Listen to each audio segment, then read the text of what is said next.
Okay. What's going on, YouTube, social media world? This your boy Anonymous Bass, and I'm biggity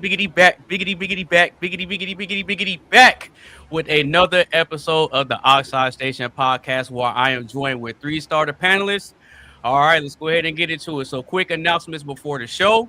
If you're new to the stream and new to the channel, make sure you get a stream a like, share with a couple of your friends, make sure you follow everybody on all their social media sites, and make sure you sound off in the chat.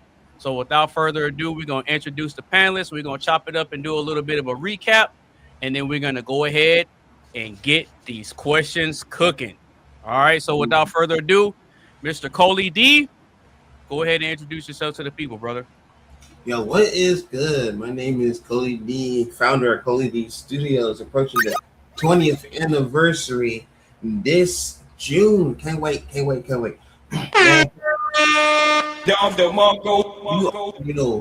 Man, I'm so glad to be back for another Potluck show. That means the dice is back. So get ready for that.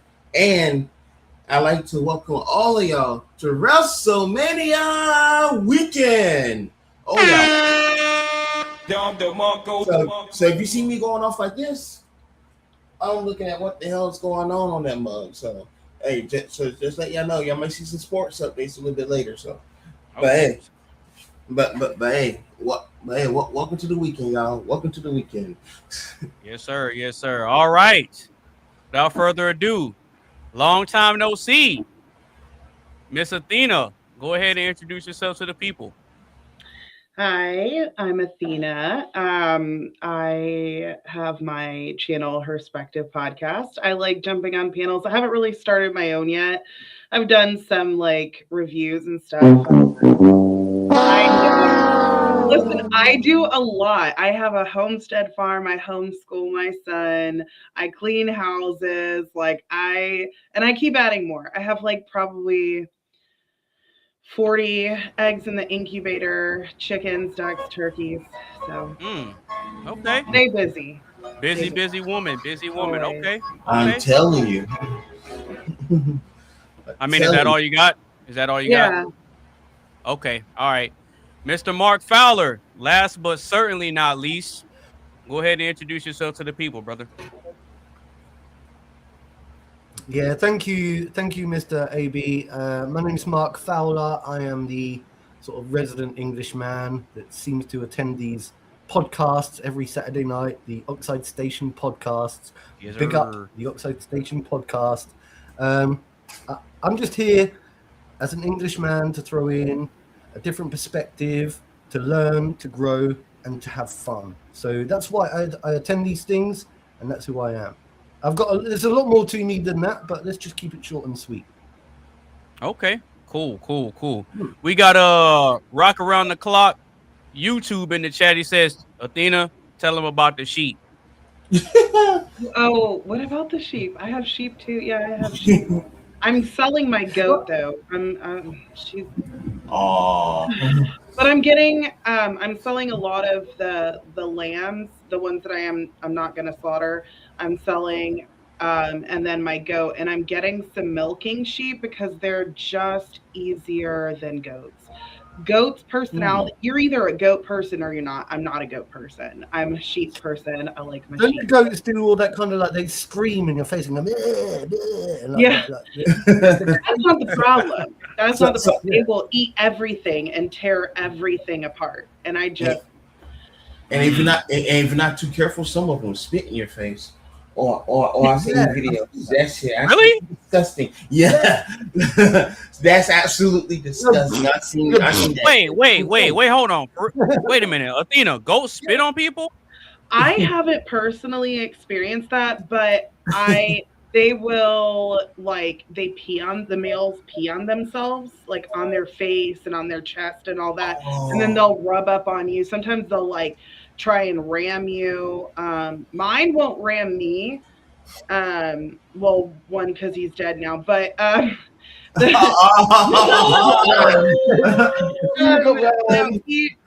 of my bucks tried to ram my son, and I ran over and I tackled him to the ground, grabbed his horns and twisted it and growled at him because I'm a mama bear. And every time my son went outside, he would walk the other direction. He's like, oh, Yeah, no. found out. Yeah, that man found out the hard way. No, but Yeah. you said they pee on themselves. You think it's like a mating thing or what? It is. It's so gross. I don't. Ugh. Oh, so it's Well, like going to be a they do it for scenting the thing, isn't it? pheromones. Yeah, Well, they do it for like the scent. pheromones. So, okay, that makes sense. I mean, hey, do your mating ritual, but just don't rub it on me. Yeah, Oh, for they real. will. Don't rub it off on me. Yeah. Yeah, they will. I ain't gonna lie, I didn't know that about ghosts. I thought they just went right to it like every other animal, but nothing. I didn't know that ghosts spit on people. I didn't know that. Yeah, I didn't know that. And I see Coley dropped a link to a video, I guess, in the back chat. I guess we'll pull it up later and check it out. But Yeah. I didn't know that. I knew that llamas do it. I know that llamas spit on man. people. They worse.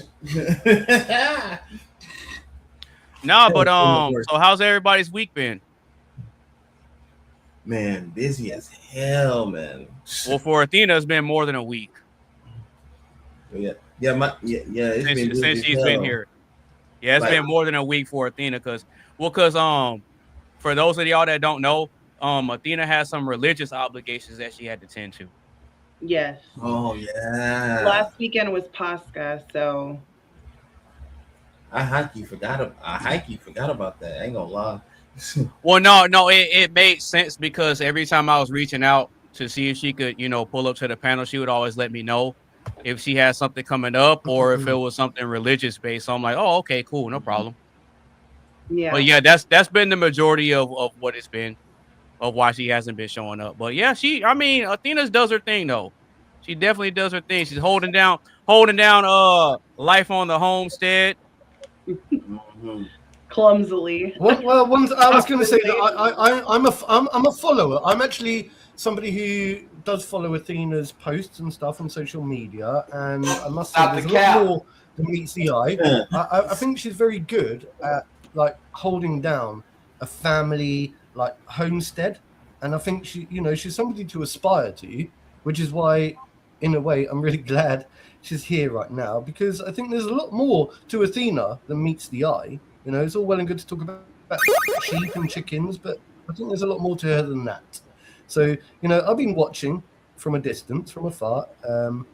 She's got a good family, from what I can gather. I think she's a good mum. There's more to Athena, I think, that meets the eye. You haven't seen her, man. You haven't seen her mom. No, I've seen her being a mum. I've seen her being a mum. Being a mum is. I thought you were saying she has a good mom too. I'm like, no, wait a minute. She is a good. I was saying she is. I think, in my opinion, she is a good mum. I mean, the way I can see she looks after her son, and I don't know how many other kids she's got actually, but I've seen like bits and pieces, and part of me thinks, I wish I had a mum like that. Oh. Thank you. That was really sweet. Hey, I mean, look, I'm just being open and honest. It's nice. It's nice. I'm not trying to be creepy or insincere. I don't think that's it's honest. Hey, Mark, you gonna let Athena feed you like a baby? Maybe. Whoa, hold on now. Hold on.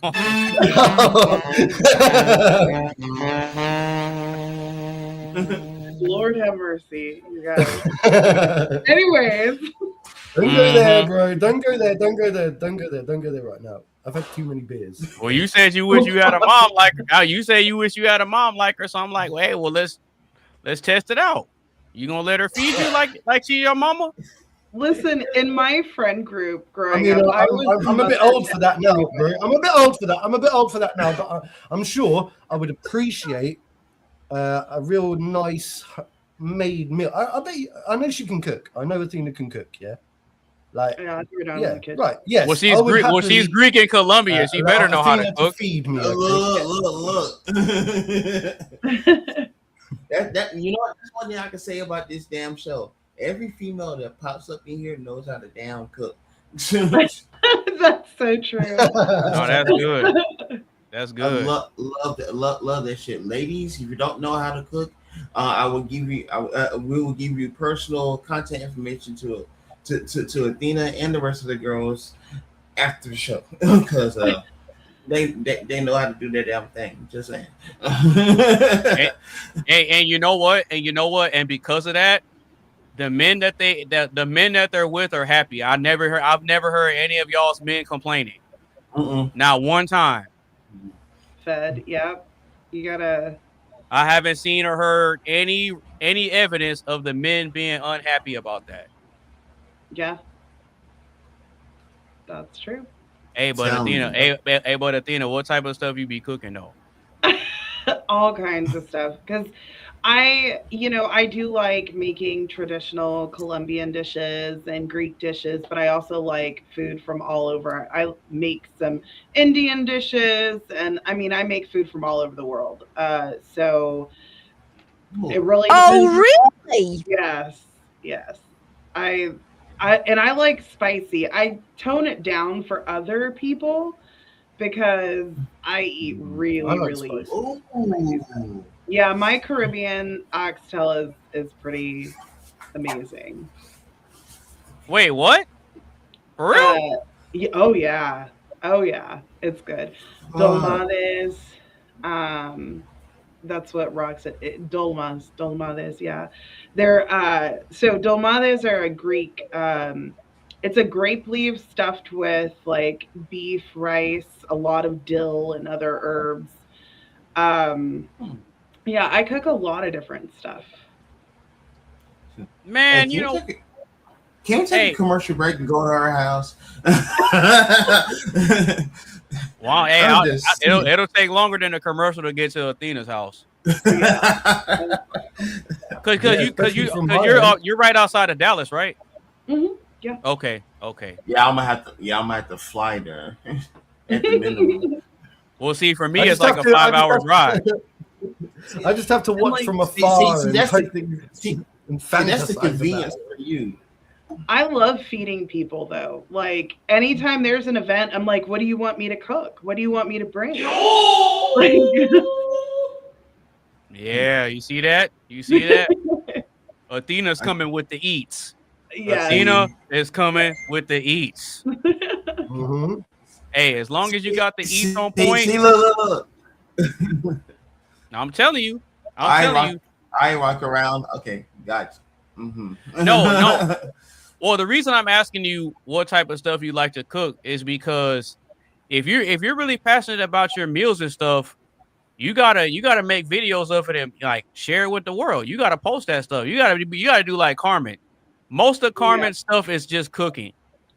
She might post some pictures and videos here and there of herself, or maybe like her husband or something like that. But the majority of the stuff that she promotes is just her in the kitchen. I trying to remember what she cooked just recently. That shit was looking good. Damn. I don't know. I don't know. Sometimes I see it and sometimes I don't, but I know that the majority of her stuff is cooking. Just like the overwhelming majority of Athena's stuff is either going to be her son or her animals. Yeah. It's either going to be your son or your animals. She ain't going to cook her son, man. No. She's posted some cooking stuff too, but it's either going to be the animals, her son, or something Orthodox related. That's usually what it's going to be. Nope, I'm not saying that at all. A little bit of a cooking. No, I'm not. Nope, I'm not going to criticize her page. Nope, that's her page. She do whatever she want to do on there. I don't care. Yeah. And she got a man that appreciates her cooking. So they're like, what is my criticism going to do? Nothing. My criticism isn't going to do anything. She's going to keep being herself and do what she's going to do. Bro, I didn't think you were criticizing her. I was saying, are you trying to suggest that maybe she can add that as an extra, like an extra, because she's already doing like this, that, and the other, and maybe a cooking video, like a side cooking thing, might be another thing in her arsenal of cool content creation. That's all you're saying, isn't it? So it's not. Absolutely. Well, because this is just my personal opinion. I believe that if you're gonna leverage social media or have some sort of presence, then your social media needs to showcase the things that you're passionate about or that you're into. That's just my opinion. Everybody's not gonna do it that way. That's just my opinion. Yeah.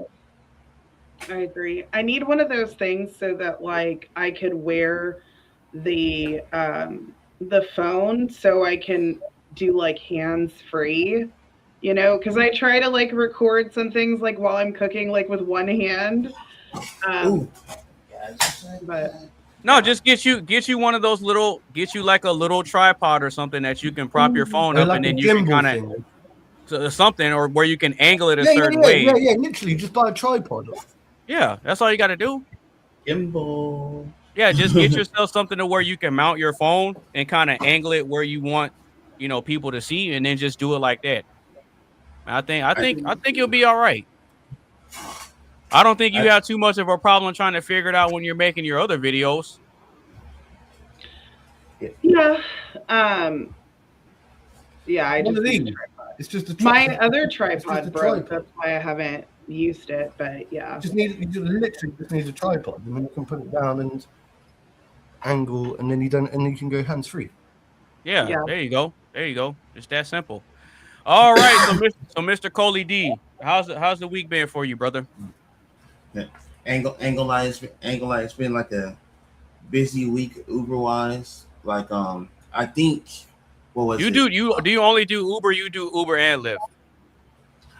Not just Uber. Okay, okay. Lyft. I got to give a middle finger to, Uh-oh. because yeah. See, one thing that you will learn as an Uber or Lyft driver is if you get in trouble on Uber or Lyft or whatever, your whole account will be you know what I'm saying? So long story short, What did you so do? no. It ain't what I did. Ah, It's, what did you do? it's what a Lyft driver did. So sometimes you'll either run into a Karen or like have a hidden Karen sometimes or whatever, right? Okay. Well, that happened to me. So So somebody was recording you and you didn't know it? yeah. Well, no, not that. What they did was, I was trying to get through traffic or whatever because at that time of night it was like a Saturday night, and the place that she was trying to go to or whatever, it was just heavy traffic, like what you want me to do? All of a sudden turn to a driver. Were they complaining? They were complaining that you weren't getting them to their destination. Bruh, the whole time. Oh my god. Okay. Come on, speed up. You're like, hang on, it's not my fault. Yeah. I'm saying here like, lady, I'm not a New Yorker, and this ain't New York. I gotta follow laws and rules and regulations here. Right. You know what I'm saying? Yeah. Long story short, after the ride, well, not after that ride, but after my final ride or whatever, I get a notification hit, like it automatically logged me off, right? Now I'm like, wait a minute, what the hell? Come to find out the ride that Karen that I was telling you about had freaking reported me, and on top of that gave me a 1-star. So like, bro. That's harsh. That's harsh. Yeah. That's not So I tried to rebuttal. Like I tried everything to rebuttal that shit and all of that and I end up losing. So yeah. So yeah, to lift, you know what I'm saying? You know what's funny that it's funny that you say that, right? It's funny that you're saying that, but yet you're wearing a pink shirt and Liv's color is pink. No, I'm wearing that for a different reason. No. I'm just saying. I'm just pointing out the irony. I know. I'm just highlighting the irony, sir. That's it. Yeah, That's it. I know. But Uber has treated me like a whole 10,000 times better than a lift or whatnot. Mm-hmm. You know, they be paying me better. Oh no. The first thing I did, let me back up. The first thing I did was buy one of those car cams. Don't be scaring Athena now. Don't be scaring Athena now. I would never do that. Matter of fact, I would never scare any of my customers. But yeah, like first thing I did because when you shouted like that, she jumped like she got scared. Oh, I didn't even notice that. My bad. Yeah. My bad. But now, like, I bought a car cam, so that way, if that sitch ever happens again, I'll have evidence, and in 4K. That's one thing. Secondly, I always make sure that my customers are safe. You know what I'm saying? I make sure they get to their destination on time, this, that, and the other. And like majority of my writers, like they'll hold a conversation with me. I even met people from like different countries and shit, like genuinely from different countries. Yeah, like India, Australia, Great Britain. But I like the last was it last weekend? Yeah, last weekend I met a Frenchman for the first time. I said, whoa. Oh yeah. Yeah, like that. Yeah, that it seems was to me that crazy. you really like culture. You're very interested in so many different cultures. I am. Yeah. I really me learning about their slice of life really keeps me interested in how the world works. You know what I'm saying? Mm-hmm. Absolutely. All right, so Miss Athena, I know it's been a while, much more than a week. How's life been treating you, ma'am? It's good. Just same old, you know, homestead life, and been having issues with my neighbors. I've like been trying Still? to. Yes, they said that they were going to fix the fence that they tore down, and then they never did. So then I fixed it because they were like, "Get your dogs off my property," and I was like, "They're getting off like the part that you destroyed." And so I just went ahead and fixed it. They get on my nerves. Yeah. It's not the same neighbors it's not the same neighbors that poisoned the dog, is it? Oh yeah, it's the same neighbors. Yeah. It's the same. Yeah, it's the same neighbors that poisoned the dog. Mm-hmm. It has to be. Oh Surely. man. Yep, the same ones who stole my ducks, stole some chickens. Yeah, tried to steal my sheep. I had to call the sheriff. Yeah, they're problematic. Well, I mean, you said you went ahead and fixed the fence, so I guess since that's done, you're not gonna hear anything else from them. They can shut up and go do whatever they're gonna do and just leave you alone, right? Yes. Okay. So I imagine you don't have much the same sort of policing presence. I'm not sure what your area is like, but like I would imagine that if you've got like a neighborly dispute, you know, like it's because it's a wider area, and I think it's more of a land grabby type thing. In a way, everyone is sort of grabbing a little bit of their own land, and I've seen it with disputes in America, where it's like people will literally argue about where their fence is, you know, where the border. Oh yeah, that's a thing here. Yeah, I've seen that. Yeah, that's a thing. So I can understand it because you want to retain as much of your own private property as possible. When other people try to sort of encroach in your space and think that they can own your land by letting this, that, and the other happen, it's like, hang on, you're overstepping boundaries right now, I think. Hey, Rock Around the Clock said, Mark, the only way to solve problems in America is cold hard steel. No, I don't think so. No. I don't think so. That would be unfair to say that. That would be unfair to say that. Texas, so. No, that's unfair to say that because I think America is quite a diplomatic country, actually. You know, you're not bloody hooligans, you know? And I think it would be unfair to just assume that you just you fix all your disputes with lead. I don't think. Hey man, hey, we gotta do it the American way. Hey, I mean, it's a balance. It's a balance, right? Hey, a balance. Speaking of America, that's the good old American way. speaking of That's the American good old way, American way. yeah. that gives people, that gives a bad stigma, because you don't want to be associated with, like, you know, the country that is known for gun violence. You know, in order, you don't want to have that association or that stigma, I don't think. But I do agree with gun laws. I don't think we do have that with your stigma. amendments. I do agree with your amendments, and I agree with your right to protect your own property. Yeah. I agree with all that. So Rock is asking you a question. Then, would you want the Second Amendment in your country? Not in my country, purely because of the. I've thought about this before, right? So, because of the nature of our location and the size of my country, I believe that if gun laws if people were allowed to carry guns, it would be too violent, because everything would be too compacted. I think you can afford to do it in America because you live in such a vast space.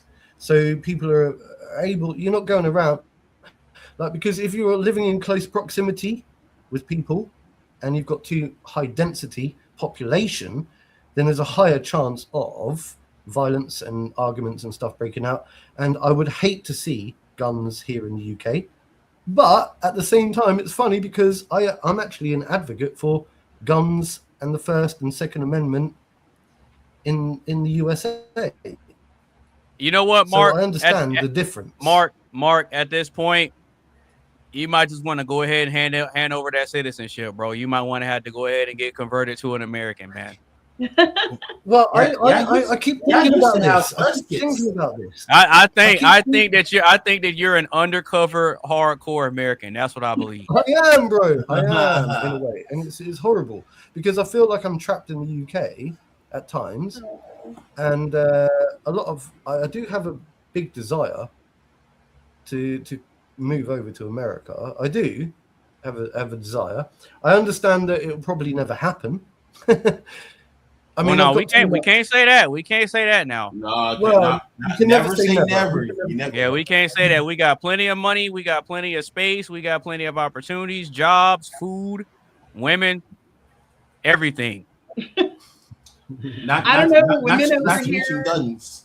And you know something? I fucking love American women as well. I really do. Yeah. If I'm honest with you, I really like American women. I think they're nicer.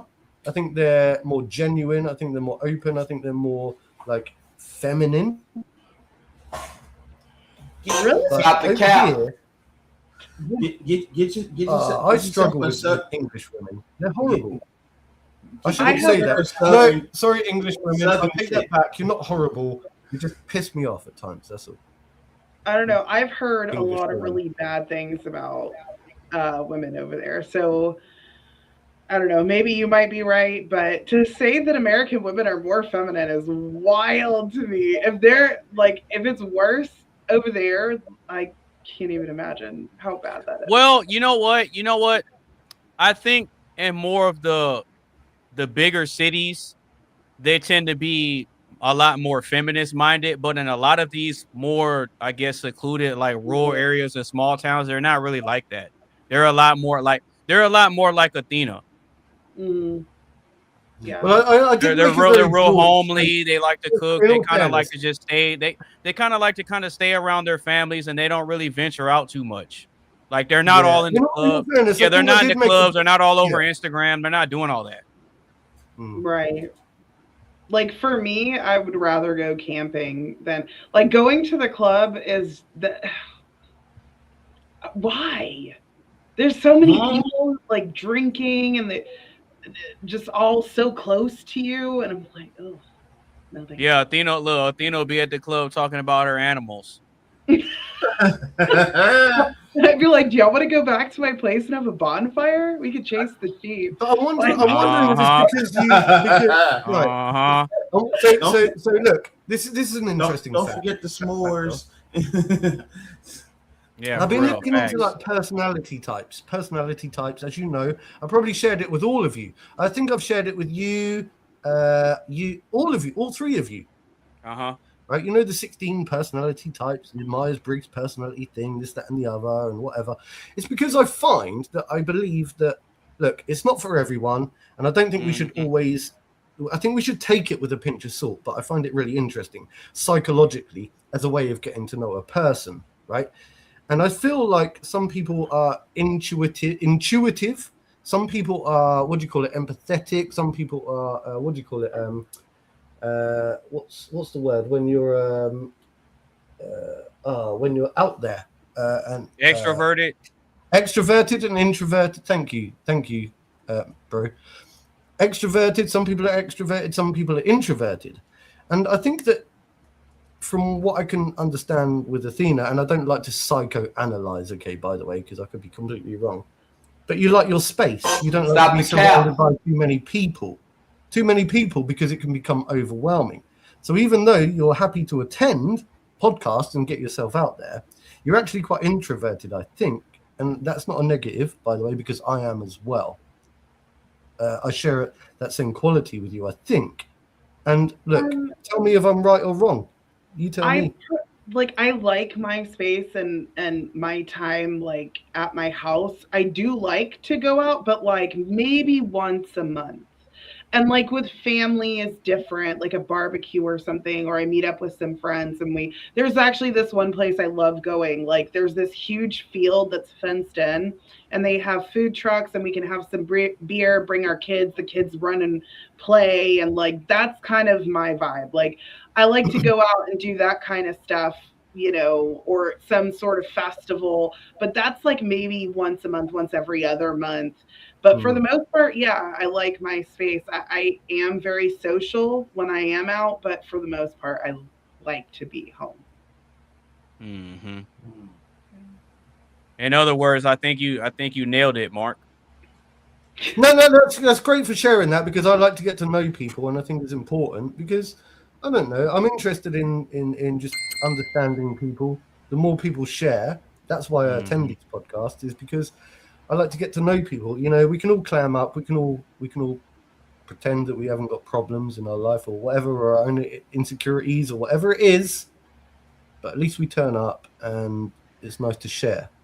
At some point, Mark, we have to make you an official, unofficial American. And get your muskets back. I think I already am, bro. I think I already am, mate. No, look, listen. You won't be official until you shoot a gun. You won't be an official American until you can hold a gun in your hand and let all that fear and paranoia leave your body, and you squeeze that trigger and you let that first shot ring. It's over with. Hang on. Ooh, boy. He's gonna become a new man. I joined the. Hang on. I told you not so long ago that I was in the Air Cadets. Yeah, cadets when I was a kid. So I picked up my first rifle at the age of, I think, about 14 years old. I used to fire. I got my marksman badge, right? So I used to fire general purpose rifles, okay, and I used to fire LSWs. They've got a pretty big kick to them. So I've got my marksman badge, and I know I was only young when I did it, but look, I've got I like guns, mate, and I've done my safety, and I know how to check the chamber, and I know how to cock it, and I know how to load it. Oh, well, yeah, see? I had to strip down my rifle, you know? They taught me how to strip down the rifle and like keep it prepared and keep it like, lubricated and stuff. Right, yeah, so I used to have to do all that stuff. So all right, yes, that's probably why there's a bit of Americanism in me. Okay, so Rock, Rock has a question. Says Athena says playing video games is not a hobby. Oh, really? Is this true, Athena? Yes, we had this discussion earlier because we were talking about hobbies, and I think saying video games is a hobby is a cope. It's entertainment. Brother, Yes, it's interactive. It's interactive, and yes, like there's some sort of skill that goes into it, but that skill isn't really applicable to life unless you're like doing something with drones or, you know, like what? What do you mean? What?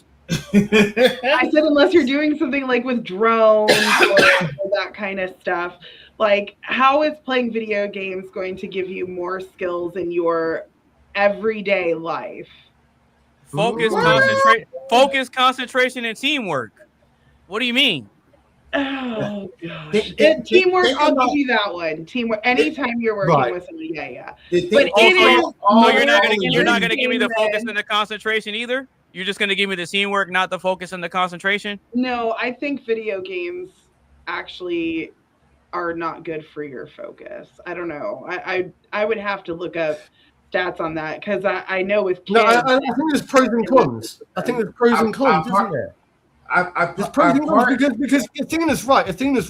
I think that if you become addicted, right, and you become one of those beta males who sits at home all day smoking weed and playing computer games, right, and isn't getting out there into the big wide world and interacting with real people, then it can become a major problem. Okay, although I still agree with Mr. AB that there are pros to be taken from gaming. Like, I like gaming.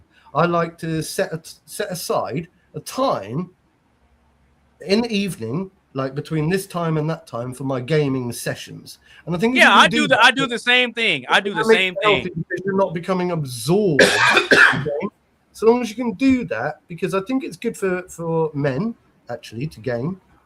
I think men sort of like find like teamwork and alliances and sort of like do all that kind of weird stuff. So there's a goodness that can come from it, but I understand that anything in excess, especially gaming, I think can be very problematic. So I agree with Athena, and I agree with, of course I do. I agree with everyone, for fuck's sake. Right, the statement is video games is not a hobby. It's more entertainment. He's asking. I don't think it's a hobby. I don't think it is a hobby. It's not a hobby. It's well, it could be a hobby. Maybe it is a hobby. So by definition, it fits the criteria of a hobby, but it is more entertainment based. Like, there's not. I mean, you could say, oh, it has this skill, whatever. But honestly, like, those skills that you get from gaming, I know plenty of gamers who don't have team building skills because all they know is maybe teamwork in a video game. This is like in real life. So I'm not saying video games are bad. Hold on. I'm not saying video games are bad. I just think it's a cope to say it's a hobby. Like, you could say collecting, like, what's it called? Consoles. I would even consider that a hobby. Like, I know people that buy, like, they have all the different consoles and, like, that kind of stuff. Yeah.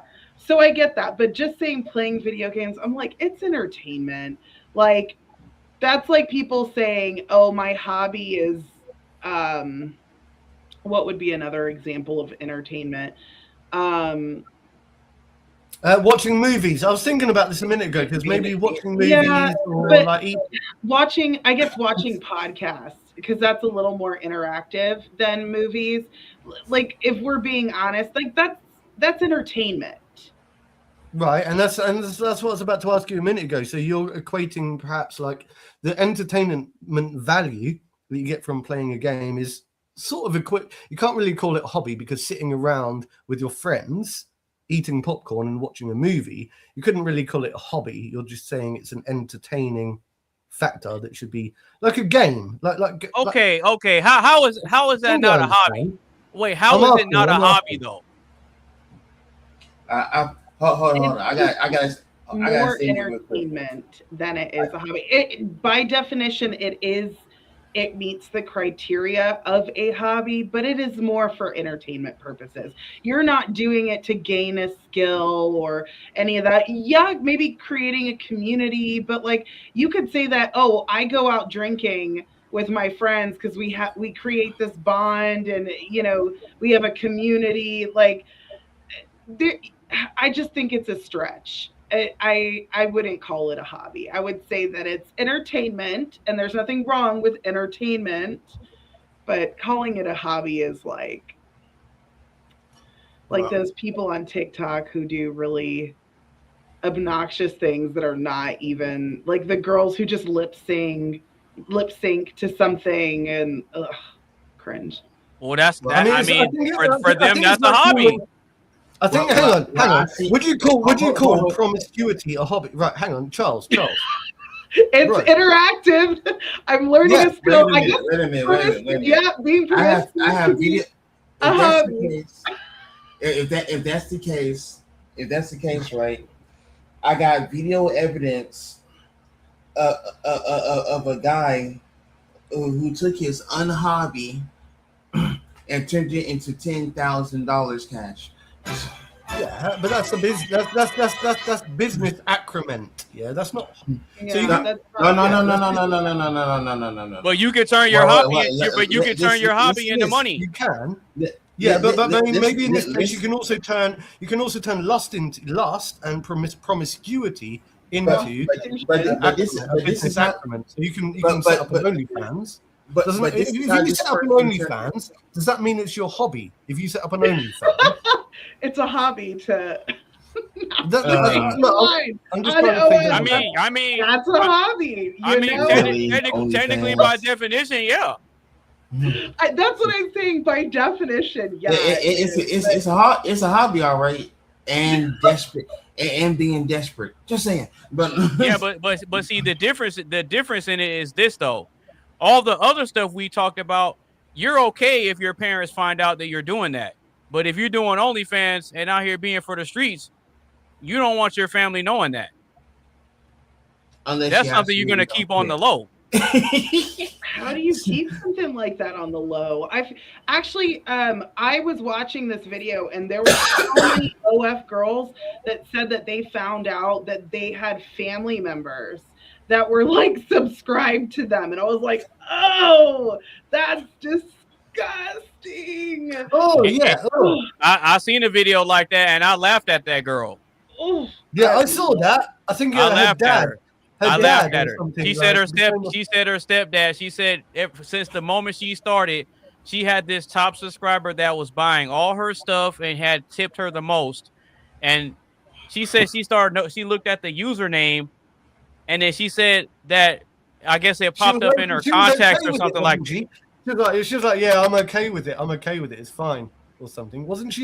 Yeah, and then she ended up finding out that it was her stepdad. But hang on, was she okay with it or was she not okay with it? She was weirded out by it. Yeah, but it seems to me like if she was that weirded out by it, she wouldn't have told the whole world. Well, no. She was okay until she started connecting the dots and started to realize who this person was, and then it was one of her family members. Then it got weird. That gives me the huge egg. Like I can't. Hey, I don't feel bad for them. Yeah, I don't feel bad for them because they quote unquote fought to work and do the same things we do. Now, when OnlyFans came out, a bunch of men weren't running to it saying, "Oh yeah, let me sign up and try to give me some easy money so I can swing this meat around." A lot of guys aren't doing that. They should right. Hang on. They should do their due diligence, and also the guy that's wanking over his like stepdaughter. He should know. He should have known better. He should have known. Okay, fine. We may not be related by blood, but I've got a duty now to treat her like a part of my family, right? And not like objectify her and start wanking over this person that I've taken on as a responsibility that I thought I was going to care for the rest of my life. So I don't feel bad for her. I feel that she was exploited by him in a way. Stop it, Mark. Stop it, bro. Stop it, bro. Stop it, bro. Stop it. By him. Stop He's it. A pervert, mate. He's a pervert. Pervert 101. You take on, Mark. you marry someone, you take on their stepdaughter, and then you wank over them. That's like pervert 101. Sir, that's just proves that not all money is good money. She sold her soul for the jelly roll, right? And see, and this is what I don't understand a lot about a lot of these modern women now. I agree. Do you have the freedom to do what you want to do? Absolutely. I don't believe in necessarily taking that away, right? If you're taking your rights and privileges and you're being a responsible, productive member and you're contributing to society, cool, have at it, do whatever you want to do. But you don't get to go this route that you already know has a bad reputation and a bad outlook in the first place. You knew it before you went into it, right? But you got enticed by the money, you got enticed by the fame, you got enticed by, oh, I get to be a celebrity and I get to do what I want to do. And they sell you on this idea of taking back your quote unquote power. But then what it ends up doing is you end up giving up all your power and you end up giving up all your privacy and you But give up your she dignity. was being promiscuous, right? Which is fine. So I don't mind. Right? I understand that people can be promiscuous, right? But when you draw, like, you have to understand. I don't blame her, right? I blame the guy, her Nope. father, stepfather. Nope. Absolutely not. Absolutely not. Absolutely not. It's on her, bro. It's on her. Both of them are to blame. Like, but it's more so on her. I suppose it takes two to tango, right? It takes two to tango. No, well, no, because this is, see, in a situation like that, that's something that neither one of them knew about. Well, only he knew about it, but she didn't, right? So it's like you don't get to make the argument and say it's my body, I do what I want to do with it, right? And then you do with it whatever you choose to do with your body. You don't get to control who looks at it or turns away. That's what I'm saying. You want to have control to say I want to put myself out there the way I want to, but then you don't get to pick and choose who sees it. It's out there. It's the internet. You don't get to decide who pays and who subscribes. You don't decide that. Y'all see, it's the problem. She was okay with the money, but then when she found out who the money came from, then it was a problem. But she didn't give him the money back. If there's a problem, give him his money back then. Sure, but I think right. Hang on. I understand that, but I think from a man's point of view, if you've taken on a role, a responsibility as a protector over, let's say, a family type role, let's say, I just believe that you should not be conflating, right, your sexual desires with your act of protectiveness over that individual. Right? If you want to be sexually promiscuous, there are billions of people in the world. Yeah, absolutely, billions of people in the world. So I feel that he's basically found a way of infiltrating, getting into her mindset, right, or whatever. And now he's fantasizing over this person that he's decided that he was going to get with this woman, and instead of taking on a father figure type role, he's decided that he's going to take on a male figure type role, and anything goes. And I think that in that situation, he could have had sex with anybody he wanted, yeah, and I wouldn't have had a problem with it. But the fact that he wanked over that person that he decided that he was supposed to be protective over, I find a little bit like, even though you're not blood related, you should have been more protective. You should have been more understanding. You should have taken on that role of protectiveness instead of seediness, because how does that stand for men? How does that make us look? How does it make us look? So you're saying that all men that go out there now, like, should just go around and it doesn't sit right with me. That's all I'm saying. No, that's not. I'm not even making that argument. The argument I'm making is don't do it in the first place. Yeah, absolutely. But I do agree with it. Like, he should have, as soon as he saw that, like, if he was on OF, he should have been like, listen, I shouldn't have been on OF, but I saw you on there. I care about you. I don't want you doing that. That's what a father figure would do. He would be like, I'm embarrassed to say I was on there, but I did find you and I'm concerned and I'm going to stop doing that. That's what, like, a good man would do. I think both of them have issues. Athena. Both of them. A man, he's wanking off to his stepdaughter. Athena? You can't say he doesn't have issues. Athena, let's keep it real now. Let's keep this all the way real. How many times does a father try to correct his kid's behavior because he sees where it's going to take him, and the kids argue back and say, I'm an adult, you can't tell me what to do, it's my life? I mean, yeah, but you still They do try. it all the time. That's like saying, oh, well, they may not listen, so I'm just not going to do anything. My dad, okay, I've always dressed very conservatively, but after my ex, I dated a guy after my ex-husband, right? And both my ex-husband and this guy both told me that I dressed too conservatively. They wanted me to dress a little more sexy. So I did, and my dad was like, "No, ma'am, sit down." He's like, "You need to cut." And I'm an adult. I'm a whole freaking adult. I have a child, and my dad was like, "No, not okay. Like, what kind of men are you gonna attract wearing that?" And I was like, "You know what? You're right." And he could have been like, "Oh, well, she's an adult. She may not listen to me," but he did the right thing in correcting me. Even if I didn't listen, him doing the action of correcting is the correct thing to do. Wait a minute. So if you're in a relationship with a man, your dad's word matters more than your man's word? No. I think it does. Wait a minute. Wait, hold on. Because you said you dated a guy after your ex. Yeah. And you said both of them wanted you to dress a little more, put yourself out there a little bit, just a little bit, but it was their idea. Right? So Yeah. if you're following your man. Oh no, we broke up. But you said you dated a guy after your ex, and he was kind of along the same lines about saying the same thing. Yes. And we broke up, and I, tried dating, and I always dress very conservatively. Men don't typically respond very well to conservatively dressed women. As much as they say they like that, they want sexy enough. Not always. But not too much. Yeah, sexy enough. Sexy enough. Yeah, so, they want. Athena's right. Athena's right. Yeah. But my dad right. sees that, and he's like, "That's too sexy," and I'm like, "It's just like." Yeah, but the question is, too sexy to who? That's the real question. Too sexy to who?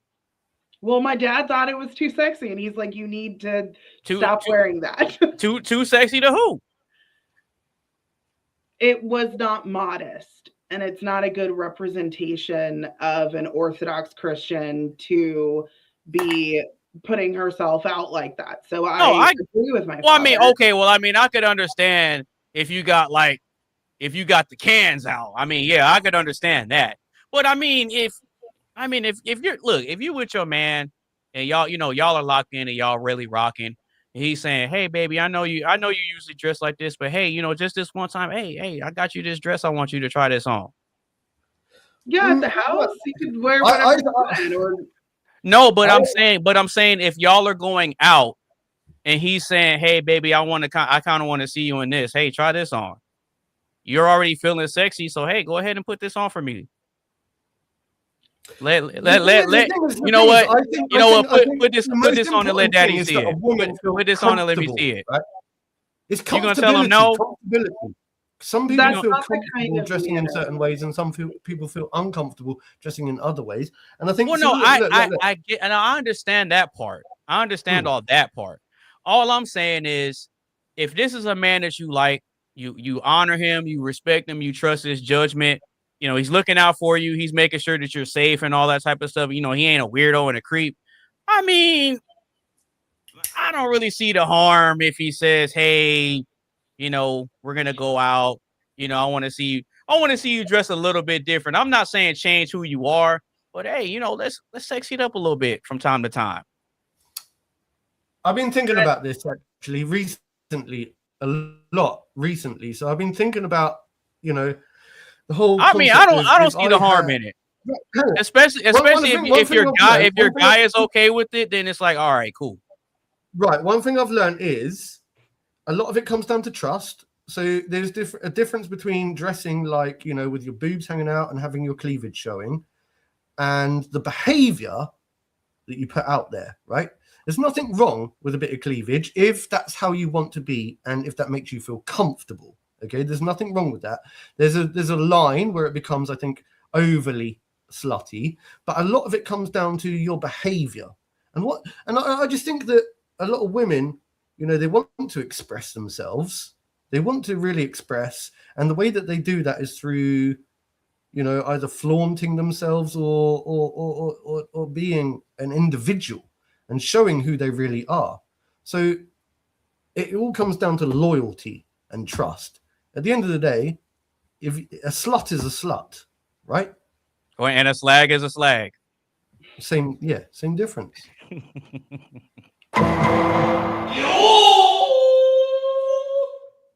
I'm just matching you, Mark. You good, bro? I think it's just important to have the same morals, like being equally yoked with your partner. And I think, honestly, looking back on it, the my ex-husband and then the other guy that I dated, it was very obvious that they were more secular leaning than I was. And that's probably what caused the relationship to crumble. There were a lot of things that like I wasn't comfortable with, and I really should be with a man that has the similar morals as myself, because I would not want a man who wants to parade me for other people to see. I would want a man who's like, you're mine. I like possessive men who are like, you are mine. Like,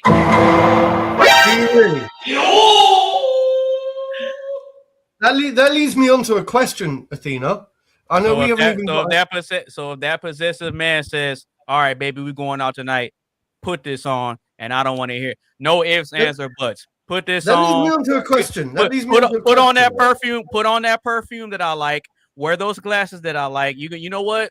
You're gonna put on that nice lingerie up under it that I like, and you're gonna put on those heels I like, and we going out tonight. What are you gonna say to that? You're gonna say, "Oh no, I'm not that kind." No. You might not be that kind of girl, but you're my kind of girl. We're my kind of girl. Like the concept of being infatuated, right? So I've been thinking about this a lot recently. Right?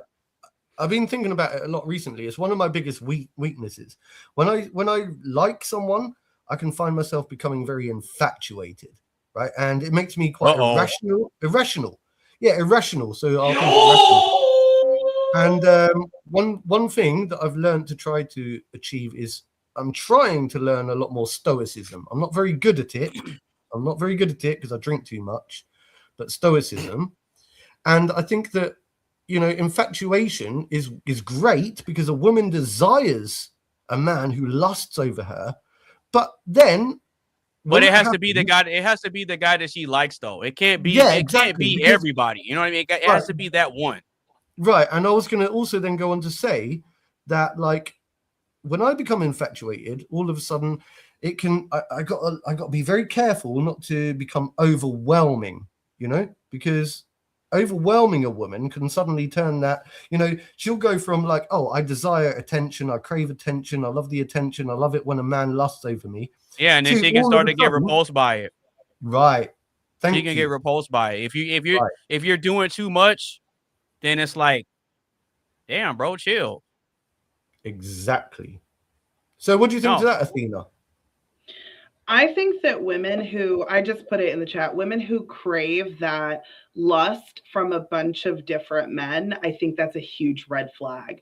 To me, it gives absolutely. It gives me the ick.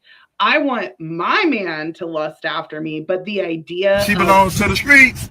The idea of other men lusting after me, like, I don't even know. No, thank you. It grosses me out.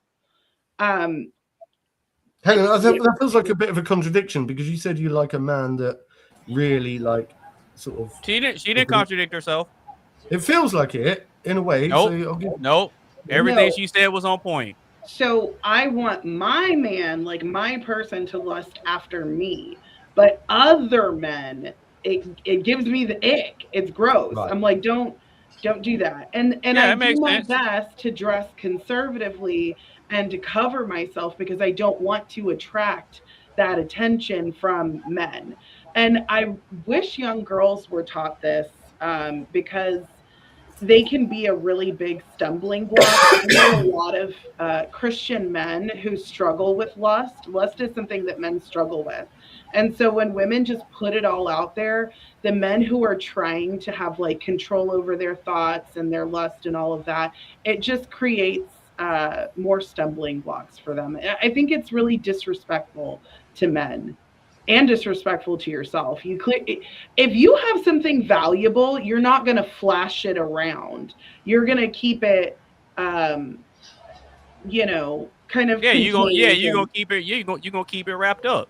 That's why there's always been a phrase that says leave something to the imagination. Mm-hmm.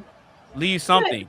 You can be sexy without being, provocative and just like you could have something that accentuates your waist and it doesn't have to show all the cleavage. There's a lot of sexy dresses that are classy. That's what I was saying earlier. I know you're used to dressing like this. But men are very simple. Men are very simple creatures. We are. We are. So we're so simple. Like we can say all of this, but if you get your tits out right now, I'm sure the whole crowd will erupt in a different. All of a sudden, everyone's mindset will change. Do you know what I'm saying? It's like I'm not suggesting that you do.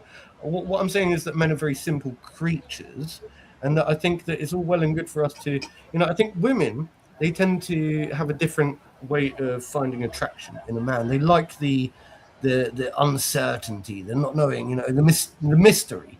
Whereas a man is more visually attracted, I think. And I think you're right. It is kind of the opposite because for us, we go off of what we see first, and then we want to try to get to know you later. But then with the women, they're kind of, I don't know, somehow they're able to kind of look past the outside in a lot of cases. And when they get that emotional connection, it's going to be based on what you have inside. It's not, they're not going to be emotionally connected to what you look like. Does that make sense? Right. Like us, we're physically connected to what you look like. They're emotionally connected to what we are on the inside. Does that make sense? That's why most women aren't. Women aren't led by looks the way we are. I mean, some of them. I think men are initially. Don't get me wrong. Women want to have something nice to look at too. I mean, don't get it twisted now. But that's not their primary. That's not their primary thing that they go for. Because you can have a super handsome dude, but if if she doesn't feel no type of connection to him, or if he's mean and he's like treats her like crap, or they go out on a date and he's rude to the wait staff, and it's stuff like that where they're like, yeah, he looked good and he got money, but they can get turned off by a good looking man too. Oh yeah, they can get turned off by a good looking man too. I've dated a few guys that were like gym bros, and it did not get very far because personality was just. Then I think it's mean because I find I would not date a man that I don't find attractive. Well, okay, I say that, but like honestly, my ex-husband, I didn't find him attractive when I first met him, but then later on I did. So for me, personality and character, those are the things that really attract me. It's really not physical. And my cousin, she's like, yeah, you've dated some ugly men. She's like, you've dated some attractive men, but like some of them, she was like, they're ugly. And it's true. And it's true because I used to see it when I was in middle school and high school. I would see some of the girls that I liked, and then I look at who some of the guys are, and I'm like, how's she with this fat dude? Like, why? Like, how is she with this dude? He sags his pants. You can see his boxers riding up. I'm like, I didn't understand it at the time, but now that I'm a lot older and I pay attention to how the game really is, and I understand women a whole lot more than I used to. I mean, now it makes sense. So if I see it, I'm like, oh, okay. I don't think much of it. Because it's like there's more to women than just what they are on the outside. And so when I was a lot younger, like in middle school, that didn't click for me immediately until I started talking to more women and being around more girls in middle school and high school, and starting to pay attention to how they think and what they respond to and stuff like that. And things started to get better for me after that because Mhm. I wasn't necessarily trying to chase them down just because they're pretty. It's like, okay, she's pretty. Okay, sit with it, marinate. Okay, process it. Okay, now that you know she's pretty, okay, now let's move past that. So it's like instead of just jumping out there like how most guys do, okay, you got to burn it in your brain. Okay, most of these women are pretty. Most of these women are pretty. So once you drill that in your head, now you can completely remove that and just focus on, okay, let me see what type of person she is. Let me see how she thinks. Sure. Let me see what I type think of that heart. comes Let with me see what type of age. heart she has. I think that comes with age. I think like when we're young, we're more driven by our balls. Yeah, we're driven by our balls as young men. I think as we age, we learn I don't think that through. ever really goes away 100% though. That No, doesn't it doesn't. Of 100% course go it away doesn't. though. Of course it doesn't. Right. But as we age, we learn. Right. We learn that actually there's a lot more to people than just, they're not just a piece of meat. There's more to it than that, and we have to respect the person for who they are, the individual. And look, it's a growth thing. It's a growth thing, and it's taken me a long time, you know, to become that way. And Mm-hmm. I realized that how would I like to be treated? So I tried to put myself in other people's shoes. How would I like to be treated if I was objectified? I've been objectified as a man, actually, as I well. don't think we care though. We like it. Well, no, I actually do care. I don't want to be objectified. I like to be liked for who I am, for my personality. So like even if I got a big dick, yeah, it doesn't matter, right? You can fall in love with my dick, right? As much as you like. That's irrelevant. That's irrelevant, right? But Okay. if you're going to hang on, we're allowed to talk about tits, but we're not allowed to talk about dicks. Is that what you're saying? So what I'm saying is, I don't want to be objectified. I want to be liked for who I am and what I bring to the table and what I provide, and I want to be appreciated and loved as a person. But I never used to want to. I want Not you when I to was like younger. me for me. Who said that? I want you to like me for me. Yeah, I do. I do want people to like me for me. Don't you? Hearing Don't you that want voice, people to like me I for want you? her to like me for who I am. Nothing Right. more. You sound like a bloody South Park character, mate. Oh, I do. I do. Oh, really? yeah, No, I'm just giving you a hard time, bro. Not really. that voice sounded so animated. I had to look up like, where did and I'm like, oh, this dude here, like, what the hell? Let me find out you got a hidden talent for voiceovers and you can hold him back all this time. Like, what the hell's going on? No, that's something I've thought about. That's something I could possibly do, like voiceover work and stuff like that. So No, I but think no, go guys, ahead, Athena. well, I think guys, when they have been essentially burned by enough women, they realize that not everything pretty is good. You Facts, have poison facts. dart frogs, you have vipers and all of that are beautiful creatures, but I mean they'll take you out. So you got to be careful. Like it doesn't mean everything that's beautiful is bad, obviously. But you also have roses that sometimes have thorns, and not all flowers are going to have thorns. But you have to be aware that just because a woman's pretty doesn't mean she's a good woman. There are women who are beautiful and they are literally poison. That's Like a they will fact. destroy your life. That's a fact, and the Bible has plenty of examples of that. Hmm. Plenty of examples of that. So yeah, I know that to be a true, not only from a biblical sense, with like when you reference it with those examples, but in real time, in real life, you can see it in real life. I mean, there's songs about it, there's movies about it. I mean, there's literally a famous song by Belle Biv DeVoe called "Poison." Don't trust the big butt and the smile. That girl is poison. Yeah. I mean, Athena's on point. She's 100% on point.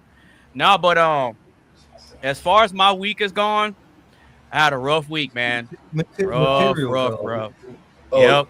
oh, you had a rough week? Ooh. Yes, I had a rough week. Your boy ended up getting like a really high temperature on Sunday, and I didn't feel anything, right? Mm. So I was running a temperature of 100.1 Oh. on Sunday, but I felt fine. So towards the end of Sunday, or maybe around 2-ish, 3-ish on Sunday, my body just got these chills out of nowhere, right? Okay, you know how you watch like a football game and the team wins and they got the cooler full of Gatorade ready to dump it on the coach, Oh yeah. and then they dump it on the coach. That's what it felt like. Oh snap. Yeah, it felt like these chills just rushed from my head to my feet, and so I started laying down, and I didn't know what was going on. I thought something crazy was happening because it's like 1 minute my temperature's way up here, but then my body just gets cold out of nowhere. So then I got my phone out and I started looking stuff up, and then turns out I was coming down with the flu. Mm-hmm. Yeah, I mean, it's difficult because Hold on a minute. that makes sense. But do you realize one of the best things to do when you've got the flu is to regulate your body temperature, just to take simple paracetamol. Simple paracetamol. But you've got to be very, very, very careful with paracetamol. Very careful. Don't use it. I've never even heard of that. Thing. That sounds like But something that's only available in the UK. That sounds like something that's only available in the UK. No, I think it's available here.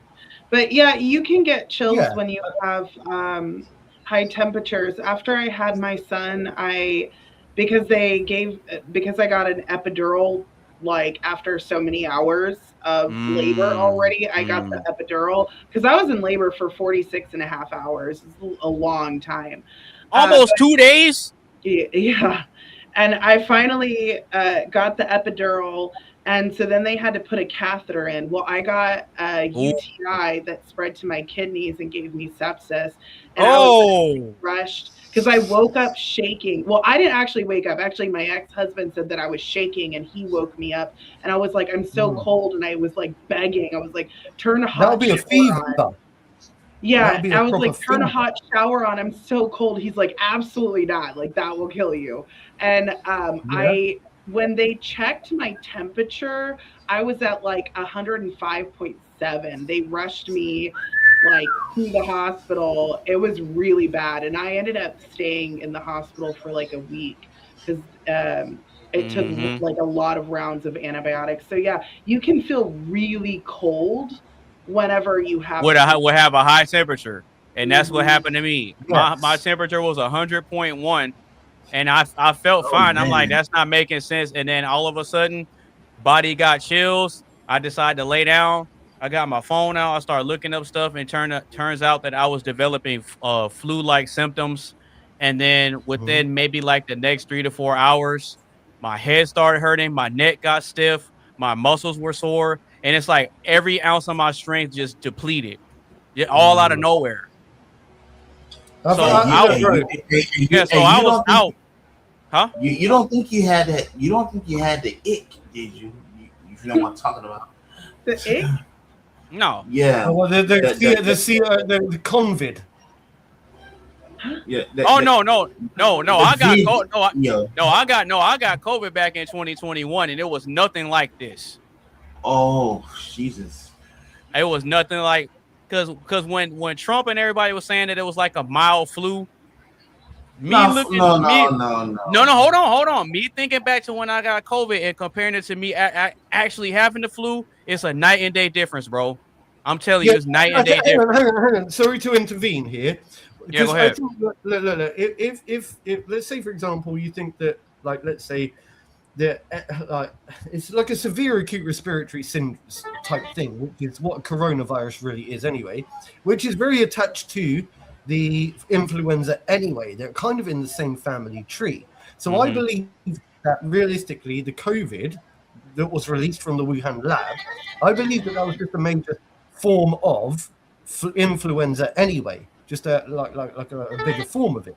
Now you've got to bear in mind over the last 3 to 5 years or however long it's been now, you've got to bear in mind that the people have now built a natural immunity right? And also there's going to be multiple different variants and mutations that are going to get weaker and weaker and weaker over time.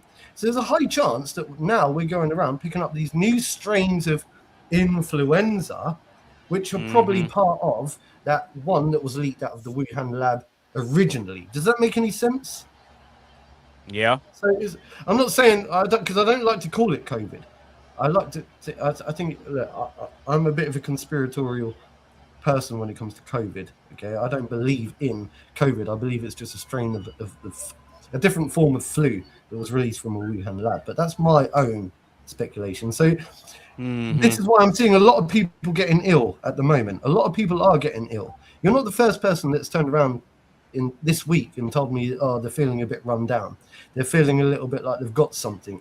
They can't. Well, I'm a whole lot better now because from Sunday until the end of Tuesday, I think I slept between 36 and 40 hours.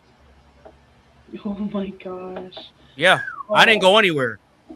Yeah, I didn't go. The only thing I could do was go to the restroom, drink liquids, take medicine, and sleep. I didn't eat either. But that's great because you listened to what your body was telling you. Well, I mean, and I let my dog out too. But other than that, no, I didn't do anything. I didn't go to the gym. I didn't go anywhere. I always say the same thing to people. When people phone me up and say, look, I don't feel very well, I say, bro, do me a favor. Go to sleep, yeah? Get plenty of rest, drink plenty of water, look after yourself, right? Stop trying to put yourself out there too much. Don't overwork. Look after yourself, because if you can't look after yourself, then how are you going to be able to be there to look after everybody else? So just get plenty of rest, drink plenty of water, and look after yourself. And towards the end of Tuesday, I started feeling a little better. I was able to get up, walk around, and I tried eating something. So I'm like, okay, I'm able to eat something. I'm able to walk around, because for me to put food in my dog's bowl, I had to bend down so slow because of how much pain I was in.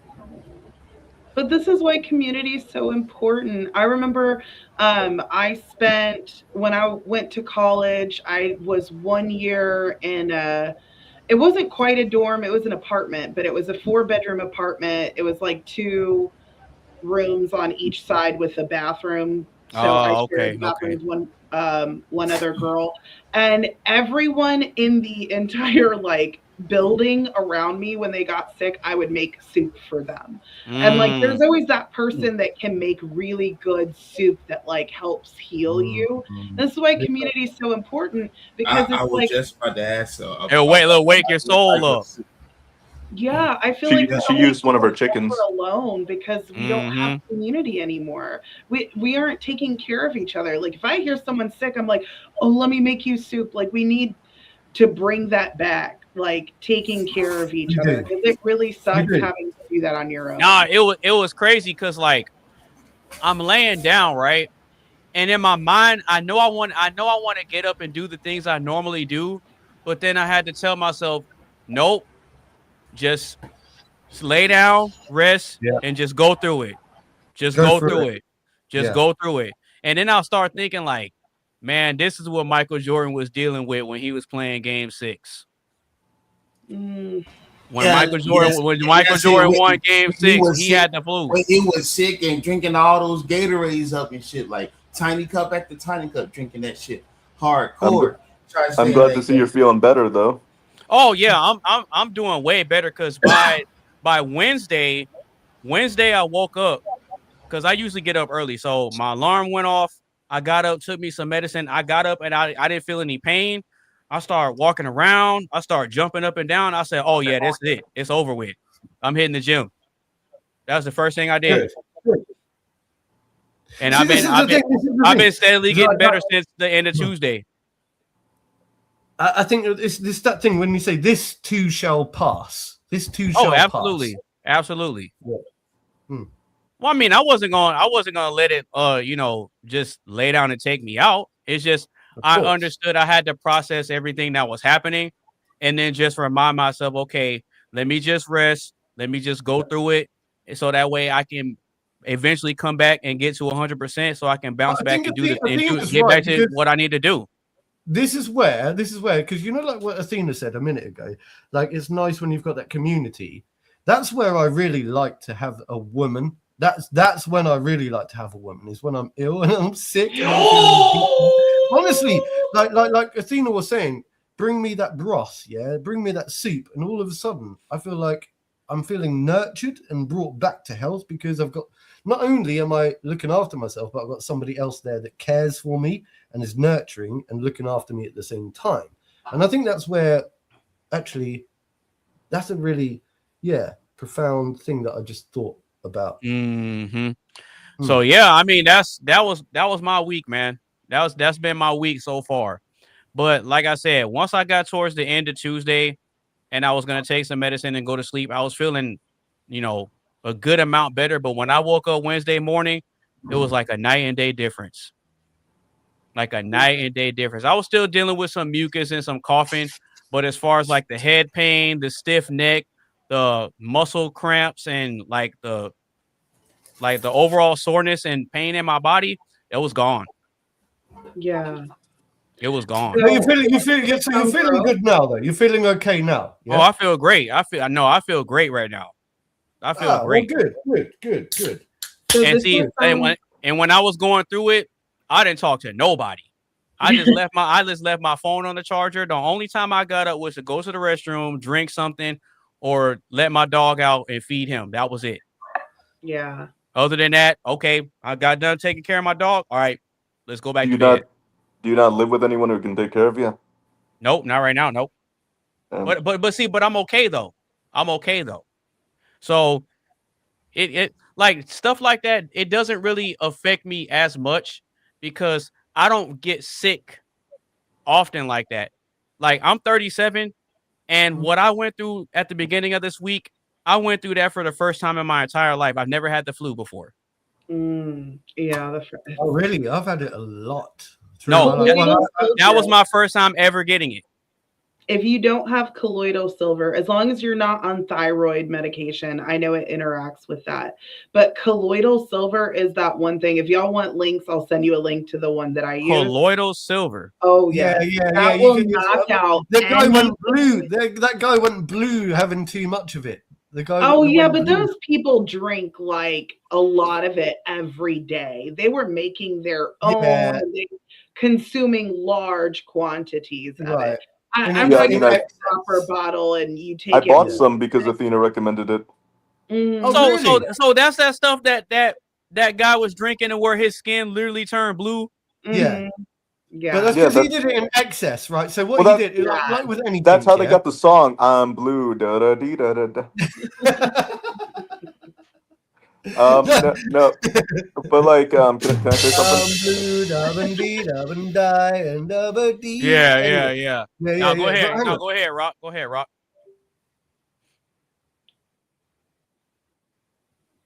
Oh, it got quiet.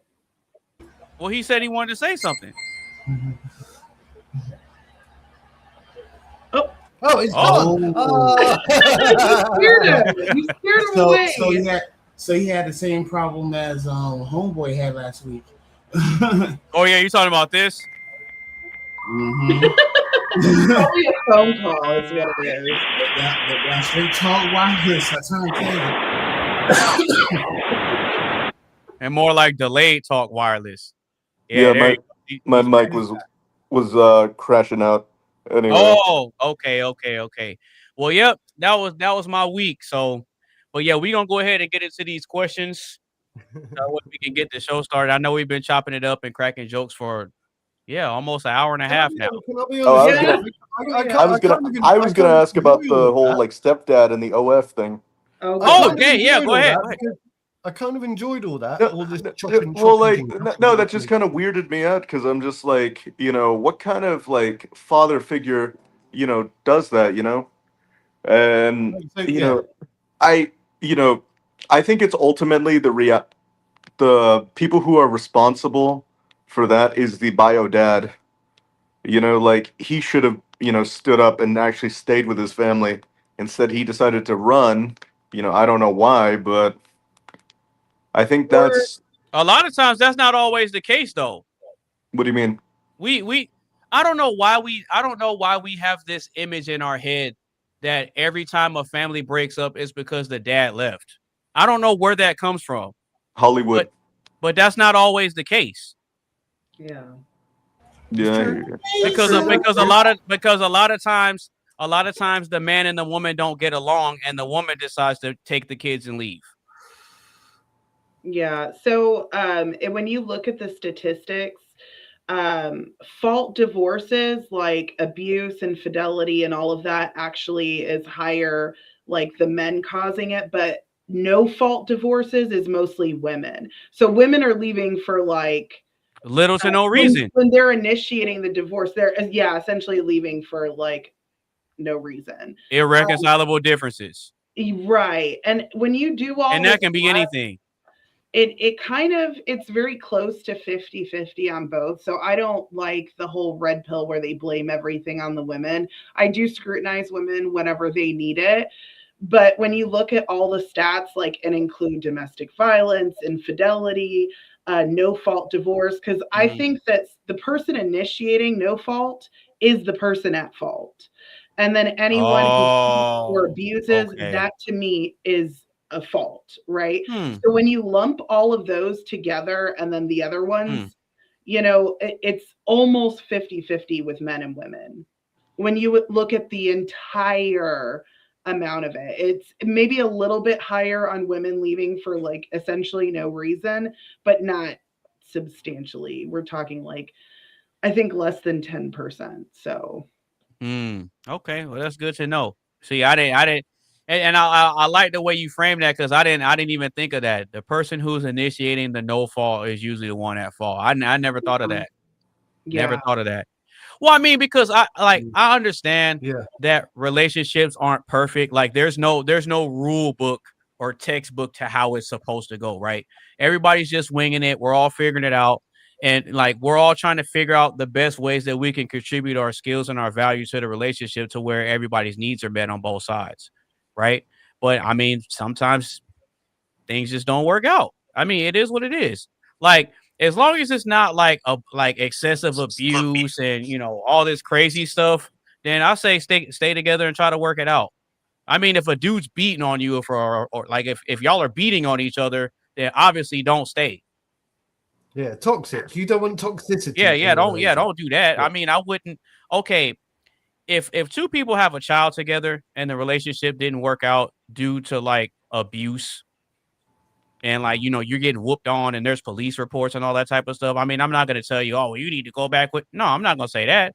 All I'm going to say is, you know what, just focus on being with your family and helping raise your child, and then as your child gets up some more age closer to adulthood, then start focusing on a relationship, because it's going to be a lot harder for you if you have a child that's not even in high school yet.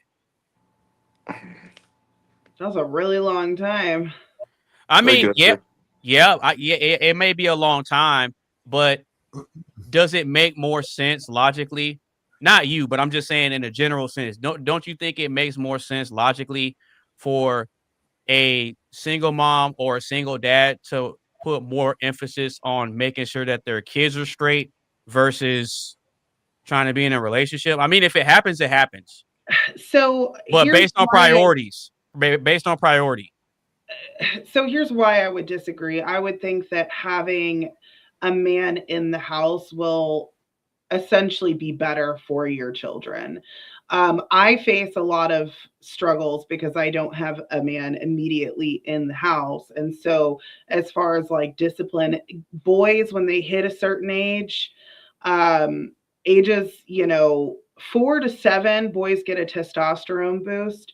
And my son is starting to exhibit all of those Uh-oh. traits that guys talk about. And I'm like, oh, dealing with it is I have to take deep breaths because it's difficult. And it's funny you bring that up because I've had conversations with my mom before, right? And I Mm. asked her, I say, "Hey, mom, can I ask you a question? And you'll be honest with me?" She goes, "Yeah, what's up?" I said, "Do you think I was a handful when I was younger?" And she goes, "Yeah." I said, "Why?" She goes, "Because you don't listen.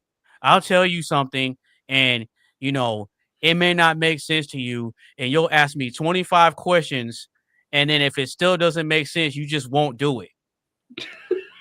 And I'm like, well, I mean, if it doesn't make sense, then why would I do it? She goes, see, that's what I'm talking about. She goes, that right there is why you were a handful. But I think that since we're a lot older now, I think she appreciates it a lot more. What, Are you you not a doing what Libra? she tells you? Well, me questioning a lot before I do something. Are you a Libra? Me? Yeah. Nope. No, what are you? Virgo. Oh, okay. Yep. September 6th.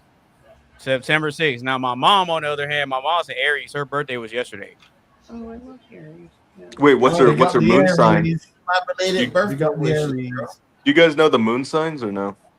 Mine Yeah, is a little Cancer. bit. Mine is Cancer. Okay. Mine is Cancer, and my rising is Gemini. I think I don't remember mine. I just know I'm a Taurus, and I Yeah. looked up. I don't put any faith Wait, in for real? that. Yeah, I don't. Were Put you any April or May? Surely, April. surely Athena. Oh, my Athena birthday's is next about. week. I Yep. forgot. Well, It's the 23rd, right? Yeah. would it be fair? Would it be fair, Mm. Athena, to suggest, because of your Christian orthodoxy, right? If Uh-huh. you were to look at things like the Taurus and the zodiac and stuff, you would see that as being more spiritual as opposed to true Christian in your mindset. Would that be fair to say? Yeah, so I don't put like any faith in spirituality. it. I just think that people might. So this is my theory on it, and I don't put a lot of I don't put too much thought into it, but I think that people exhibit certain personality traits based off of like when they're born. And they actually did a study in this one tribe, and like children who were born in a certain time, based off of like even the foods that they were eating more of because of that season, acted either more aggressive or more calm. And it was like funny that they could figure out like based off of what season they were born in, based off of like their temperament, which I found really interesting. So I think people might exhibit certain personality traits, but I am like a Taurus to a T. Like the personality in the Taurus, like literally to a T. The only thing is I'm not greedy. I do like nice things. Yeah, but you're bullheaded. Oh yeah. See, you're bullheaded. I am. That's a very blunt way of saying it. Bull-headed. She is very hard-headed. Yeah, she's bullheaded. Very hard-headed. I am. I know. But I'm not greedy. I just like nice things, but I'm very like sharing with my stuff. So I'm not, I guess, greedy. You know what? That makes a whole lot of sense, because I know a lot of Taurus people, and Taurus people are all about the home. Mm-hmm. They're all about the home and having things around them. They don't have to be expensive luxury designer things. They just like having things around. Mm-hmm. And your things are your animals. Yes, So- and I have like I have so many. I have like a rock collection and crystals, and You have a collection of me? I told you. Yeah, I like things. I do. I've been collecting rocks actually since I was very, very little. Told Very you. little. I guess that explains why I'm here. Oh, that's Thank funny. you. Thank you. I'll be here all week. I like this guy. I like this guy already. Yeah. That was funny. I like this guy. I like this guy. Mark, I would love to debate you. You have Discord? Yeah, Discord. Yeah, I don't really use it very much. I mean, What? Discord. Did you say? I did. Yeah. Yeah. I don't use it very much. Why not just like do it here or Facebook or Messenger or Yeah, YouTube. somewhere easy? Oh, okay. Yeah, I mean, I've got a Discord. I've got a Discord. It's Nova Bear. it's Nova. Yep. Well, NOVABEAR _. yeah. Can you put it in the Well, chat? I'll put it in the chat. I'll put it in the chat at the end of the Good man. Yeah. You can reach out to me. I've got a Telegram as well if you prefer that. I'm more active. Oh, no. I'm not going to get on that. I know the stigmatism. Yeah, you know what's the deal with Telegram, right? Mm-mm. Go on. That's like, a lot of people who are, have criminals use it. I heard about it. Criminals use it. Thanks, Yeah. mate. Thank you very much. Thank you very much. I was about to respond to that Telegram comment, but I had to remember what it was for and what I can and can't say. but yeah, criminals being very light on that word use the Telegram from what I heard. So yeah. Well, yeah. Fine. Well, it's That's P3 deals. Yeah. You said what now? It's Yeah, I caught it. Oh yeah. So I won't. I don't. No. I understand. Yeah. It's. I've heard that about. I mean, don't criminals use every? Hang on. Don't criminals use every single social media platform anyway? That makes no sense to me. What do you mean? People. More specifically, with Telegram, there's a story that's going around where quote unquote CNN has been doing an investigation where apparently there's these online chat groups where men are sharing videos and talking about how they can like different techniques of how they can drug and rape women. Oh, it was like 61 million men in these. They're having like classes. Now hold on how to grape women. Now watch this and though. Get away with it. Right. Now that's the story that's going around, right? So somebody I know shared the same thing, and I seen maybe 30 or 40 other women sharing that same thing, and I say, you know what? Let me look into this and see if it's real. I looked into it and I found out it's not. Okay. Okay, good. I'm gonna look into it. No. Listen. What I found out that yes, there are groups where men are doing it, but more specifically, it was they narrowed it down to this one Telegram group where it had like 1,000 members in it. I was going to say because surely. So the whole online rape academy, it's fake. It's not real. No, I'm sure it's not real, and it's not. And there's nothing. There's no group with 62 million men in it. Wait. Anonymous base. That's a large number. Anonymous base. Yeah. Do you believe in like Pizzagate and stuff like that? To a degree, yes. To a degree, yes. Okay. Yeah, to a degree, yes.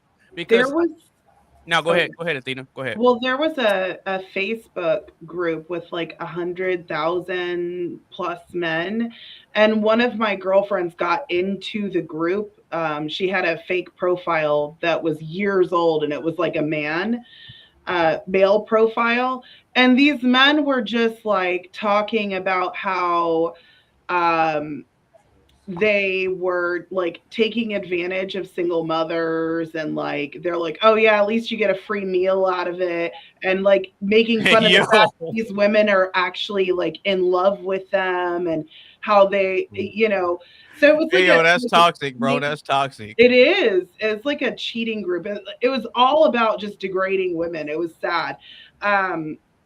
And like the thing is there are groups like that women are in. Like there was the T app. It was all about. Oh yeah, I remember. It was about like exposing men who cheat or whatever. But I was in a group. It was Are We Dating the Same Guy?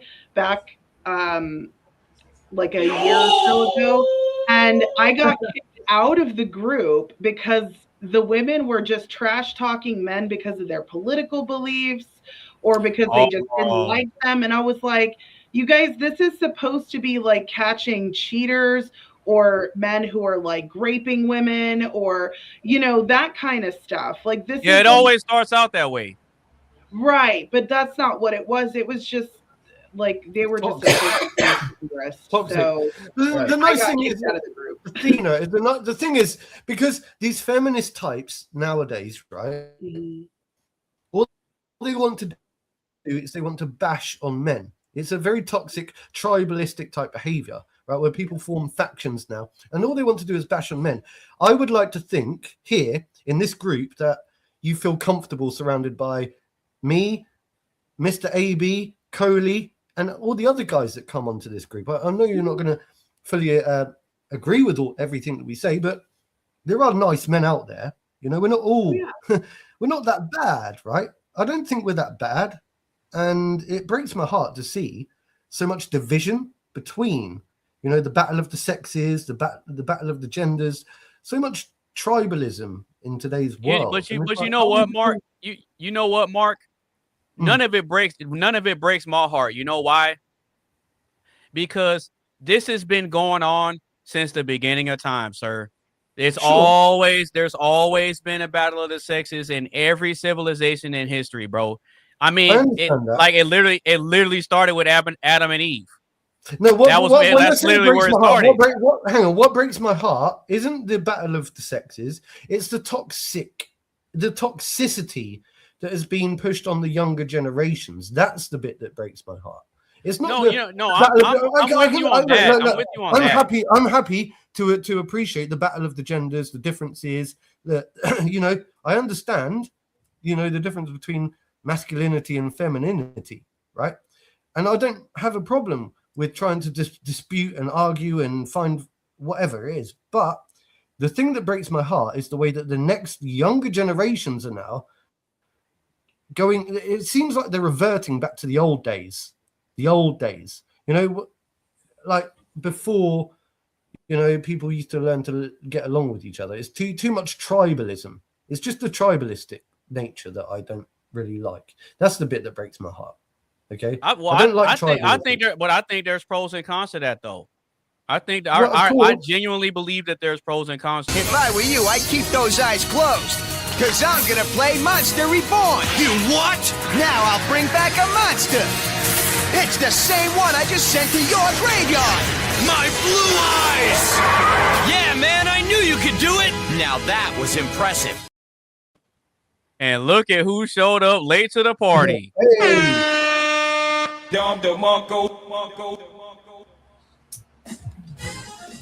Hi, Athena. Sorry. Hey, Carmen, we can't hear you. That was a joke.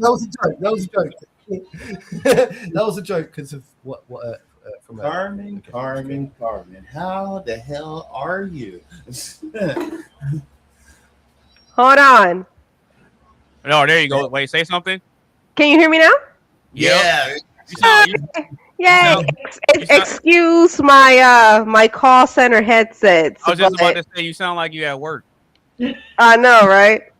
No, but watching WrestleMania. Move the Coley, you watching WrestleMania? Yeah. Y'all keeping up with everything. I'm waiting on the next match now. Freaking our show's be getting his ass beat early. Wait. Say something real quick, Carmen. Is it clear? If not, I can go in the other room. Okay. No. Because what I did was, you had your microphone set to automatically adjust the volume, and it's peaking way too much. So I took it off of auto to see where the level is, and since it sounds good, I'll just keep it there. Is it better now? It's way better now. Okay, good. Sorry. Yeah. You can bend the microphone there, can't you? You can move it away. No, but Carmen, go ahead and introduce yourself to the people and let them know who you are. Hey everybody, Carmen. Sorry I'm late. Y'all can follow me on Instagram, Carmen.ds92, and tell Anonymous Space not to have his podcast on WrestleMania weekend because I'm doing both things at the same time. I didn't know. I haven't watched wrestling in so long. What's wrong with you? WrestleMania weekend you having your podcast. I'm like, you got mad at me for doing it on Valentine's Day too. I did. You need to pick better. Okay. No. You can't have these podcasts on these particular weekends. Would you have your? How am I supposed to? No. Would you have your podcast on the Super Bowl weekend? No, you would not. So why are you having it today? Actually, I did. You did? You don't remember? No. We was on that. We was on the air that podcast. I Was think. that on? Oh shit. Well, fuck it. I On didn't that know. Saturday anyway. Yeah, it Was was it that Saturday? Saturday. Yeah, it was that Saturday. Saturday. That was Saturday. We didn't talk about Sunday. Yeah, And I yeah, got my yeah. money shirt on. Y'all notice? I got my money shirt on. Yeah, Showing that we. bling. As a matter of fact, we did a potluck show on February 7th. I'm looking at it. We did a potluck show February 7th of this year. But that wasn't Valentine's Day weekend. That was the 7th. No, but what I'm saying is that was around the Super Bowl. Oh, okay. That's what I'm saying. Because Oh, remember, yeah. because Bad Bunny performed. Yeah, that's right. Yeah. I wasn't on that podcast because I was watching the Super Bowl. No, that was Sunday. My podcast is Saturdays. I don't So do my it was- show on Sunday. Okay, well Yeah. that's different because it was the next day. That's what I'm saying. Yeah. Yeah. And we That's were what I'm saying. Yeah. oh, I remember now because you were talking stuff, you were talking shit about Bad Bunny. I remember now. I remember. You said that he was gonna pop up in the dress. I remember now. No, I said that's why a lot of no, stop the count, stop. You did say that. I You didn't did say that. I did You not did say say that. that. You I did did say not that. say that. You did say that. I did not say that. Oh, You okay. did. I did not say that. I did not say that. I said What that you a lot. said? I said that a lot of people were going to be tuning in because they heard about it and they want to see if he's actually going to do it. You said that motherfucker was gonna pop in the dress, but okay. No, I didn't. Yeah, you did. No, I said no. The words out your mouth said, as long as Bad Bunny doesn't come up in a dress. Yeah, I said as Cool. long as he doesn't. I didn't say that he was. Thank you. So you're lying on me. I'm not lying on you. I just quoted you word by word, and you just agree with me. I didn't say that he was going to. I said that a lot of people were going to tune into the Super Bowl halftime show because they heard that that's what he was going to do. Y'all see how Anonymous likes to play the word game? You know, he just Yes, likes I That's know. literally what I said. It's fine. It's fine. It's fine. Yo, that's It's fine. that's literally what I said. I told y'all he will make a No, good I politician. know what you said. I know. I remember. I guess who's. Thank you, Mark. Do you remember, Mark, when he said that? Thank you. No, look, you want me to tell you what else I remember? What? I remember Mark saying that the New England Patriots were going to win and he was going for them. And I was going for the Seahawks. Yeah, but I changed my mind, right? So I hate the Patriots. And Mark found out the hard way. Mark found out the hard way. Oh, look at Charlotte Flair in the butterfly outfit. Sorry. Yeah, Did yeah, you get to my question yet? I hope not. I was just about to interject and say, speaking of people in clothing, what the hell those two got on? They got butterfly. It's Charlotte Flair, and Charlotte Flair can wear whatever she wants, and so it's Alexis Bliss. They can wear whatever they want. But it's not an anime convention. All right. See, All we're right, not talking about wrestling. We're talking about this. Then me and you are the wrestling fans. Nobody else is. Right. Get back to the show. Yeah, we gonna go ahead and get into some of these questions. I have a quick question. Yeah, go ahead, Athena. I just realized I had a couple beers in the fridge, and so I went to grab one. If I drink it on camera, like, do I have to pour it in something to drink it? I don't know. That's a question for Anonymous Base. Wait, what? That's what I'm asking. I have a Corona. I don't know if I could drink that on camera. Do I have to, like, pour it? No. Oh, Oh, you're saying it because for YouTube. Oh, okay. Yep. For Yeah, I don't YouTube, care. baby. No, but like, are you gonna get it? Is it not going to show because of the alcohol content right. on YouTube? Like violation of YouTube guidelines. Not that I'm aware of. No, we're adults. No. I had Cheers, No, buddy. because Mark has had Budweisers, and no, I never got my video didn't get flagged, or I never got anything about it. I talked on here a couple of times, and he didn't get flagged. So, Yeah, that's what I'm saying. That's what I'm saying. Like with the way I run my platform, I don't censor y'all. I don't tell y'all what y'all can and can't say. I don't tell y'all what y'all can and can't do. Tizzle is always eating. Sometimes he might roll something up and smoke a little bit. I mean, we've seen it. In all fairness, right? You've literally got parental. I mean, as long as advisory Literally Yeah, written at the yeah. bottom. I Yeah. always So, I have disclaimers on my content. Like, hey, it's not for kids. Like, even Mhm. on my thumbnails, I make sure I put, hey, explicit content that we're gonna be having some adult conversations. I got TV mature audiences on my intro. Like, I let it be Yeah. known that, hey, this is not like a kid friendly show, and yeah. like, we grown folks. So I let Right. grown folks do what grown folks do. I mean, as long as you ain't, doing no hard drugs, like you in the back doing a line. Like, no, we ain't doing that. Well, you bet Not a not. line. I Yeah, hope we that ain't. if one of us got a little too intoxicated, you would drop us, though. Well, you know what? I haven't had to do that yet because Marcus has some episodes where he wild out a little bit, and then he came back later and he was like, "Man, I was watching myself on the playback, man, and I have to Don't ever apologize." watch it. Don't do I it. do, I Yeah. do, I do. I understand. I understand that Hmm. I drink too much, right? And No, I y'all are probably good though. it's a Y'all are good. Saturday night, right? So I come into this, right? Here's the thing. The problem is, Oh, she had the best time too. right, initially there were Sunday nights, right? But you've done it on a Saturday night, which is for me the day that I actually like. I'm like, right, I've got nothing going on tomorrow, right? I'll get my beers in, I'll drink, so I'll start a little bit earlier, and I'll get drunk, and so of course I'm gonna say stuff and get a little bit overly excitable. And I try not Hmm. to be, and I realize that when I What's watch going back on, the bro? following day, I understand myself. I understand that, I was slurry, I'm slurring my words, I'm repeating Okay, cool. myself, I got you. I'm not getting myself across. See, I'm even gonna watch back at this bit, this Coley, exact Mark, moment. Carmen, Athena, and me. What's she doing? What are you doing? What are you doing? What are you doing?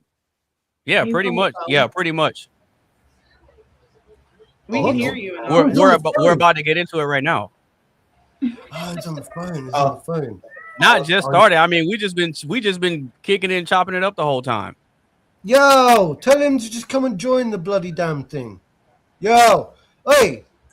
I hit him up earlier. Come Okay, on. all right. We just getting started. Tell them I'm 2 hours late, and we still just getting got started. Tell them I'm 2 hours late. I know. No, because earlier that was Tizzle. So earlier he said he was probably not gonna make it because he has a date. Ooh, Oh a new Lord. one. Yep. A new A Yep. new one. I told y'all Yep. Tiz will be out here. Hey, Hey, Tiz will be outside. I'm all for it. Go ahead, Tizzle. Do it for all of us. Mhm.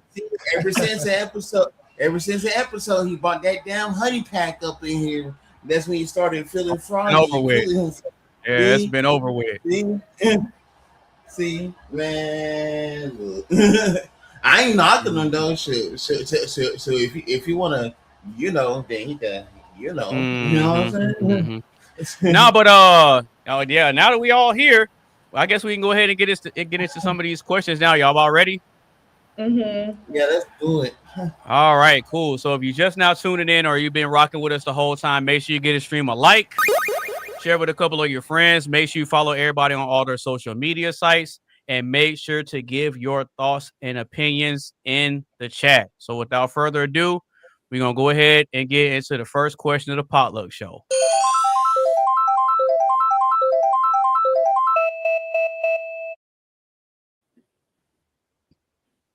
So before we do the actual question, I actually have an icebreaker for y'all. Okay, I actually have an icebreaker. So before we get into the icebreaker, I'm gonna play a video for us to react to.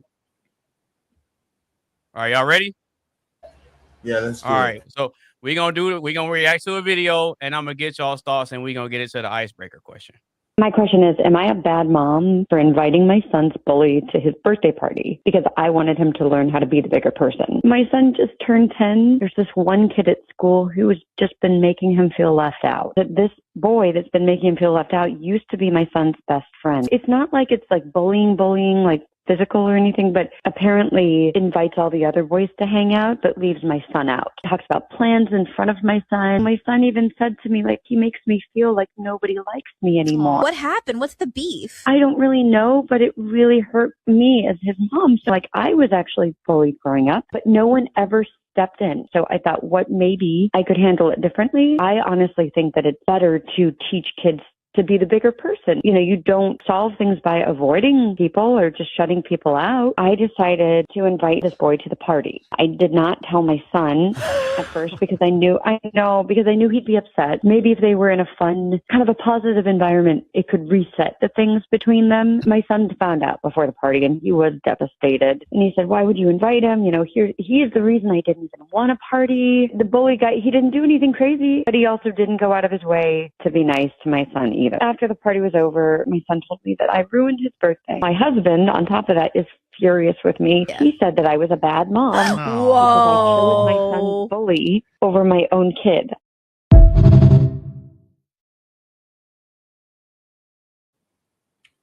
That's wild. Okay. Ooh. So now that we've seen the video, we got the icebreaker question. So mom invites her son's bully to his birthday party. Is she a bad mom for doing so, or is she just creating space for him to grow? What are y'all's thoughts on that? I'm buzzing in first. Well, I don't got a buzzer, but I'ma just Go on, Cody. me. Look. I am an absolute advocate of bullying, being that I was bullied around all throughout, all throughout my elementary and middle school days, and even though she's not technically a bad mom for doing this, it is an absolute horrible idea because because think about it. Now, I'm not speaking for everybody, right? Because people handle things differently, you know, different strokes for different folks, right? But Okay. when it comes to bullies, like the initial reaction usually is I'm not fucking with this person, blah blah blah blah, you know what I'm saying? Let alone inviting the bully to to a birthday party. That is absolutely a horrible idea. Because now it's like Stupid. because now it's like, okay, who was it? If Sid actually met Andy, right? If Sid actually met Andy, shout out to Toy Story. And Sid actually, and Andy found out that Sid did that to his toys. Do you know what breaking point he will reach? You know what I'm saying? Like, no, like, you don't invite a horrible person, let alone an invited person. Excuse me, an uninvited person over to a birthday party, let alone a regular day in your house. Like, are you nuts? Like, because like in school, you keep getting picked on until you reach that boiling point, and then you want that motherfucker's ass, or get a chair or a steel chair in this case in honor of WrestleMania. Not, you know what I'm saying? Like, no, absolutely terrible idea. It doesn't make her a bad mom, but that's a horrible decision. You just don't fucking do it. Point blank, period. All right. Everybody else? Is she a bad mom for doing so, or is she creating space for him to grow? I mean, I want to hear from Athena first before I put my 2 cents because she got kids. Because she has a son. She's the mama. Yep. Yeah, she has a son. So here's the thing. I can already tell that whatever bullying is happening, it's worse than what he's leading on. And she's obviously the type of controlling mother who oversteps, and he probably doesn't want to tell her. Now, he probably told his father because that's why his father probably called her a bad mom. Because she overstepped, she didn't respect any sort of boundaries. She's trying to control the situation. Obviously, she's an overbearing mother. And that's why her son didn't confide in her in everything that's going on. And so if she knew everything that was going on, she probably wouldn't have done that. But the thing is that she doesn't allow space for her son to actually be open and honest, because she's undermining any like autonomy that he has or decision making. And like, your home is supposed to be your safe space.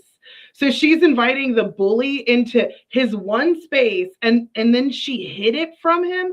It almost feels like, from that boy's perspective, it would feel like, not only am I getting bullied, my mom's in on it.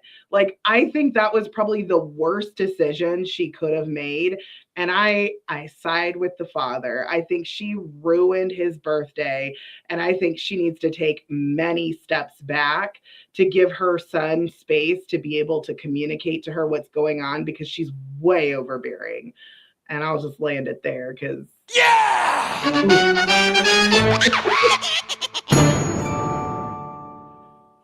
All right. Mark and Carmen, what are you guys' thoughts on that? Is she a bad mom, or is she just creating space for him to grow? I mean, this is just for me. I'm not a parent. I have obviously have stepchildren, but they're a little older. So I think maybe I'm just being petty. But I think I would be the type of mom where, hell, if you got beef with my kid, we got beef. So we got beef with the 4-year-old. So my 4-year-old, 8-year-old, we got beef. Because my 4-year-old, 8-year-old son, daughter, whatever, we got beef. So yeah, I feel like she was wrong. That's a new perspective, Athena, because I wasn't thinking from the kid's point of view. I'm like, well, now the mom is in on the bullying. I think the intention was meant for it to be good, but she went about it definitely the wrong way. Yeah, I wouldn't have invited the bully. No, bro, we got beef. We got beef. You're not in my house. Like I said, I have no shame of having beef with a 4-year-old, 8-year-old. Whatever. Let's do it. Hey, look, hey, Carmen, I don't care if she's a girl or a baby or somebody's grandmother. I'll still knock her out. Yep. That's me. So I've got a completely different perspective on this. I've got a different perspective. I suppose it depends on, right, whether there's adult supervision in the room. Okay, so I agree with the whole concept of the school of hard knocks, okay? Because if you don't go out there and get into fights and get your nose broken and get into little fights and scraps and stuff, unfortunately, you're going to end up being a pussy growing up, yeah? And I think that so long as there is adult, because I'm not sure whether she's trying to say that there was adult supervision. That's the problem with that video. It's like, well, she's boasting about like getting these kids in a room together and letting them scrap it out, which I don't think is a good thing to boast about. But at the same time, I mean, so I suppose from a parenting point of view, look, maybe she's not articulating. Baby kid, kickbox. What the hell she hosting? Kickbox Fight Club? What the hell? Talking about scrap out. Maybe they can just beat it up. I'm like, what the hell? She hosting a little. That's not what I'm saying. That's not what I'm saying. That's not what I'm saying. That's not what I'm saying. What I'm saying is, Falcon punch. Well, it depends on like. So I use the word rough and tumble, right? Instead, right? I would use the word rough and tumble. So as a kid growing up, right, me and my brother used to fight a lot, rough and tumble. Okay. And I think it was healthy for our growth and our relationship growing up. And yes, my parents could have intervened a lot more and broken us up, but I'm glad that they didn't quite so much because we needed to battle things out for ourselves. And I think that's what it comes down to.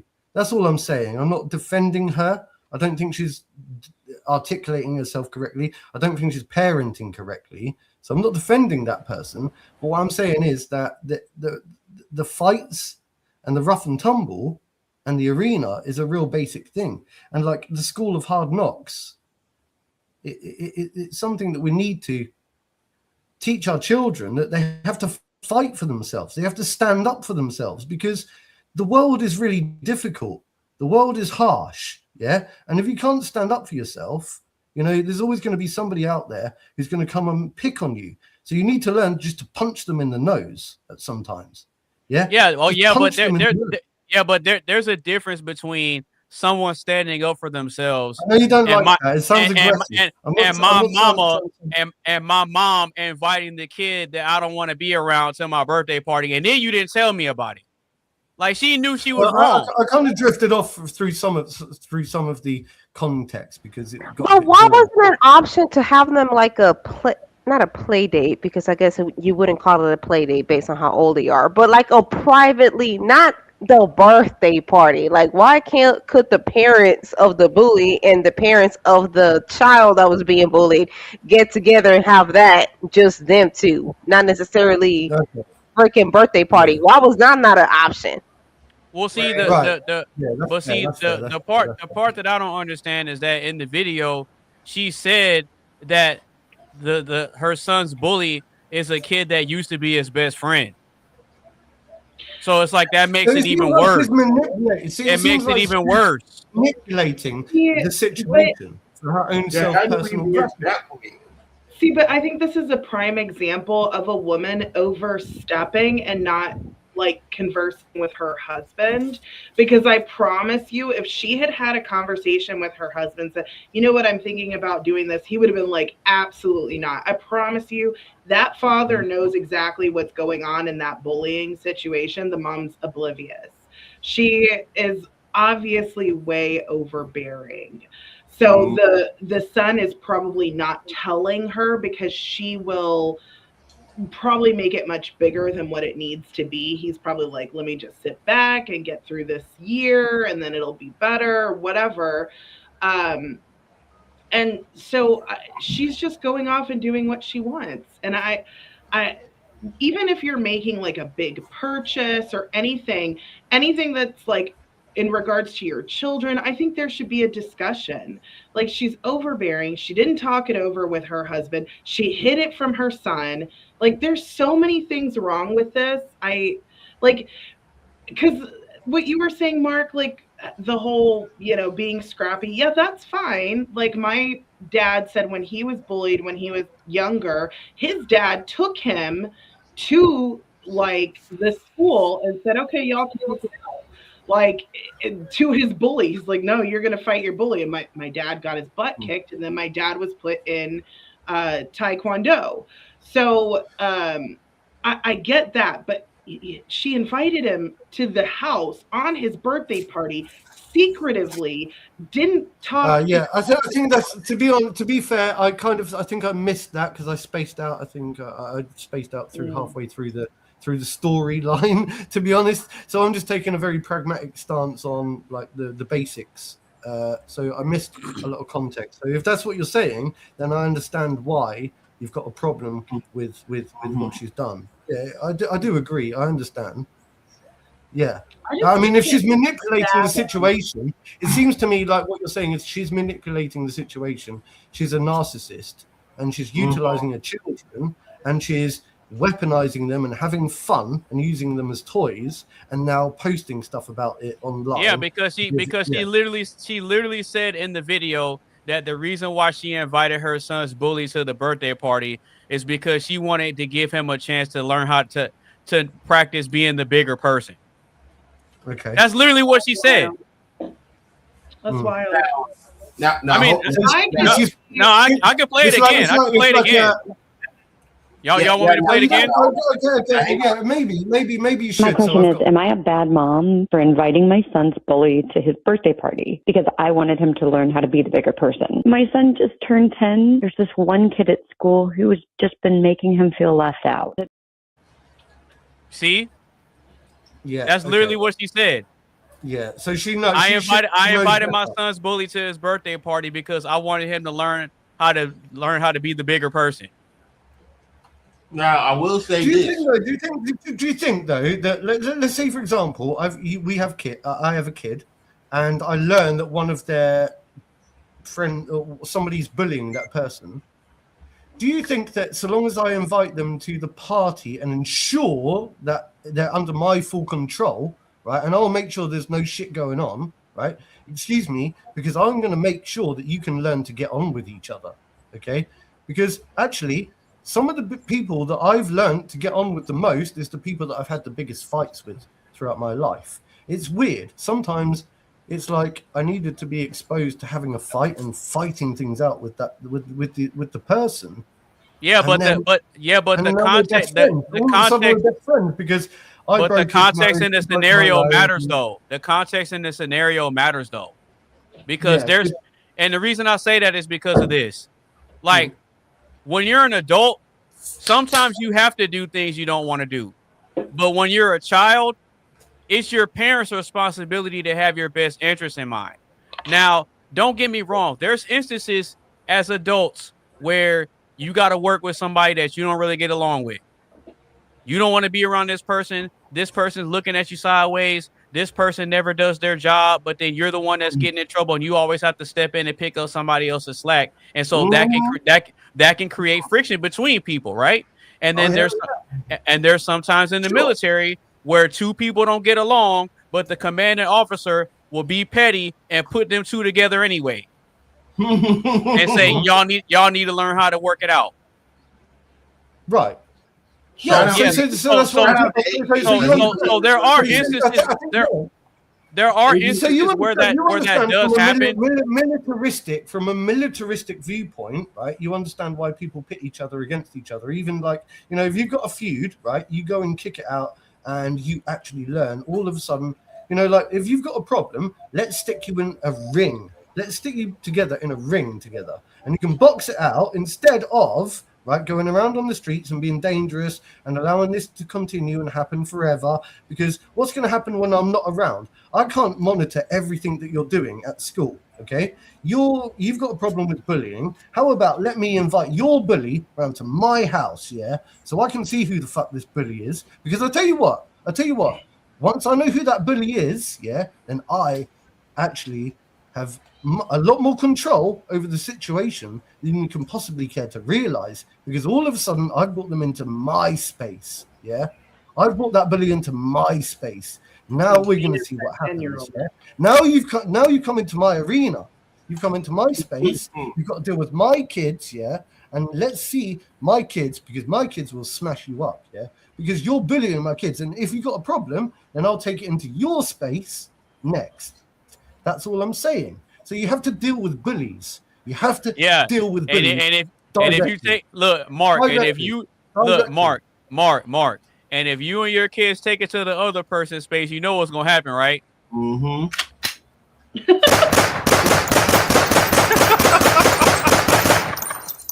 I'm imagining all these 10-year-olds like.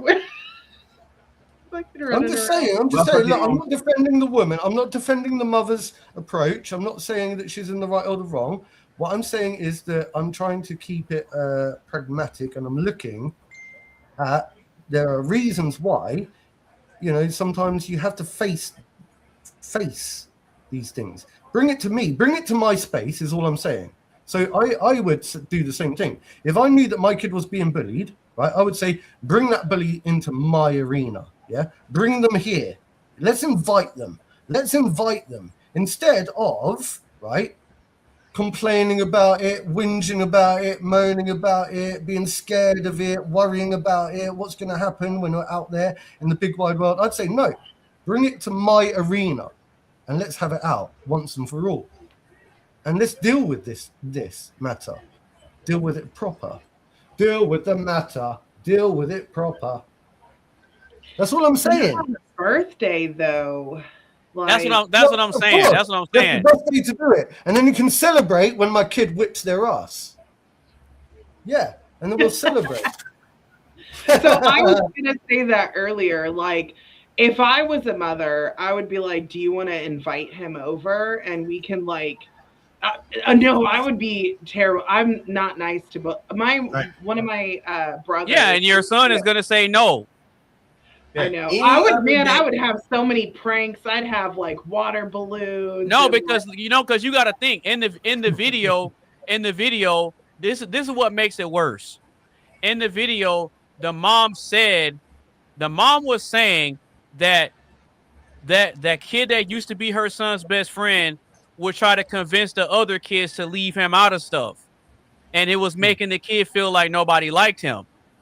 Then you invite all So the he really other wasn't a kids, friend and at all don't then. invite him. But that's what I'm saying. That's what doesn't make sense to me. So if your son is telling you, hey, this kid actually used to be my best friend, and now he's turning everybody against me, and like they don't invite me to stuff anymore. So your solution is, you know what? Let's just invite them over here. Like what?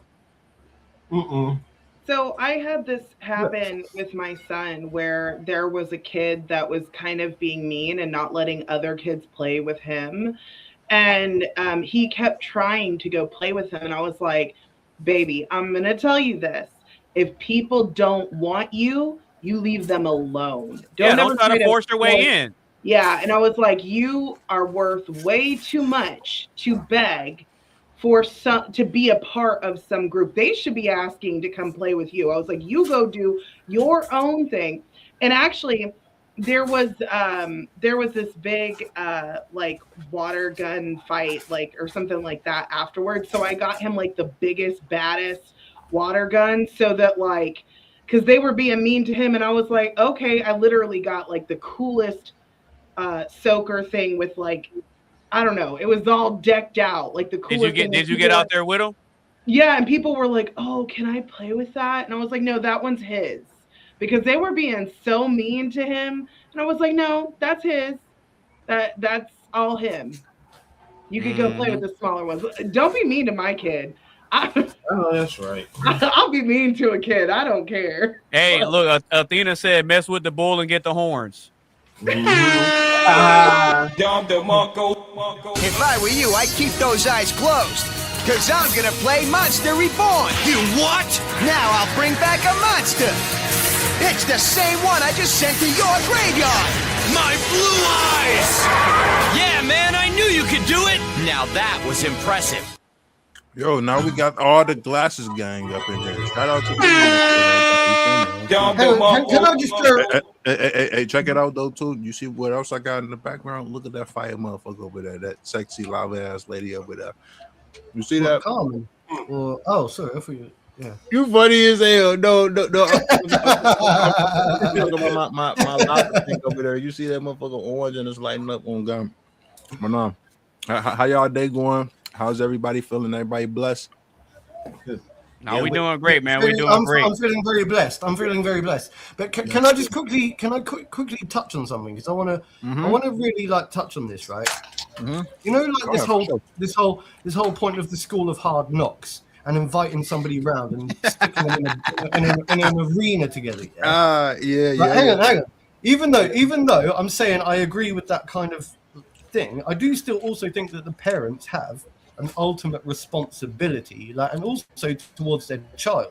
So, like, I would never, if I had a kid, right, and what I would like to do, preferably, is prepare them for that encounter, so that they feel comfortable, and make sure that I'm not just pitting like two cocks in an arena. You know, I'm not looking to pit children against each other in a cockfight, and I think that's the problem. You know, or a bull pit fight, you know, pit bull fight, whatever they call it, yeah?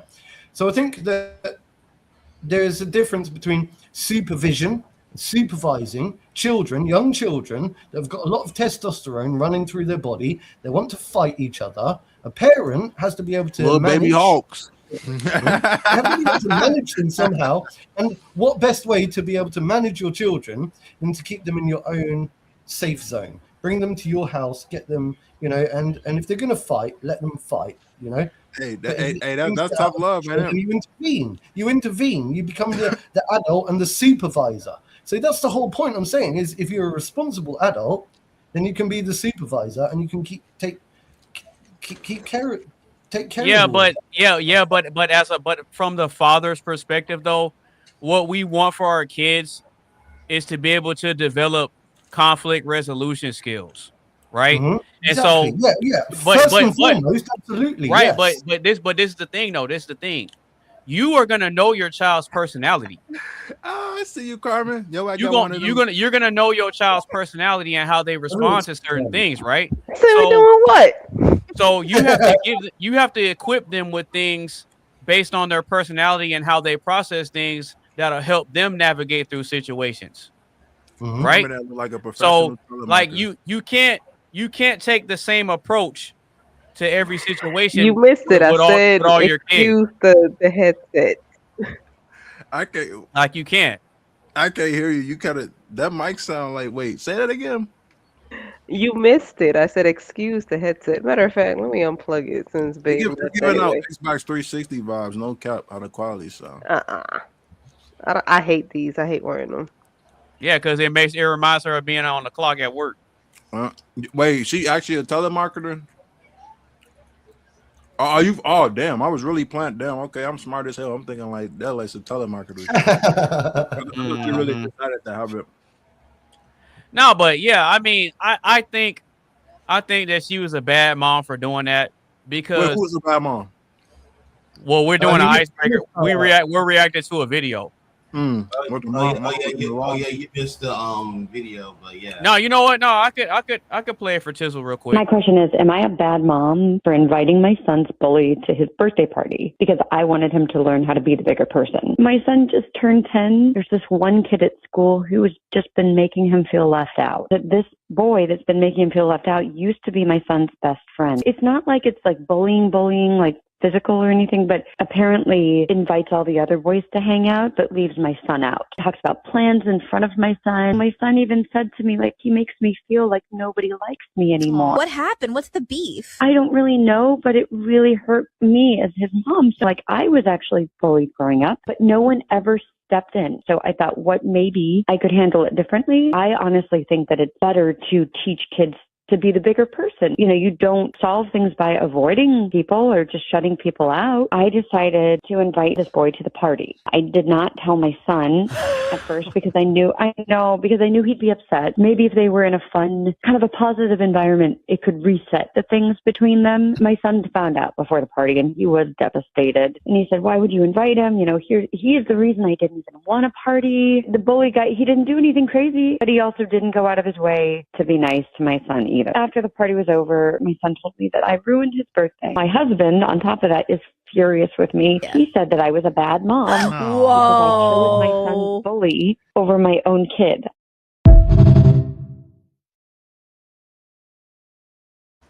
Damn. That's crazy. Even the death. Damn. Well.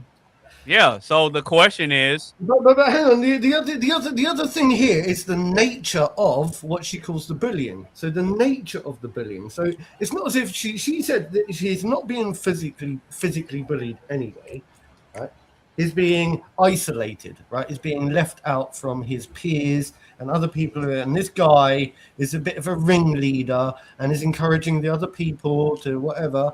And so, look, once again, you know, maybe it is not healthy to bring these two people together. Maybe it is, but only once you do it will you truly find out. You know, you bring two people together and see how things see how things. Like, okay, it's one thing if the mom is saying, "Hey, I want you guys to be able to work it out. I want you to learn how to be the bigger person in some situations." Yeah. But there's a time and a place for that. Oh God, don't use your son's birthday party, something that he was excited about. Don't use your son's birthday party for that. Maybe that's the only time. Maybe that's the only opportunity that you can find. No, it's not. No, it's not. No, it's not. To find a reason to bring these two kids together because there's a party going on. You're like, okay, I can use. Or you could just respect your son. And let your son be a kid. I think you can do both. My mom's gonna allow that though. I think you can do both. No, because even though look, this is the thing. I get what you're trying to say, Mark. You're trying to play devil's advocate, but you know that. but the mom knows she was wrong. Because when she mentioned that I didn't tell him, I invited the bully over and I didn't tell him, that even the people on the radio were like, "What?" And she's like, I know it's bad, but I didn't tell him because I didn't want him to be upset. I don't ever use words like this, but that's mischievous as hell. Like what? Mischievous or mischievous. Mischievous. Oh, I love it, man. I love it. Yep. Mischievous as hell. It's definitely mischievous. Yeah. So she knew she was wrong. She knew She knew she was wrong. She was trying to manipulate a situation to try to get a certain outcome instead of just respecting her son's wishes. And the father probably knew about it too. Did I say that in the podcast a couple weeks ago? I said, man, and woman can both be manipulative. Yeah. I won't lie though. Yeah. So her plan, even though it may have had good intentions behind it, how you went about it and what you did, you ruined it. And now you call a radio station to tell them the story, thinking that they're gonna have your back, and they didn't have your back either.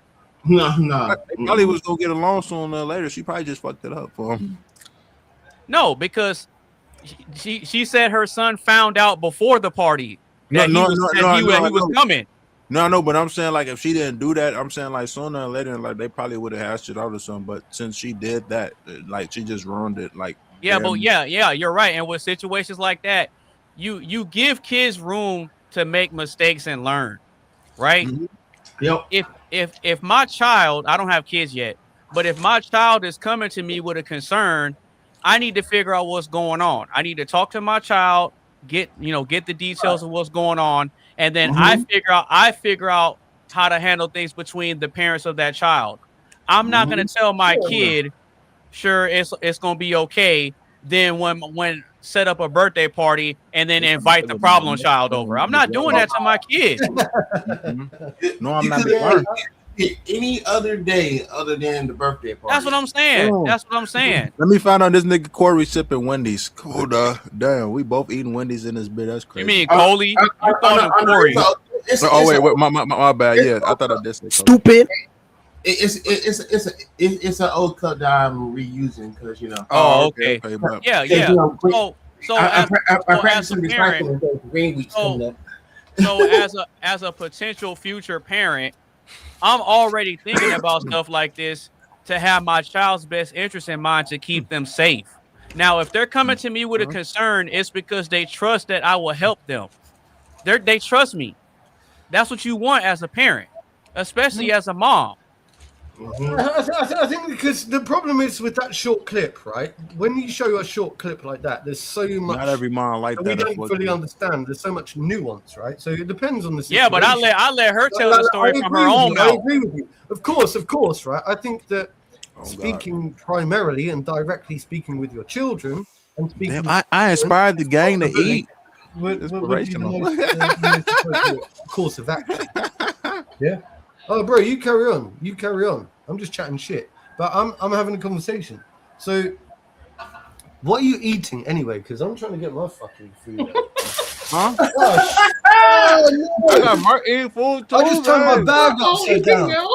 Oh my god! I just turned my bag of Doritos upside down. You might as well call this big mukbang podcast. I'm all over the place. For God's sake. I have deli meat, grilled pickles, and cheese. Yeah, and Carmen brought up. Carmen brought up a point. I mean, she said this is the potluck show. Yeah. It is the potluck. Oh my god! And they are serving food on cheap. Yeah, people are smiling and eating in the picture. Yeah, my bad. Yeah, buddy got me want to go to Chipotle now. What the fuck? Yeah, my bad. I slipped up and called her Cameron. Stupid. So my Chinese food actually want to go to Chipotle. That's interesting. You never had Chipotle? Oh, I had Chipotle before. Yeah. They busting. I'm just saying, like, my Chinese food actually wanting to go to Chipotle. Hey, crab ragoon. Huh? Hey, oh wait, do you got a Chipotle in England? Do they? Chipotle? Yeah, is there a Chipotle in England? So I know like of a Chipotle sauce. No, a Chipotle restaurant. What's that Chipotle sauce? Carmen. Now we got Chipotle sauce. Carmen, you really think that the UK is gonna have a Chipotle when they don't even really they don't really season their food, bro? They don't season their food over there. Right, for real. The people in the UK do not season y'all's food, bro. Oh no. In the UK? Huh? Are you going to try it, Carmen? I can't eat. In the UK, Okay, there's chains. Why not? There's a McDonald's. There's a KFC. There's all of that. Right. Why not? Why not No, Chipotle? we ain't got Chipotle. We ain't got Chipotle. But we got like we got Caribbean like style things. But they're not. They're very rare. Caribbean style. Also, Pirates of the Caribbean type shit. Hold on. They're rare. They're rare. We do like so. There's a Caribbean, however you want to pronounce it. Caribbean. Caribbean, Garo. Yeah. There's one coming up this summer. Wait. No. The second part was Greek. Gyros are Greek. Well, some people call it Garo. Gyro, that's not correct, but still, that's Greek, not Caribbean. I know, but what I was the point I was saying. You were saying like tomato. You can say it either way. Yeah, pretty much. Okay. Why you make that face? Okay. How you gonna make? I was gonna say how you gonna make that face? And you know it's true. That's crazy. Mm-hmm. I didn't understand. I thought you were comparing like Greek food and Caribbean food, but you were saying gyro, Caribbean. Is that what you were saying? No. Yeah. Yeah, I didn't catch that. Oh yeah, you good? Yeah, I'd be bogus as hell if I did. Salsa. I got the salsa tonight. Oh, salsa. Salsa with some chips. You some Dorito chips. I like the Yeah. Dorito. The salsa with Dorito. Wait, hold on. Who like avocado in here? Oh, avocado. Good. I love avocado. People say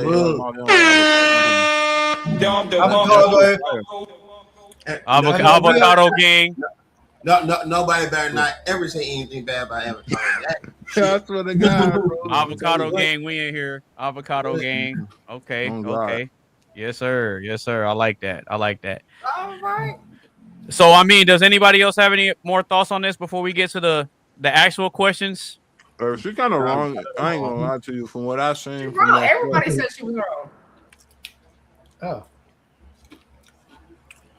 No, go ahead, Tissel. Oh no, I just agreed. I was saying she bogus as hell. Like, cause how you gonna do that?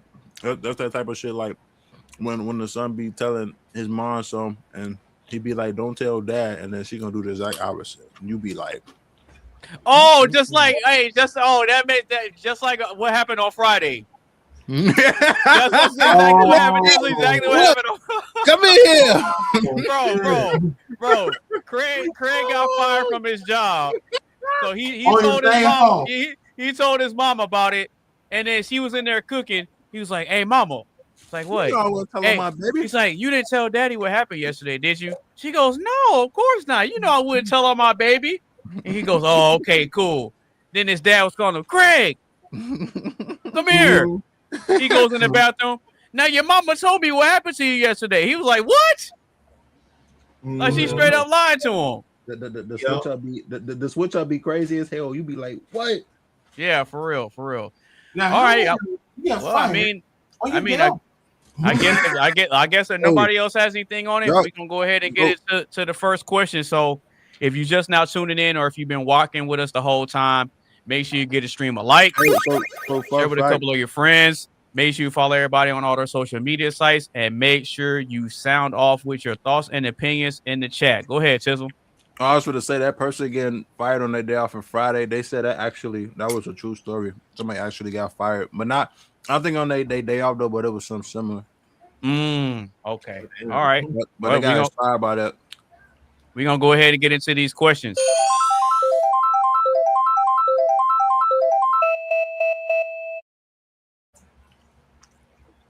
All right. So the first question is, what traits about yourself do you have trouble acknowledging? Say it one more time. What traits about yourself do you have trouble acknowledging? I ain't gonna lie, I'm observing right now. I think I already know who came with that question. They not slick. Your name Rick, but you not slick, goddammit. Who do you think it was? I ain't even gonna say that much because I might be wrong though. I'm gonna see. But I think I exactly know who it is though. They know who I'm talking about. You said that like you said like you were a detective and you immediately had the clues, and then when I asked you, now you don't want to say it. Like you playing Clue. Oh no. Oh, you right. I can say, but not, I could be wrong though. That's what I said. I think Athena came with that question, but I could be wrong. I thought it was totally. There's something about that question that's wrong. Because, Okay. like, So how can you acknowledge something that you can't acknowledge? That I don't know. Right? How What? can you acknowledge? right, yeah, I This is was kind of thinking. No, Like, what? what do you mean by that? What traits about yourself do you have trouble acknowledging? Well, if I have trouble acknowledging them, how the hell am I supposed to know in the first place? If I've got trouble No, acknowledging you know you have these traits. They just want you to bring it up and talk about it. Like, come on, bro. Okay. So, like, Okay, are you? okay, all right, Is it fine. like? I'm already seeing. I like so we don't want to tell what's wrong with ourselves. Okay. Hell So no. is it like what other Then you people say that is like a problem you have that you don't think is a problem? Yeah, Maybe you can it's not a frame it better way of however putting you want. However you want to frame it. However you interpret it. it. I Okay, like this. I'm going to start. Because I've been thinking about this a lot recently, right? So I've got a problem. Yeah, My you biggest think about a problem lot. My biggest problem. No, my biggest problem is that I sometimes find myself becoming very overwhelmed in the world, right? And I don't share that with other people very comfortably. So I tend to be a people fixer, a person helper, which puts me in a very vulnerable place in life.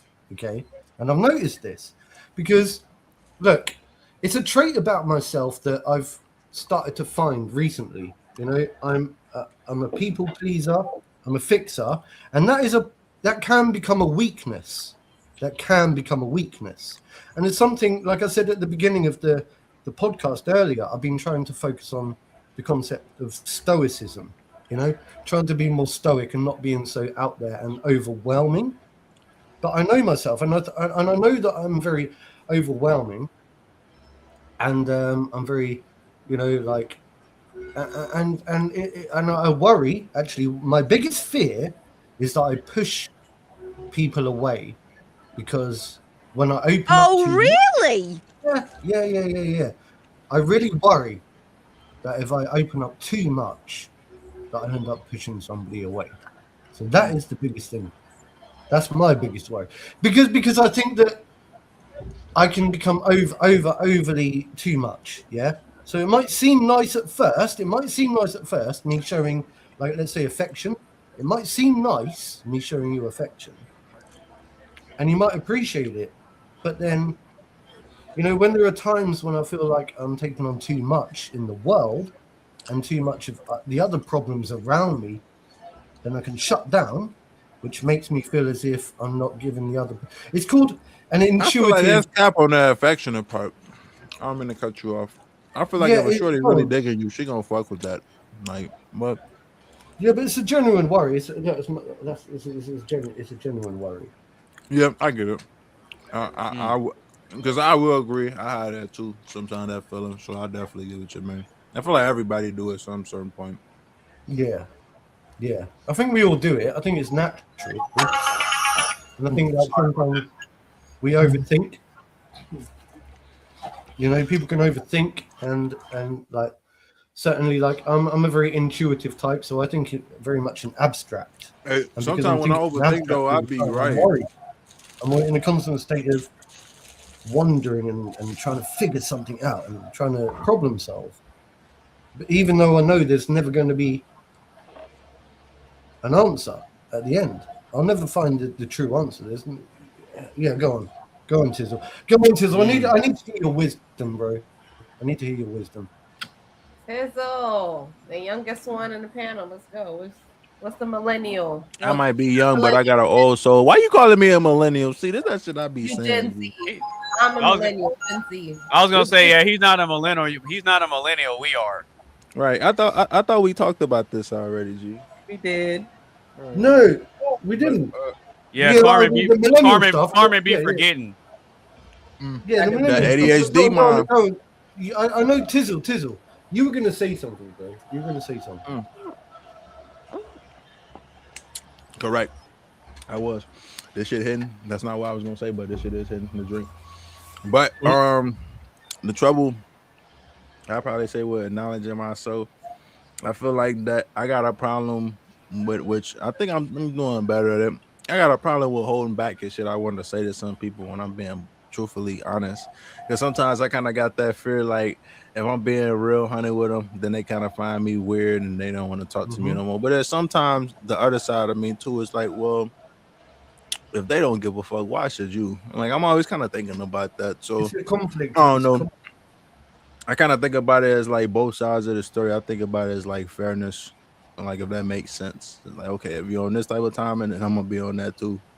Like this shit not hard. Like I don't know, but yeah, I could choose to be, you know, I wouldn't even say toxic. Like I could choose to be like a ghetto type motherfucker. I just choose not to because I know I'm better than that.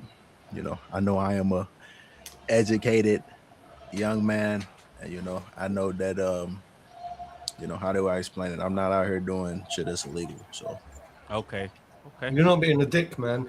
And so that gives Yeah, you yeah. a sense of that gives you a sense. That gives you a sense of Oh yeah. At least you're not a dick. At least you're doing the No, right hell thing. no. At least I'm your never heart gonna is be in a the dick. right place, right?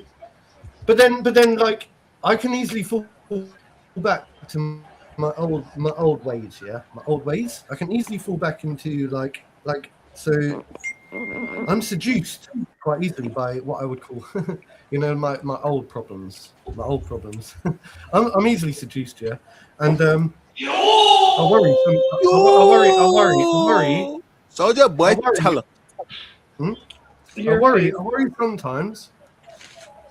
I worry sometimes. I worry sometimes about that. About what, lad? Being easily seduced because, right? I just don't want to be like what do you call it? I'm a blinker this hole. Just someone who's like easily wrapped around somebody else. You, Mark, are you easily seduced? Well, maybe. I'm tripping over Carmen doing. She funny as hell.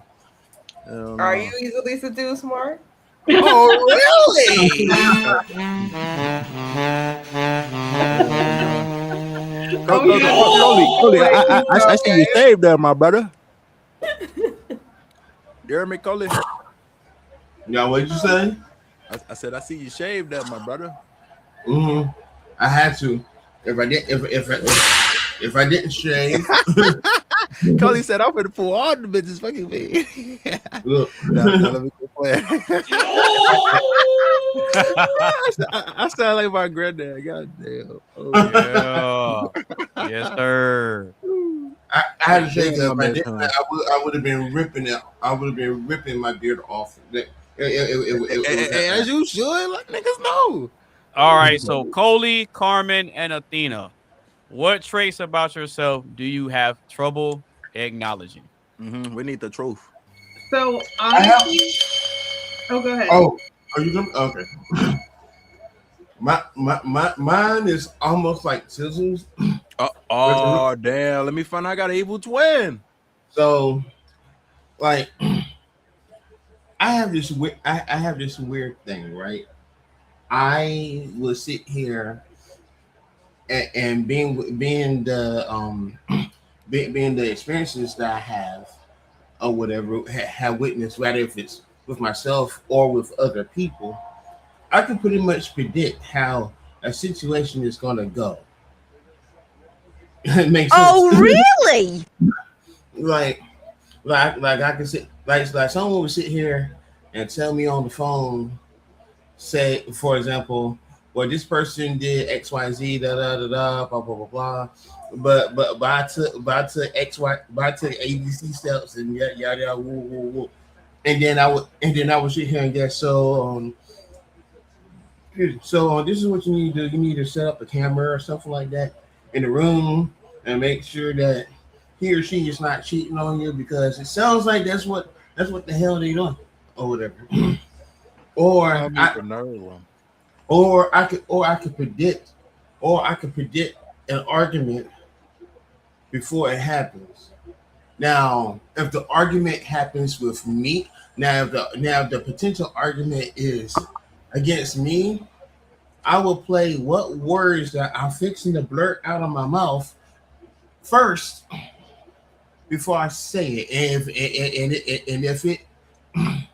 if it ends the wrong way, then I don't then I just back away from it, and I just choose alternate things to say. Reason being because like I try to avoid confrontation unless I on my soul. Unless I absolutely have to be like, you know what, fuck this shit. We did a conversation. It's bow.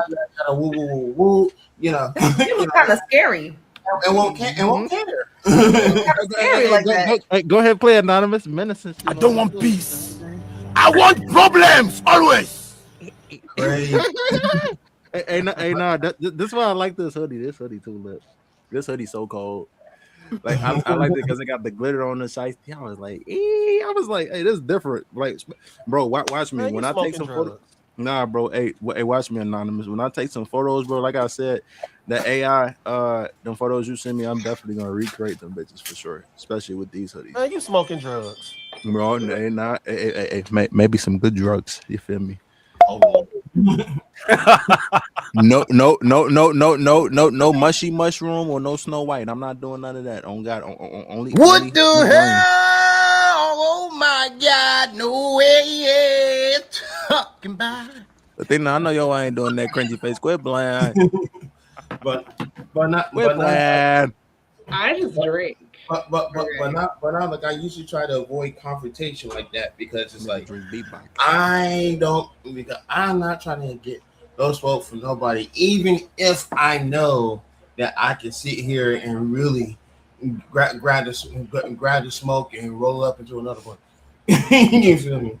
Because don't get it twisted. I'm not scared of anyone. It's just I try to keep my life peace because that's what I am. I'm a Virgo. I don't cause no trouble with nobody. Damn, let me find out Virgos and Libras similar. I mean, shit. We might be. Hey, who knows? Yeah, we might be. Hey, I'm cool with that. Hey, that means because Coley's birthday's in August, mine is in September, and yours is in October. Damn, that is crazy. It all line up. I'm the first one. I'm the next up for her birthday. Wait, say it again. No, you're not. Athena is. Yeah. Athena, what's your birthday? The 23rd. Oh yeah, so Athena go first, and then I'm off through Athena because I'm a Cancer. Okay. When's yours? July 18th. Oh, okay, yeah. Yeah, 2 days after one of my exes. Oh damn. I don't know why you always have to make that correlation. I'm sorry. Yep. I feel like I dated a Why can it be the other way around? Why can it be like, oh yeah, the July 18th? That's Karma's birthday. I also know an ex, but no, my identifier is Karma's birthday is 2 days after my ex. That's one of my exes. One of your ex. Yeah, whatever. One of them. That's awful. I don't want to do that. Oh yeah. I don't want to share.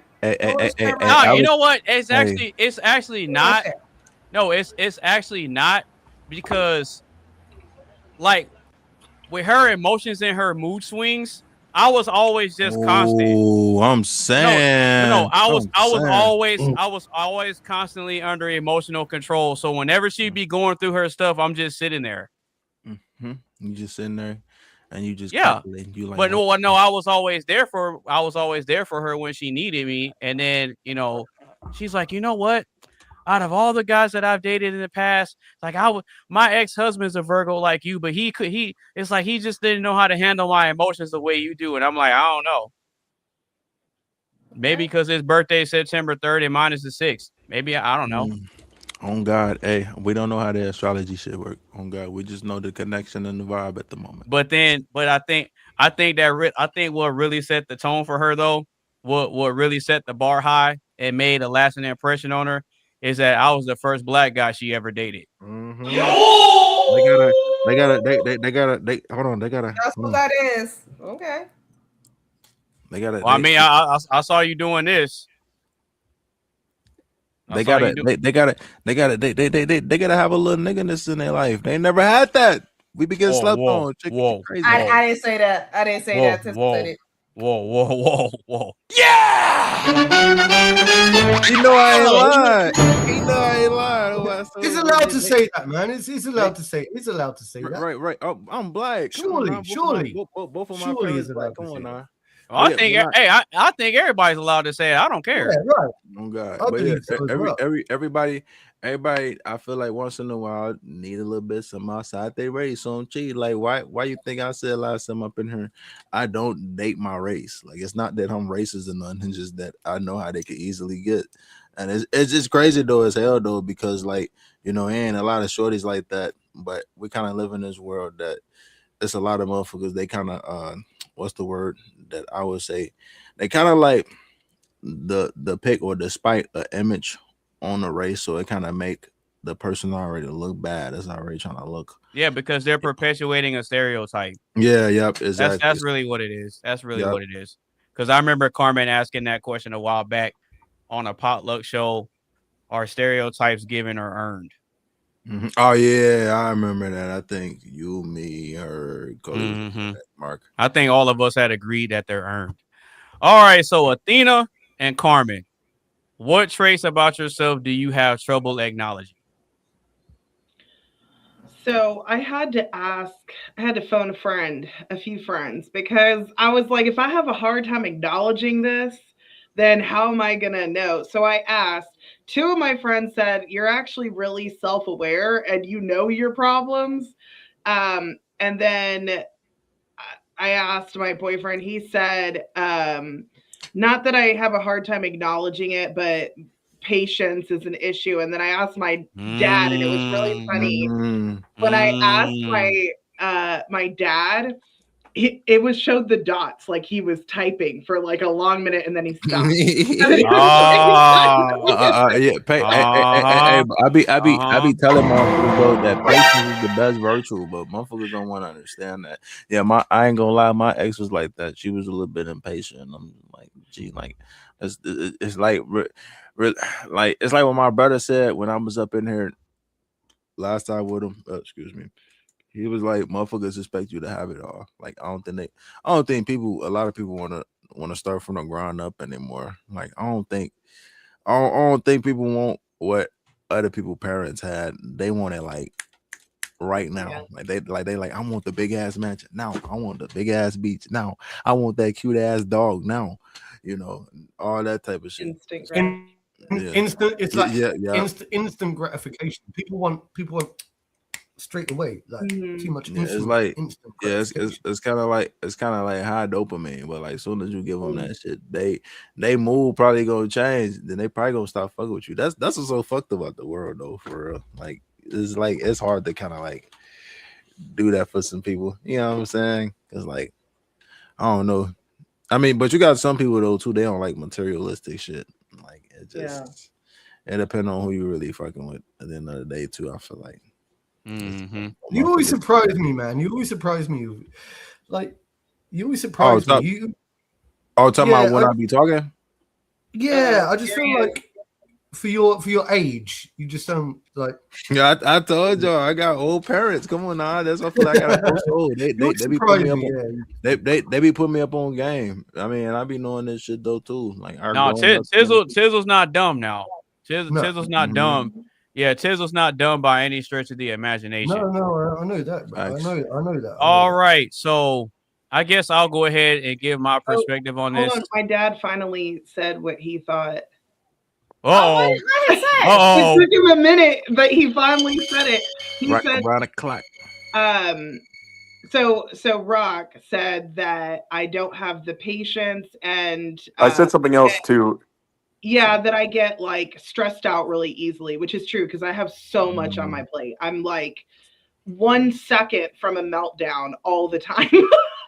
No. Athena, look at your text. Hold on. But my dad, so another friend said, there's nothing wrong with you. And I'm like, oh, you gaslight me. But then my dad, he said that I'll communicate like whenever I'm making plans or something, but I don't tell all of the details. So then people feel like, oh my God, I didn't know this. So he said I'm bad at communicating the details in like plans and stuff like that. So that's what my dad said.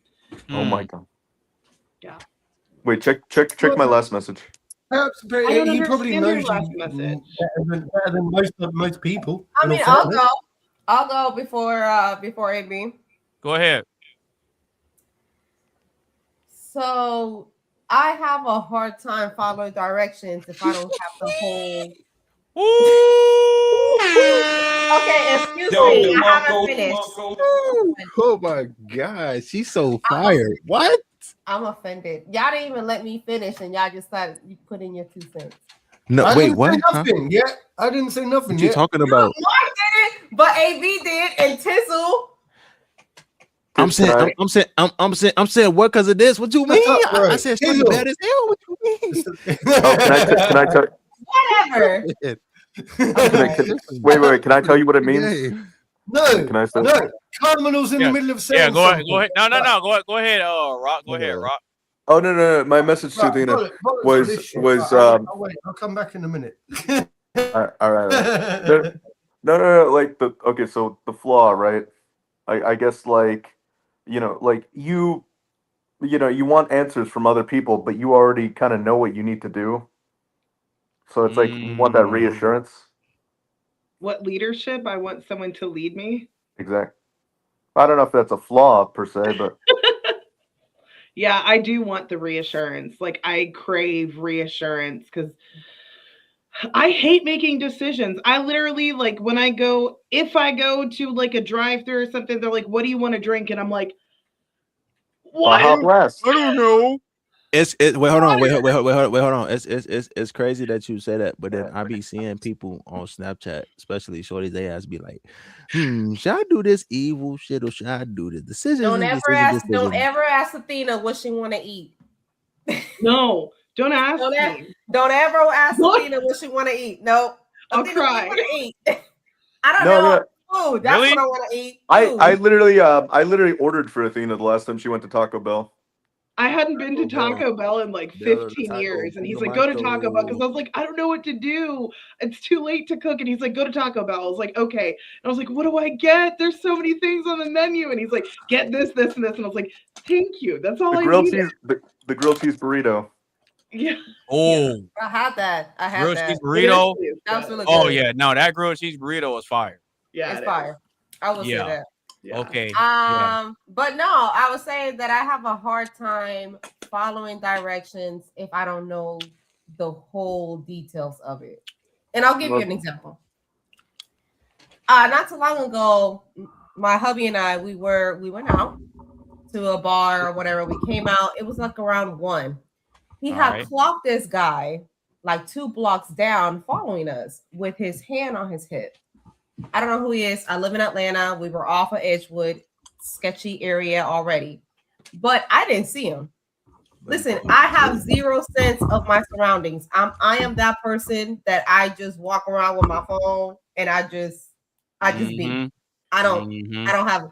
But anyway, he has clocked this dude following us, being weird, 2 blocks down. I didn't even notice, and he tells me, he's like, "Hey, here are the keys. Walk in front of me. Walk faster. Get in the car and just go. Don't even worry. Don't look back. Don't nothing. Just hurry up and walk." And I'm like, "What are you talking about? Why are you being so weird? Like, what the fuck?" He's like, "Go, walk forward, get in the car and go." But I needed the whole context. And then finally, when he said it, he's like, "There's this weird dude following us, and I'm trying to tell you to get the hell out because my husband he's packing too." So he's like, had his hand on his clip because the other dude had his hand on his clip. Nothing ended up happening, but we got into a little scuffle because he was like, "Why can't you just do what I tell you to do at the moment that I do it? I don't need to tell you the details." And I'm like, "Because I need to know the details." I'm like, "You didn't even know that the guy was following us. I clocked him 2 blocks." So that's what's like, I mean, after he told me, I did what he told me to do. Nah, fact. Hey, that's a fact. W husband. husband. I need to work on. W husband. I needed to know the whole picture. Okay? No. What if someone's bleeding out? What if someone's bleeding out or something? I need to know the whole they picture, and that's just me, and that's But all by it's the been time me since I someone was a explains the whole picture, it could be a life-threatening situation. That's why trust is really important. And I'm and not I saying this trust to him. scrutinize I trust you, him, but it's Athena. I really do. But it's just something inside me be like, well, but why? Tell me the reason why. I'd be like, I don't got time to tell you why. Get in the car. I was like, all right. so my dad trained me young. If he said anything and I picked up on those cues real quick, I just did whatever I was told. I was like, yes, sir. Like, I don't know. Even as a child, Athena, I hated the excuse because I told you to. I hated when my Right. parents told me that. I'm like, no, tell me what you're telling me. He's like, I don't got time to explain. And then on top of that, he's like, Yeah. nor do I need to explain to you. So I he's following understand that. with that. He's like, I don't got time to explain to you, nor do I need to explain anything to you. You do what I told you to do. And I was like, excuse me, sir? I don't want peace. I Whoa. want problems. Yeah. No, Facts. you chose that. The I second want you married him. problems always. Anyway, You that's chose that the my second you story. married him, though. I am open to the panel. That's yeah. Open to the panel like I'm open on the food channel. Would you not say that you chose that the second you married him? Like you chose that you would follow him? I do follow him. I do. It don't sound like I it. didn't I didn't say I didn't follow him. I just want to know the details. That's all. And by that, Yeah, there could have been a hole in him. Right, hang on. Isn't it nice for people to explain things so you can fully understand the reasoning and the whys behind why people are telling you that you should? If someone says, "Do this," you say, "Okay, I'm happy to do that. I'm happy to follow commands." Why? Right? But I'm not happy to ignorantly or blindly just follow commands. You don't always have that luxury. Exactly. Oh Exactly. God. Explain to me like the reasoning and why, and then maybe if you explain it to me properly, then I go, "Oh, okay, that makes sense. Okay, yeah, I'll do it now." I just You know what I mean? I just want to know what you see before I see it. I didn't see the dude that was the weirdo that was following behind. I didn't see him. Yeah, He did. but So a I'm lot, just like, but listen, a lot of times you don't need the explanation in that moment because because he knows how you respond to stuff. Because if he had told hold on, because if he had told you, hey, there's some weird dude following us, then you probably would have been freaking out. And he's trying to minimize the amount of attention that you guys are getting. Let's go and fight the guy then. No, some women will do that. Some women will do that. But your solution is to be like, here's the keys, walk fast from in front of me, get in the car and go, and then just leave him behind. I'm not gonna do that. I don't know if my man said that. I would be So, like, okay, so you being safe. Wait. Okay, this is my So you being safe doesn't matter. Go ahead, go get in the car, go So walk in front of me, get in the car and drive Okay, off. so does like, you what being you mean drive wait? off? So Carmen. So does you being safe matter or no? It does. Okay, that's it. Take the keys, go get in the car, and go home. I can't question you why I'm leaving. Take the keys, go get in the car, and go home. But I can't ask why you leaving me. Go get in the car and go home, and I'll talk to you when I get home. You ask later, and here's the thing. Nah, man, I'm not just gonna leave you and be like, oh no, what you? Well, you already did it though. But women sometimes try to get in the middle of things and they make things worse. I actually experienced this, so I understand why men are like this. I had a woman, this is kind of embarrassing, but she was fighting me. I don't know why, but she actually pulled a knife out on me, and then someone was someone who knew her, like a mutual, she did cut me. She actually cut me in the face. But anyways, you sound like from England right now. Thank you. But the woman who knew her, like the mutual person, like we, knew each other through each other, she jumped in front of me, which actually put me at a detriment because one, she was short and the other girl was a little bit taller. So she's still swinging at me and I couldn't do anything. I couldn't kick her. I couldn't defend myself because this woman's in front of me. And I was like, get the out of my way so I can actually defend myself. Like, women need to get out of the way and funny, listen. Athena, that if a you man said that. says get out of there, he knows. My husband said that. I'm like, not... my husband said that, like, if I ever get into a fight, the best thing that you can do is get It's run. But Carmen, Yeah, get don't get in trying to stop it. Get the hell out of my way. I agree. can't just watch you get arrested or watch you get hurt or watch you. He's like, get the hell out of the way. Because you want to get involved. Because you want to get involved and you want to be part of the fight and you want to do your thing and protect your man. You want to be there. You want to fight. But isn't that admirable? No, that's a real question. Isn't that shows that I care? I'm like, I can't just leave you. No, you show that you care about doing what you're told. Because men are no. Men are more likely to get hurt. You can even see this in the military. Men are more likely to get hurt when there are women around because they are trying to protect the woman who's the weaker vessel. Women need to get out of the way. Hold on, let me finish. Women need to get out of the way so he can focus on protecting himself, which he's good at. But if he has to protect you and himself, then he is at a disadvantage. So that's why he wants you out of the way so he knows you're safe. He can focus on protecting himself and doing what he needs to do, and he'll have a better success rate. That's all I want to say. Bang, bang, bang. Shit like that. All right, Carmen. Now go ahead and disagree with that. I don't disagree, but I don't disagree, but I do think that it counts for something that I care about. And I'm like, what do you mean just drive off and leave you? I can't just do that. I'm not comfortable with that.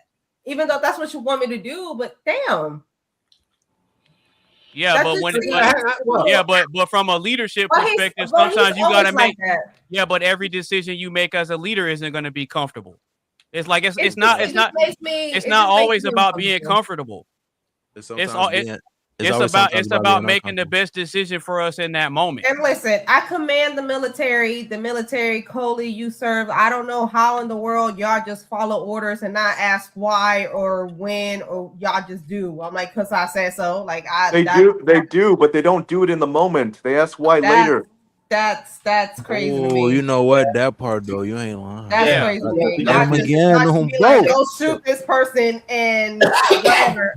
That's crazy. Yeah, because if you're getting briefed on something that you need to do as a group, you're not raising your hand and asking questions. Like, they're not telling you everything, and then they're gonna say, "Oh, so is there any questions? Like, does anybody have any questions before we get out of here?" No, they don't do that. No. They don't do that. Because if that's the case, everybody and their mom is going to be asking something, and then you're opening yourself to being challenged. In Karma's defense, right? I've seen people do this, right? I've seen people, right, go into a state of quick, do this, do that. Right, quick, do this. And they go into protection mode, right?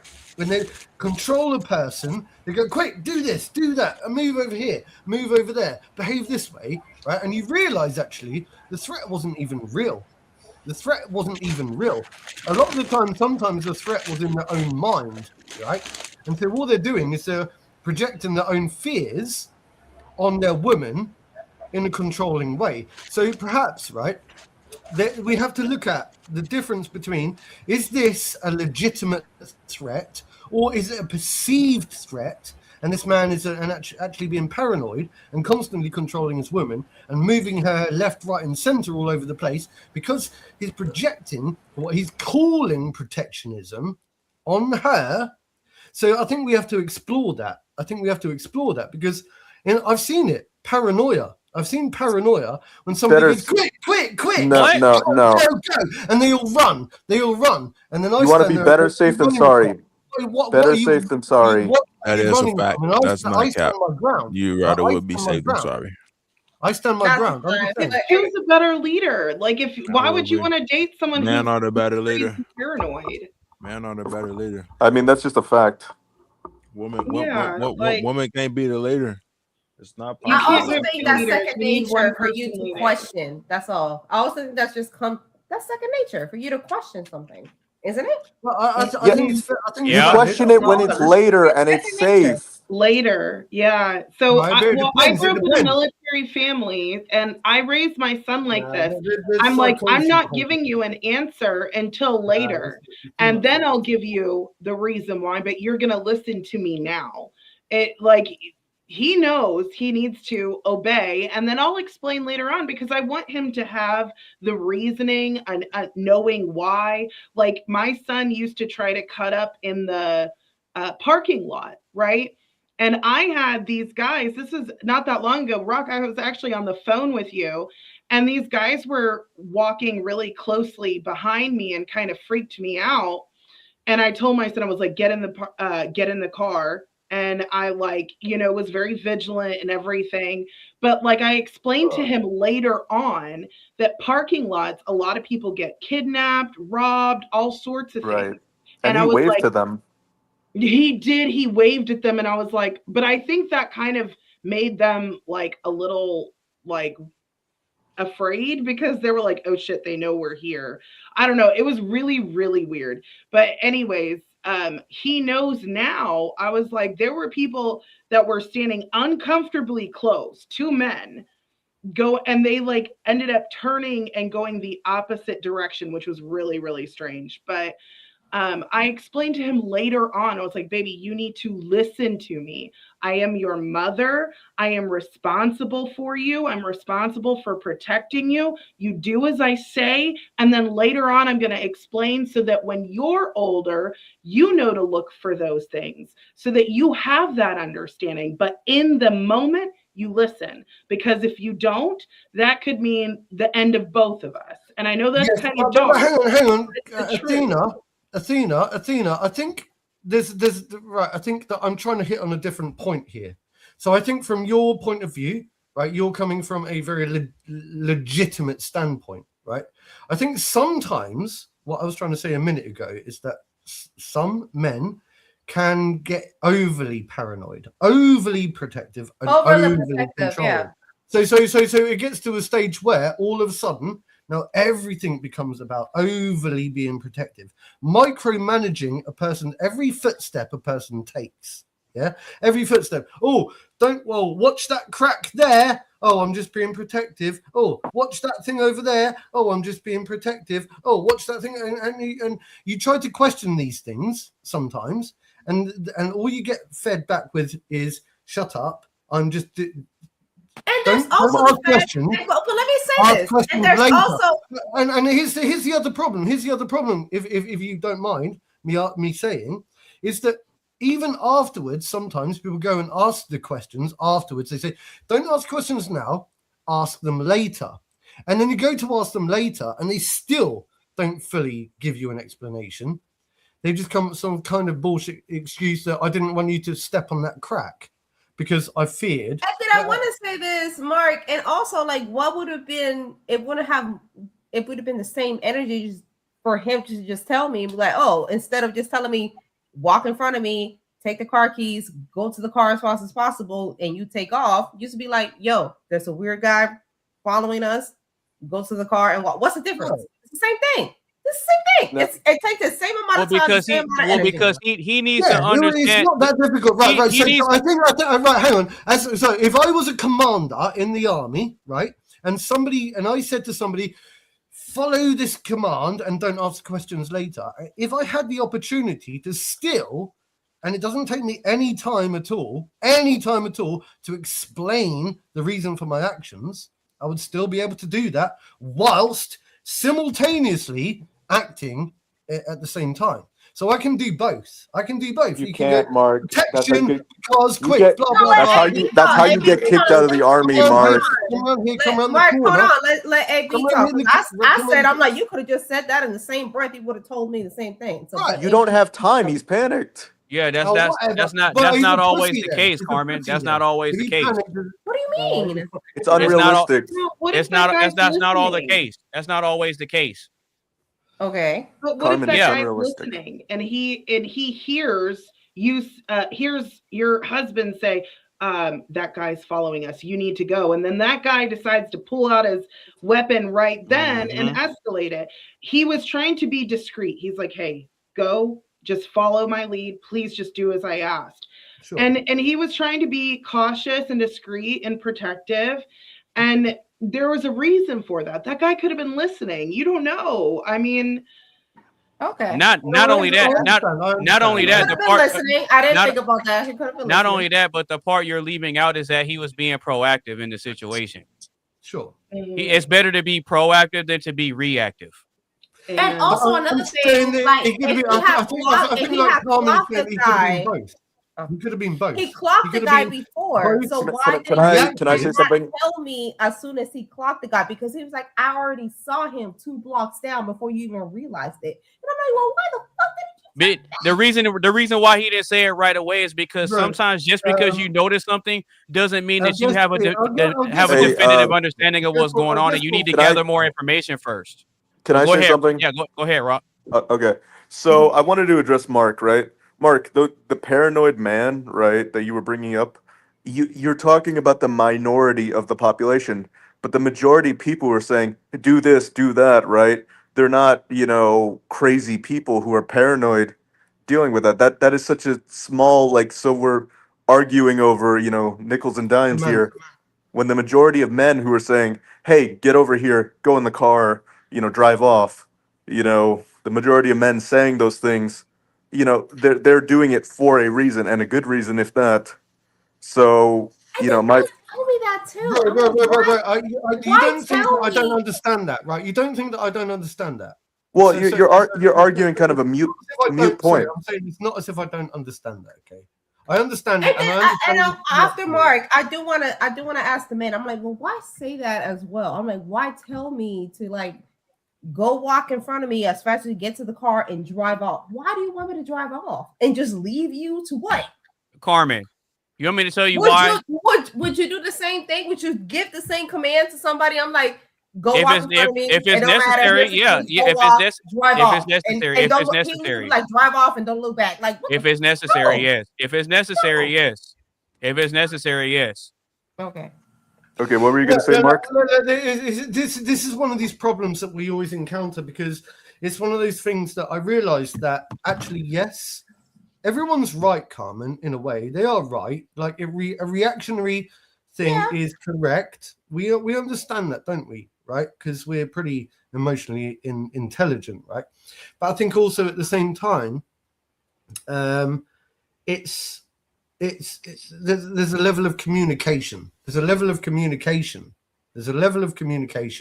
and I think that sometimes it depends on the consistency. It depends on the consistency, because if this is a regular thing, so if it happened once, okay, then fine, I'd understand it. If it happens every week, then I'd start saying, okay, hang on a minute, this is becoming a pattern of insecurity. So it depends on whether it was a one-off, and if it was a one-off, then fine, of course, whisk your girl away, get rid, because you understand, and stuff like that.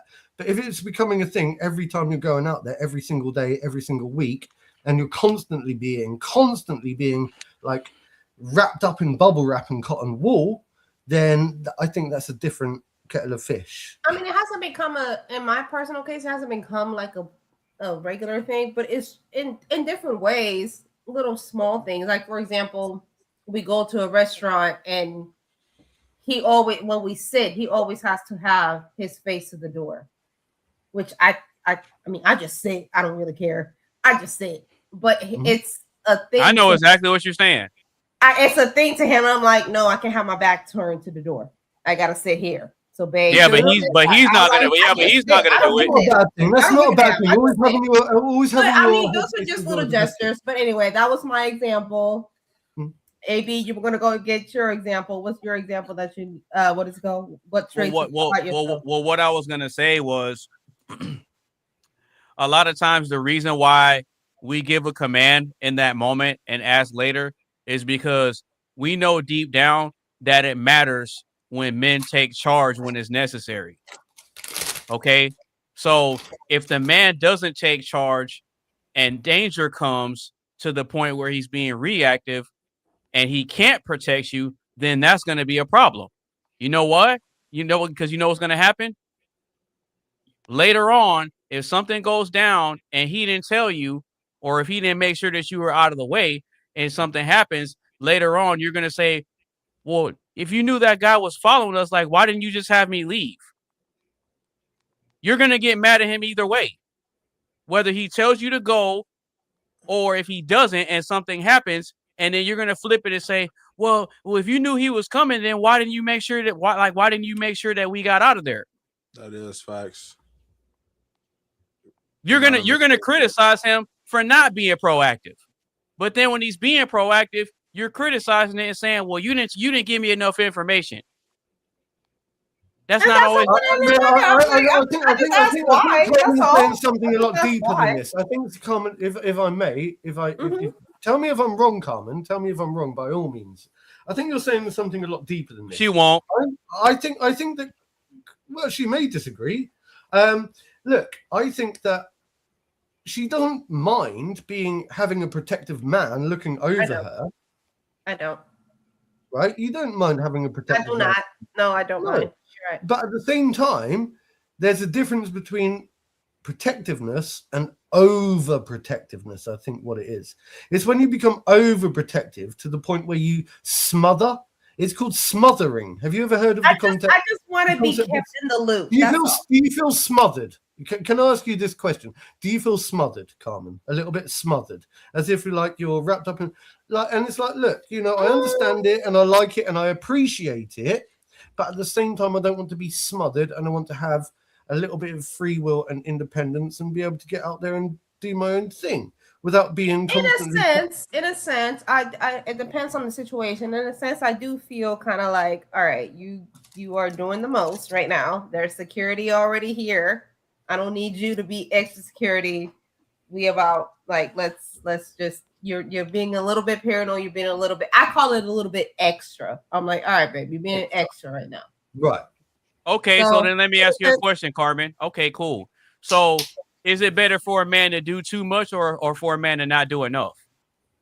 But if I'm not in immediate danger, no. That's not what I asked. That's not what I asked. Is it better for a man that does too much, or is it better to have a man that doesn't do enough? I don't want to answer that. Got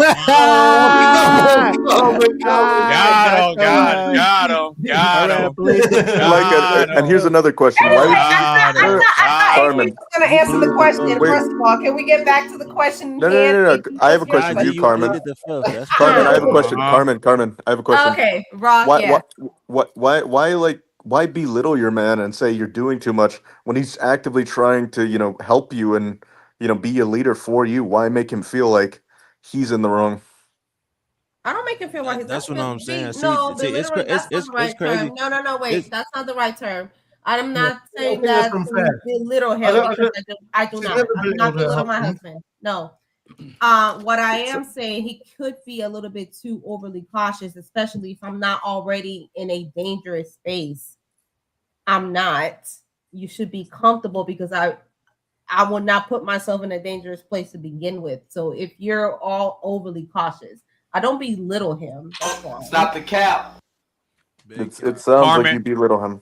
Carmen, I do not. Carmen, I gotta call Cap. You be belittling your man. Athena, do you think she belittles her man?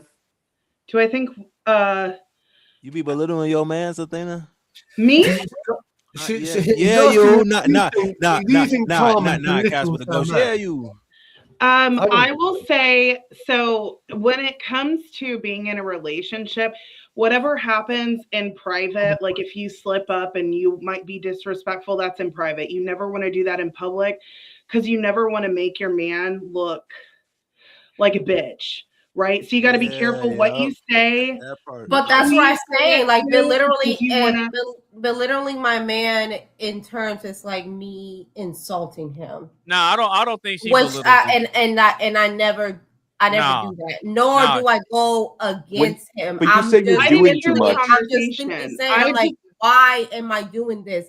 Me simply questioning why doesn't automatically mean I'm belittling him because I'm not insulting him. No, but you said you're doing too much. That's what you said. Yes, I said I'm like, babe, you're doing something a little bit extra. I don't think That's not belittling. No, it's not, because when you belittle somebody, you insult them. No, but it can be taken that way though. Minimalizing his concerns, and it's not trusting of him. Which for men, they want respect, and part of respect is trust. They want their woman to fully trust them. When you fully trust a man, he will rise to the occasion. If he's a good man, he will rise to the occasion, and it will make him feel so important. He will want to do like all the extra Part of stuff for you. motivation. Huh? I was like, that's part of motivation. No, Tissa just always It is put a big like part of his little motivation. accents on the best part. It's like he's the hype man of a rap song. I swear to God. Yeah, Tiz will always be throwing in the ad. Oh damn! Athena took her glasses off. Oh. Huh? I know. said what? They're dirty. Oh, they dirty. Uh-oh. Sorry, I don't have the best aim. I'm sorry, G. I'm not like that. Oh God. But So Athena, how much later are you gonna be on? I wanted to get through some of the questions. We were kind of chatting at 1st. Oh yeah, we're doing too long. AB, you say it. Let's move on. Well, yeah, I was just getting ready to get into it. So I think that a trait about myself, or at least a couple of traits I have about myself that Travis touchdowns that I have trouble acknowledging, is I don't necessarily know what to call this, but I have this thing where I go out of my way to understand where somebody else is coming from, but then it frustrates me when I'm trying to explain something and other people don't go out of their way to understand where I'm coming from. Fucking saying. I don't know what that's called, but that's a trait about myself that I struggle with, because it's like, in terms of conversation, I like to make sure I hear people out to try to understand where they're coming from with their perspective. But then when I voice my perspective on something, a lot of times it may get brushed aside, or they may take it as I'm going too deep into it. Does that make sense? You just like me. I've done some study. I've done some studying into you. Okay, so like, you know how I like psychology, and I try to fish a little bit of information from people from time to time. Yeah. Well, I know that you're an extroverted person, and with your extroversion, what you are, right, is you're a realist, and what you like to do really is you're a people pleaser. You are a people pleaser, but at the same time you're very intuitive. And what you are is you're like a solid rock type person. Okay. So what evidence do you have? Whoa there, buddy. Based on my understanding of pause on that. Pause on that. No people pleaser. Based on my understanding of the MTBI types, and I don't claim to be a professional on it. Yeah. But one thing I've looked into, because I studied, right? So I checked you out, and you're an ENFJ, right? I know you're an ENFJ, which is an extroverted type. And so you and me have a lot of very similar, traits, which is why you and me get along so well. The difference is between you and me, the main difference is this: you're more extroverted than me. Okay. I'm an introverted type, and the only reason I seem extroverted is because I'm always on the alcohol every time I attend one of these podcasts, right? So you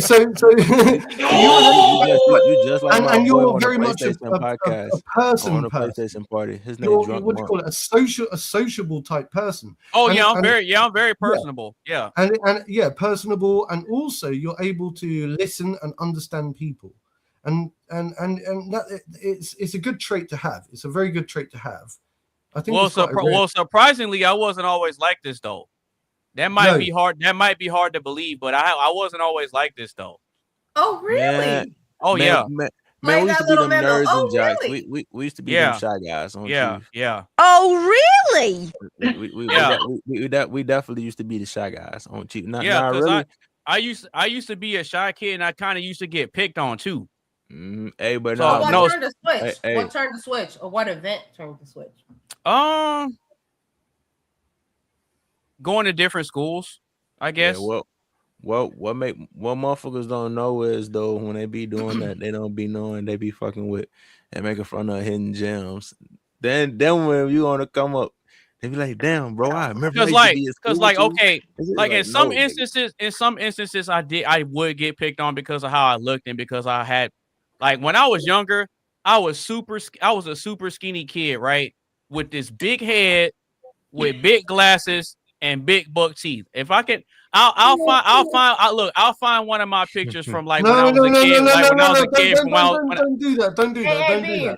I'll Don't show do you. that! Look, Move on, bro. Move on. I'll show you Move one of my on. school Was there pictures. a girl involved? Was there a I girl? kind of want to see it. Was there a girl No, involved? Yeah, I don't want. wanna see it. No, I'm I curious, don't wanna see Anonymous. it. I want to see it, bro. Me I and Ron O'Clock want to see it. Me and Rock Around I the Clock don't. want I to don't see want it. to. Yeah, We I'll should find it. all show our most embarrassing baby pictures next. I got mine. I got mine. not baby, but I'm like down. kid. I got mine. I got a pixie cut, not a pixie cut, a little bit longer than a pixie cut once, That's and that's I literally, cute. what What is are you it, like talking Drake about? and Does it look like Josh? cute? My And hair I was look bald though. like, I ain't had no hair like I do now.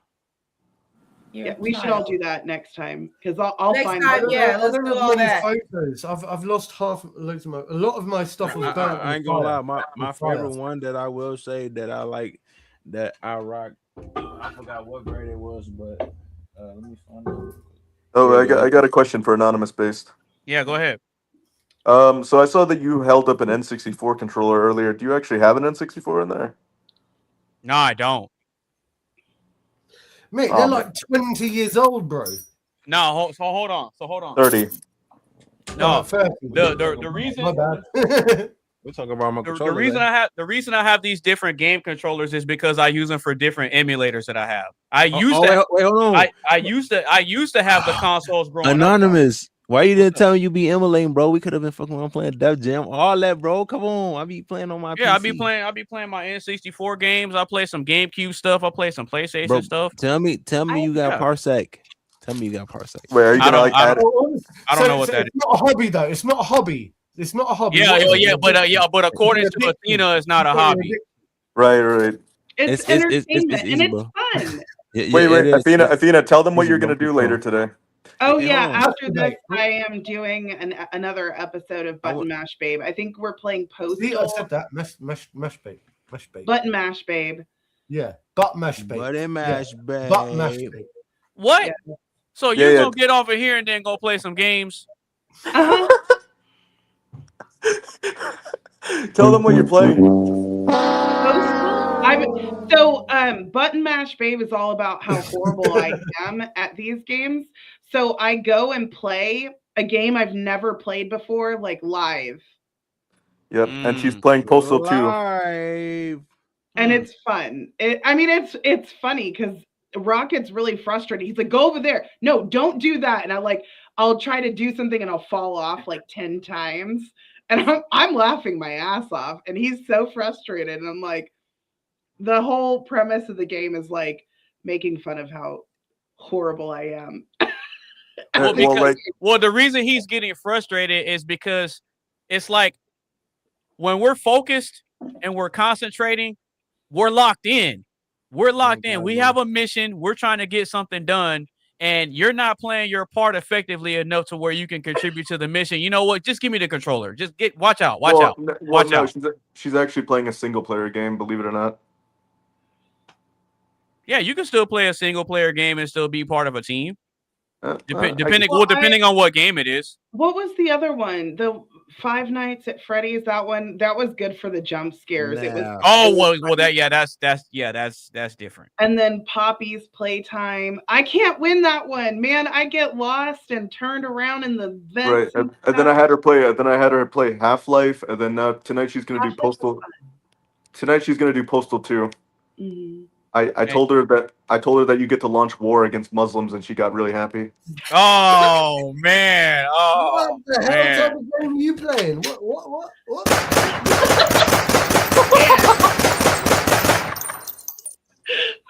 I need to get that Allahu Akbar sound. What game are you playing?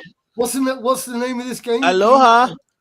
Postal. No, the Allahu Akbar sound. I need to get that on here. If y'all check my Facebook or Instagram, I posted the so every time I do an episode, I post myself in the character's thing. So it's like my face on the character. So I did a little AI thing. It's actually pretty cool. I thought it was pretty cool. Hey, Anonymous, you heard me? I mean, if Anonymous did want to show off the video, Hold on. That's Check it out. Check it out. Oh yeah, Oh, that's Def Jam Fight for New York. That was my game. Oh Fight for New York. wait, That was wait, my game, bro. there's no stuttering. It has all the music. Yes, sir. I got you. Hold on. Yeah, is Coley still here? I haven't. Oh yeah, he's still here. Yeah, cool. Tizzle's still here. Is Tupac in this game? Nah. So nah, but I made him up in here though. These the characters who I made. Wait, yeah, you I feel a bit bad on Coley because Coley hasn't literally said nothing. Or maybe he not on here. So I'm patient. No, yeah, Coley's on here. Oh, okay. Okay. Coley really. Yep. Yeah, This is Carmen's favorite game, by the way. Right. No, but Yeah, what I was saying earlier, does that make sense? Or y'all think I'm tripping? About like following directions. That makes sense. No. With you, what you No, were with saying him. was That was your mine. flaw. I don't know what think that's a called though. flaw. No, I don't think that's the flaw. It's not that people. So your flaw is that your expectations of others is higher than what they can do. So I would say your flaw would be not knowing your audience. You have this expectation for someone to think at your level, and I think that you're frustrated, but I don't think they're capable of getting to that level and that depth of conversation. But wait a minute. Is it really that though? I think so. Yeah, I think that, and this is something I struggle with too, because when you think at a higher level and you actually put like a lot of thought into things and you probe and ask people questions and you want to get to know why they think the way that they do, most people don't do that. They don't have those skills. They haven't been taught that. And they're just so surface level that you're like going so deep into it and explaining your reasoning why, and they're just like, well, I feel this way. And so you're having a higher expectation than what that person is capable of. Well, I don't think that they're mentally at the same level. Well, with that, I've come to terms with that a long time ago. I've already accepted that because that part right there, that used to frustrate me as a kid. Mm-hmm. That frustrated me as a kid. But what I'm talking about is if I'm having a conversation with somebody and they're explaining their perspective on something, I go above and beyond to understand where they're coming from. But then when I'm explaining my perspective, I'm expecting them to reciprocate the same level of going above and beyond to understand where I'm coming from. Yeah, exactly. And it it's never happens. It's almost like what I'm saying gets either brushed aside or it gets undermined. Yep, exactly. Or it's like, oh, okay, you know what? I know what it is. A lot of times I'm casting my pearls before swine. That's what it is. No, that's what it is. Your pearls before That's what it is. That's what Athena said. Hit him with the 9. That's what I was saying. Knowing your audience, whether they're capable or they're just like a shitty person and they don't care. Like you have to know your audience and know who's genuine, who's capable of understanding. I'm not going to say who, but I have a few friends. They have a good heart, but their level of understanding is very small. So there's certain things I got to keep it like literally like how I talk to my son. You know, that's crazy. true. No, that's true. That is true. Crazy. It's crazy you say that because I know a couple people like that too. And you know what? No, you know what? You kind of touched on a valid point because now that you bring that into it, I know friends and family and certain people that I can't have certain conversations with because I know it's only going to get to a certain point to where it's like it gets to a point of diminishing returns. Like no matter how much I break something down, they're just not going to understand it. Exactly. Right. And so that's something that I had to kind of learn to navigate. There's a problem with this because I've seen this is a reciprocal problem. It's a reciprocal problem. And the reason I say that is because let's say, for example, you've got a family gathering, right? And you know that you can't get into this discussion because it's going to lead this way. And from their point of view, sometimes they say the same thing. And it's like, hang on a sec. Like, it all comes down to... Oh, shit, I've lost my train of thought. But I think it becomes a reciprocal. Stupid. No, the word reciprocal. Athena, you'll understand when I say reciprocal. No, I got you. Yeah, and you'll understand. No, I understood it as soon as you said it. Call me stupid, but I'm going stupid. I knew exactly I what don't you need meant. to over-explain it. Because though, yeah. I guess Athena, what it really boils down to is from the understanding aspect of it. I lend a lot of understanding to people, but then when people don't lend understanding to me, in me, it's a problem. I see it as a problem. So I think that kind of does go along the lines of what you said about the whole expectations thing too, Well, because it's like but she does have a point with that though. Yeah. That's it. Just came back to me. So when I said about the reciprocal thing, I think the problem is that everybody feels misunderstood in today's era. Everybody wants to explain themselves and be understood and be heard. Why do you think people like us attend podcasts like this? Because we're trying to express ourselves. We're trying to find familiarity. We're trying to find people that can at least, even if they don't fully agree with everything that we're saying, right? Mm-hmm. All we want to do is to be heard and felt and appreciated for having our viewpoints, even if we don't fully agree. You want to be felt? I think what we find is within our close communities, our close networks, like our friends and family, I think the problem is because we grow up with them and there's too much familiarity, right? There's too much envy and resentment that builds up over time. So of course, then we have to start seeking for that connection elsewhere. We can't rely on our close knit friends. We can't really rely on our family to provide that sense of understanding for us, and that's hence why we're all here right now. Because that's the most logical thing you've said all night. Yeah, that's a fact. That's a fact. I feel more understood here in this podcast on the Oxide Station podcast, and also, hang on, shout out to the big up Oxide Station podcast. Anyone watching, come and subscribe. Don't forget to leave a comment, and also don't forget to share with your friends. But what I'm saying is, right? What I'm saying is, I feel more understood and appreciated coming to groups and small groups like this than I ever will do from, let's say, my brother or my sister or my mum or my dad, you know? So I think we have to understand that it's just part of the way, and I know that we crave it. We crave acceptance from our closest friends. We crave acceptance from our family members, and we crave understanding. But at some point, we have to let go. We have to understand that we're our own individual, we're our own selves, and we've got our own paths, and we've got our own lives to live. And so long as we're not dickheads, then they do love us. They do love us, okay? They do love you. It's just that a lot of people struggle to tell you how much they love you. But I'm not going to. I'm going to say that I love each and every one of you. Aw. Mark, I have a question. Mark, I have a question. Would you be able to would you say that your family member, I don't mean this for everyone, right? Since they can't be unbiased and hear you out, would that be tossing your pearls to swine when you talk to them? Would you consider it that? I don't know what that even means. In some aspects, yeah. Like in vain. I don't even know what that means.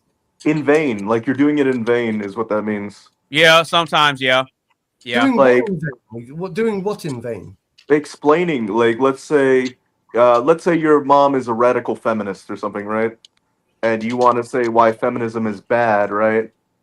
Or even if she agrees with you, she doesn't fully understand what you're trying to get your point across. Because she doesn't see you as someone who has these intelligent thoughts. So if she has to look outside of you to see those thoughts. Does that make sense? I get exactly what you're saying. And then when they go outside of you and then they come to that realization later, then they come back and it's like, I was trying to tell you that the whole time. No, you wasn't. Yeah. That's cap. That's all cap. I tried explaining something to someone and I couldn't do it.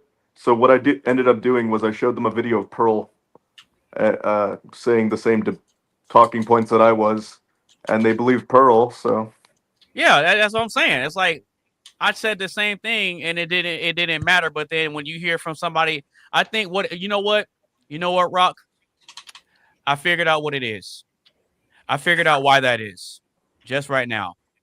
The reason why that happens is because when we're saying it, the person hearing it doesn't respect it when it's coming from us.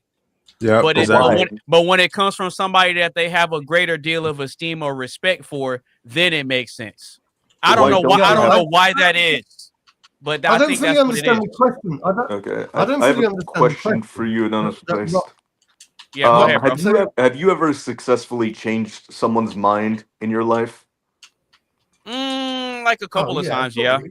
yeah. A couple of times, yeah. He has. I would He love has. to hear about that if you're willing to I share. can tell you he has because he's changed my mind, and I've only known him 6 months. He's changed my mind on a couple of different subjects, not massively. Like I haven't changed. I'm sorry to put you on the spot. My mind on a few Oh things. no, you good. You good. I'll give you a solid example. So, actually, two of my exes, they never understood why I don't do these overly emotional displays, right? I'm always emotionally regulated, always make sure I think about things and I explain things in a logical and a concise fashion, right? And for some reason, they never understood why I don't operate like most people. Like when situations happen that most people would get upset about, I just don't.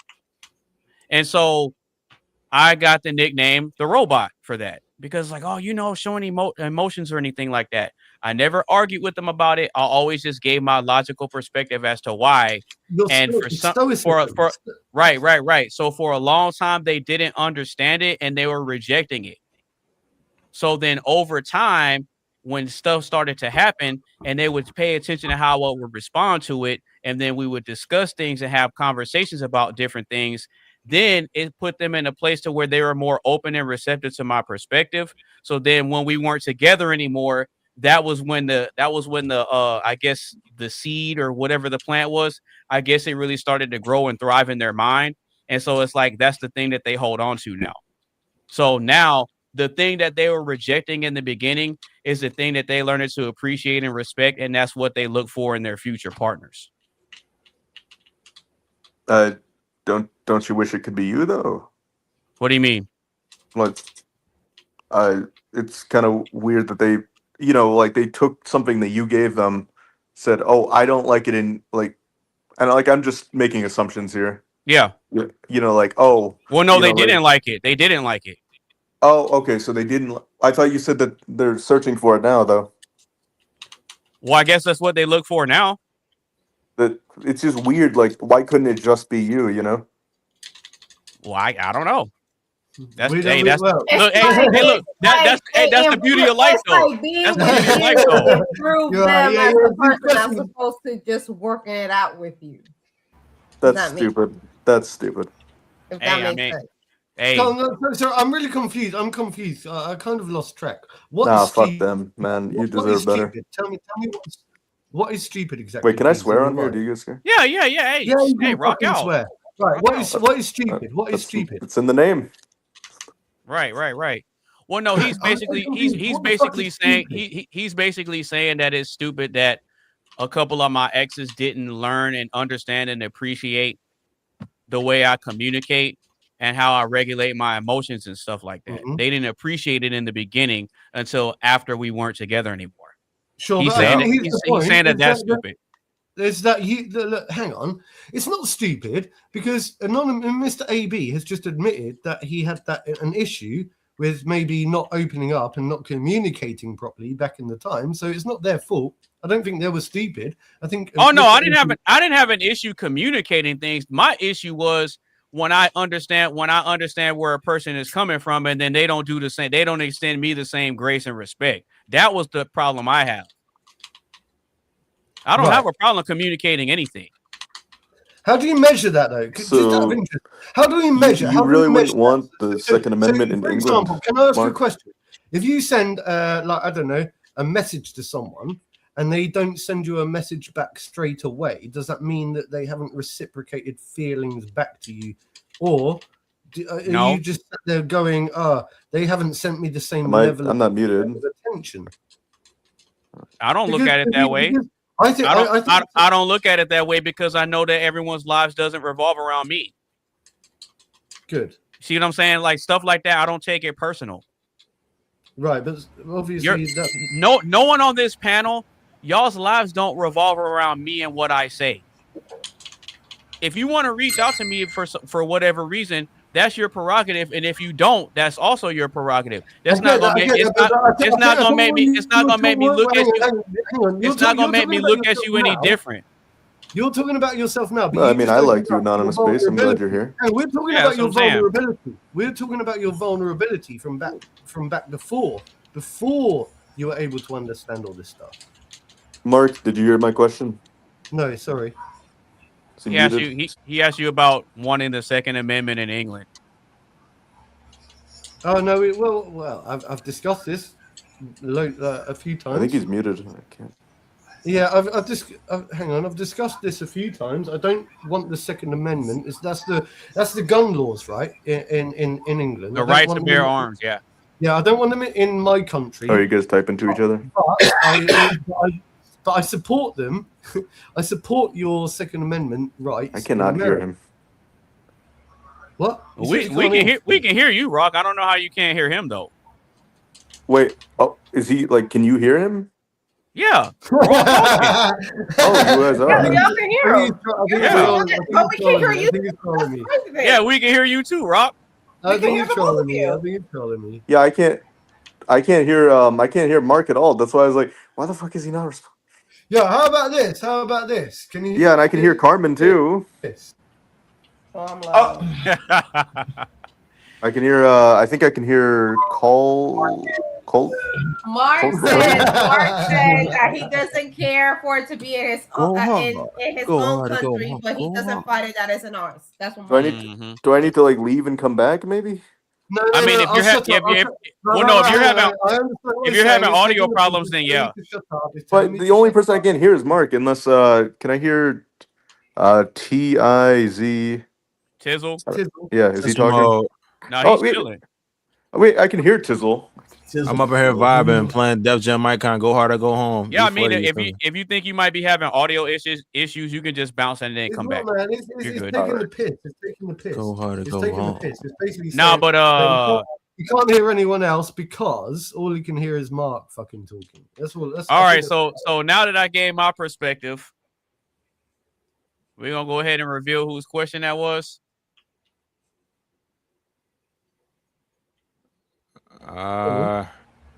What's it called? No, well, mine.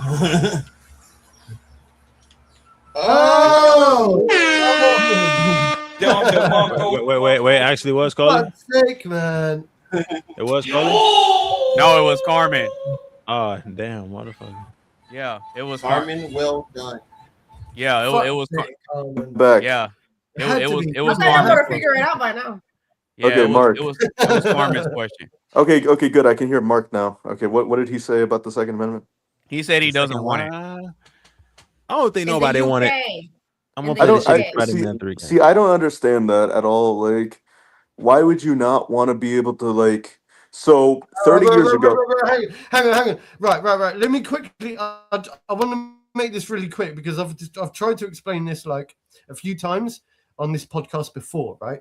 And I explained it earlier as well. I said that I defend the First and Second Amendment rights in America. I like the concept of the Second Amendment right. Okay, I love it. Yeah. Over here in the UK, it wouldn't work anymore. We've already eliminated the right to bear arms. And I said to people earlier, the problem is, imagine if we were to bring gun ownership back into the UK today in 2026, with us living on such a small island. It's not as if we got such a large land mass like you have, and so much territory to be able to. It would just be a massacre, mate. It would be a massacre. If you bring people in New York back into England, mate. Seriously, I guarantee you there'll be 100,000 shootings on the first day. Literally, mate. Literally. And it will be the worst massacre you'll ever see. Can you imagine it? Giving English people the right to bear arms today. So, Mark. That would be the worst thing you can possibly think of. So Mark, I'm going to use we won't come and utilize it in the right way. We'll go around in our own entire country, and we'll just end up like killing each other, and it would just be awful. So it wouldn't work.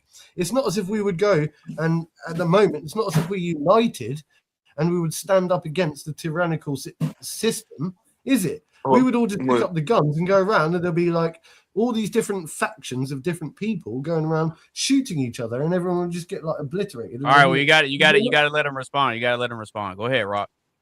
So, I'm gonna put it this way, right?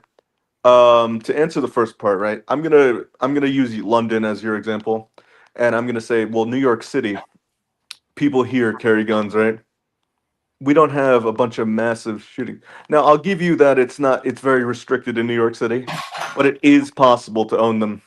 And I think it is possible to own them in England under like very, like, you know, like very harsh conditions, nearly impossible. But my thing is, right, you said you guys wouldn't fight against a tyrannical government. I kind of believe that. You guys would not. You guys seem kind of as an individual. Maybe you would, Mark. I don't know you well enough, but from what I've seen of the UK people, and this has nothing to do with you, so please don't take offense. They seem kind of sheepish. What I have seen, right, is 30 years ago, you guys gave up your guns, and here's what happened. Now you guys have hate speech laws and online safety acts to where like people, they can't even like breathe without the government being down their throat. Everybody, it's mass surveillance. 1984 is what it, or Animal Farm, whichever you prefer. Sure, that's a fact. That's a fact. Right, okay.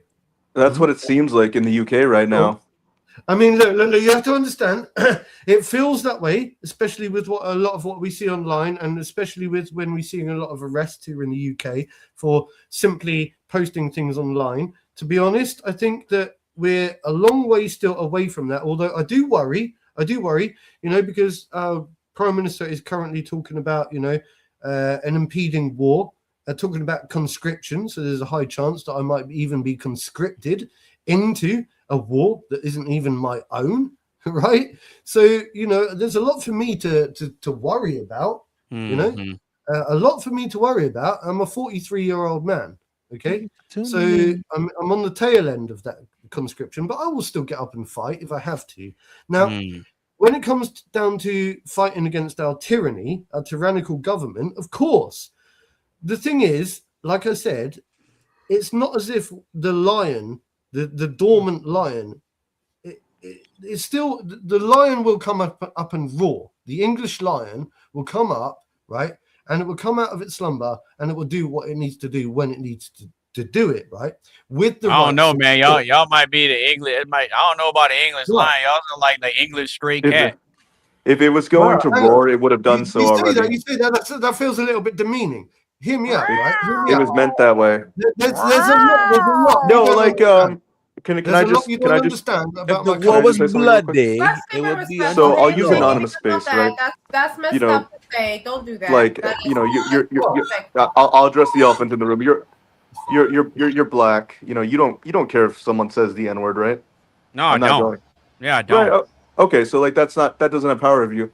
Right now in the UK, people. Yeah, it absolutely doesn't. Yeah, right now, people in the UK are arrested for saying rap songs. Hang on. You asked me this on one of the first ever podcasts that we did. You said to me, "Yeah, we did. Yeah, my very first live stream was about free speech, and I had you say it." I've said it. I've said it, mate. I've already said it once, and I don't need to say it again. But I've said it openly. No, I'm not doing it again. I've done it once, right? And I proved my point the first time. You know what, Rock? I know. Excuse me, Mark. Rock, you're talking a lot of crap for somebody who doesn't even but like I've heard people actually getting arrested for like tweeting that. Okay, well, show your face on the camera, because now you're starting to piss me off because you're being very disrespectful coming from somebody who has a fucking avatar as a person. So if you want Mark to say it, why don't you turn your camera on and say it? Wait, hold on. Wait. How is he being disrespectful? How is he being disrespectful? Wow. Wait, hold on. Wait. Carmen, hold on. Don't piss me off. Carmen, calmate. Yes. Tranquilo. I'm very calm until Rock I says know. something very No, I disrespectful. get it. Carmen, just breathe. Tranquilo. I'm breathing. Wait, No, I you. mean, No, Okay, he not. fine. No, No, it's they're just. fine. Hey, No, they're I'll just let having a you talk. I'll conversation. let you talk, and Yeah, then they're let just me having a speak. conversation. It's We're okay. having we're not having the conversation has been dealt with because Rock said some very disrespectful thing, not only to me, Carmen. but also to Mark. And you're not about to tell me that I'm being over dramatic. I'm talking. Okay, bye, Mark. Yeah, bye, Rock. Thank you. That's disrespectful as hell. I cannot believe he just said that. He talking a lot Carmen. of shit. He talking a lot of smack for somebody who doesn't have his goddamn camera on. Carmen. Carmen, we're just having a conversation. It's not that deep. It's not a conversation Yes, when it's it being is. disrespectful, AB. Carmen. He's being very disrespectful. Carmen. Okay, fine. I guess Carmen. I'm the only one that took it disrespectfully. Excuse me. I'm yeah. sorry, Mark. I'm sorry, Carmen. Mark. I'm sorry, AB. Carmen, we're just chilling. We're not chilling. No It's need disrespectful. to apologize. wait. Are you saying I was I'm disrespectful? Yeah, we're just I'm going to chilling. be quiet. I'm going to be quiet. Yeah, we're Wait. just chilling. We're look. What we're Wait, doing is they're having Ladies and a gentlemen, shout out to banter. Applejack. Look, they're having a banter, and I cracked some jokes. Shout out to Applejack. That was what it was. Wait. Who's being called disrespectful? Me? Yes. I Okay. called you disrespectful because you're first you insulted Mark in England about the whole the lion comment. No, that was me. Okay, fine. made a Whoever it joke. was. Yeah, and I then made a second, joke. You're telling him, you're asking him to say the N-word, and you're talking a lot of smack for somebody who doesn't have their camera on. Is my problem. So if you want Mark to respond to you, at least have the respect and the decency to have your what we got camera going on on here? and speak Hey, but Carmen. based on But what Carmen. you say. It's my Carmen. problem. No, Carmen. This is the part you're skipping over a lot, because the whole point of him bringing this up and having the conversation with Mark is it started from him asking, does he want the Second Amendment in his country? And Mark gave the context as to why he doesn't. He broke it down, and then he responded by mentioning that New York is a more closely knit place, but they have guns too. But he was saying that the difference is that when the UK gave up their guns, they also gave up other freedoms. Precisely. Which is their free speech, I right? understand that, but he also said some very disrespectful comments. Can you tell Am I me the only what one that exactly feels was disrespected? I guess disrespectful? not. I guess I am. I guess I am. I guess I am. I feel No. Come on. I picked up on it, right? So I understand like passive aggressiveness. Mark is just too polite to say it, but I'm not. So. Well, no, because look, I made a joke. I made a joke when Mark said, "What the English lion roars, we'll roar and we'll rise up when we need to." And I made a joke and said, "Nah, I don't know about a lion. It's more like the English stray cat." I was making a joke. If I was at any point disrespectful, could you please tell me how so I can do better? Damn. Are we getting offended? What happened? I don't know. Apparently, I'm being offended? disrespectful. No. What happened? I find this is really nice, Carmen. Thank you. Thank you. First of all, what I want to say is, listen. Thank you, Carmen. Thank you. Right? Carmen got rubbed the wrong way by something that Rock I want to said. say thank you for Carmen for just at least just being there for me. Right? It's okay. I understood the joke, and I know it's a bit disrespectful, and I'm not going to say the N word. It is a bit provocative, and it's like, do you know what I'm saying? Like, there's more to it than this. And thank you, Carmen. Thank you for standing up for me.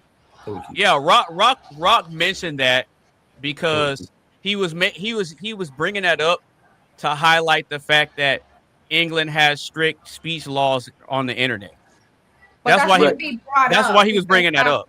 But that shouldn't be brought up. Especially my problem was when you did bring that up, Rock, and you were taunting him to say the N-word. One, the N-word is offensive to begin with. I think nobody should say it. Well, he had brought up that he was made to say it prior. Okay, but so my issue was the part where I was offended, and not to answer your question, where you were being disrespectful is for you to taunt him to say that word coming from somebody who doesn't have the decency to turn their camera on and ask him facely. That's what my problem was. I understand that. So because it's that's where I'm coming from. hang on, And I understand this. I understand this. Okay, so here's the point. Here's the point. Here's the point. Here's the point. I think what she's trying to say is, how dare you criticize me as an Englishman talking about his freedom of ability of speech, and he's not even allowed to say this, and he's not even allowed to do that, whilst you're simultaneously stood there, not even showing your face, not even showing this, whilst asking me what's going on here? We do a tag team on WWE. Hold on. So I don't think that the not camming up, like that part isn't disrespectful. People have their reasons. Like my father, for example, like he won't even have any of his pictures on social media.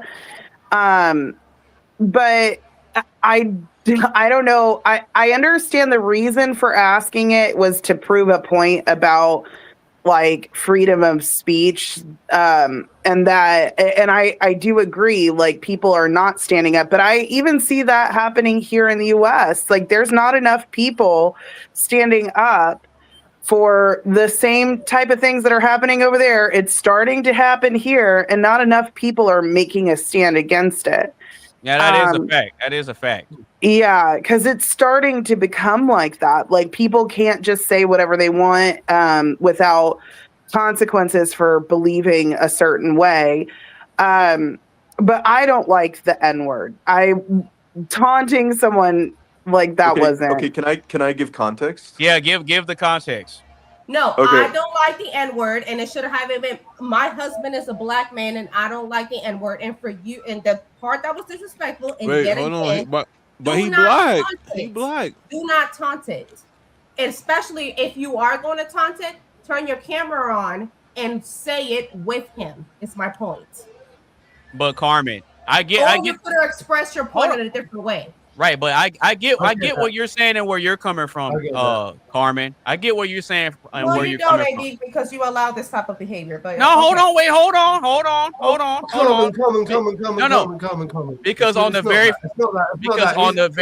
very first episode we did, it was about free speech. Yep, exactly. That's what I was referring to. That was my very first live stream, and Mark was on it. Right. So he was saying, "Oh, I've said it before. I've done it on live." I'm like, "Okay, good, do it." That was my point. Yeah, that is true. Mark did say the N-word. Say it with him, with your camera on.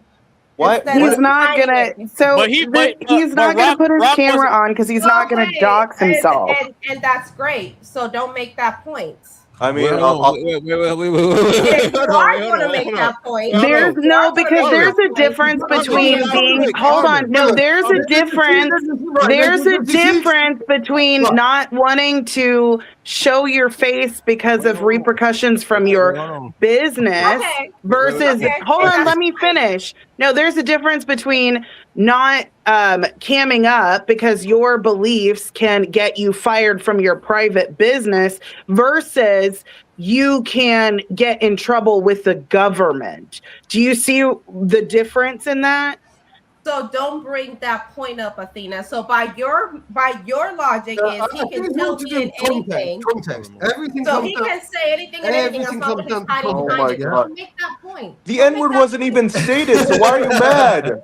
Nobody said the N-word. He's proving this is what you're not understanding, Carmen. You're not understanding. He's highlighting the difference between you don't have freedom of speech because your government will have consequences for you speaking out versus a private business. Let me finish. A private business can choose to fire whoever they want. And so some people choose to remain anonymous and say whatever they want to say, and they hide about the fact no that you're not understanding because you're interrupting.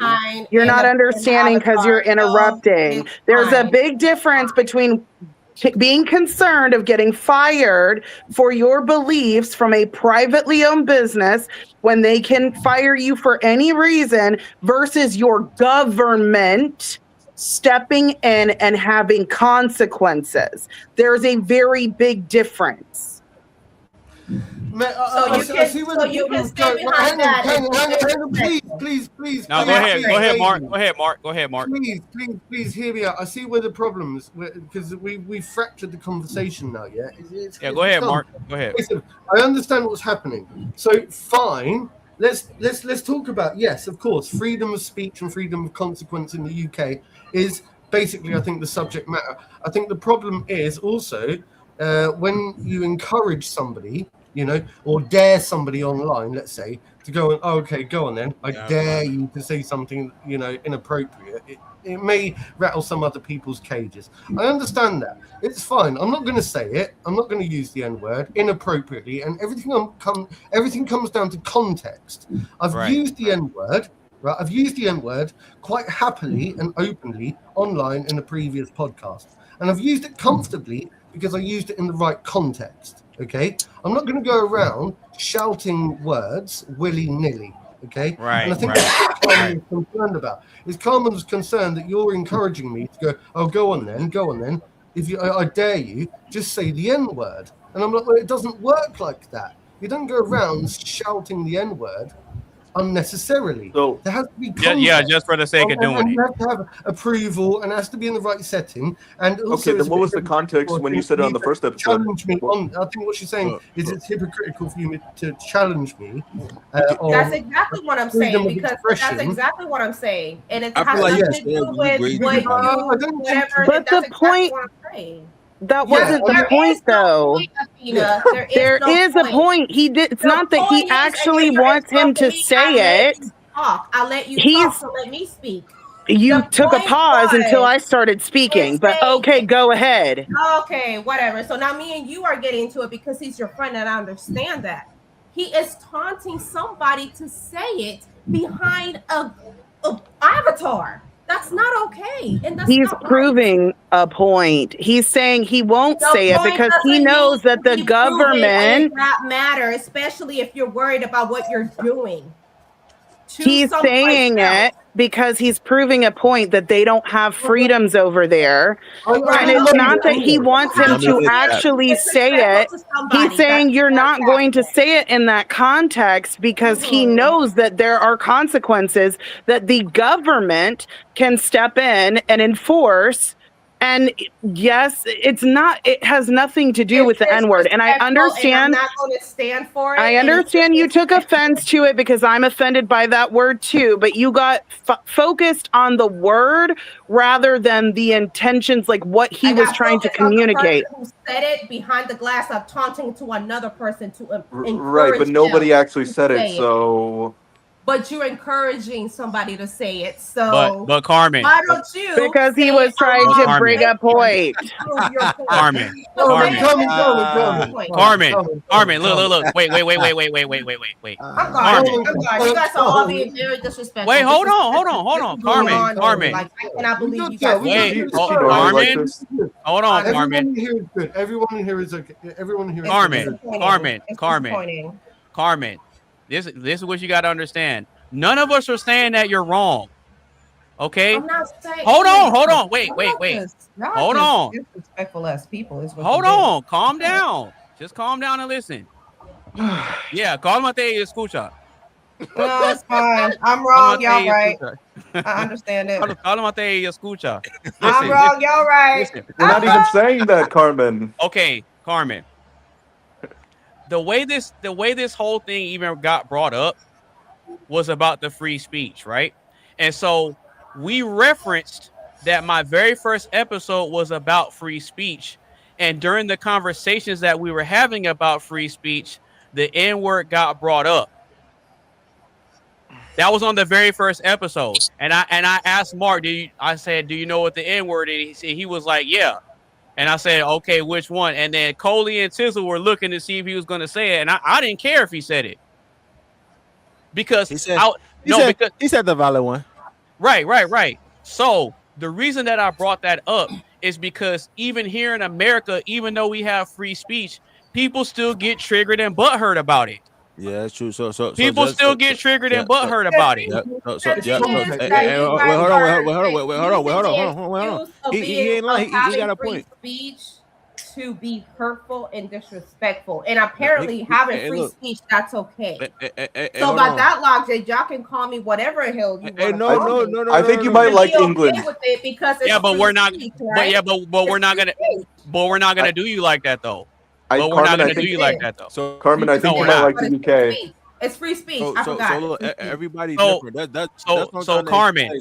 So Carmen, so under you might get offended Carmen, by that under the context of the conversation and the whole theme of the show that we were having, which was about free speech, I did that to illustrate and emphasize the point that I run a free speech platform. That was the baseline of it. I started this whole show with an episode about free speech, and I've been running this the same way the entire time. I said this time and time again. I don't have the problem with the free speech part. I don't understand how I'm not articulating myself enough. Okay. I said it. No. I think you my my issue was taken by the fact that Rock was taunting somebody to say the N-word to prove his point, and he was taunting it. And the part that was disrespectful of it was he was trying to get another person to do it. I've got a plan. I've got a plan. Screen in an Okay. avatar Okay. without saying it. I've got a plan, Carmen. Okay. I don't Okay. understand why the Carmen. disconnect of it. Okay, Carmen. We It's understand. rude. Okay, we understand. We understand, and we respect your perspective. No, whatever. I do. No, wait. Is that cool? We No, understand. God. We understand where you're coming from, and we respect your perspective. This is silly. I actually do understand what Carmen's saying. I I do actually too. do understand, but No, I it's also not, because apparently Hey, everybody, hold it. The way we can draw a line in the sand, Mark. the way we can draw a line in the Mark. sand is quite simple. Mark. All I got to do Mark. is go back to Rock's original question and actually answer the question. Because if I actually answer the question, then we'll be able to get to the bottom of it. When it comes to the whole freedom of speech and this, that, and the other, and using the N-word, look, I'm not going to be triggered or pushed into saying anything that I don't want to say or don't feel comfortable with saying. Right, but I do fair. also appreciate, I really do appreciate Carmen's standpoint on it. I understand that. And so I think we need to draw a line in the sand because I think we're all, but I really want to get back to the root of what the question was in the first place.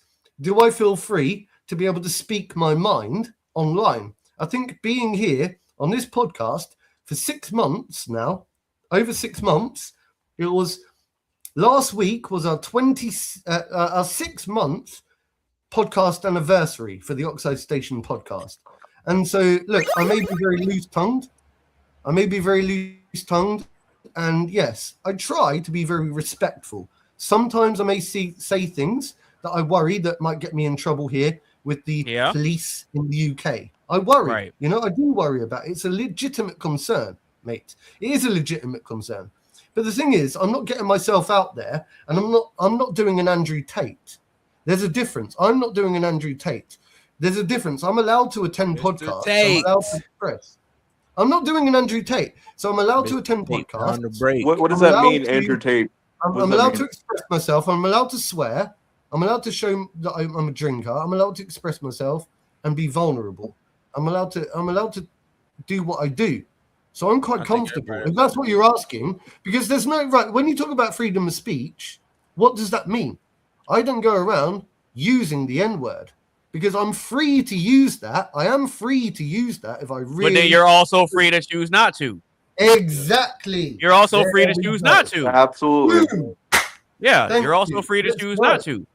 There we go. That's the answer to that question. Right. But that wasn't the point. The point was that you could have repercussions for what you say because your government will step in. And the point wasn't the N-word. He probably should have used something else, right?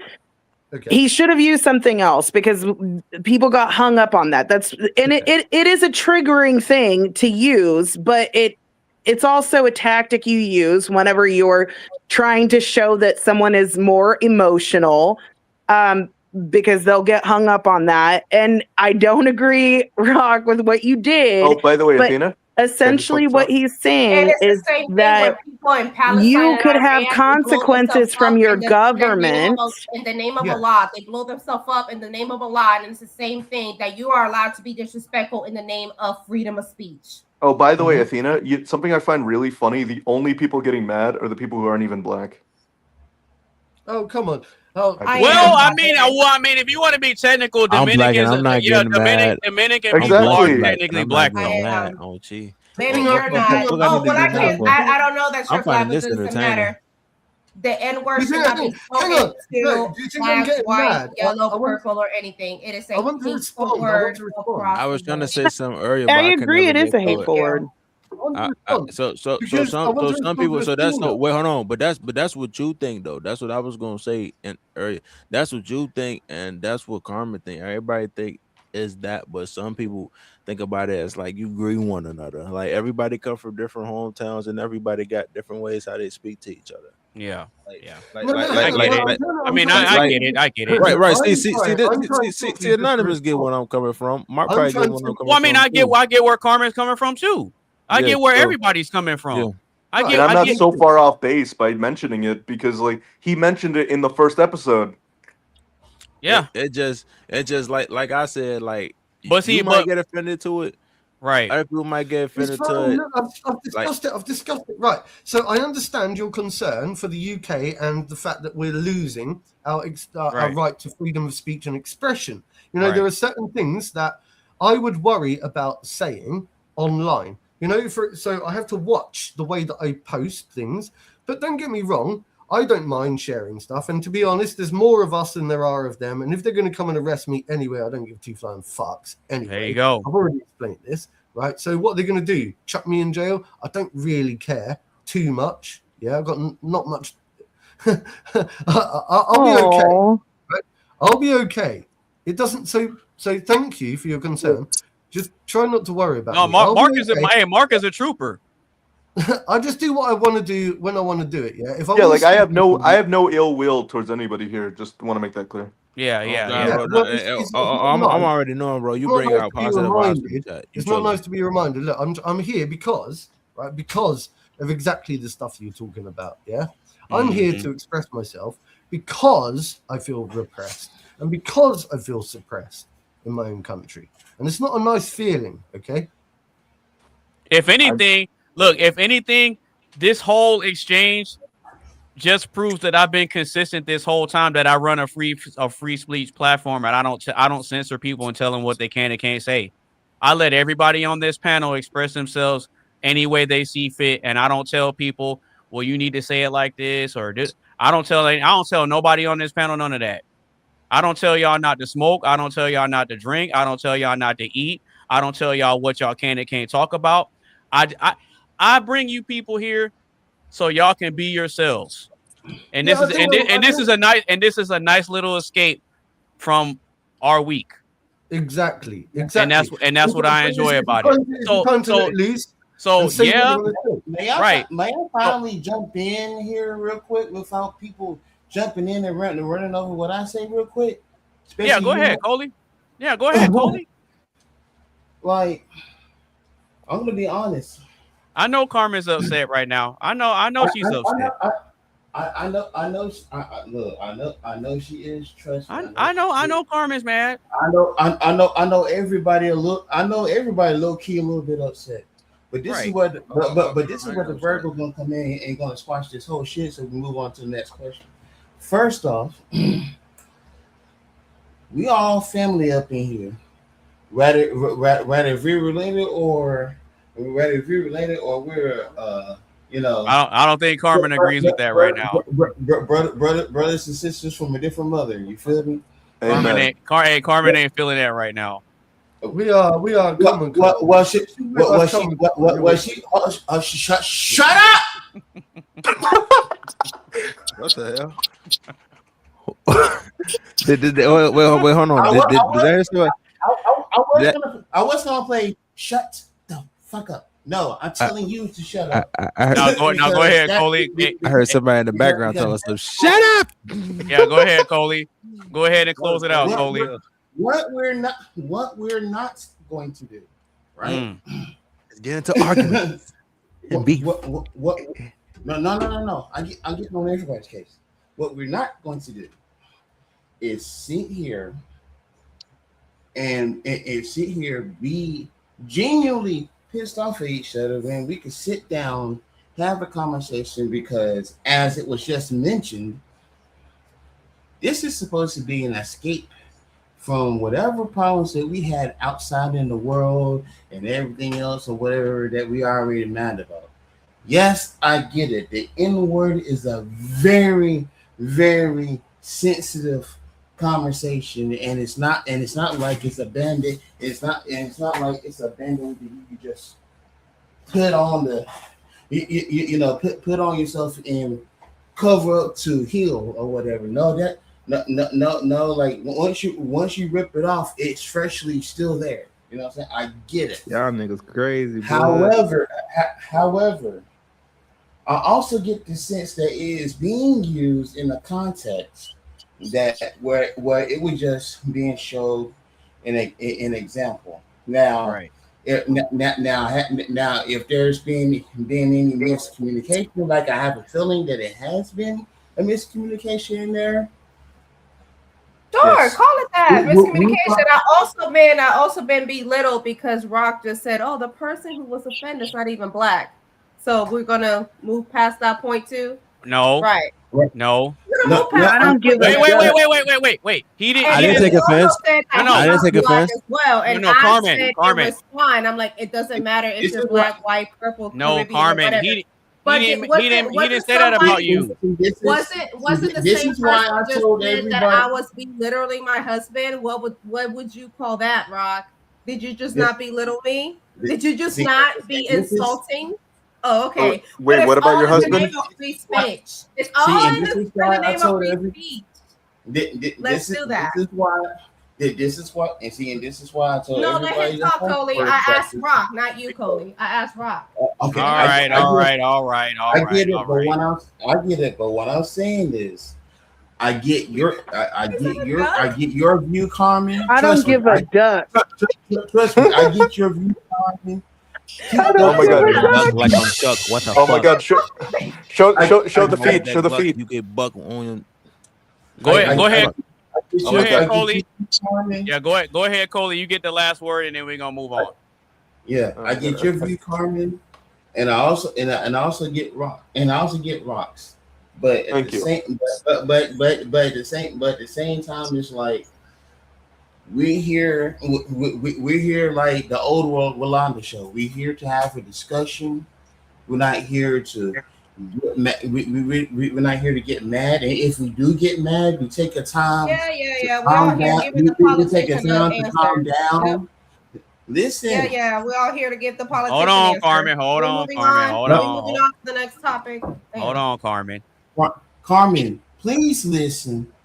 Because just I go feel ahead- like just go ahead and get the last word. You got the last word. Because I feel like you're doing this to shut me up and let's move on to the same thing. But then when we get off this podcast for the night, you're gonna be pissed off. I really need you to understand this. We are here to have a conversation.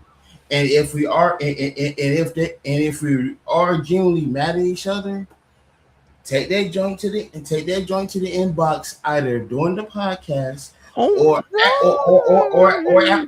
after the podcast. Squash it out there and calm down. So that way, by next podcast, we'll all be family again. Because I don't want to lose no one in this podcast. And it's not even my podcast. Right. All of y'all my family.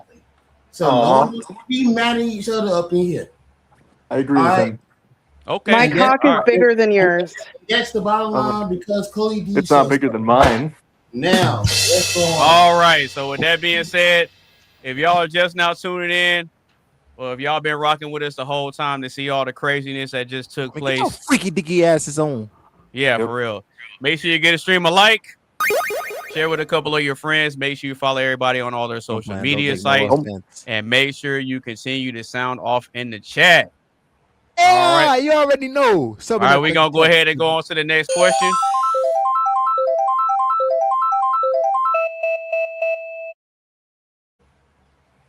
All right.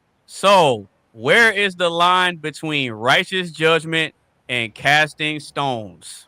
Ooh. Say it one more time. Where's the line between righteous judgment and casting stones?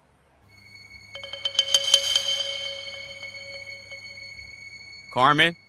Go ahead. Interesting question. Carmen, we'll go ahead and let you answer that first. Where's Why the I gotta line? go first?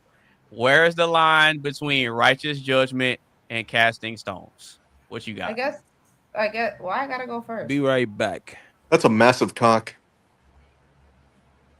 I do have big cock. I want to look, Carmen. This I is want to Cluck give you, Norris. Sorry. Carmen. I want to give you the. I love I want to him. give you the freedom and the space to get all your thoughts out. Go ahead. I think the line is righteous judgment is when you feel that you get to talk down upon because you think that the way or your way of thinking is superior to the other person. So that's where the line lies. When you feel righteous judgment, it's when you feel like your way is the right way and the way you think is the right way, and somebody else thinks differently. That means they're beneath you and below you. That's why you cast stones. So then, so what does that look like in a dynamic between parents and their children? And then I think that just because your parents lived a certain way, especially when it comes to religion and it comes to family, just because your parents did it a certain way, they may feel like their way was the right way, as opposed to having a traditional marriage and. Well, just let's take religion I out of don't know. like let's take It's like religion for out your of it. parents. Like Religion out of it. yeah, Okay. take religion out of it. Let's say that you have a father, right? And his daughter likes this guy, but the dad doesn't approve of the guy.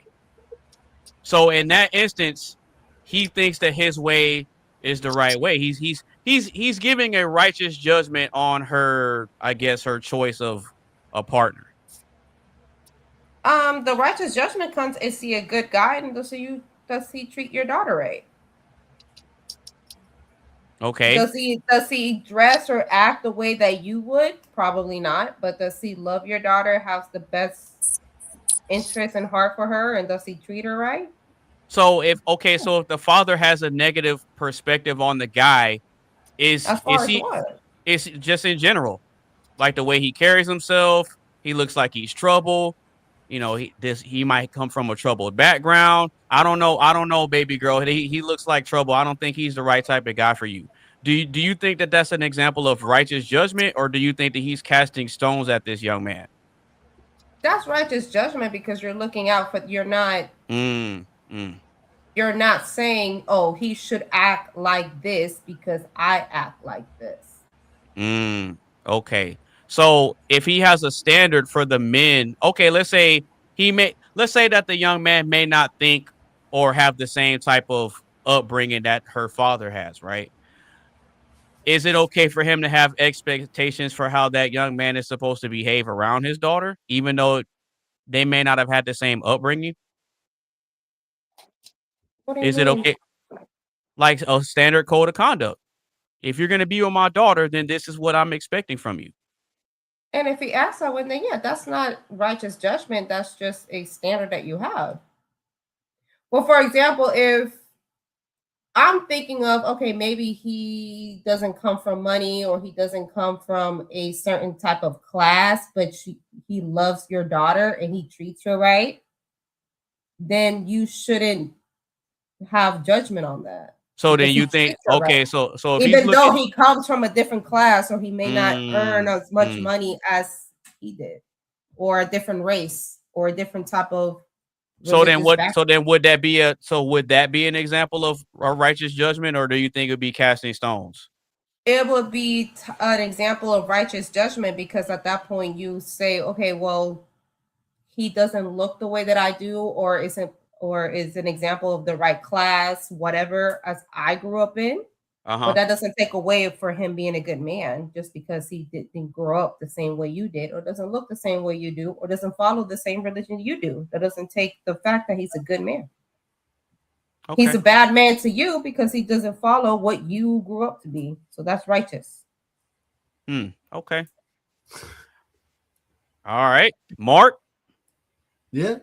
where's the line between righteous judgment and casting stones? I have no idea. I have Damn, no really? idea. Really? Well, casting stone. I don't really understand. Well, righteous judgment. I mean, I don't like the idea of judging people in the first place. I think we all judge. Some of us are more judging than others. But casting stones, I don't really like. What does that mean? Okay, like taking shots at somebody, or trying to, Well, or throwing disses at them. Yeah, I don't like that. I mean, I don't like casting stones at people at all, whatsoever. I think there's no need for that. There's never any need. I mean, yeah, I don't cast. I don't think I cast stones. I don't think I've ever really casted any stones ever since I've been here. Okay. So I think you'll see through my actions and behavior that I don't like the idea of casting stones. Okay. So I would be probably a little bit more judgmental, if anything. I mean, I don't think judgment is necessarily a bad thing. I think it's necessary in some aspects, but that's just my opinion. Well, absolutely.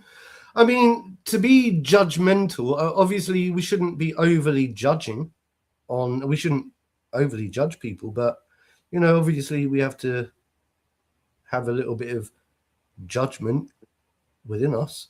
But I just don't like the idea of casting stones or putting other people down or finding a reason to, you know, big yourself up because of something that maybe somebody else doesn't have or anything like that. I just don't like comparing apples and pears. Okay. I think it's rude. I think it's horrible. I think it's nasty. And I think it's what leads to a lot of the problems in the world. Okay. All right. Coley, where is the line between righteous judgment and casting stones? What you got, bro? Holy shit. Well, I'm like, oh, wait. I got this. Gotta get in millionaire mode. Okay. Casting stones and righteous judgment. Well, really, if you think about it, righteous judgment, like you will have, to me, that's like someone asking you for advice and you give your advice on it or whatever, knowing that you are a person that gives good advice on things, and then if you can't give advice on certain things or whatever, you basically tell them, hey, it's better to use another lifeline. You feel me? Okay. Versus casting stones, it's like, okay, if someone's done something that you've done before, it's kind of, what was that shit that someone used to say about glass houses? Don't throw stones in them or whatever. Yeah, you got a glass house. Yeah. Yeah, like you're like, I don't really. It's not recommended to cast stones at anyone, especially if you're not practicing what you preach. You feel me?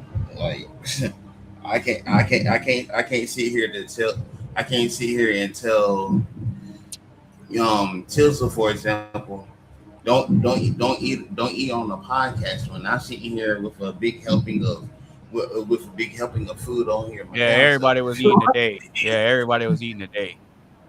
Yeah. So I can't. So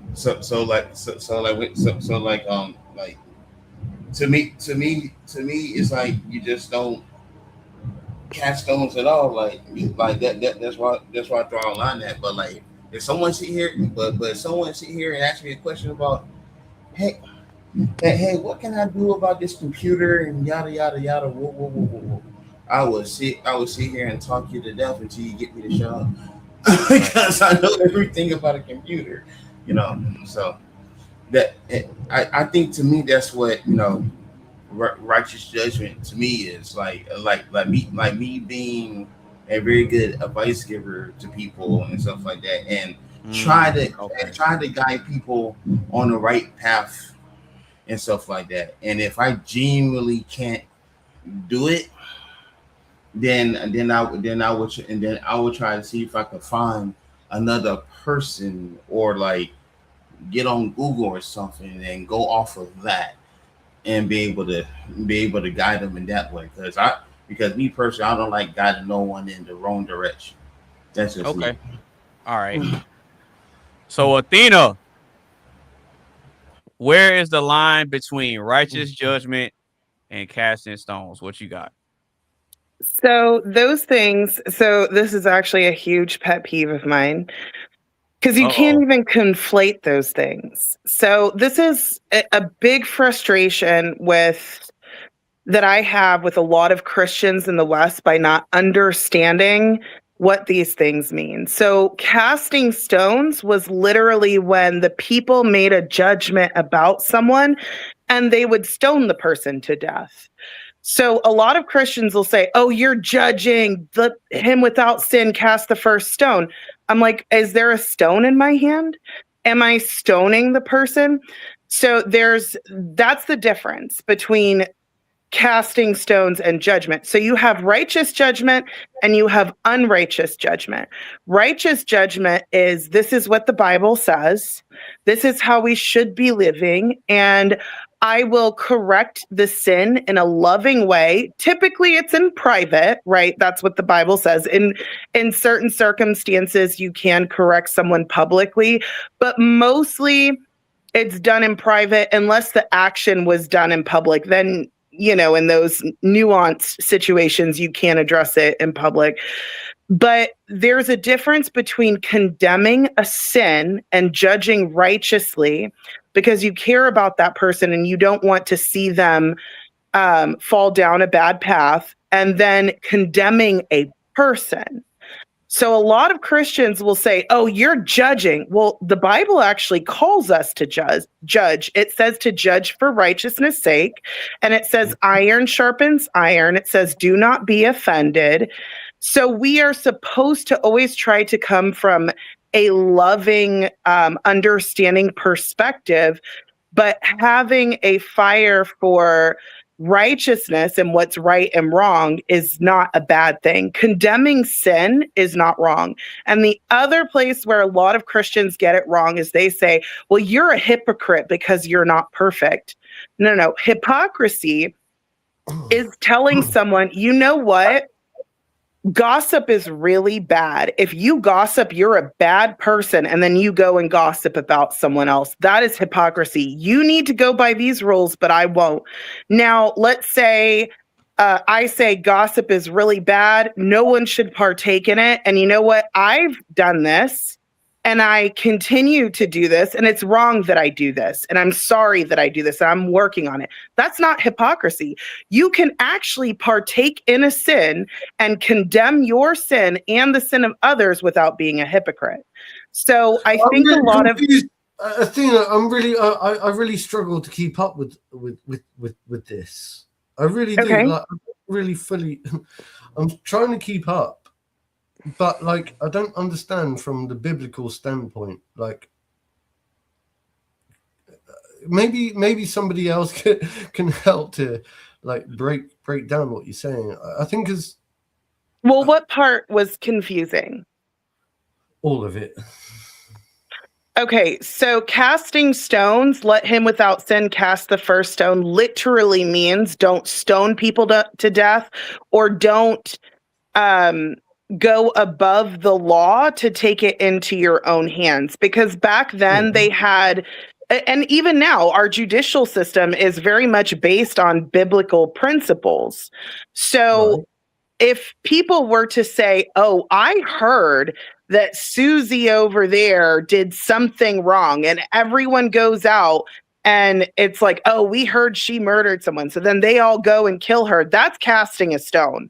That is placing judgment which is real consequences on someone without even the death penalty then. Not just death penalty. It could be flogging or ostracizing or whatever. It's having like real consequences without an unbiased judge actually giving the person a chance to defend themselves. That is, let him without sin cast the first stone. You are going above the law and you are taking things into your own hand, kind of like vigilantism. You know what?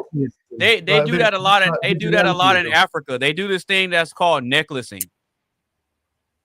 Have you heard of that? I don't know that term. Yeah, please. And a lot of these African countries, they do stuff like that, where it's like so it's a bit like vigilantism or something like that, or stoning someone to death. Vigilantism versus what was the other bit? What was the other bit? Casting versus like bringing a formal charge, and then there's a judgment based on the evidence, right? There's like structure to it. God is all about structure, not chaos, not just doing things in the moment because you feel that way. So that's what it means, casting stones. It's like actual tangible judgment and essentially condemnation of the person without there being any grounds for it. Now you have righteous judgment and non-righteous judgment. Righteous judgment is you see someone sinning and you say, you know what, brother or sister in Christ, I want what's best for you. This is not okay. You're hurting yourself or you're hurting others. We don't want you to do this because the Bible says this is clearly a sin. We condemn the sin. We don't condemn you. That is righteous judgment. Unrighteous judgment is you're a horrible person. No one like condemning the person. Does that make sense? You can condemn the sin. Aren't they both then equally as bad as each other? Because if you're like casting stones, for example, and you're acting in a way of righteous judgment, surely they're both equally as sinful as one another. Let's say. No. I mean, how can you like pick out of one of the two when you're casting stones or acting righteously judgmental? Because no. Righteously, no, that's what I said. Righteous judgment is saying, hey, brother or sister, you are sinning. I want you to do better because I don't want you to fall down a bad path. You condemn the sin, not the person. You're not like, screw you, you're sinful, so you can F off or whatever. That's unrighteous judgment. Righteous judgment is like iron sharpens iron. Everyone here in this panel, we all hold each other accountable. We all strengthen. I'm guessing this is your question then, isn't it? It is. Yeah. And the reason why this question came up was because I scrutinized the image with Trump. I condemned. Oh yeah, you did. Yeah, okay. I condemned the image and the imagery. I saw your live on that. I saw your live. Yeah, and I condemned the actions of reposting it, and he did take it back. And I understand he didn't create it, but he should have apologized for that because it was sacrilegious. And I'm not going to be silent. And people were saying, oh, you're a hypocrite. You're not perfect. Well, no one's perfect. Iron sharpens iron. I condemn all sin, even my own sin. And I was not condemning Trump. I was condemning his actions and the sin behind it, the idolatry. This imagery. Yeah, that makes sense. There's a lot behind imagery and symbolism. Now, I saw your post on this, and also I want to say that I shared a variation of that image. Right, it was a meme in a meme format. Right. Really? Yeah, about one of my own politicians here in the UK. But I did it from a different. And I thought to myself, and I saw your post, your thing on that, and I was like, I hope that you don't think that if you happen to see my version of that that I'm mocking Christ or anything like that, because I'm actually not. I think it all comes down to intent. So if I share Were a you meme, mocking the politician for thinking of themselves as above Yeah. reproach? Okay, Yeah. that makes sense. I still don't like it, but I do understand your reason for it. I still don't think it's appropriate. I don't think it's okay. But again, I'm not going to condemn you. I cannot agree with something you do. And I can say out of love, hey, I don't like this because it is mocking God. But there's and I had so many Christians on my page like cussing me out and just going in on me, and I was like, I'm condemning sin. Sin is sin. And they're like, well, you drink. And I'm like, okay. Moving Drinking's the not a goalpost. sin. Drinking is not a sin. Moving the Getting goal. drunkenness is. Moving the goalpost. But even I do sin, and I condemn my own sin. No, I'm saying not gonna make I'm saying excuses them for bringing that myself. up is them moving the goalpost. Oh yeah, they I'm want saying to they were moving the deflect. goalpost. Yeah, because they don't want people to see their idolatry, because they choose a politician over their own God. And that is exactly what the Jews did. Even after everything they went through, they continuously did this.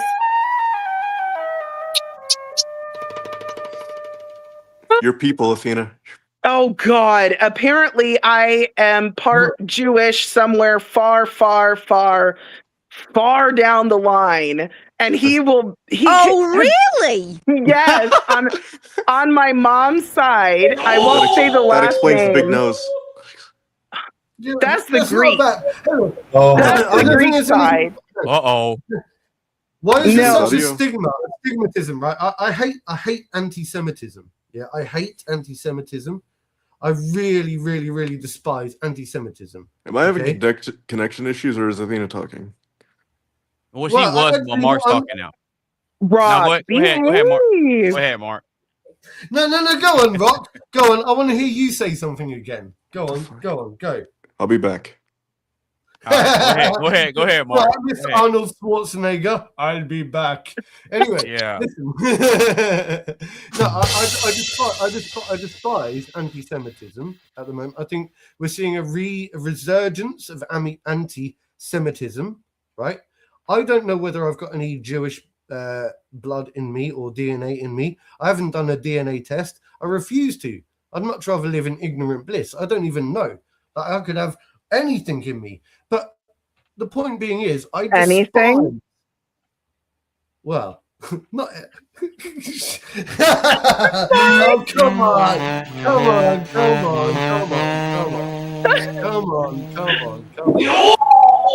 Right. No, I'm saying. Let's see.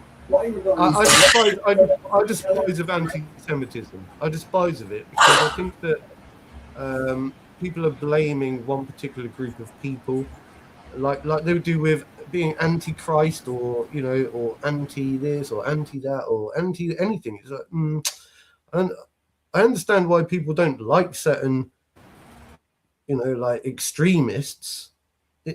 But like to hate on a group of people because they've got a set of belief systems or a set of something in their DNA. I just well, to be honest with you, that's not the reason why.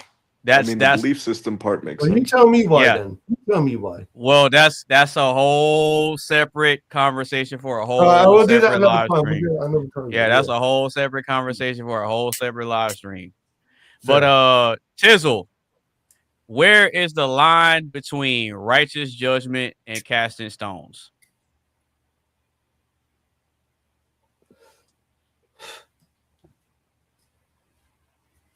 He must be back there chilling. He's fallen asleep. I've made him fall asleep. I've got a tendency. Tizzle. Yeah. He's fallen asleep to the soothing sound of the Englishman's voice. He's probably got his headset on. All right, Mike Wazowski. all right, Mike Wazowski. I know what that's from.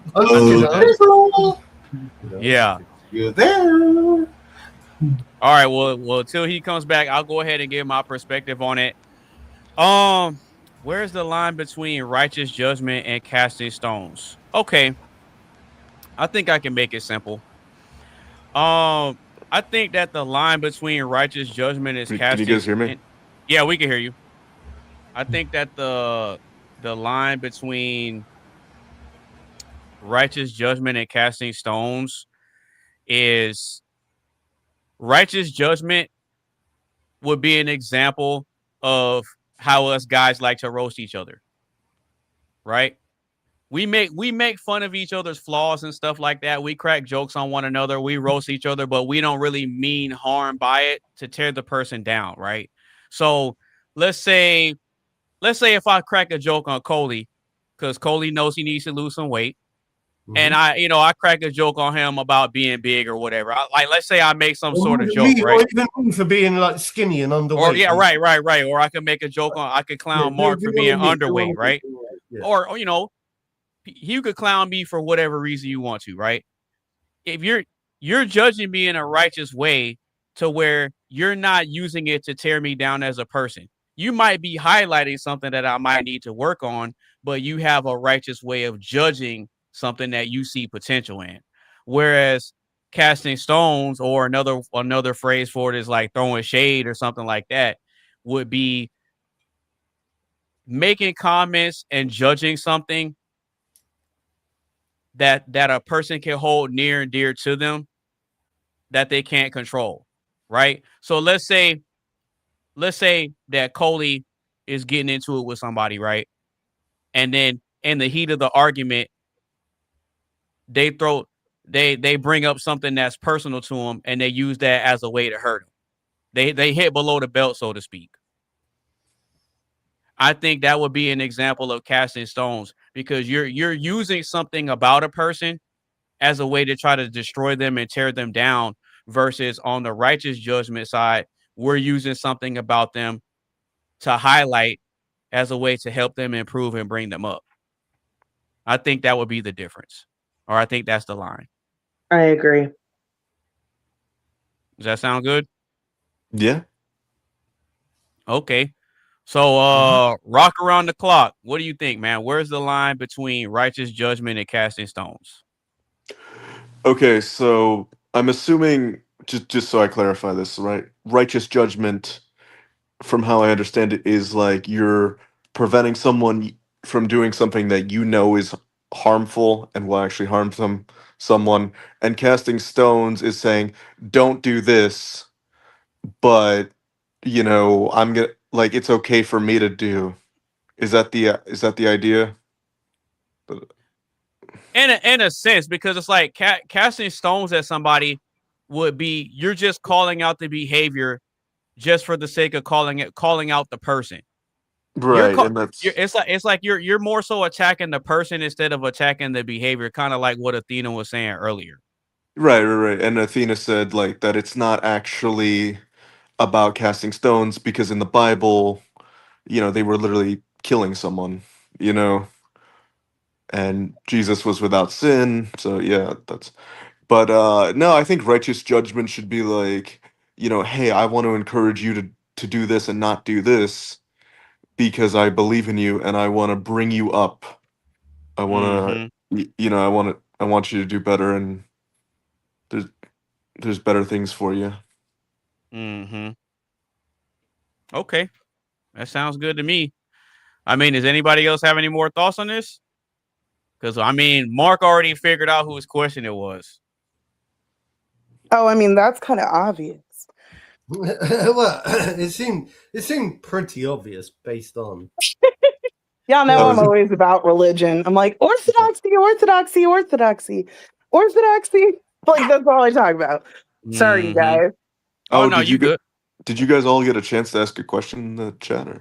Oh no. So he planned this beforehand, and you pick out a question.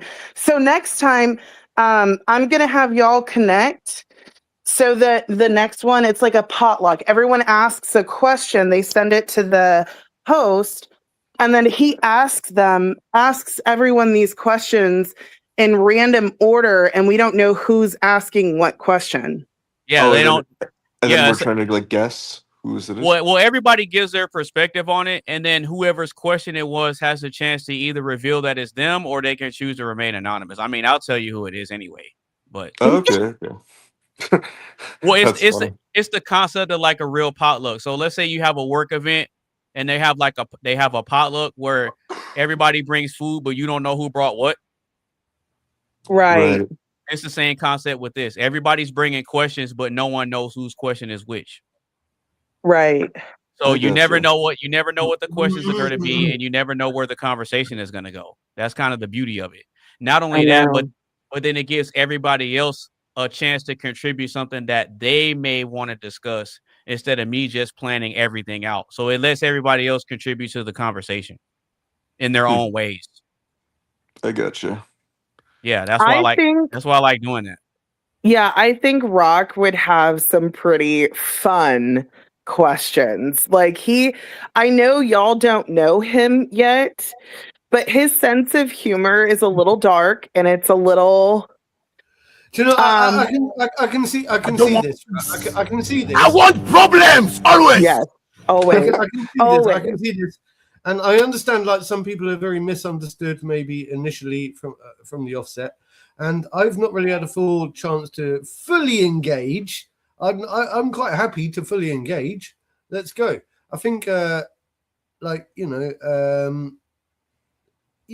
don't know the guy, and I'm sure he's a very nice guy deep down inside. I mean, I Y'all know he's my boyfriend, right?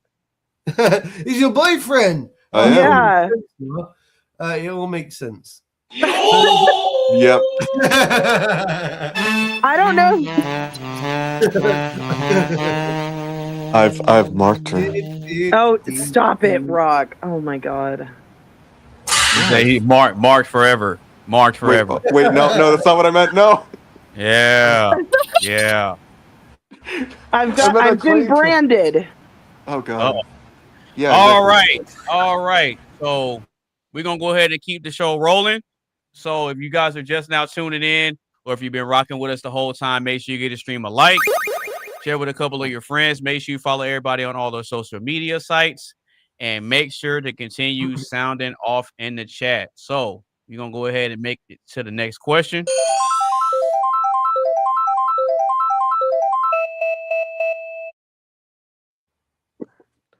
All right. So if you won the lottery and had to pick a grand prize, would it be $1 million lump sum or $1,000 a day for life?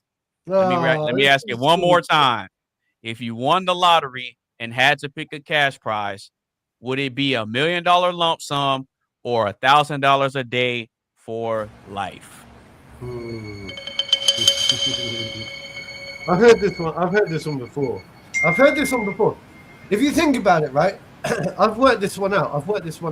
You have to calculate, first of all, how many years you've got left on your lifespan in the first place.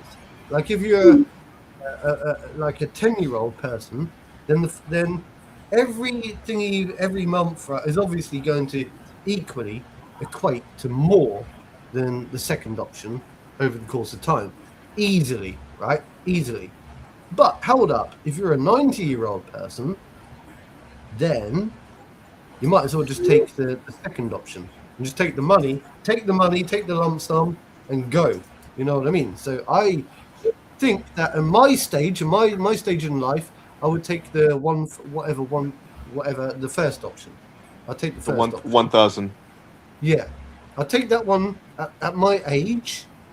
But like if I was like 80, then I might choose the second option. Do you get what I mean? So then which one are you picking? Do you want the $1 million lump sum or do you want $1,000 a day for life? He wants $1,000. $1,000. $1,000 a day for life? Yeah. Okay. All right. Coley, if you won the lottery and had to pick a grand prize, would it be $1 million lump sum or $1,000 a day for life? Which one are you picking, bro? Would be like, what that would be already. That's easy. That's easy. $1,000 a day for life. 1 month. You know why? 28. Because all right. Because in 28 or 29 for a leap year, 30 or 31 days. You literally get like you'll have thousands of dollars or whatnot, and let's say you don't, and let's say you're the type that you want to save it, don't really spend it on extravagant shit or whatever, right? You reach that $1 million in about 3 years, Yeah. for real. But think about no, it won't even take that long. I don't even think it will take that long. Would it? $365,000 a year. You multiply that by 3, see what you get. So that's It's over 2 years and a little bit. Right. Okay. I like that's easy. $1,000 a day. I'll be able to pay my next month. No, a whole year's worth of rent in like freaking 15 days. Okay. All right, so Carmen, if you won the lottery and had to pick a grand prize, would it be $1 million lump sum or $1,000 a day for life? Which one are you picking? And you got the money shirt on. I forgot about that. I forgot all about that. Looking like a millionaire. I hear you. Honestly, who wants to be a millionaire? Let's go. Honestly, I think I would pick the lump sum. I would pick the lump sum $1 million. Really? What? Why?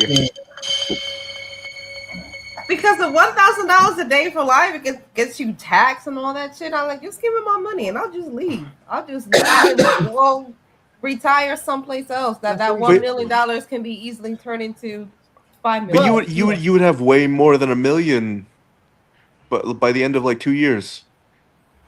Well, 2 years and several months. Okay, so let's say 3 years. Yeah, 3 years you would have over $1 million. Yeah, but I'm gonna be honest with y'all, man. I'm taking the lump sum. I'm rocking with Carmen on that. I'm taking the lump sum too. I'm taking the lump sum too. Why? No. I'm taking the lump. I thought I was gonna be the only one that said it. No, hang on. There's two varieties of this because if you take the lump sum, yeah, like let's say you take the lump sum. If I was to take the lump sum, do you know what I would do with it? I would just take it and just invest it in something else anyway that's going to like ensure that investment, that £1 million. Look, now you want to switch it up. Now you want to switch your answer. You said you want $1,000 a day, but then as soon as Carmen said I'll take the lump sum, you're like, you know what? I'll take the lump sum too. Come on, bro. I'm trying to explain. I'm trying to explain. Right? Go ahead. Cons. If you're going to take the lump sum, right? All I'm saying is, I don't think there's a right or wrong choice. Yeah, I think you can benefit off of both options, right? So long as you're smart with money, right? If I take £1,000, yeah, or $1,000 every month for the rest of my life, I know that I'm sorted because I will live off of my whatever I need to live off, and I will invest the rest into what we call, so I would invest. Whereas if you're talking about taking, right, £1 million today, and you just want to go and spend it all the way, spend it on a fucking Ferrari and shit, and I'm like, excuse me, no way, bullshit. We're not taking the £1 million, right? We'll take the £1 million, yes, but not if your idea is just to go and spend it on a Ferrari and a pearl necklace. I'll give you a pearl necklace, but ew, a pearl necklace.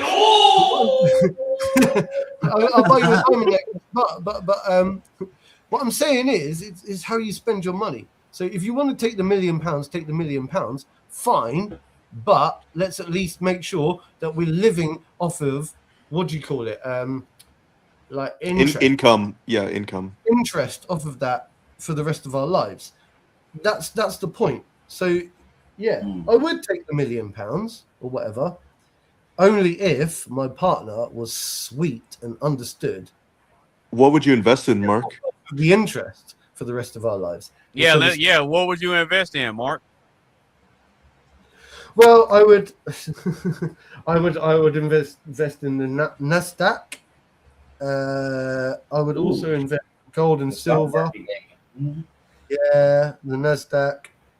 At the moment, like I'd be shorting the Nasdaq. Oh, that's all boring stuff. It doesn't matter about all that. But yeah. Are the London markets that bad? No.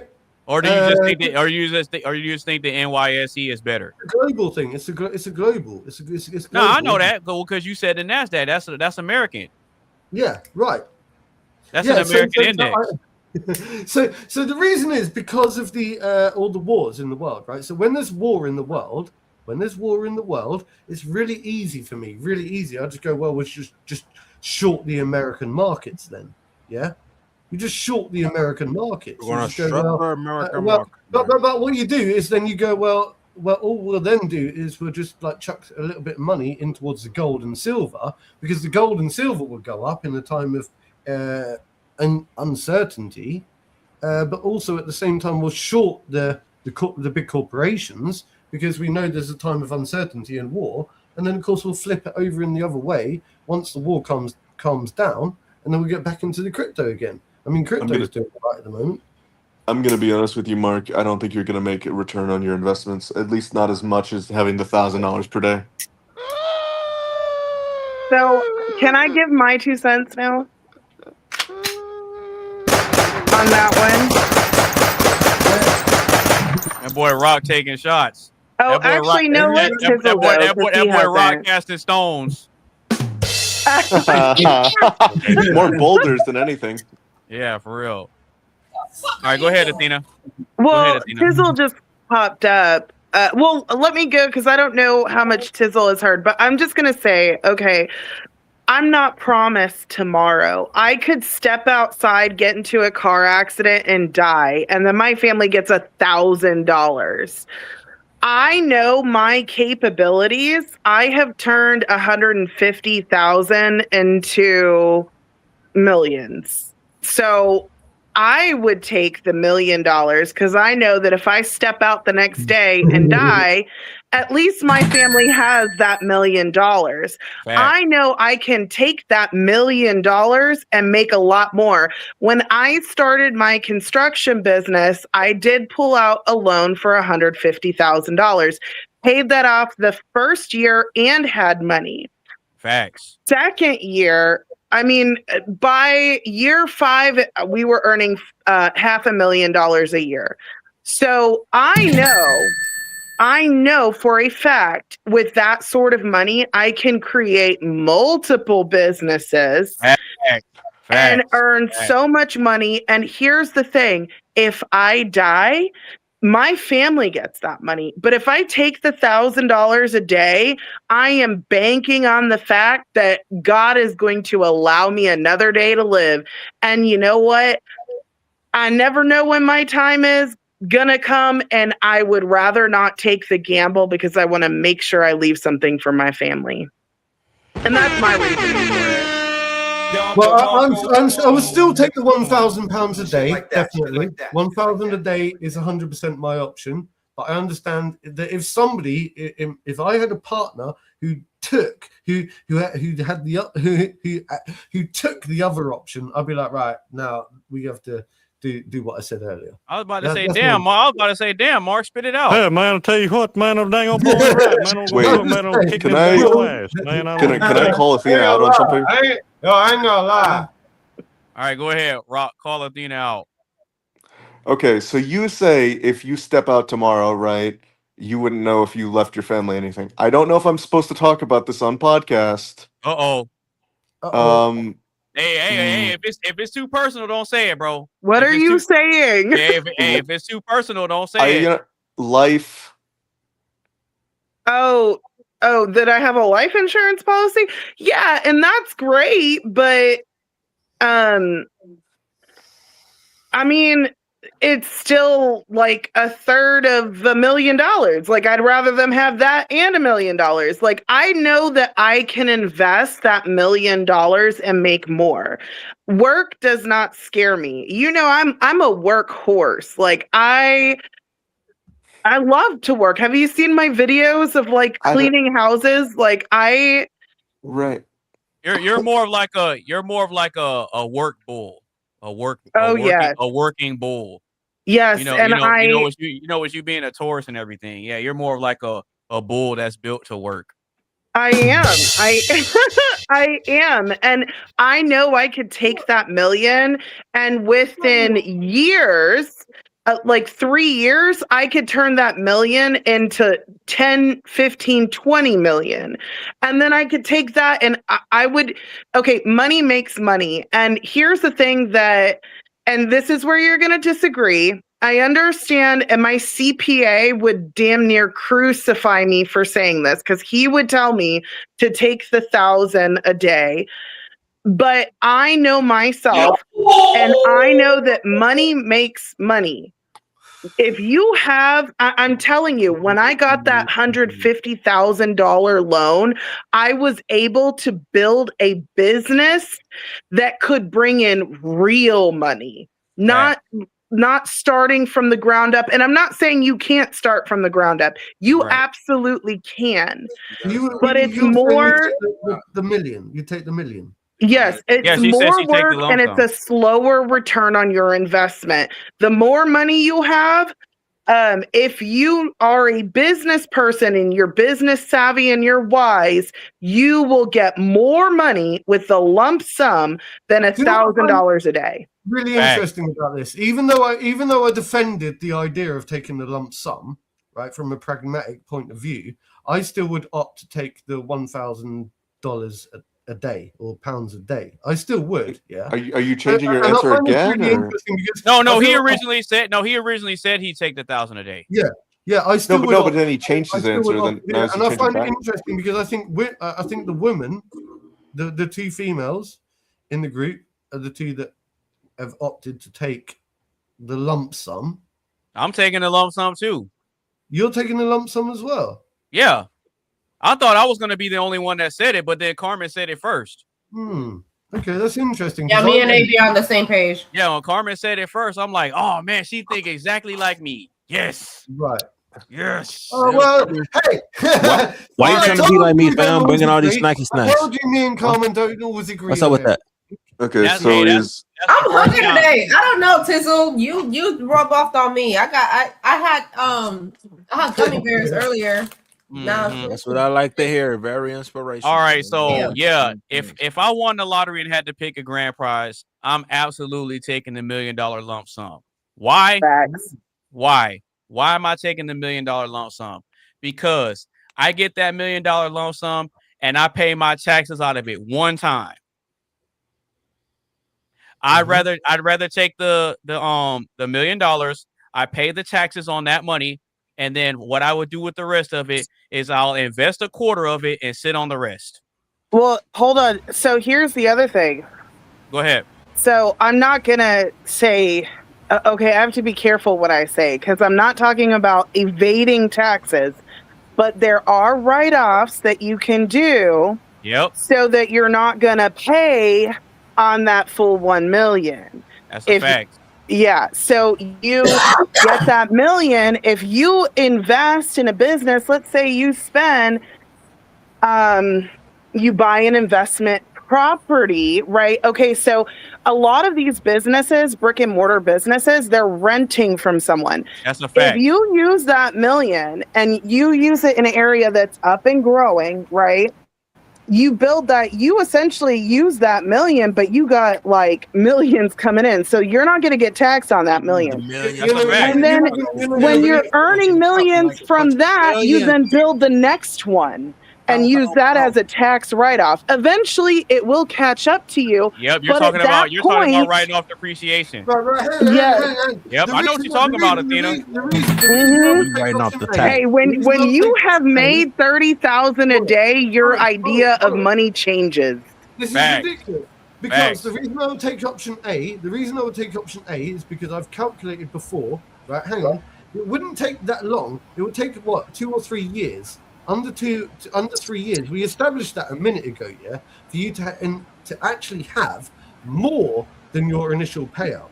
So I would actually sacrifice and risk 2 or 3 more years of my life, knowing that I could die tomorrow, knowing that I could have taken that £1 million, but I would much rather risk 2 or 3 years of my life to double or triple that amount of money. Yeah, but why would I wait 2 to 3 years when I can have it right now? Because but you earn so much more with that million. And plus, I have a plan. If I have a plan for the money, then why would I wait 2 or 3 years to get it? Right? Tripling $1 million is not something that everybody in the world has an opportunity to be able to do, right? Nobody in the world that I know takes $1 million and triples it unless they give them a once in a lifetime opportunity. Yeah. So if you're business savvy, so if you're not business savvy, then yes, the 1,000 a day is probably your best bet. Yeah, it makes but more if sense. you are business savvy, you're gonna say the $1 million so I can like quadruple my money in 4 years. With that million. Yes, because it's all about okay, so again, when I started my business, that was $150,000 loan, right? That's what set us on that path to success. Because we were doing it before just off of what we had, and we were earning like maybe 5,000 in a week here and there, 2,000 a week here and there, but then we went after that 30,000, 37,000 a week. It changed everything. Facts. Everything. That's a fact. See? Sure. Me, Carmen, and Athena, we're all on the same page. We're all on the same page. Because I look at it like this. If I get that lump sum, I know taxes are going to come out. Right? So I'd rather get taxed on the lump sum and still have a huge chunk left over to be able to work something out with versus getting $1,000 a day, because that $1,000 every single day is getting taxed. How about if I turned around to you and I said to you, bear with me, please, just trust me. Please trust me. Allow me to live for 3 more years, yeah? 3 more years. At least just give me 3 more years of my life, right? And I'll turn that £1 million into 3 million, yeah? Please just trust me. Would you allow me to do that? Because I think if you're going to take not with a grand prize that I got, no. You've just taken £2 million out of the pot. I would say you've just taken £2 million out of our future retirement pot. Thank you. Congratulations. Well done. But I'm the one with the money, not you. You may not know how to be not responsible. You may not know how to turn that million into several million, multi-millions, and so I understand people who don't have that business background. I can understand why they would take the $1,000 a day, but people who are business savvy, they're like, no, give me the lump sum because I know I'll quadruple that in 2 years. Especially if you got a plan. I did kind of say that. I did kind of state that there was that opportunity in the first. Okay, but you're still neglecting the fact that eventually the $1,000 per day will overtake whatever you earn. Like, how many do you think you could make it up to $1 billion? Oh yeah. I turned 150,000 into multi-millions. So what I could do with $1 million, like Trump said, I got a small loan for $1 million. Shit, give me a small loan for $1 million and see what I do. I will be a billionaire in 5 to 7 years. Depending on what you invest in and what you do with it, absolutely. I'm with Athena and Carmen 100% on this. 100%. Big money makes big moves. It swings hard and fast if you know how to wield it. That's a fact. You know what? See, like I said earlier at the beginning of the stream, there's more to women than what they look like. And Athena and Carmen are proof of that. Yes, sir. Yeah, but hang on, bro. Actually, you say that, but actually, I expected that. I literally expected that to be a female response. I literally would stereotype that to be a female response. I guess I gave a female response too. I guess I gave a female response. I ain't gonna lie, Anonymous. I'm in my granddad era. I'm just getting ladies on. God. And I don't mean that in a can't help it. way. I can't help it, G. On my soul. All right, so Tizzle. No, go ahead, real quick, Athena. Go ahead. I'm just saying, like, it depends on your ability to build a business. I have been a business owner since I was, like 21 years old. So I know how to build businesses. Actually, and this is the last thing. You can turn nothing into something. That's a fact. I'm going to share something with you guys, and I'll try to make it real quick. I managed a rental property. When my apartment went up, instead of renewing my lease, I moved into the rental property. I subletted the rooms so that my bills were paid. And then I converted the garage into like a consignment store. And I went and found the most wealthy areas in the area. And you were hitting up those estate sales? No. Bulk pickup day. I found the most wealthy areas, and I would drive around in my little SUV. It was a mid-size SUV, and people were throwing out furniture sets for bulk pickup. Gently used stuff too. I would take very nicely used. So I would take all the drawers out of the dressers and all of the pillows off of the couches, and then I would drive over to U-Haul, because no one's going to take a dresser set without the drawers. No one's going to take a couch without the pillows. Then I drive to U-Haul, get a U-Haul for $40, drive back, load everything up. Yep. Put it in my garage, posted it on Facebook Marketplace for $40. My return on investment was anywhere between $200 to $1,000 each set. Sometimes, depending on the set, $2,000-$3,000. Yep. And so, if you have a business mindset, the million makes more sense. It makes a whole lot of sense. If you could turn nothing into something, imagine what you could turn something into. That's a fact. That is a 1,000,000% fact. Shout out to Athena for that. Anything else you want to contribute to that, Carmen? No? Nah, I mean, I'm pretty much on board with everybody.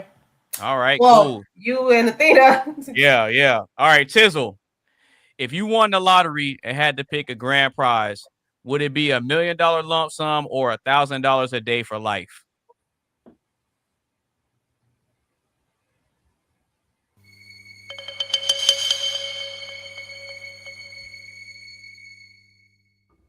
Muted.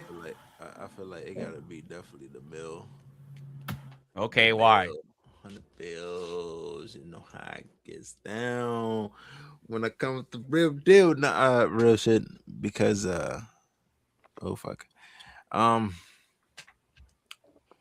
think really, I don't know. I feel like it's just a lot rather than having 1,000 a day for life. I feel like you could get so much done with that amount of money. Especially the portion you need to get done with, like he was saying, with taxes and all that, and also maybe like student loans. Yeah, for the people that got loans, yeah, like shit like that. So I think that'd be a big factor. You know what I'm saying? And then like you still have some left over too. Like if you don't go too crazy, you know what I'm saying? Facts. So, they go crazy as shit when it comes to that money, like especially the 1 mil. But nah, I wouldn't really go too crazy with 1 mil. Like I definitely be getting some shit. I'm not gonna lie though. Bro, Tizzle. Are you taking the fucking million? Yeah, are you taking the million? Yeah, he said that's what he just said. You're taking the million. I will take the million.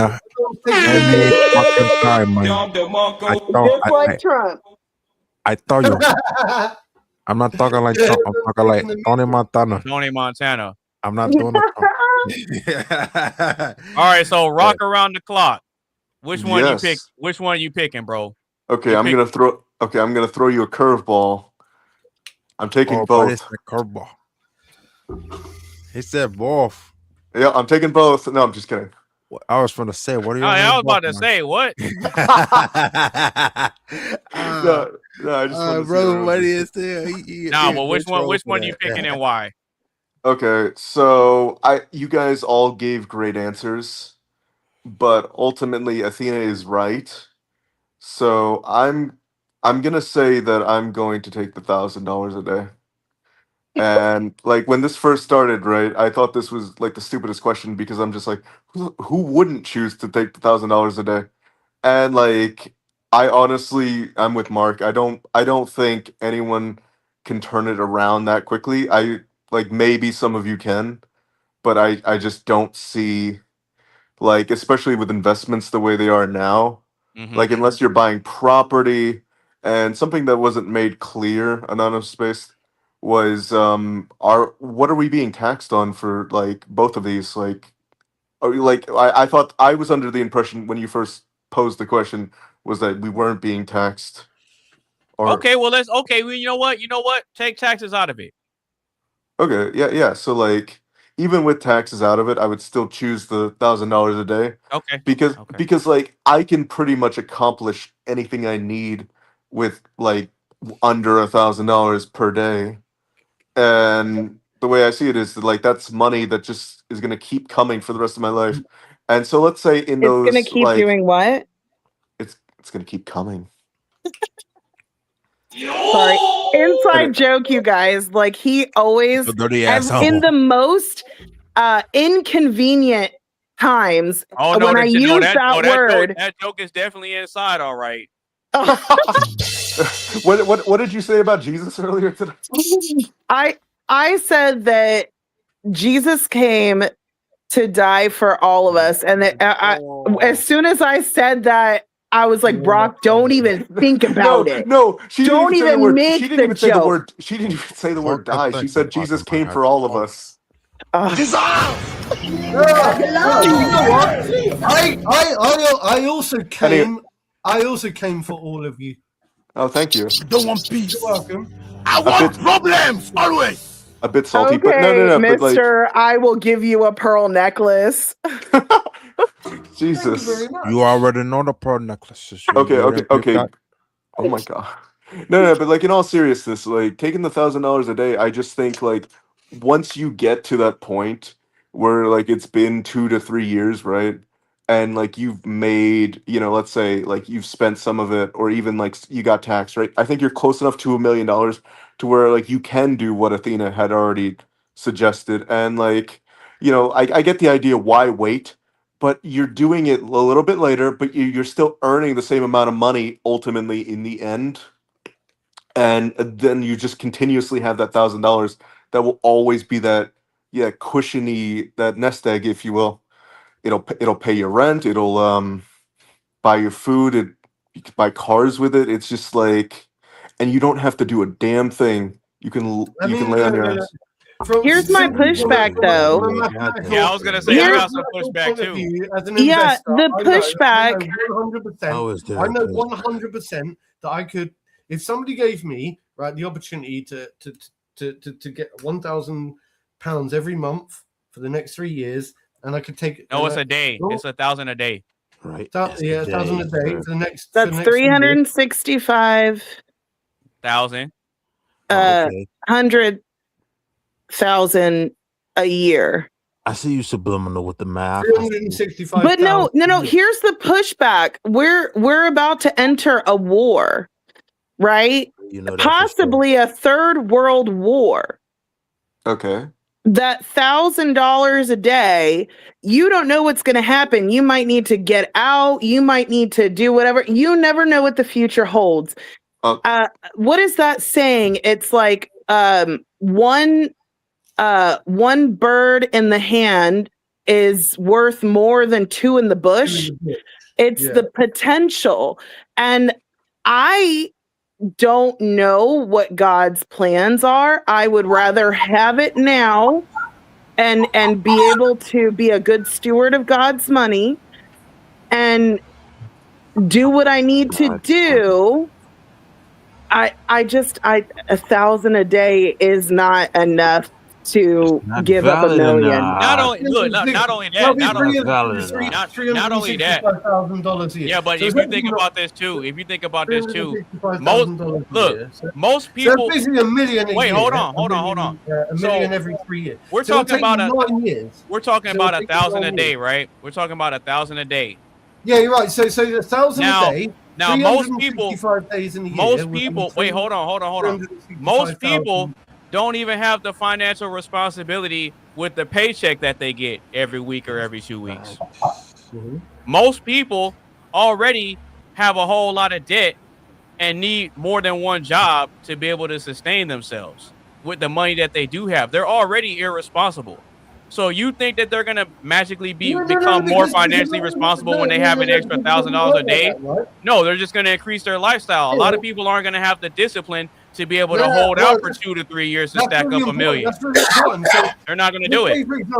Let's say, for example, I had the opportunity and I was still working, right?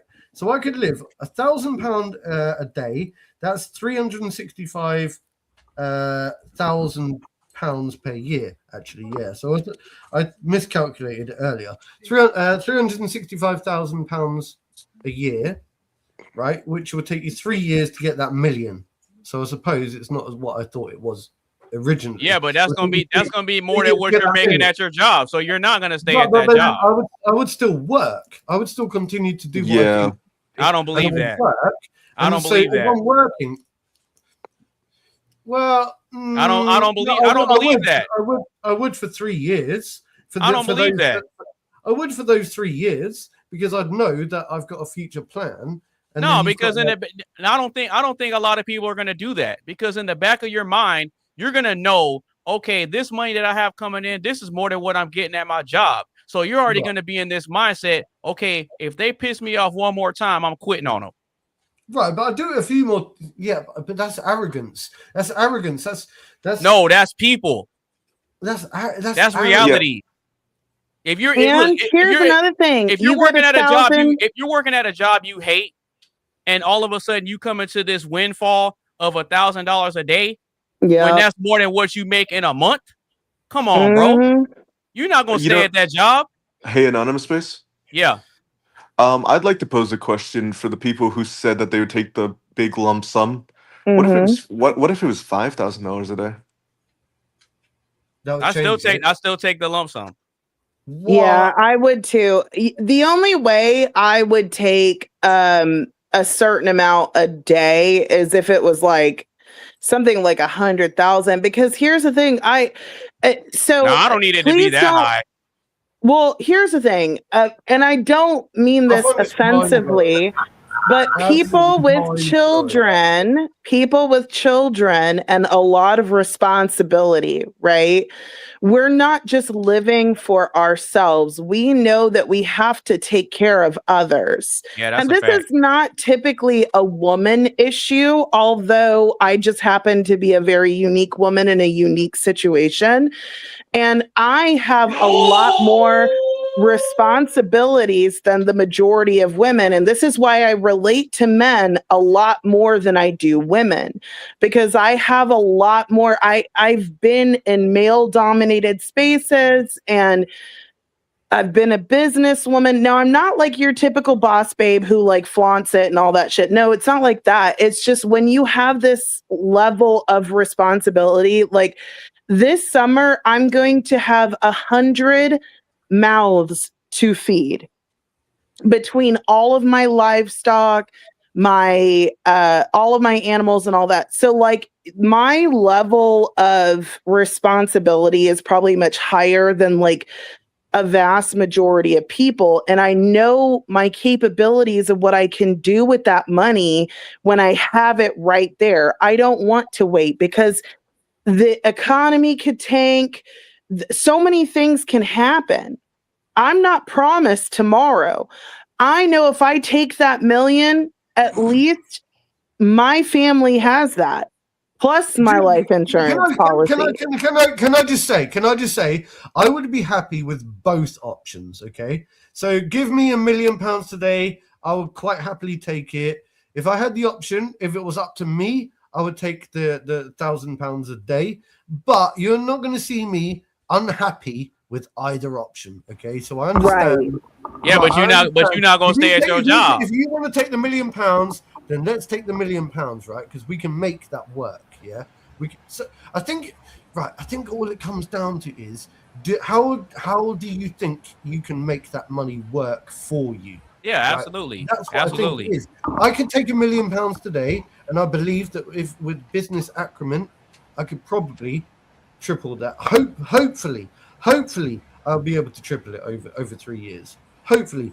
I doubt it because I know that I'd end up squandering it. Yeah, it will probably all go on beer, alcohol, cigarettes, cars, movies, like buying my woman, like movies aren't that expensive. Necklaces. I know that kind of shit, right? Whereas I'm trying to take a more moralistic standpoint. If I get £1,000 a day, I'm spunk it quite so quickly, you know? And we know at least we've got everything set for the rest of our lives. So I would take both. Happily. Yeah, but see, the problem with that, though, is if a lot of people get comfortable with the fact that, I got $1,000 coming in, I don't really got to do much. In my opinion, with the way I think, I think it kind of hinders me from an ambitious standpoint because I like to get up and go. I like getting things done. I think if you get $1 million in your pocket, I think that I can get a lot done. Your productivity anyway, because that's what I'm saying. If I was getting only $1,000 a month, guaranteed every day. My growth would be stunted if I had $1,000 a day. But it would still be equally stunted if you got £1 million. No, it wouldn't. No, it wouldn't. Really? Because I'll be able to get a whole bunch of more things set up immediately. Yep. And here's the other thing, family. It would take me longer with $1,000 a day. I'm sorry. And here's something I haven't heard anyone say this yet. Family always has issues, and it's all spread out, right? So if you're getting $1,000 a day and then you hear, oh my gosh, one of my family members has cancer, they need treatment. Let me go ahead and I'm going to get $1,000 a day. Let me go ahead and, do that. And then someone, oh my gosh, I just lost my job. My car's about to get repossessed. Oh, you know what? I'm getting $1,000 a day. Let me take care of that. Hold on. You get $1 million all at once and you start working that money. You immediately put all of that money to work. Facts. But when I talk about £1,000 a day or $1,000 a day, I also think of the concept of compounding. So I don't think of it as being £1,000 a day. So for example, if I get £1,000 today and I chuck it into an asset, right, and that's made me a certain amount of profit today, right, then I've just compounded that £1,000 today. So tomorrow that £1,000 has already become more than £1,000 if I've invested into the right areas. And so you compound. So that £1,000. So there's a compounding thing that we have to add to the concept of having £1,000 a day. Yeah, but if you had $1 million, if you got that $1 million, you'd be able to put in more than 1,000. You'd be able to put in more than 1,000 at once. God. Well, you know what I'm saying? Sure, you put in $1,000 a day to try to compound it. Wow. I could take 10,000 and put it in there. Now what? Mate, I'll tell you why. Because if you do the compounding in one big bulk, what you're not doing is you're not doing what they call cost dollar averaging. You're not averaging. No, because you'll take that $1 million, right? I know exactly what you'll do with it. You've already explicitly expressed to me that you will take the $1 million, and probably most of you would spend it anyway, and think that you can triple it and double it. I guarantee that's not what's going to happen. What's going to happen is somebody like me will come along, take the first option. Here's my question to Anonymous Based. Do you think the people who chose the $1,000 a day are wrong? No, I don't think you're wrong. It's just a difference of mindset of what you're going to do with the money. That's all it is. Yeah, I don't think I don't think that there's a right or wrong answer. No. So I didn't feel like doing the math myself, Oh, although lost all I my- can, because like math is my subject. I asked ChatGPT based off of my initial investment with my other business with the 150,000 and getting to where I was. Essentially, with $1 million, I would be at $3.3 million by the third year. So Right. Yeah. I so think that's and that yeah. exponentially grows, right? Mhm. And so Think about compounding. Ask, well ask that is what I'm thinking about. It Yeah. is the compound that I'm thinking about. Yeah. Is that with that initial amount, I earn so much more with the million because again, big money hits hard. That's a If fact. you know how to wield it. That's a And fact. so with that $1 million, within 3 years, I'm at almost 3.5 million. I've more than tripled my money. And then let's do it again. Let's So do it if I again. triple my money again the next 3 years, oh my gosh, it exponentially grows. Hey, but Athena, You got but Chucky Athena. Ren over here. No, because think about this too, Athena. If you're taking a $150,000 investment and you're able to grow it to 3.3 million by the third year, guess what? Once you make that 150 back, you just reinvest that 150 again. Exactly. Or you could take it a step further and turn it and invest 300,000 instead, and then grow it to 6.6. I mean, yeah, like Because if you want to copy the exact same process over and over with that 150,000, let's say you get the 150,000 and you put it in and it grows, right? When you make that $150,000 back, you just reinvest it. I think the big elephant in the room here in this question is yes, you're probably correct. If you start off with the £1 million, right, and you start off with that, and you equate compounding versus the $1,000 daily, right? I'm sure that works out differently. But then you have to also work out a different mathematical equation.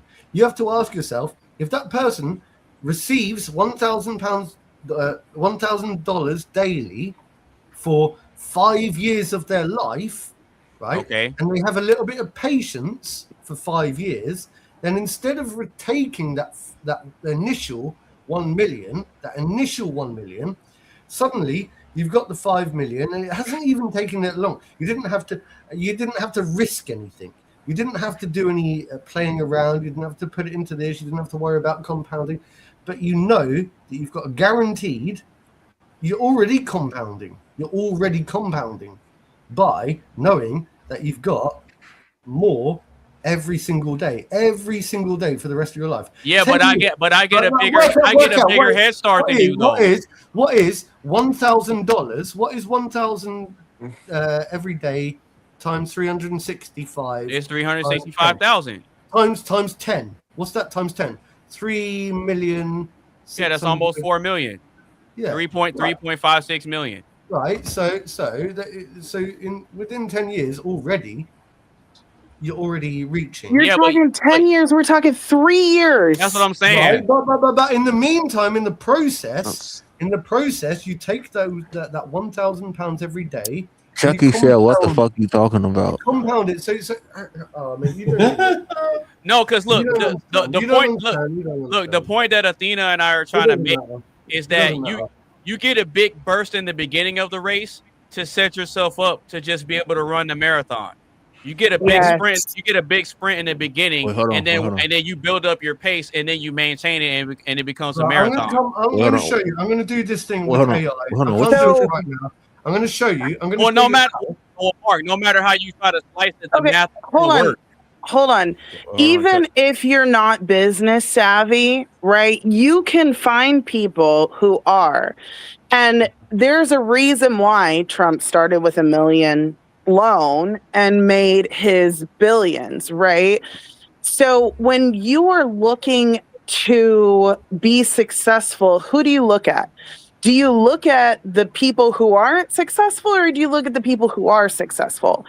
I think that if you were if you are going to talk to a lot of I actually think I'm very successful people, they're going to encourage you to take the million unless you just don't want to work the money. If you would rather take the 1,000 a day and retire and not have to work, and no one's judging you for it. Yeah, that's cool. Yeah, that's But cool. hold on, let me finish, Mark. Let me finish, Mark. If that's what you want to do, then that makes sense. You could just live your life and relax, go to the Bahamas, fuck it. Hold on, let me finish. Let me finish. But if you are the type of person who's like at the starting line or in the race and you're like, I got more to run, like I'm ready, like let me go, right? Like then you're going to take the million. And I think any person with that type of money, and I'm telling you, I've earned 10,000 a year and I've earned 500,000 a year. I have been at the bottom and I've been at the top. Like I've been at the bottom of the barrel and I've been at the top. Like top 5%. Top 5% in the US. Chucky said, "What do you mean by that?" And he also said to Carmen, "What the fuck was that? What type of mask was that?" Wait a minute. Yeah, what was that? I thought that too. Is that from? It's Georgie. I just can't find the damn raincoat. Is that from Trick or Treat Studios, the Chucky doll? Yes. Wait a minute. I would say the other elephant in the room real quick. Tizzle. The fuck are you doing? Yeah, I'm kind of over this whole conversation, so I'm like, the money. like I'm so bored right now. I'm just like, do you have the box? Okay. Let's All right. So does anybody else have anything else on this one before we move on? Oh, he does. No, I think this one is like the biggest debate we have. Like, ooh, put him in the box. His question. I enjoyed the debate though. I really did. I know. I feel like I'm the master of this debate. You're a master baiter. You're a master debater. Yeah, I'm the master debater. All right. So now that everybody gave their perspective on it, it's time to reveal whose question this was. Was it yours, Anonymous? Nope. Holy, that was a good question. Yep, it was Coley's question. I agreed with Coley on his taking the 1,000. Oh, what was Coley's answer? He said he was taking 1,000 a day. Easy. I straight up thought he was the only sensible person. Let Coley have the final say because that was his question, and we all rabbited on. And I want to hear why Coley would take his. Well, I want to hear from Coley why he wants to take. If he's changed his mind, by listening to us. Well, I put it like this, I'm gonna add a little something to my answer. Nope, I ain't changed my mind. but here's an additional reason why. Because real life, right? If I sit here and buy a scratcher, or if I play that game Win for Life, because we do have that game Win for Life down here in North Carolina. Okay. If I was to score $1,000, if I was to score $1,000 a day for life, which is the grand prize for Win for Life, I would actually take that plus the fact that I like with the VA I'm on 100p disability, which means means get that monthly on top of the prize. So really, instead of at the max $31,000 a month, I would have like close to $35,000 a month. Wouldn't you lose your disability though? Say it again now. Wouldn't you lose your disability? Now, see, this is where it's different between VA disability and civilian disability. Like with VA disability, you have to keep Don't up you with get your that for life anyway? yeah. Yeah, that's what I But figured. but with your VA disability, you have to keep up with your appointments with whatever it is that service connected or whatnot. They're not gonna they're not gonna look at how much money they're not gonna look at how much money you made or whatever and stuff like that. Excuse me, and stuff like that, like how regular disability would, because you know the regular government's a bitch. But now the only exception to that VA rule is if you file for a disability saying you're not able-bodied, you're not able to use your legs or anything like that, but someone happens to discover you at a Walmart waving to people, or at or like at a grocery counter doing the register and shit like that. They're gonna look at that, and then they're gonna be like, "Oh, you lose." You know what I'm saying? Right. Other than that, if it's something like, "Oh, I'm depressed," or you have PTSD or something like that, they're not gonna take that away from you. You like that's permanent. Like you getting that for life. So, All right. Well, shout out to you. Shout out to Coley and W question, bro. All right. So if you just now tuning in, or if you've been rocking with us the whole time, make sure you get a stream a like, share with a couple of your friends. Make sure you follow everybody on all their social media sites, and continue to give your thoughts and opinions in the chat. So without further ado, we're gonna go ahead and move on to the next question.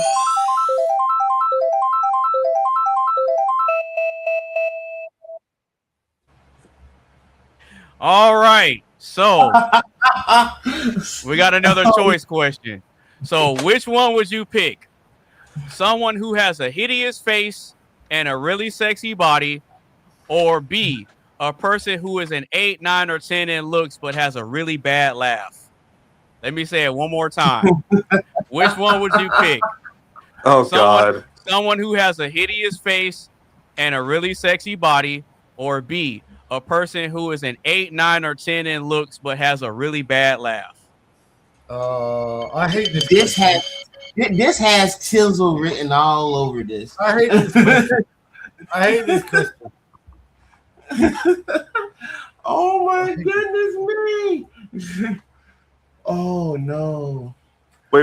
So basically, they're ugly in the face. Feeling really insecure. Whoever asked this question, you're feeling really insecure. A butterface or a genuine 8, 9, or 10.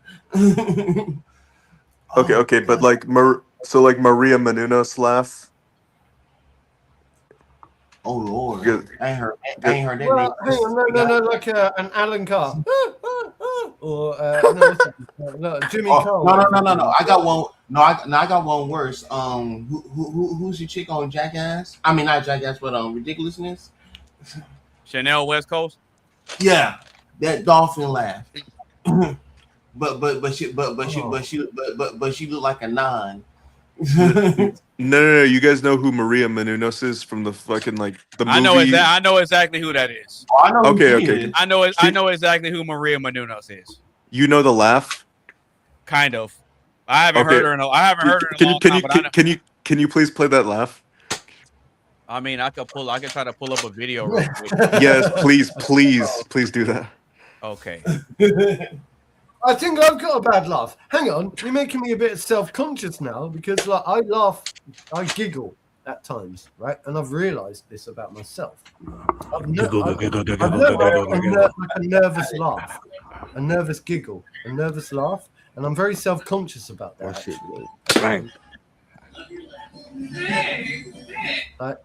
I'll say something and I'll giggle afterwards. Bro, why she sound like a dog? She said she based it off of goats. Goats. Oh my goodness. You right there, Carmen? Smile. Please. Holy shit. Okay. So this is what y'all are talking about. Hold on. So this is what Rock is talking about. Oh, Athena, have you shit. seen this? You put up a pony. I haven't. No. I pulled up a big ass Nerf. Yo. Oh, Hold she has a cute laugh. It's adorable. That is so cute. But you know Okay. what, though? Her laugh is way better than freaking Wait, so who's answering the question? Because I stepped away to get a bottle of water real quick. I mean, I guess I'll do it. I'm gonna go with the annoying laugh. So you want a woman that's 8, 9, or 10 in looks, but has a really bad laugh? Yeah, why not? Okay. I mean, it's not like she's gonna be laughing all the time. Damn. You know?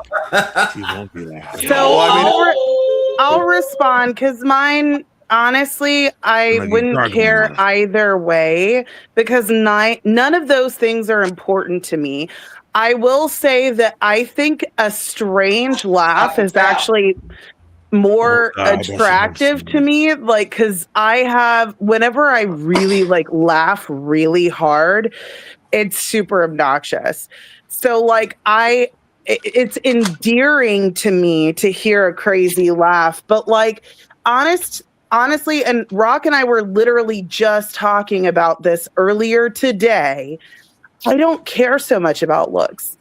I've dated men who were like bodybuilders, stud muffins, handsome, and like they had the worst personality. They had horrible character, and I was like, nah, that's not for me. So if you don't care about looks, then why not pick someone who has a hideous face but a really sexy body? Right, what if my face was hideous? Because I don't care so much about the body either. Like that's what I'm saying. I'd be okay with either one as long as the character is there and the personality is there. Okay, so then which one are you picking? That's all they say. Either one. It doesn't matter. Well, Athena, think about it this way. You gotta pick one. Athena, think about it this way: if they have a like butterface, they're always gonna be self-conscious about it, and they're gonna like bother you about it. Okay, so let's say both of the people have the same like great personality and good character. I'm going to choose the laugh because I actually like weird laughs. Like I find that endearing and attractive. Okay. Yeah, like that. Like that. No, I do. I like that girl's laugh that you just played. I thought that was adorable. Like I love weird laughs. It's way better than Fran Drescher's. And yet she always tells her son to shut up whenever he's laughing. Okay, Fran Drescher, she's something different, bro. Oh, Fran come Drescher on, is bro. something different. Fran Drescher is something different, bro. Wait, what does she sound like? Fran Drescher? Not the nanny. I love Yes. the nanny. I know. Right, I love Fran that. Drescher is something different. She's a different breed. Her laugh is Breed, adorable. different. No, breed, that's what I'm I saying. choose- Her, yeah. I choose B. I thought y'all just Because you can learn to love a laugh and if it is annoying.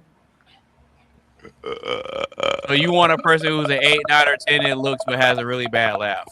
Yeah, I can learn to love a laugh, just like I can learn to love something quirky or something annoying about you.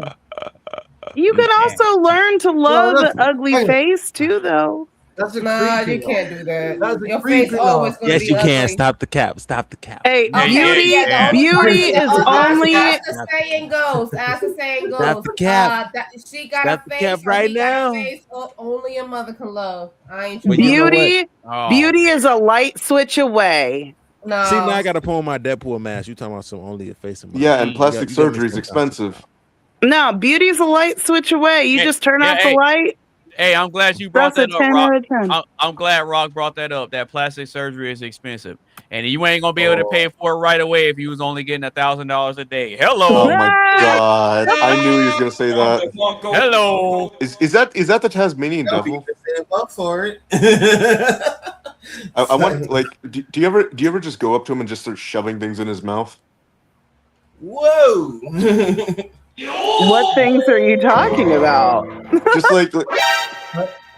Just like random crap like glasses and stuff. I'm trying to feed him food. Yeah. Like, what can you feed him? The texture is where because when you touch this part, it's like it's like kind of hard. So. Oh, it is kind of hard, huh? All right, so Coley. Okay. So Coley, which one are you picking? Somebody who has a hideous face Who the fuck is and a this really guy? sexy Who the fuck body, is this? 8, 9, or 10 in looks, but What has are a you really talking bad about, laugh. I'm an intern. Hey, I told y'all, I warned y'all that his sense of humor is dark and perverted, like mine, except I have a little bit of a filter. He does not. No, I Got kind the of cap. like it, but at the same time, Hold on. Like, And I got you. I like the what do you call it? The innuendos. There you go. The innuendos. Yeah, which one you picking, Coley? I ain't gonna. You know what? I ain't gonna lie. Just like how Athena, picked the bad laugh as the bonus or whatever. I would go with A because people who's a butterface tends to be really awesome freaks in bed. I'm just saying. Hey, he ain't lying about that. He ain't lying about that. Yes, sir. Yes, sir. Damn, son, where'd you find this? I'm just saying. I have heard and experienced that that ugly people they tend to treat you real. I mean, way better than 8, 9, or 10. Then on top of that, Oh, really? Yeah, that's a fact. Yeah, that's a fact. Oh, really? There's a reason why guys say fat girls put in more work because they were never before the whole body positivity bullshit, right? Fat girls were like the undesirable ones, so like we had to put in work in the relationship. So facts. I would say motherfucking Queen. Yeah, but there's fat girls that are pretty though. I know, but society used to say that if you're fat, you're not pretty. There has been this movement towards body positivity, but that was not the case when I was growing up. I was always curvy. I was not fat back then, but for that time, I was fat. You know, if you had hips, ass, breast, and a little bit of belly, like you were fat. Hang on. I don't know about that. That would be considered voluptuous. I don't like the wording, yeah, because first of all, yeah, but this was when they literally wanted anorexic women. Movement, yeah, the body positivity movement is a social justice movement, yeah, Mm-hmm. virtue signaling movement, right? I think beauty is in the eye of the beholder. Now, the size of a person's body, right, can be seen. It's like, look, if you're beautiful, I will find you beautiful regardless, right? I will see past anything like that, right? But if you're going around specifically going, oh, look at me, I'm fat and I don't care, and I'm just going to own it like a dickhead, like an idiot or whatever, and not show any sign of look after. Like, it's the same as me. I'm a skinny dude, yeah, but I still have to represent myself and hold myself in a certain way. I have to, right? And it's all about how we hold ourselves. It's how we hold ourselves. And I don't like body shaming. I don't like, but at the same time, I understand there's a stigma. But body positivity, the movement in itself, is a negative movement because what that's doing is that's kind of it's taking people's insecurity and weaponizing it against them. And I hate that kind of movement. They don't do it with skinny people. And I don't know why. I mean, they might do it with anorexics, right? Anorexics. But people don't often. Well, yeah, because anything that's extreme is not good.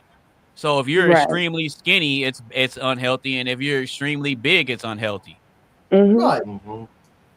But we understand also that if somebody's slightly overweight or slightly underweight, right, that doesn't diminish their attractiveness.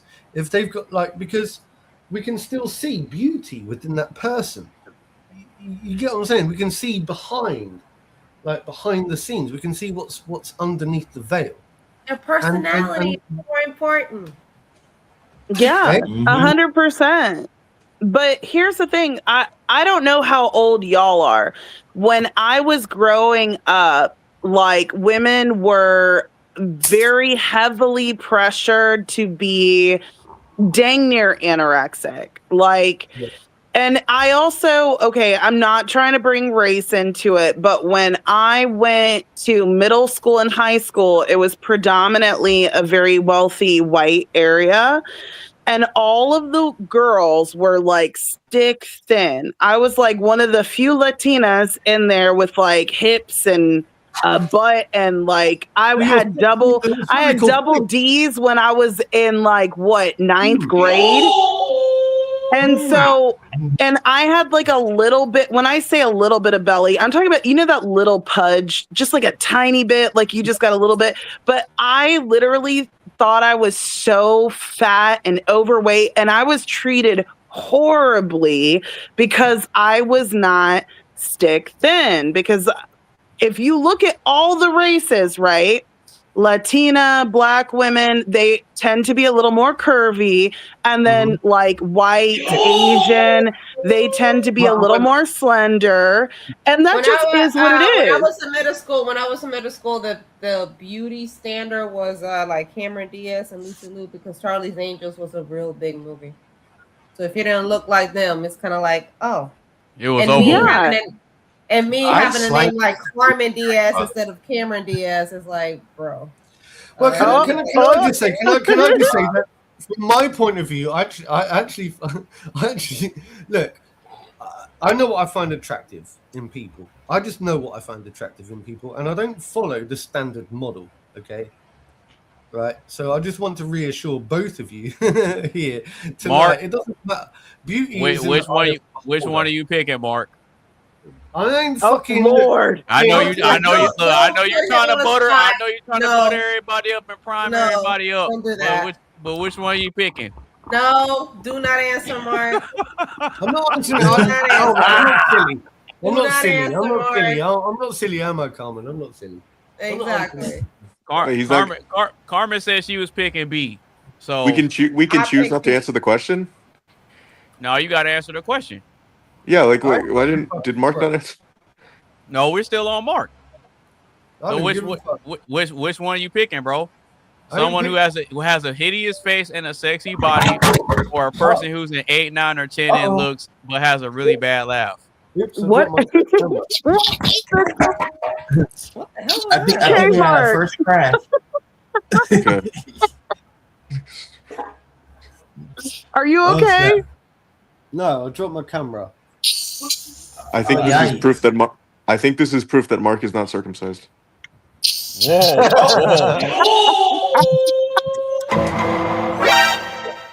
Yo, I dropped my camera. Hang on. What was the question? All right. So are you circumcised?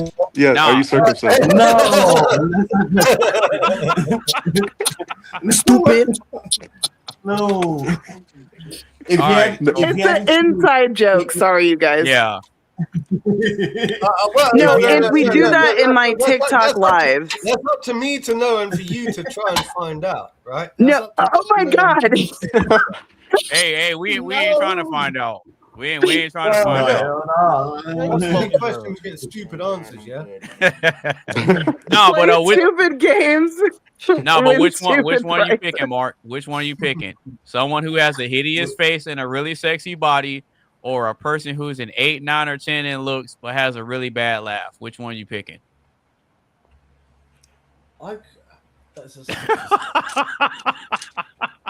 He hates this question. Okay, Mark, assume that both of them have the same character and same personality. Like they love you no matter what. But yeah, their personality character is perfect, both of them.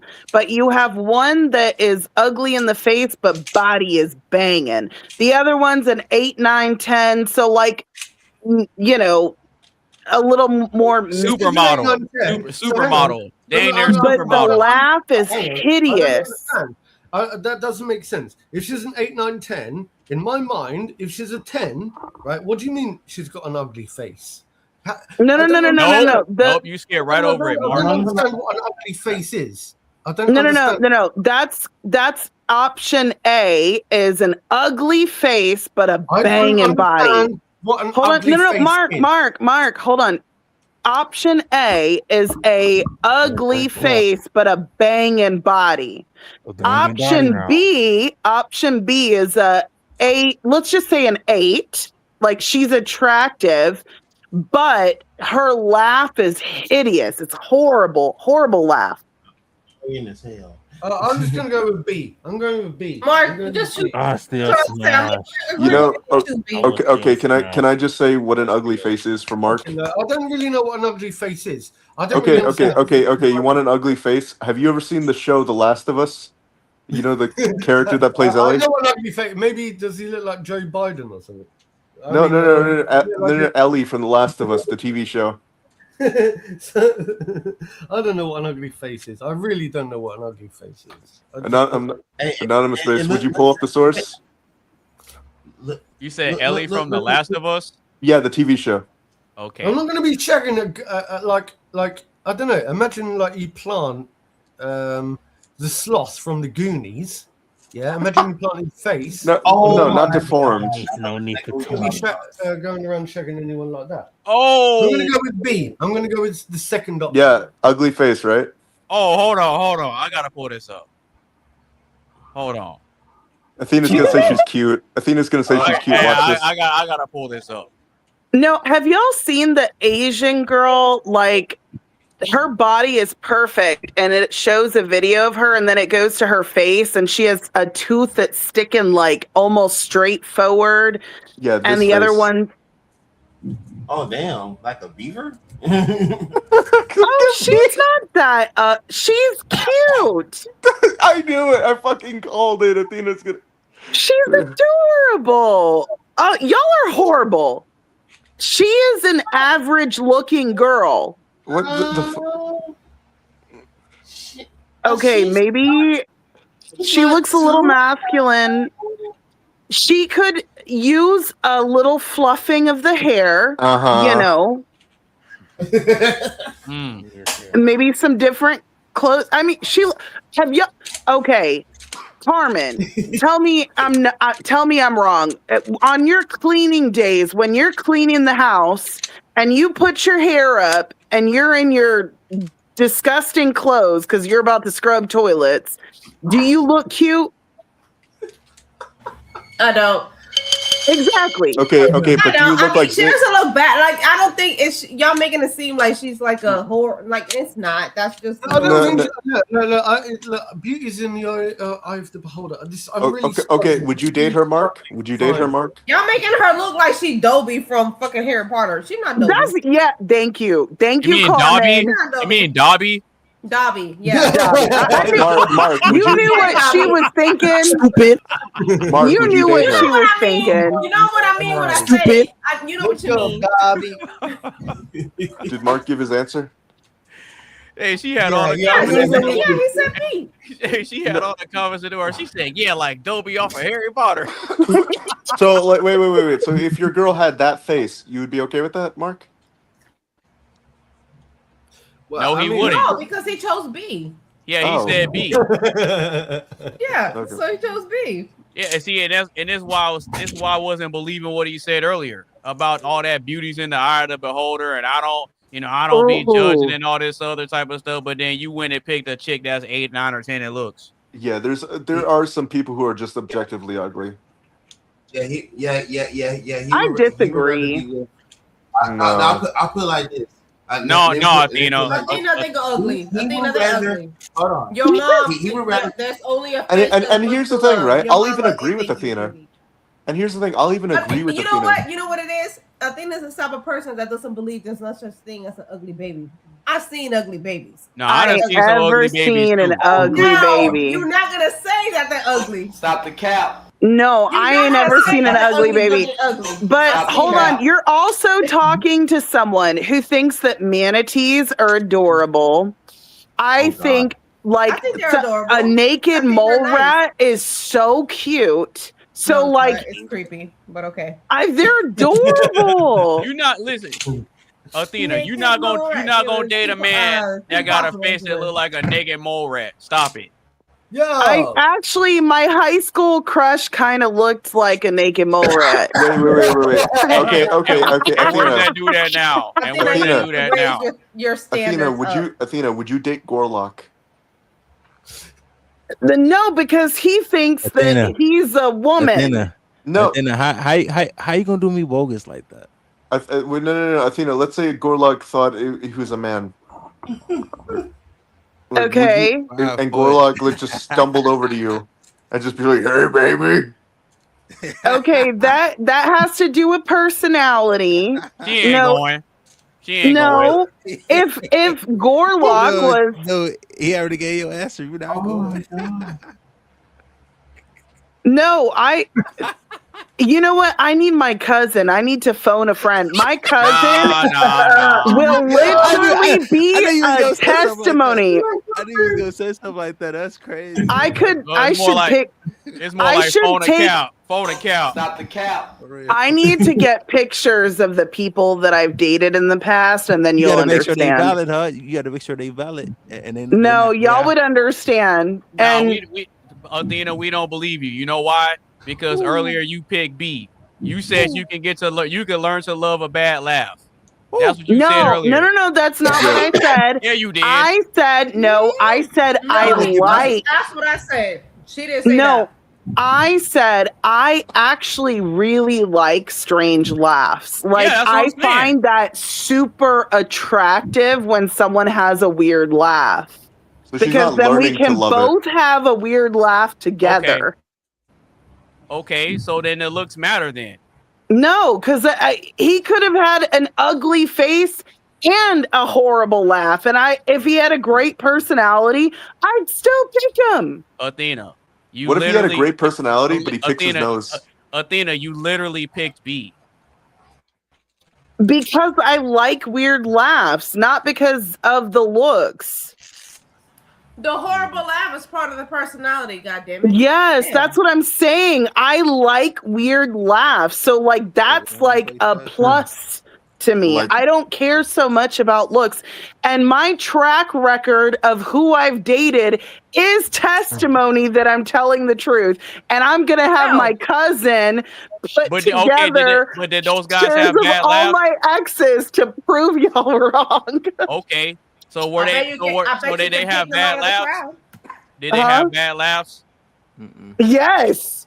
I dated an ugly guy who was short and had a horrible laugh. That's crazy. And he had a snaggle tooth. He had a snaggle tooth. Yeah. And I where's wish I that was dude- that snaggle look, tooth person. And where's That's that dude crazy. at now? And where's that dude now? But hang on, this is He screwed me over so bad. Oh, never mind. This is why I don't judge women or men who date for looks, because even the ugly people will screw you over. So, Yeah, that's why even you though pick me. looks is not important to Find me, me. there's still ugly people out there that will take you for all of your money, screw you over. Yeah. Wait a minute. Hold on a They'll second. fuck you over in the balls, man. I tell you. The reason I didn't like the to be question, working with. there's a huge reason I didn't like the question. A huge reason, because I find it to be a very unfair question. Because when we rank someone, when we rank someone between like, are you an 8 or a 10? But like, hang on, are you between an 8 or a 10? So we were talking about physical attractiveness. Okay. Right? Now here's the thing, like I know people with ugly faces and really sexy bodies, and you think to yourself, oh, do you know what? Oh, you know, if it wasn't for their face, but you can get over that if they've got a nice personality, and it's vice versa. It works both ways. It works both ways. I know people with very pretty faces and maybe not the most, what do you call it, like the most stereotypical beauty standard body, right? But I still find beauty. And it's like very difficult to rank a person because then why? Okay, so if Thank that's- you. No, wait. So if that's the case, then why didn't you You've been pick on A? some shit like period. Why do you Because pick it A? didn't matter either way, and we Athena- just think that weird laughs are cute. Athena, So do you think why Channing not Tatum pick is hot? I'm something that asking we? Mark. Nope, I'm asking Mark. He said Whose beauty's in question the is eye. this? He said beauty's in the eye of the Right. beholder and all this virtue signaling stuff. But yeah, you picked. This is anonymous. But you picked the hot. But you picked the hot girl. That's Mr. AB. Of If, course, if beauty of course. if beauty's in the eye of the beholder, then Because- why did because you I pick the know, hot I girl? said previously that I don't want to flip flop between like just picking. Look, I said to you at the beginning, I find it very difficult to answer this question. It's a very vague question if you think about it, because, like I said, beauty is in the eye of the beholder. So if you say that, the hot bird, who's a number 10, who's a 10, well, according to whose scale is that? To your scale. I would rank some people. I would rank some people a 10. I'm not a hot bird. I'm a lost bird. I'd give a 10 ranking. I'd give a 10 ranking, right? Now you might not give that same. You might not give that same 10 ranking. Is all I'm saying. Okay. So I would go for the 10 ranking, because I believe I already know what in my anonymous meant when he opinion, said that. Okay, like that that. she's beautiful. I believe she's beautiful, but I guarantee you'll turn around and go, nah, she's a 5. Yeah, and I'll be like, oh, fuck off. Right. She could be a 5, but she better be my ride or die. Yeah, Mark. That's all I gotta say. Mark will be like Shallow Hal. Shallow Hal, yeah. I love that movie. If you know, you know. I All love right, that movie. So Tizzle. So What Tizzle, up? which one you picking, bro? Someone who has a hideous face and a really sexy body, or a person who's an 8, 9, or 10 in looks but has a really bad laugh? Which one are you picking, bro? I ain't gonna lie, I'm texting the shorty right now. My bad. Uh-oh. Are you picking Chanel West Coast? Are you picking Chanel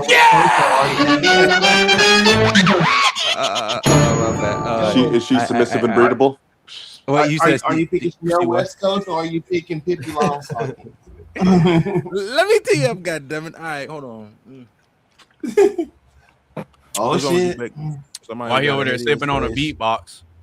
and a really, Right.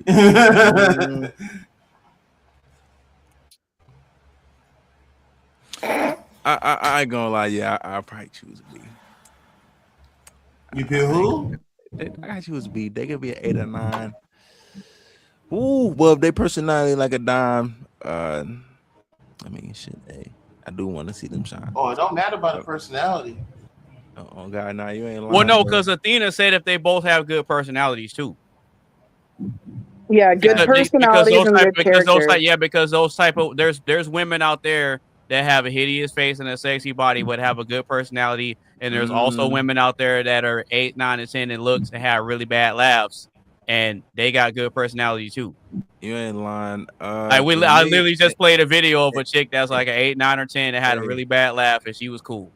Hey, But her laugh was adorable. Hey, No. Her laugh makes It you want to was. kick her out into traffic. Okay, but you don't find weird laughs attractive. I do. So this question is not fair to me, because that's actually a bonus to me. You tell him, Raven from Teen Titans. Tell him with the Azarap Metro Zithos. Fuck. That's Starfire. Wait. What if their laugh You said sounded like Raven they- and then quoted Starfire. No. I said Raven from Teen Titans, and then she. She do say Azarap Metro Zithos. Okay. Wait. What if her the laugh was like really really bad? Like it was like oh. Yeah. That would make you laugh. That nigga sound like they coming. What the hell? I'm gonna start laughing like that and be like, Rock, would you still love me if I laugh like that? Oh my god. Yeah. I would be like, are you coming? That will get me in trouble in public places, because you know what that sounds like. Just like, Yeah, exactly.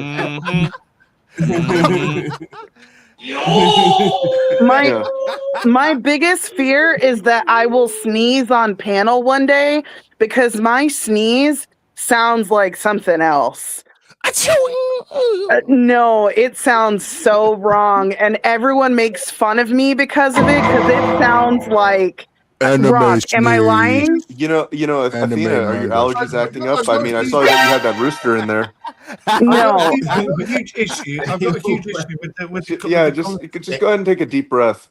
You say you got a huge issue with what, Mark? I've got a huge issue with the concept of people feeling insecure. So when we're talking about people that have got weird laughs or weird sneezes or weird little things, or this that, and the other, I think it's important to accept and be open and say, do you know what? I've got this little thing. I find sometimes in a little cute little giggle or little quirks or little qualms in people, and I'm like, oh, that's the little thing. That's the thing that I find attractive. Yeah. Yes. Yeah, that is sometimes the thing I find attractive. It's like that little thing that you notice in someone. You're like, oh, that's cute. That is kind of sweet, and I'll pick up on that. And like, I think it's not nice when a person feels insecure about, like, you know, maybe the way they sneeze, maybe the way they laugh, so on and so forth. And I think it's important to look past that. You know, if somebody has a weird laugh or a weird foot or a weird nose or a weird something, you know, if you can see past all of that and see the person for who they really are, then I think you can achieve, you know, serenity. I just seen this bit for who she is. She talk about something that I come for the premium. No, you finna get an attitude. What the fuck? But what if, like, hold on, you said nose, right? I actually find weird noses attractive. Yeah, I do too. If someone has a super wide nose or a curved nose or a weird, it's cute. So I've seen the way you look at Achilles. So they can have that fairy tale elf nose. You will fuck with that.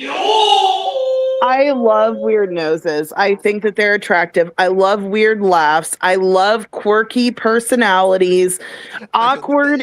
So here's the thing, like, awkward men, most women would be like, no, I don't like an awkward man. I'm awkward myself. Maybe, I don't know if it comes through on the panels, but like in person, I am so fucking awkward.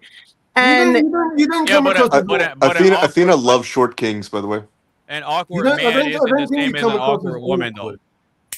And you know what? Also, I'll add, no Diney is too tiny. All Dineys are accepted and welcomed in this Ain't about the size of the river. Okay. It's all about the motion in the ocean. Goddamn it. Okay, so I'll go ahead and give my answer. And no. What? Okay, so I think with my answer, I'm gonna go ahead. I'm gonna side with Coley. I'm going with A, bro. I'm going with A. What's wrong with the laugh? What's wrong with the laugh, though? I can't do it, bro. I can't do it. Yeah, but think about it. Like, you're gonna date Ellie from The Last of Us. I can't do it, bro. You didn't answer my question. You're gonna date Ellie from The Last of Us? Yeah, hideous face with a really sexy body. Yeah, she got a sexy body. Yeah. All right. What if the face? Go look up on the internet really quick. There's a Asian girl. Her body is banging, but she has one tooth that sticks almost straight out, and then the other one sticks out to the side, and her chin is sunken in, and she's got these googly eyes. What's her name? Still ain't getting hit, though. I can't remember her name, but if you type that in Google, she will pop up. What does he need to type in? Yeah, but anyone could do that. You could do that to me. You could do that to me. You could say the guy with the big teeth and, like, he's got fangs and he's got googly eyes and he wears if I look her up, I'll drop and then come back. Do y'all want me to do that? Yeah, go ahead. Okay, hold on. All right. Not really. By the way, for the record, Athena loves short I don't really kings, give a shit who this person is. which I don't get. Like, you know, why are women like? I don't know. Do you think women should give short men a chance? Hang on. A lot of them do. A lot of them do. Really? Yeah, they do. Are you? Hang on. Can I ask you a question, Rock? No, I'm just kidding. Rock, are you insecure? Are you insecure in yourself? Are you asking these questions because you're a short man yourself? I'm 6'1", so I guess I'm. Oh, he's taller than Athena. Yeah, he's taller than me. He's taller than Athena too. How tall are So you? the answer to your question is yes. Women do give short men a chance. Okay, compared to your, because I'm shorter than you, right? How tall are you? I'm 5'6". Yeah, I'm 5'7". I'm a shorty too. Wow. Okay. Yeah, Not expecting that. We Women give a lot of men a chance to. However, told you how I got Wait, how catfished tall by are a you, disabled Anonymous? person. You said what? I'm 5'7", bro. Yeah, we some shorties shit, over here. You know, I think since Athena dropped, I can't hear people. I've noticed that whenever people drop, I can't hear anyone. So I can't hear. I can hear Mark. Can't hear anyone else. Really? Okay, back out, bro. If you can hear me, that's fine. I've got this. No, you said something about short dudes, Carmen. Yeah. He said he couldn't hear anyone else except for me. No, I'm talking about Carmen. She said something about me. Yeah. I said you'd be surprised. People, women give a chance to a lot of men. Once upon a time ago, I was actually catfished by a disabled person. Wait. I remember you saying. Wait, you dated a short king, Cameron? I didn't date Carmen. unintentionally. I did because he catfished me. I got catfished. I was on before way back in the day. I was catfished. I was on Tinder. And there was a disabled person. Don't laugh. Oh. No, I'm saying because it's not the right. It felt like an inappropriate time to laugh. That's all. That was fun. I was trying to listen. You can laugh. Like I laughed. Yeah. He laughed. Yeah. I got this. I got catfished by a disabled person. Wait. Yeah. Oh, for the disabled person, you could be like, they're a runner, they're a track star. You got that one, Anonymous? Oh man, I don't have that one, but I get the joke though. Okay, what's the name, Athena? I couldn't find the specific girl that I was thinking about, but I sent another girl that, like, let's just say she had the perfect body. I sent it to anonymous based. Can you pull up the picture? Let's say her body was perfect. Let's say she was like thick in the right places, voluptuous, perfect body, but this face. I sent it. Anonymous space. Can you pull it up? I've seen her before. I don't know her name because she. Can we see No, it's not. It's not the original girl I was. Her name. It's not the original girl that I was talking about, but this is just another girl. Man, I don't know. I don't know her name, but y'all could pull the picture up. So let's just say perfect body, but this face that he's pulling up. Because she has that chick actually has a medical condition where it's like progeria or something like that. Shit, mate, it's almost 5 o'clock in the morning. By the way. Oh damn. This always happens this time because it's like so late over there. You don't follow you don't follow American laws? What gives? I do. That's why do you think I stay up so late all the time, all the bloody time? Okay, so so this is who Athena's talking about. This is who she said. Oh God. That isn't who I was talking about, but equivalent in the face. Okay. Put a paper bag over her head, and then just. Oh no! Hey, look! Hey, she's cool. She's solid. She is. She's actually super sweet. I understand. No, because she has a condition called, I think it's like progeria, where it ages you. Yeah. Okay, so she's like reverse Benjamin Buttons. Yeah, exactly. Yeah. But the problem with people that have that condition, they don't live that long. No, they don't. Oh, Anonymous, did you watch that? The little video of Athena with the gun? Oh. No, I didn't see it yet. But yeah, that was I gave my answer. And to those of y'all think some of y'all So AB, you're gonna shag that bird that we just saw. Wait, what? Yeah?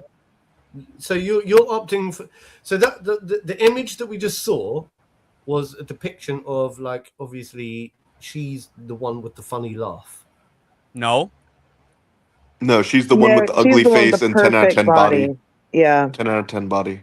Right. Well, her specifically, she doesn't have a banging body because she has a condition to where her body ages really, really fast. Right. So in that picture, she looks like she's super old, but she's not. It's because of a medical condition. A condition. It's because of something that they're born with. That like they can't control that. Sure, I get that, but what I'm saying is, I'm really confused. I'm so confused. Oh fuck it! It's getting too late. So her face with a hot body, or someone who has an ugly laugh. Oh yeah, I'm definitely doing the ugly face and the hot body. Like I said, I'm with Coley. I'm with Coley all day. Yeah, I would say all no. day. No. All day. Wait. And I'll tell you why. I can't do the laugh, bro. Okay. What if she had like a full mustache and beard? You can't do the. Dang, a mustache and beard. But why would you tell me something like that we can fix? Right. That's an easy fix. No. Like a mustache and beard and a penis. No, that's a man. That's not a banging body that for him. That's a man, bro. See, and that's why I didn't make the question gendered, because I knew I'd have guys and ladies on the panel. That's why I said someone. Oh, it's your question. Yeah, this was my question. So y'all some of y'all had already figured it out.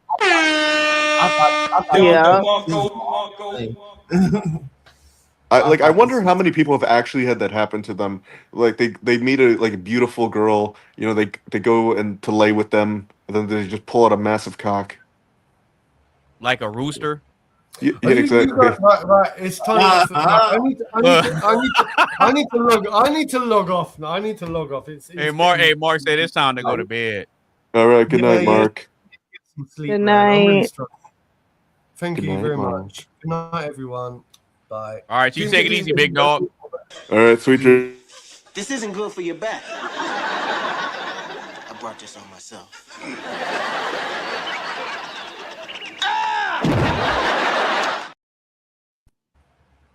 All right. So if you just now tuning in,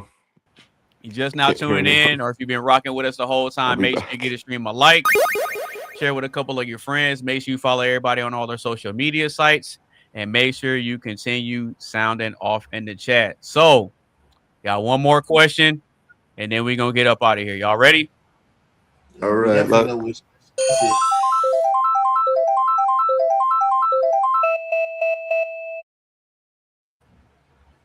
All right.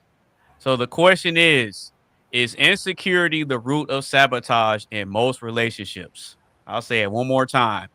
Is insecurity the root of sabotage in most relationships? What y'all got? I'm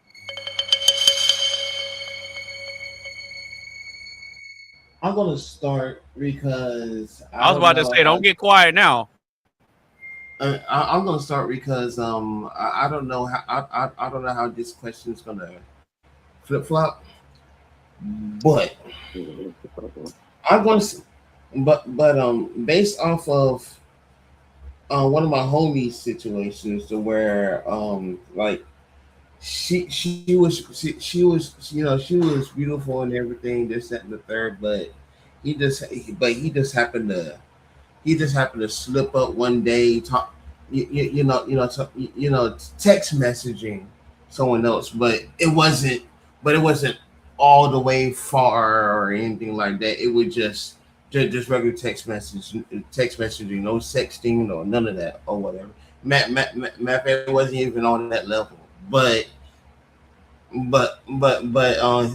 girl that he was going with like took that shit to the point to where like she thought that he was cheating or whatever, and he admitted that he wasn't technically cheating, but he was texting someone, but he did text someone else or whatever, and that was because how their relationship was going or whatever. So he excuse me. So at the time the situation was squashed, but she kept hanging on to it, and that shit like lasted like for months, and occasionally she'll keep bringing it back up and all this other stuff. Meanwhile, my homie thought, okay, this I thought we already talked about this and the third, blah blah blah blah. And he's been loyal the whole time. You know what I'm saying? So I would think just based off of that insecurity would be sabotage. It would be the root of sabotage in most relationships because like if you have because if you have that insecurity, it don't matter who it is, the male or the female.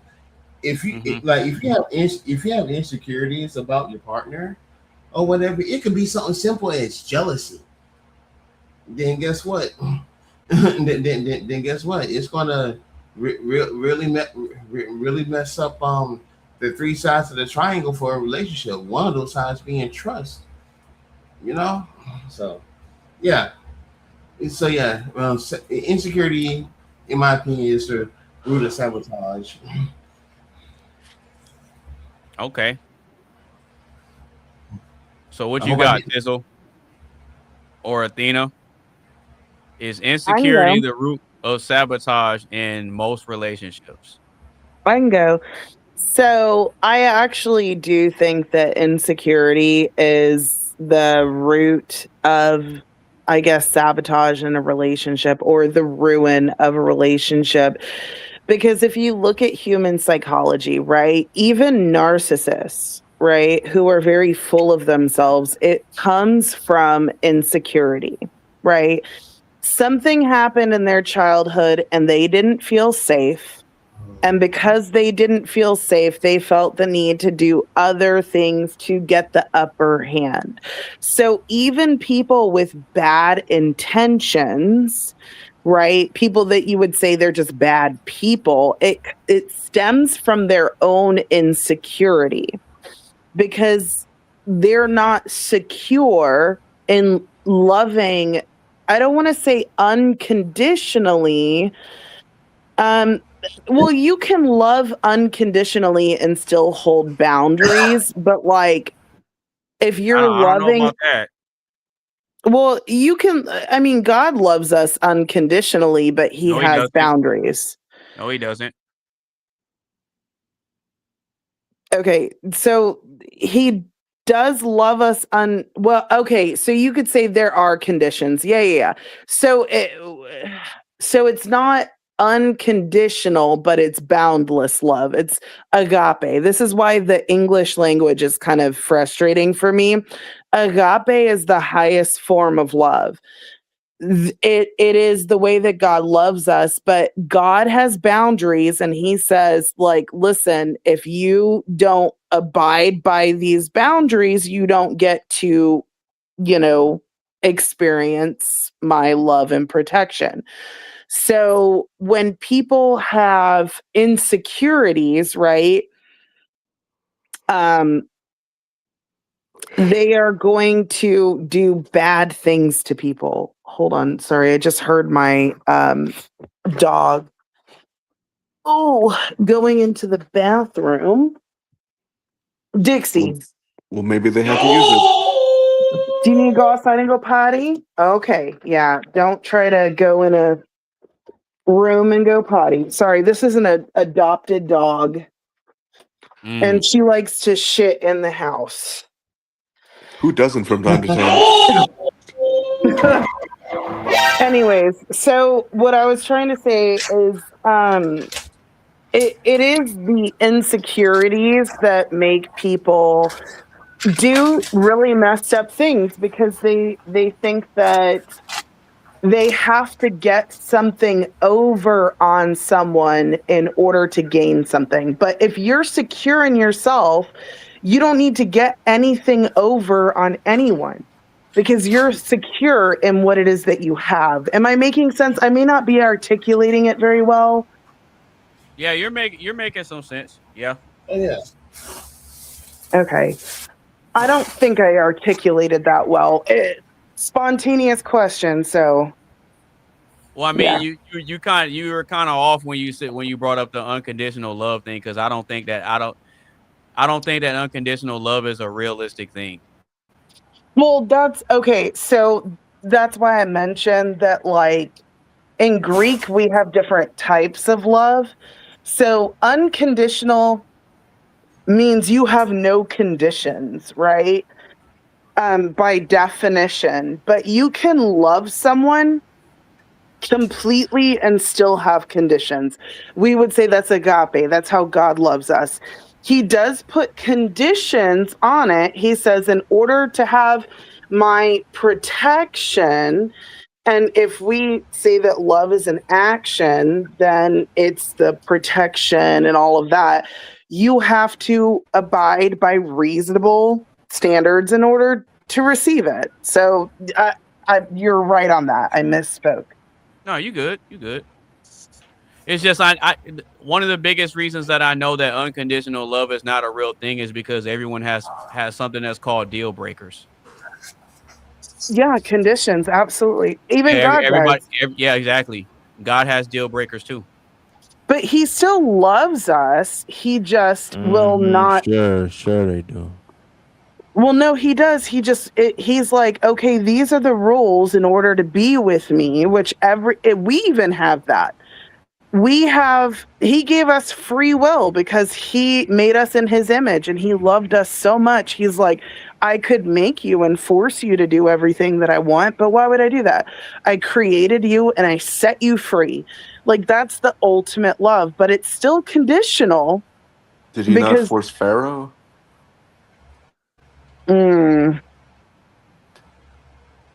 Well, it does say that he hardened Pharaoh's heart. Yeah, he did it to be able to he did it to be able to get Moses to step out on faith. Oh, you're right. He did it in a way to get Moses to step out on faith because Moses' faith was lacking. Mm-hmm. He had a lot of self-doubt. That's really what that's kind of like the premise of it. Yes. Very well said. Most people don't know that. Yeah. It was done like that to teach Moses something. Mm-hmm. It wasn't about Pharaoh. It was more so about Moses. Because God does have favorites. That's what I'm saying. But at the same time, even in that example, like Moses understood, but at the same time, he still had doubts. I mean, that's like a human thing. All of us, like a lot of us believe in God and we know that God can come through, but at the same time, we still have our human moments where we're thinking, like, God, where are you? Like, are you really there? Or did you just kind of leave me by myself? Like all of us, we have those thoughts from time to time. I mean, that's just part of the human condition. Like we're not perfect. Because we're insecure. That's what I'm saying. All of us are working through it in one form or another. So that's not really that big of a deal. Yeah. But true security would mean that, like, if you were truly secure in yourself and your relationship with God, you would never want to take advantage of another person. Does that make sense? Yeah. But at the same time, at the same time, we can't necessarily say that that's true.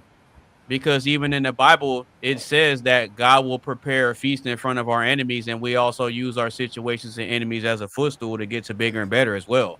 So, I mean, but if you're secure, you don't feel the need to take advantage of others in order to get that because you're secure in what God has for you. So you're not going to do people wrong because you trust God. Does that make sense? Yeah, but you're absolutely right. But see, just because a person does something wrong to you, it always ends up getting flipped back around in your favor. That's what happened to Joseph. Absolutely. When his brothers sold him into slavery and then lied to their dad and said that some animals got him. And then he became a king or a pharaoh or did he eventually became a pharaoh or was he just a leader? Like, no, he ended up being like second in command. Okay, it was second in command. Yeah. You're a Christian? Yeah. And that's the same Joseph that got falsely accused of raping the Pharaoh's wife. Ooh. Did he really? I don't remember that. No, look, it's in Genesis. No, I believe you. I believe you. It's in Genesis. I'm shocked that I don't remember that because I've read Genesis 20 times. I think it's like from Genesis 37 all the way through 50. Okay. You know, Athena was shocked to find out that the word goyim exists. The I word had what? never heard that word before. Wait, say that So, again. Goyim. It's a non-Jew.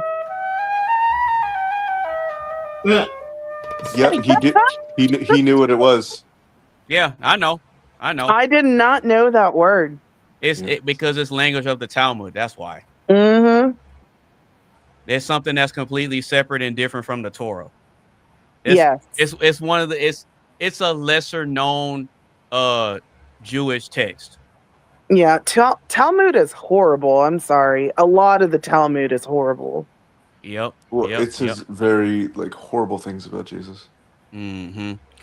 Okay, so Mr. Rock, is Yes. insecurity the root of sabotage in most relationships? What you got, bro? So I'd like to say that I agree with you guys on what you guys said, but I'd like to like make it a little like I'd like to phrase it a little differently. Hey, however you interpret it, however you want to remix it Yeah. to answer the Sure, question, sure, go sure. ahead, bro. You got it. Okay, so My I'm brother. not sure if this counts as insecurity so much as like I think just selfish people, so like you could call them insecure, sure, Mm-hmm. but I think at the end of the day, like, you know, these selfish slash evil people, if you want to call them that, I think that they're just gonna do what they're gonna do. Like they're trying to get one over on people. And like I don't know if that's the same as someone as who's just like, oh well, I was, I never got the attention that I wanted in school, or where I wanted it. So like I need validation from men even though I'm in a relationship. Like I think that's different than, people who go into a relationship looking to get one over on people, rather than people who, are insecure and they end up like either cheating or they get jealous or something like that. I think the people who are the really bad people, but I would say the majority of the people are insecure. So, but I'd like to, Even with the first example that you yeah. outlined with the girl that didn't get attention, so I'm just gonna be seeking it while I'm in a relationship. That's a form of insecurity that could sabotage a relationship too.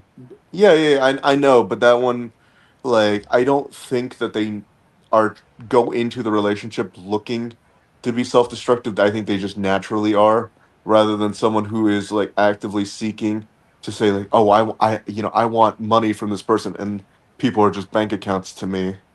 You know what I mean? Like, I don't know if that's so much insecurity rather than them just being a shitty person.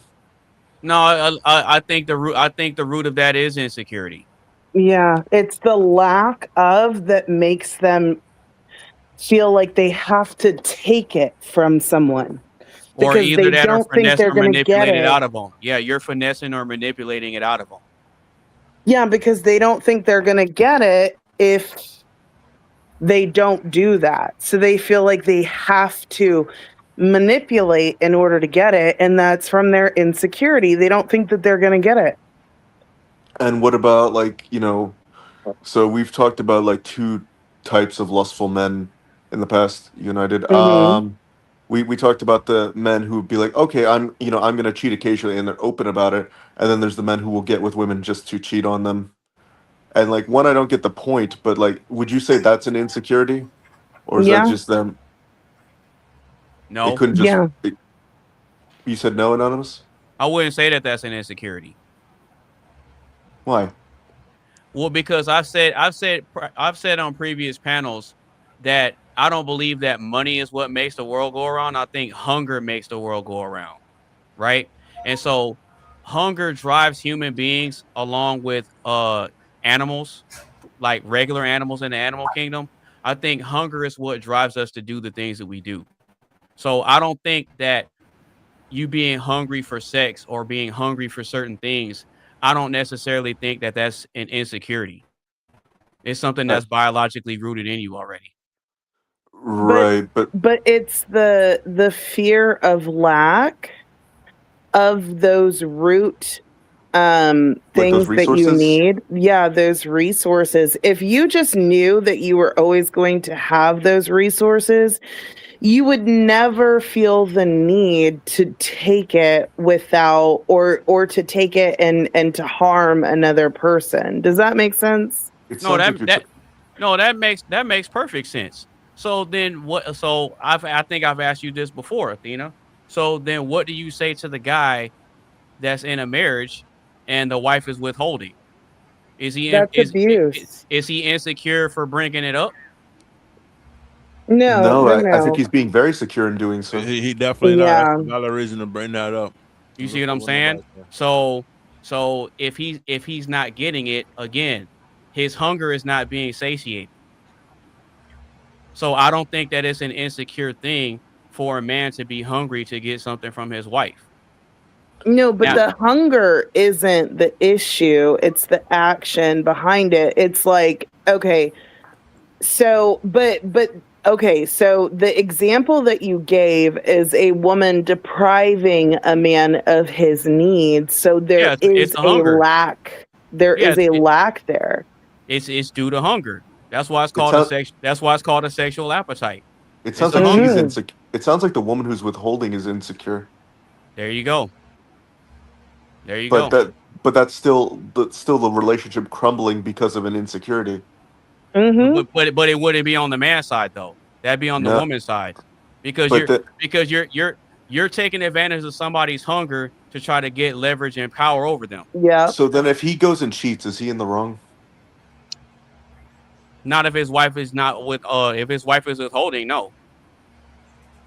Athena? I think that withholding from your partner, whether you're a male or female, and you are fully capable of fulfilling your partner's need, withholding in any sense is absolutely abuse. So then that means so that means that our hungers are not supposed to be left unsatisfied then, right? Now, Absolutely, yeah. here's a question for you guys, right? Yeah, go ahead. This one's a little more like I don't want to go too much into detail, but do you guys think rapists are insecure? No. I just think they have an uncontrollable hunger and they're willing to go through any means to feed it. I second that. So I agree, but I think because that it gets to a point because it gets to a point where it's not even about the sex anymore. What is it about? It's more about the power and the control and being able Mhm. to know absolutely that this person can't stop me.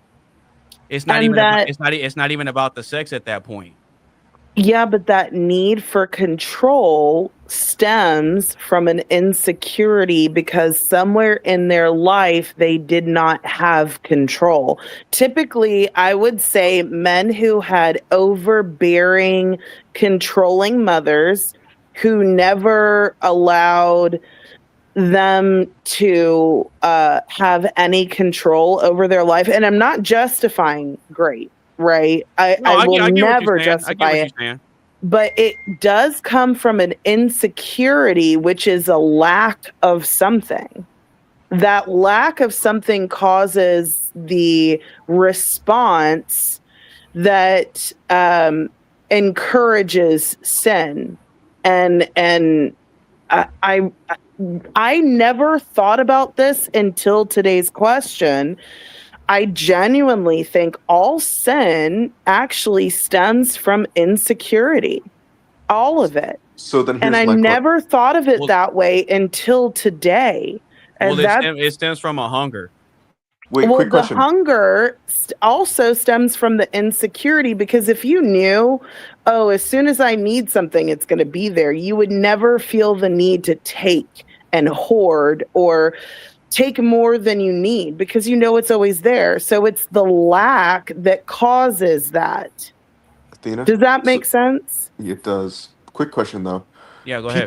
People say that all sin is derived from one original sin, which is pride.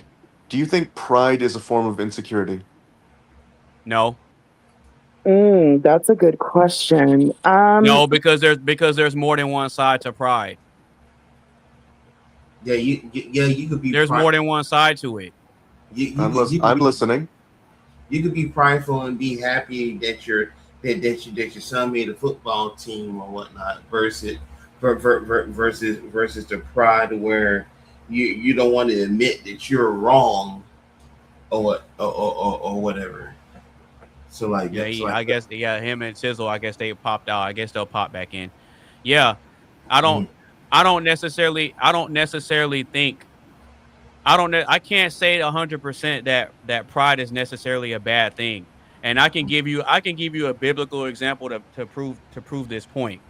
So, one of my favorite books in the Bible is Job. And so the premise behind Job's test is that God and Satan had a conversation. You don't have to take my word for this. Go in the Bible and you can see it yourself. It started with Yeah. God and Satan having a conversation. Mm-hmm. And so God was chilling. Satan was lingering around. He said, "Hey, what you doing over there?" "Oh, I'm just wandering around minding my business." And God said, "Do you see my servant Job? He'll worship me no matter what." Da da da da da da da. Da. Right? So he made a bet again. He made a bet with not Satan, with Job's loyalty, and he wanted to prove it. So Satan said, "Okay, really? Okay, cool. Let's test it or whatever." So God told Satan, "Okay, cool. You could do whatever you want to him, but you can't kill him, and he's still gonna have my back, and he's still gonna serve me regardless." "Oh, really? Okay, cool. Bet. Let's test it." So Satan went and took everything from him, killed his kids, wiped all his crops out, wiped out all his livestock, took all his money. Right? So Job didn't turn his back. So that was literally God proving his point by allowing Satan to do whatever he wanted to Job, but he just couldn't kill him. So then Satan goes back and God's like, "See, told you." But instead of Satan holding the L, he doubled down and tried to move the goalpost. Well, he didn't try, he did move the goalpost. He said, "Oh, well, anybody will give up all their stuff just to stay alive." So now, here comes the second test. Well, if you do this and this and that to Job, he'll curse you to your face. "Oh, okay. Yeah, yeah. You want to test that out? Okay, cool. Go ahead and attack him again. This time you can attack his health, but you still can't kill him." And that's when he went through all the pain and suffering and got sores all over his body and this and that. But Job still didn't turn his back. He started complaining and groaning and crying, but he still never turned his back. Right. And so, because of that, God had a greater sense of pride and not only rewarding Job's faith and patience, but also proving Satan wrong. And then he blessed him Is it? He as a did. result of it. As a He result of it. did. Hold But on. Job did have doubt, but he took it to God instead of outwardly cursing and saying, Yeah, his wife told him that just needs to curse God and die. And he said no. yeah, I know. And he took it to, and I honestly, out of everyone in the Bible, I relate to Job so much. I don't talk about all the trials that I've been through, actually, because it makes other people very uncomfortable when I do. So I just choose not to. But Job Well, is it one of the ain't for people. everybody. It's not. It's It's not. not for everybody. I know, but I will say that like I relate to Job so much, and there have been times I have been like, God, why? Why? Why is like I was like, I don't understand. It's so angry, but I took it to God. I didn't take it and say, I hate you, God, screw you. I don't want any. I might have said that to God, but Right. I didn't. Maybe like close people I might have shared my insecurities with, but like I didn't take it like publicly or anything like that, right? No, So like it's all good. I get it. yeah, I understand where you're coming from 100%. but I do relate to Joe, but as you were talking about pride, I was like, does pride stem from insecurity? And I was like, okay, well It can't. well, hold on. So my idea of insecurity is a lack. And if you look at people, have you ever heard the short man syndrome? Yeah, Like absolutely. guys Yeah. who are so like they're short and so they're like insecure, so they act super proud. So it's stemming from a lack. Um, but what you said also a hunger. So Satan in particular, he felt a lack because he was not on the same level of God. And there was this jealousy and pride that he felt. And I think it is tied to his hunger for um, Power and power. power and And recognition. and it was the lack of trust in God. And I think that also stems from insecurity because if you fully trust in God and you're fully secure, it doesn't matter what's going to happen. I may not be able to articulate it. I need to pray and meditate on it and spend some time, but I think it still does stem from insecurity. And I never thought about this until this question was presented, but I Mhm. genuinely do think that all sin stems from insecurity. I don't think it does. You know, okay, I wanted to address what you said about God feeling pride in Job. Yeah, go ahead. So in the Bible, God has, he's directly killed people, right? Yes. Now, like we acknowledge that murder is a sin, right? But Yes. it wouldn't be a sin for God to do those things because he is the one who writes the rules. So if God were to, I'm not sure if he felt pride in that moment, but let's say that he did, right?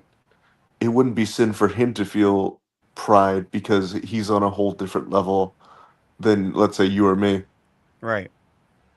So, Well, when you it know, comes, do you know the difference?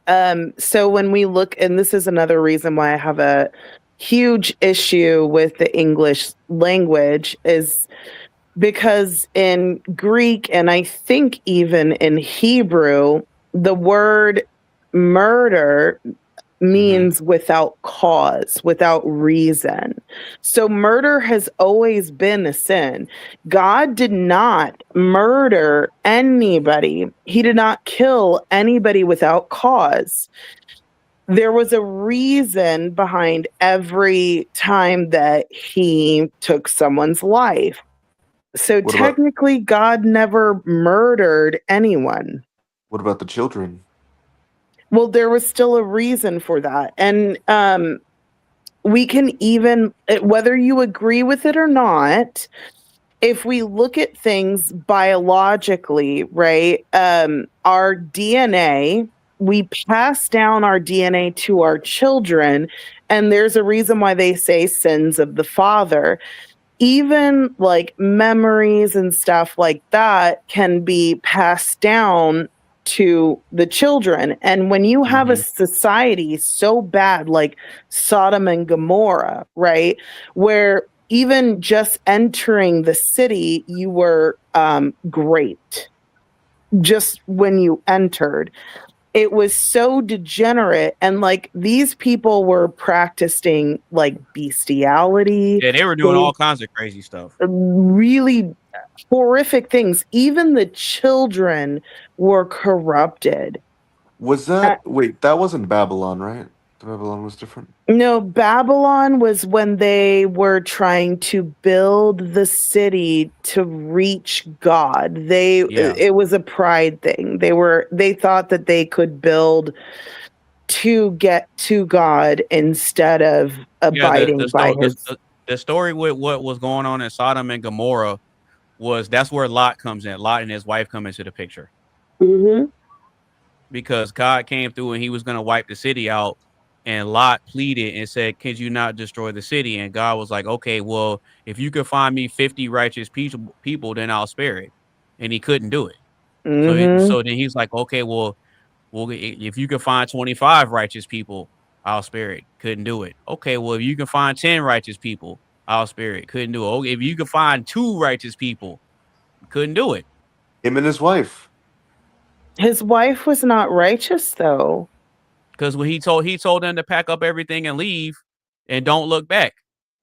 And Lot's wife looked back because her heart was still there. That's why she she got turned didn't into the just pillar look of salt, back and he didn't. though. She didn't just look back though. She didn't want to leave. But Well, he she left said, reluctantly. She left yes, reluctantly, and then exactly. her heart was still there. Exactly. She left reluctantly. She didn't want to leave, but then she did in obedience to her husband, but she was still disobedient. And this actually goes to what Carmen said earlier, how she was like, I need to know why. Sometimes you don't. Sometimes you just obey and trust. So in other words, Carmen would turn to stone. Turn to a pillar of salt. But it goes to like sometimes there's urgency, and if you can only have one leader, if everyone's fighting for control, you have chaos. And if you're going to follow someone, you need to trust them. And if like there's an issue, you bring it up when there's no urgency. Yeah, I get you. That's what, like, trust is so important. I will say that, like, men, when a woman fully trusts him and honors him, that is a huge turn on to men. Oh, It absolutely. Absolutely. They Look, Coley will agree with that too. Such a turn on.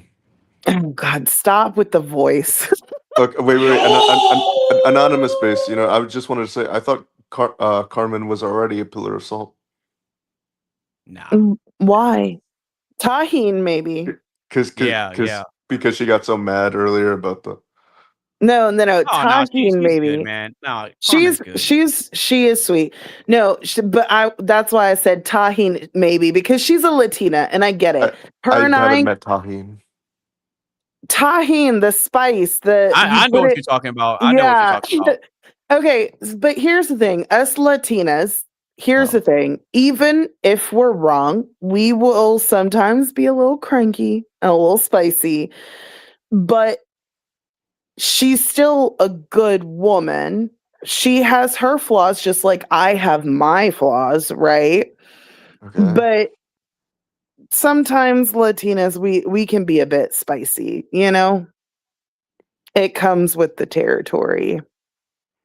Yeah, but see, y'all eventually back down and chill out for a little bit. Y'all don't just keep going.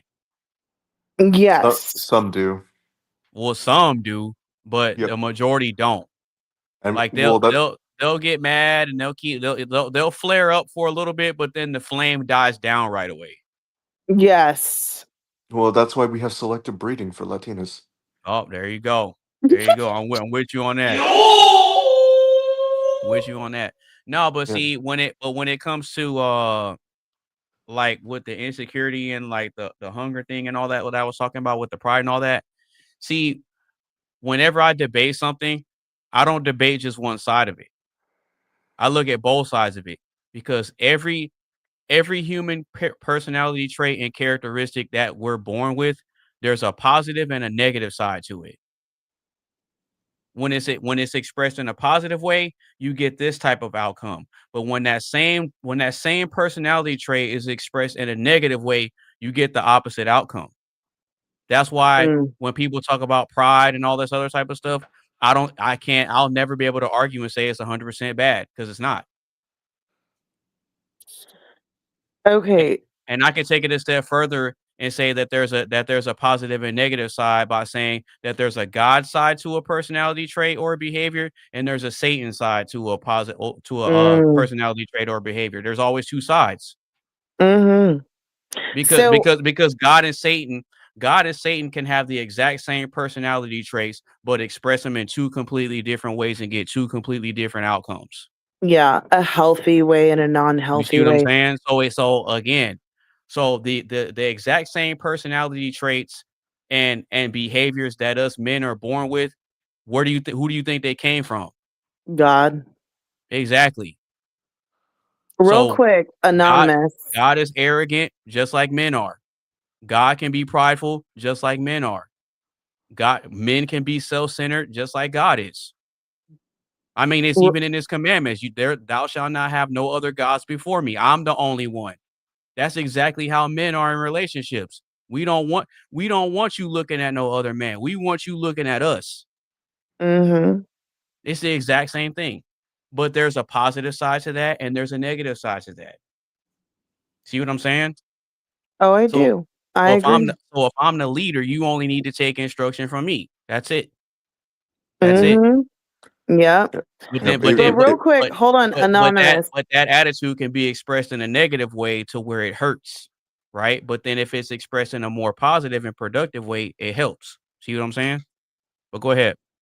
So, Anonymous, I think I finally cracked it. I told you I needed some time to like think about it, and it was a new concept that was brought to me, and this is why I love these panels. But anyways, Yeah, you were absolutely. saying that hunger is essentially what all of these sins stem from, right? Yes, it's a driving force. And I think the deeper root is insecurity, but hunger stems from that insecurity. And here's why. Let's say you can take a break whenever you want and eat whenever you want, then you'll only eat when you're hungry, correct? In some cases, yes. Okay, but let's say for a fact I'm going to go to work and I have a 12-hour shift and I'm only going to get a 30-minute break. I'm not hungry right now, but I know if I don't eat right now, then I'm going to be so hungry when I get to my little 30-minute break. And it's a 10-minute walk to the Vending break machine. area and a 10-minute walk back. So you know that you got 10 minutes to eat.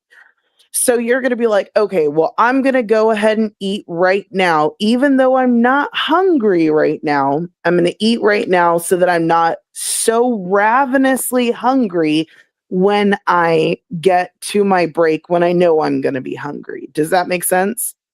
It makes sense, but me personally, I don't do that, but I get the point you're making.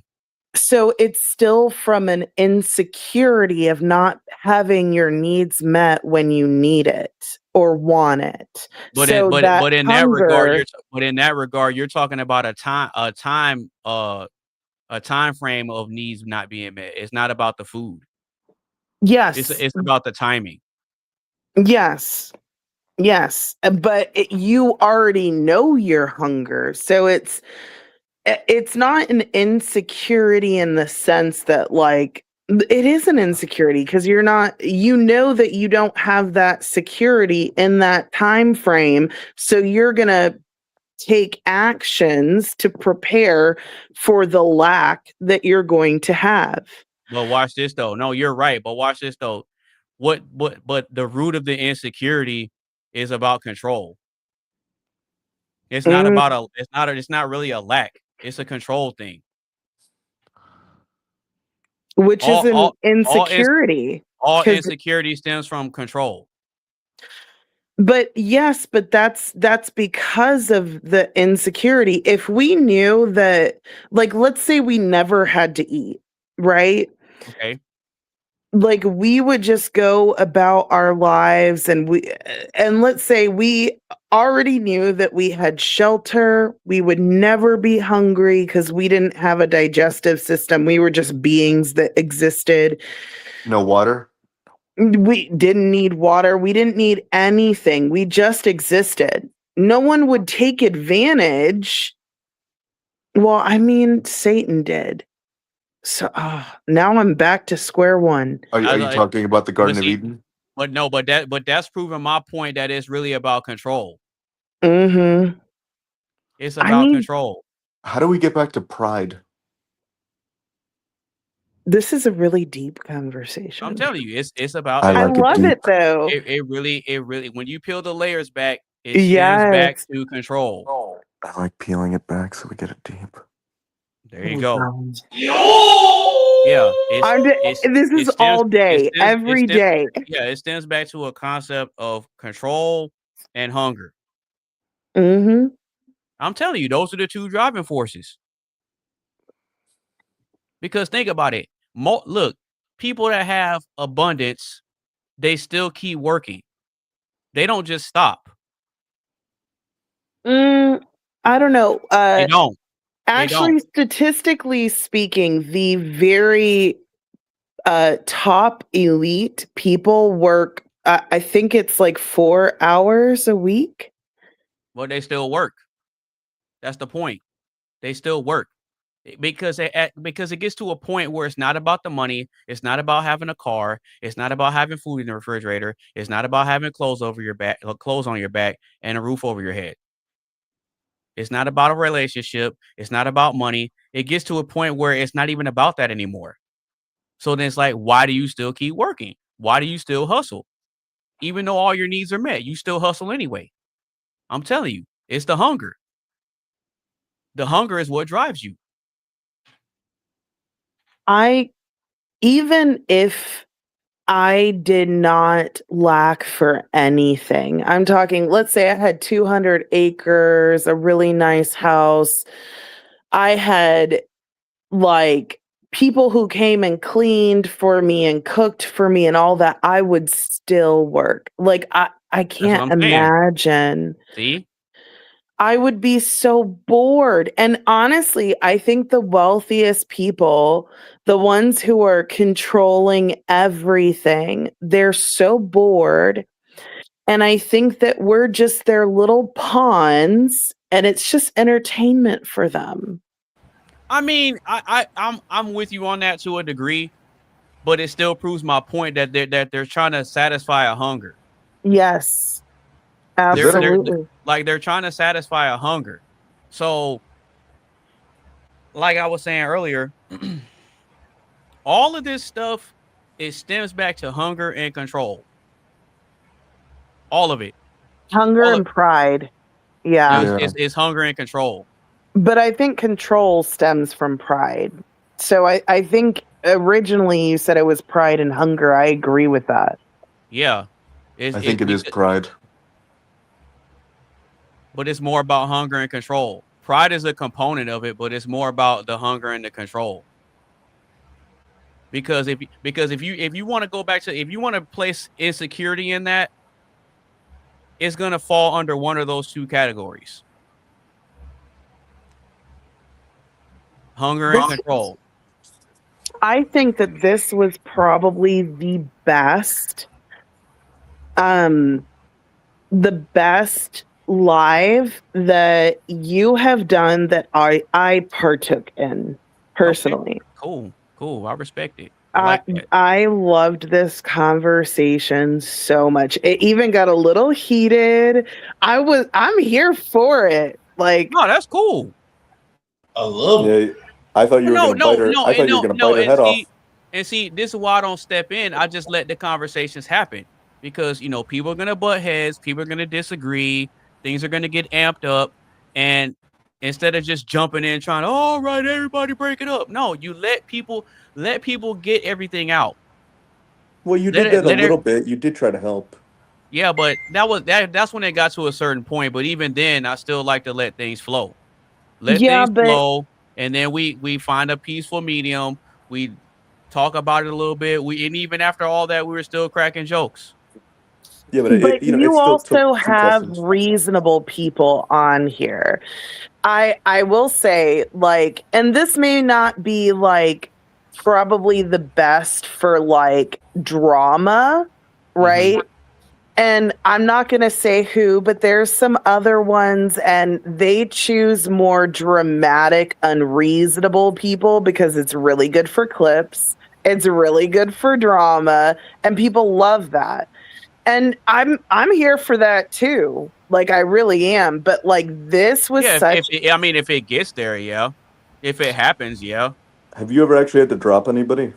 Nope, I still haven't. I'm gonna invite Tyranny. I haven't had to kick nobody out either. I'm gonna invite Tyranny to this conversation. Okay. Have you seen Tyranny?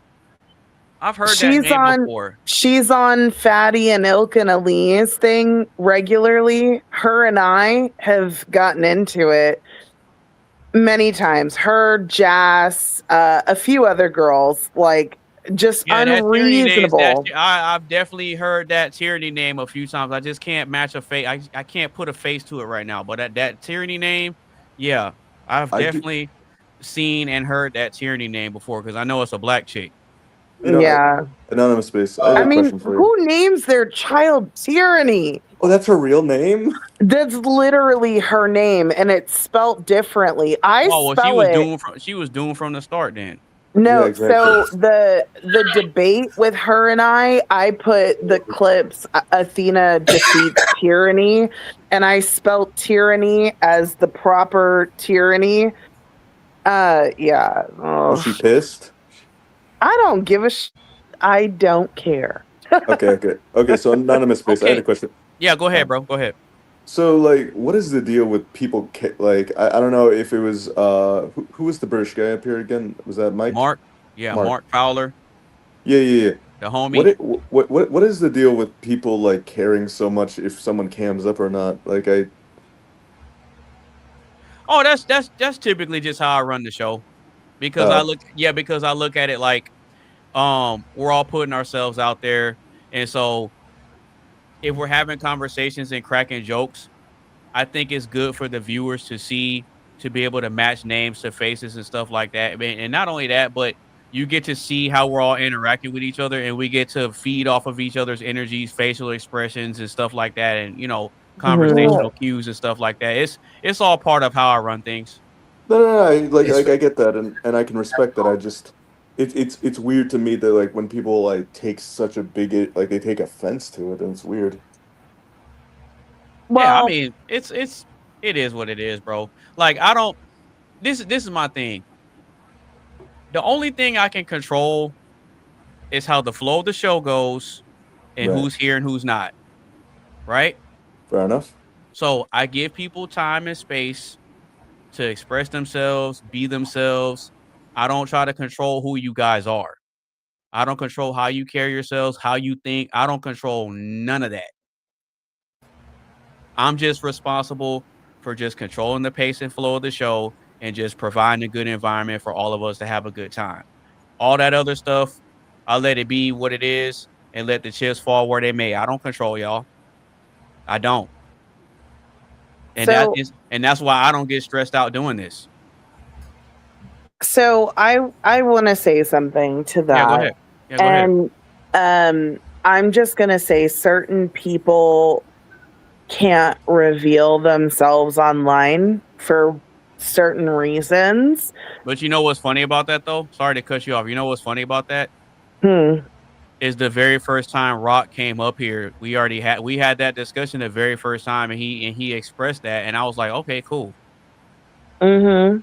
He said it the very first time that he ever pulled up. He said it because somebody else had asked him about that, and he broke down the reason, and I was like, oh, okay, cool. And everybody else was like, oh, okay, cool, and we respected it and left it alone. No, I totally get that. It's weird that people do it every time. I'll give just a off the wall example. Let's say that there is some public figure that likes to go and talk in spaces like this, right? Mm-hmm. But they know that in order to speak freely, they have to remain anonymous, and so they do that, right? Like, does that make their contribution irrelevant? Like, no, it doesn't. If we're going based off of logic, yeah, but if we're going based off of logic, why does it matter if you are actually showing yourself? Does that make sense? Yeah, it makes sense, but that's just how I run the show. That's all. And you assume that I don't come on these live streams completely naked. Maybe that's why I don't want to show myself. Hey, I mean, hey, however you rock is however you rock. Literally. It's just, hey, you just got to make sure we don't break the YouTube rules. Rock out with your. Yeah, that's it. I rock out with my cock on. Yeah, for real. I Fact. was Fact. earlier. I took Cluck Norris. All right, By Cluck the way, Norris. so real quick, Coley, Yeah. what are your thoughts on hearing like the deeper conversation that me, Athena, and Rock were having? What are your thoughts on what you were hearing, bro? Honestly, Because I noticed you were listening very intently back there. yeah. I was sitting, I was listening, and I'm like, this conversation, this conversation, as Michael J. Fox would say, went heavy. Yes, sir. You know, Yes, sir. You Damn, weren't zoning son, out, where'd you right? find this? but yeah. Yeah, like the unexpected turn that it took. Like I really think, I really think that yeah, people got their own, like people got, their own way of how they interpret things and how they handle things and stuff like that. Which is why for a second I had to play referee earlier. Trust me, I don't like to do shit like that, but I had to think about the rules and regs that you said before we got on camera on day one. You know what I'm saying? Mm-hmm. I know you're a man of integrity and peace and all that, and it just kind of hurt me that happened earlier. But at the same time, like I had to be like, hey look, let's kind of get back to where we are earlier, so that way, because shit, God knows I don't want it to be an episode of Geraldo where people start throwing chairs and Geraldo end up having a busted nose and shit like that. Yeah, Oh it's all yeah, good, by the bro. way, It's all good. by the way, there'll be another example of Butterface, or in this case, Blazeface. Um, like I don't know, but yeah, conversation definitely went deeper deeper than a rabbit hole. I will say that. Um, other than that, hey, like great conversation on the question nonetheless or whatnot. Mm-hmm. I still stick with my answer about security being the root of sabotage. I know everybody had their different opinions about that, but yeah. Well, I didn't even get mine yet, and I'll come behind you and say that it is, because I think Athena said it too.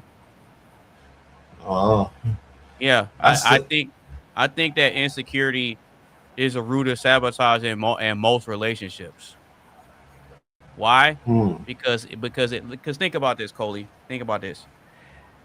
If you take the logic that I said earlier about insecurity and you peeling the layers back, then the root of that tends to be about some sort of hunger and control.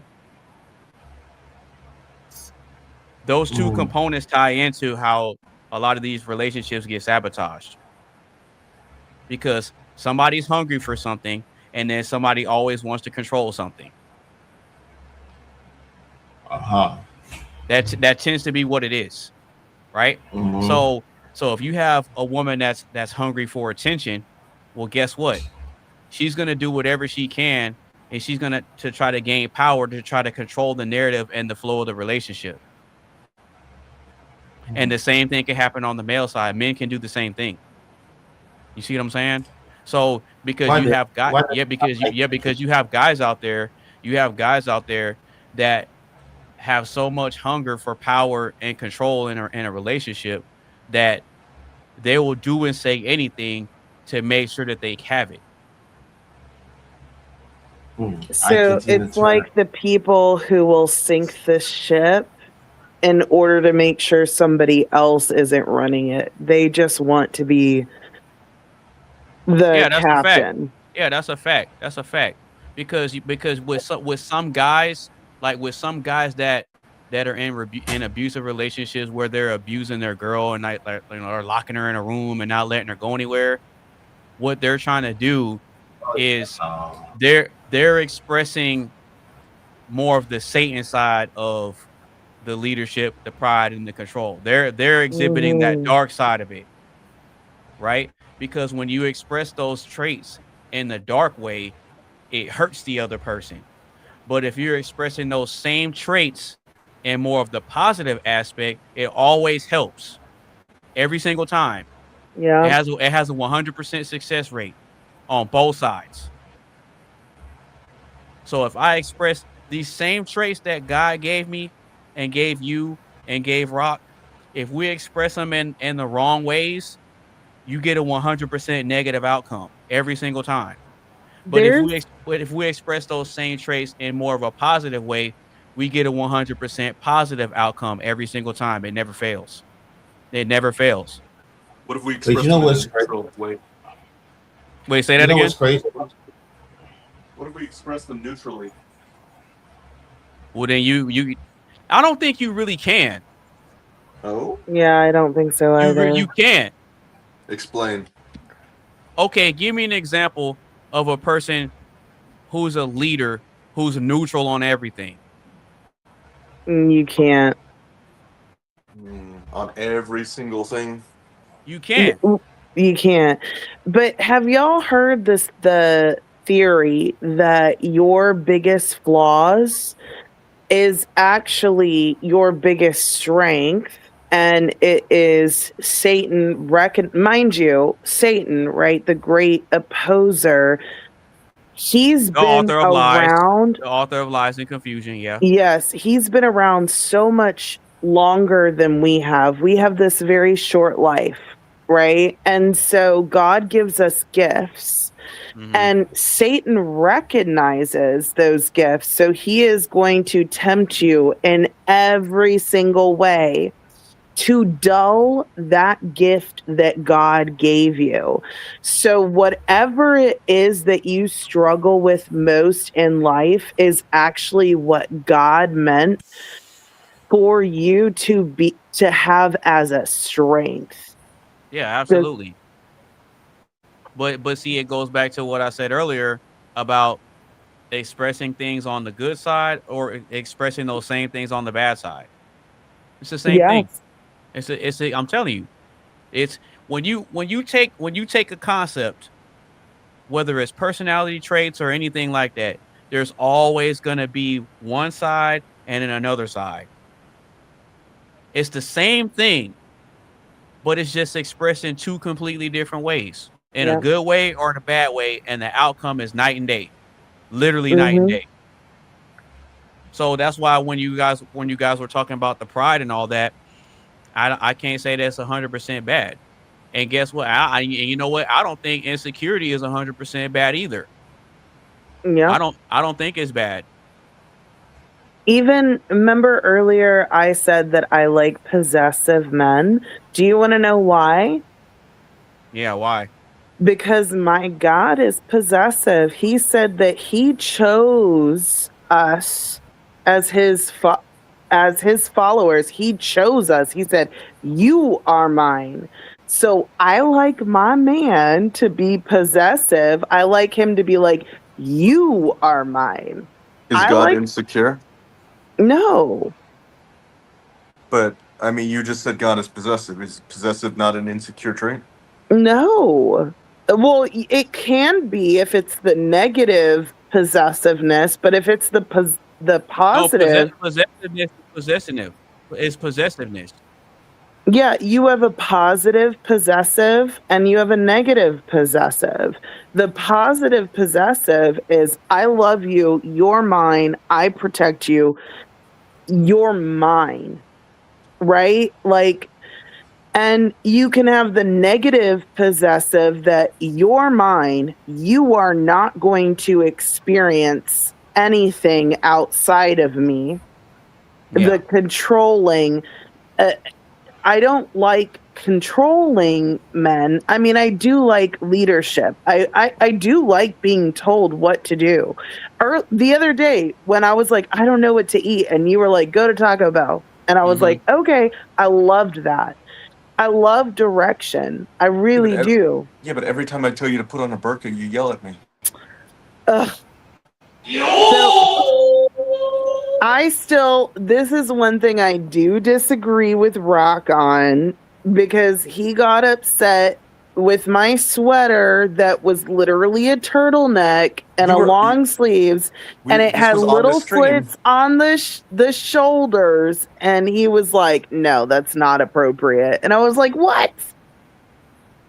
Well, you got to remember something, Athena.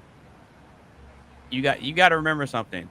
So the same logic that applies in a relationship with a man who is supposed to be the leader, the same logic and framework applies in the workplace.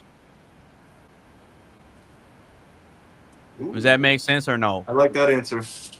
Yes, but even when I'm a single woman, and this has been my entire life, as a single woman, anything that I wore out, if I went out to get dinner with the girls and some drinks, it was literally business professional. And I can tell you the type of men who approached me was very different than the type of men who approached the girls in the group with the mini dresses and the cleavage out. The men who approached me were always very articulate businessmen, different type of men. Even though I was the plus size woman, I was not the most beautiful. I was, not the but a lot of those guys don't care about that. But that's what I'm saying. Like, I always, even single, I always dressed in a way that I could go to the office. Mm-hmm. Cause I'll give you some game. Cause the way we look at you, it's like you don't need to be already completed. We just need to see something that's workable enough to where it's worth our time. That's it. That's really what it's really that simple. I feel very vindicated when Anonymous Space talks. Like it makes a lot of sense because like for us guys, we like the idea of marrying like the 9 or the 10, but at the same time we understand what that comes with. So when we're looking at is the benefit greater than the sacrifice? Yeah. The answer is no. The sacrifice is going to be way greater than the benefit. So we have to scrap that. You need a return on your investment. Wait, spell it out. What's the sacrifice? Well, the sacrifice is the headaches and the incessant need for attention and validation and all this other type of stuff. And like, if you're dealing with a woman that knows she looks good and she's used to getting attention, like that's a huge thing that's going to be on your shoulders now, because now you're gonna be taking a backseat to her. Can I say something? Yeah, go ahead. Okay, I tried to do a review over the debate with Nepal and myself when I was on. Oh, yeah. And I literally did half of the debate, and apparently I was like pre-recording, and I thought that I published it, but I didn't. And so I haven't gone back to redo it because I was like, I literally spent an hour doing this and it disappeared and I was so mad. But like, here's the thing. She says I'm undesirable, right? If it was pre-recorded, it should still be in your library on StreamYard. I know, but I did something. I don't know what I did. It's not there. And I'm so mad. But like, she called me undesirable. Now, mind you, I am a plus size woman. I've always been a plus size woman, but when I was younger, I was a very small plus size woman. Mm-hmm. I'm gonna say this, like I had a body, and even back then I dressed conservatively. And she said that I was undesirable. And this is why I chose a man who had a beat up car and this or that. And here's where she's wrong. Even back then, I dated men who were in the like top percent of men. I'm talking men who are 6 foot tall, 6-figure earners, Okay. all of that, right? I Look good on dated guys paper. like, huh? They're the ones that look good on paper. Yes, but you know what they didn't have was a heart for God, and I did not want it. That's fair. That's fair. That's fair. And she said I was undesirable, and I was like, I'm not the type of woman who's like, oh, these guys pursued me. And she flexes it all the time. And a lot of these women do. They're like, I've been taken out by guys who are in the NBA and this and that because they flex it. But what's funny about that though? See, it and it's I love it when women do that because I can see.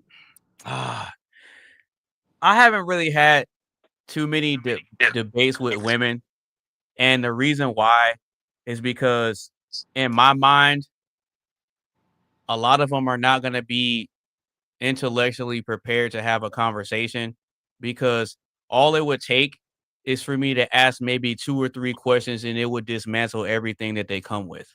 Mm-hmm. And I've actually done this before. I actually did it because I was on one of Fatty's streams before, and there was I know you know HQ. What's the The full name? HQ Reacts or something like that. It's the older lady that's usually over there. Oh yeah. It was her and that chick that looked like a pirate, Dunquisha. Oh yes, I know who you're talking about. Yeah, I still got the clip. Well, anyway, they were hosting a debate over there, and Dunquisha's position was that the woman is supposed to be the leader in a relationship. She's crazy. Yeah, and so I stepped up and I debated her and HQ at the same time. I took both of them on. They won't understand though. And this is what I was trying to say. Now, mind you. But see, it wasn't even that difficult. That's the crazy part. It wasn't that difficult because they think that, see, people think that because they talk loud and that they can talk over you, that they're winning or that they're right. And that's not how it works. But they I just asked a few questions and dismantled everything. They don't understand men. That's their issue. I grew up with 2 older brothers. I grew up with a mother who was in IT, and she's like, she didn't do makeup. She wasn't like frou-frou or anything like that. So I grew up with a family that's very like male based, I guess you would say. So I actually do understand men. And these women don't understand men. And this is why they think that because they dated this guy, that they have some worth that makes them valuable. But their worth is literally just a warm body, a hot body. This isn't the type of woman that a high value man is going to want to reproduce with. Yeah, that's true. That's true. It's like this. Those are the ones that you play with, and those aren't the ones you stay with. Those are the ones you play with, not stay with. And here's the thing. They think I'm crazy for going on coffee dates, for going out and doing a puzzle, or going out for ice cream and a walk at the park or whatever. So but I'm telling you, the high value men that I did date in the past, they were like, where do you want to go? I was like, I don't know, we can get coffee or whatever. And they're like, okay, well, just be ready at this time and whatever. And they took me out on extravagant dates because I did not expect anything of them. And every high value man I've ever gone on a date with, and this is what I will say, the majority of high value men, according to secular standards, like the rich men, attractive men. The issue I had with them is they don't really have faith in God. They're very secular men. And that's probably why they're so successful in the world.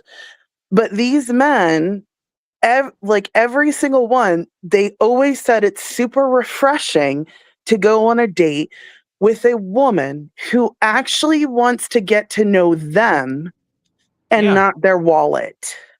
Yeah. And those men actually respected me, even though we didn't work out, because I have my faith and I will not concede to my standards and my faith. They still respected me. Yeah, of course. Did they ever lie to you? It's one of those things where it's like No.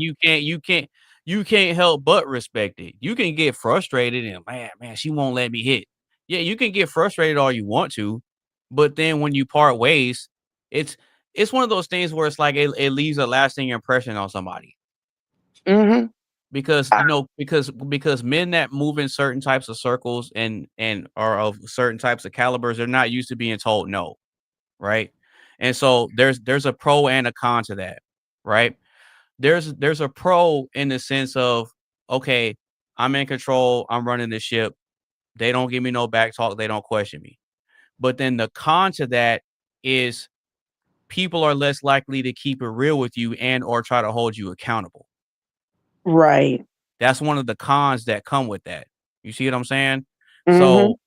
So with some of the guys that you were talking to or whatever, I think it's cool that, you go on a coffee date. Like, I don't care. See, when these women are trying to shame women for accepting men as they are and trying to get to know them for who they are, I think those women are clowns. And the funny thing about it is, like, they can say whatever they want. Oh, you let him, girl, you let him take you on a coffee date, girl. I could never. And this and that, if you can't afford me, da da da da da da da. It's funny when women say that because women will And say stuff like that, and my response is always very simple, and they can never defeat it.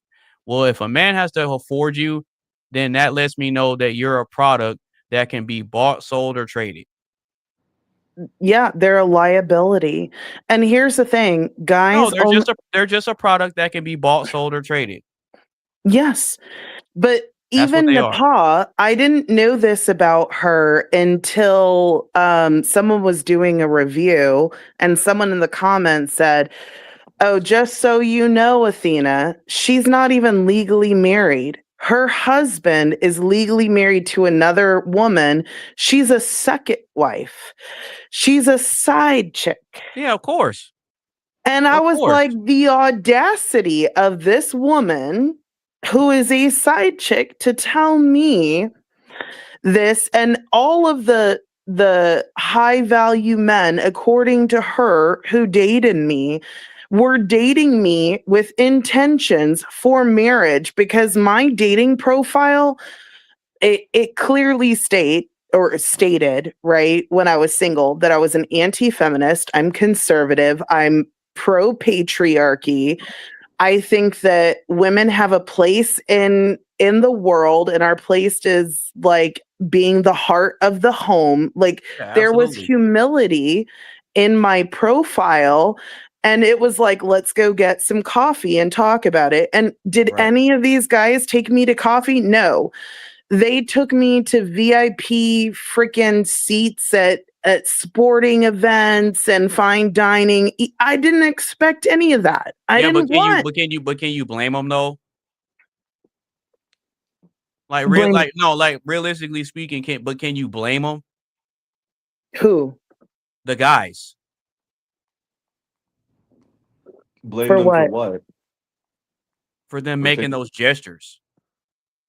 No, because they realized that, like, I was going to be grateful and be I was going to be good company regardless. So when Right. they went out, I made sure that they look good. Actually, the last date that I remember that I went out with a guy. This was right before I went on the Whatever podcast. I can't say who this guy is, but he's a Oh, very okay, high that's cool. That's status, cool. very high status man. He took me to a sporting event that was VIP. So the before it was like and it was unlimited drinks and food. And the thing is like when we went and took our seats, like he went and got the next round of drinks, right? And then and he was like, "Oh, you're done with your beer?" He's like, "Okay, I'll go get another one." I was like, "No, it's okay. I'll go get it." And he was like, "What?" I was like, "Yeah, it's okay. I'll go get it." And he's like, "Why?" And I was like, "Let me serve you. You took me out on this wonderful date. Why would I not?" And here's the thing, we didn't even we had differences on our views on vaccines, and Oh, that's why we did not okay. continue. Okay, that makes sense. And but he was like, he encouraged me. He's like, "Please don't go on the Whatever podcast." He's like, "I know you have your opinions and you want these things." He's like, "You're just too good of a woman to be exposed to the negativity that might come with it." And Mm, it okay. was out of genuine concern, and like I have nothing but high regard for him. But Mm, like okay. when I went and got those drinks for him and like we alternated, he was like, "Wow. Never have I ever had a woman that I took out on a date." And he even said, "You're a gem. You're a special woman. You are not like all these other women," because all these Well, other women, you're not for the streets. well, they knew he had money and they'd be like, "Oh, I want this t-shirt. I want this. I want that." And he would ask me, he's like, "Do you want this?" I was like, "No, I'm okay. I don't need this. I don't know. I'm okay." He was flabbergasted. But see, I'll tell you why. I'll tell you why. See, what a lot of these modern day women don't understand is, well, a lot of them do, they just don't care. But us men are extremely, extremely simple, right? So the way we look at it is we can overlook a lot if we're getting a lot somewhere else. Mhm. I'll explain what I mean by that. So we can overlook a woman's looks, height, income, all that stuff. Sometimes we'll overlook her weight too. But if we're getting a lot of value in like the personality department, the Mhm. agreeableness and the understanding department, the compassion department, like those inner qualities, like the soft skills department, if we're getting an overabundance of value in that area, we locking you in. We locking it in. We're Right. locking it in immediately. We're gonna try to lock it in immediately because it's like, wait a minute, man, she got all this because okay. It's one of those things where it's like you're satisfying a man's hunger and a need in a way that he can't necessarily like buy. Yep. It's something that you can't buy, right? So if you're providing something to a man that he can't necessarily pay for, or like he can't outsource it very easily, that's how we know we're like, okay, yeah, we got wifey right here. Mhm. And it doesn't take a man long to find it. Yeah. Can you write this down for the next podcast, the next potluck? So one thing, I have a really hard time accepting anything monetarily from a man if I don't know that I love him. Ooh. I can, and here's my reasoning for that. Okay, I'll hear you out. That kind So of didn't make sense, but I'll hear you out. Go ahead. So my a woman's time is more valuable than a man's, and the reason why is our clock is ticking much faster when it comes to reproduction. I was gonna say, yeah, in a biological sense, yeah, you're right. So my time is very valuable. I don't want men to waste my time. Men's monetary value is according to society where they get most of their value. If I don't want a That's according man to to, God too. well, well, I mean, Christ was born from a meager home, but um, I, if I don't want my Yeah, but time his purpose wasted, here was different. that's true. And But if I don't, and people still donated goods and stuff to Christ anyway. they did, yeah. I mean, he didn't need it, but he didn't die broke. True, It ain't true. like I mean, I'm not gonna say he had, a bunch of goods and gold and stuff stored up somewhere. I'm not saying that, but okay, I'll say it like this: for the people who God gives their favor to, they never really go without. It may seem that way. Right. It may seem that way, but on a deeper level, Yes. they're fulfilled in a lot of ways, on a lot of different ways. Yes. They're fulfilled in a lot of different ways. Facts. Christ didn't go without. True. True. And that has to do with having trust in God. But as a woman, my time is very valuable. Before I even go on a date with a man, I've had multiple conversations. We've done FaceTime. Just to get to the date, I already know that I'm interested in the person, right? Because Okay. my time is valuable and I know his resources are valuable. I don't want him to waste my time and I'm not going to waste his resources. And this is how I look at things as a Christian woman. If this man is looking for his rib, Well, we already got the proof of that right now. well, hold on. Let me finish this. Okay. If I am not this man's rib, if I take resources from this man, I am taking resources from my sister in Christ's husband. And I don't want to do that. And I don't want him to try and take my time from the man who I'm supposed to be with. So it's a mutual respect thing. I'm not going to waste a man's resources. If I accept a gift from a man, it's because I already have done the back work to know that like I'm his. Does that make sense? No, that makes perfect sense. So if a man is like providing for me, taking care of me, I have to know that he's my man and I'm his woman. Does that make sense? Yeah, I get it. And if I'm not his woman, I'm not taking his resources because that's his wife's resources. Why am I going to take that? It's not mine. No, and what's funny is I get exactly what you're saying because you're looking at it from a place of it's respect. That's really what it Yes. boils down to. It's respect, because it's like not only do you have a lot of respect for yourself, but you have respect for not only him but the next woman too. Yes. Yes. And when I had my dating profile, Facebook dating has where you could rate the person. I had a 5-star rating. The reviews on my dating profile, even none of the guys worked out. None of Right. them worked out. We were not compatible.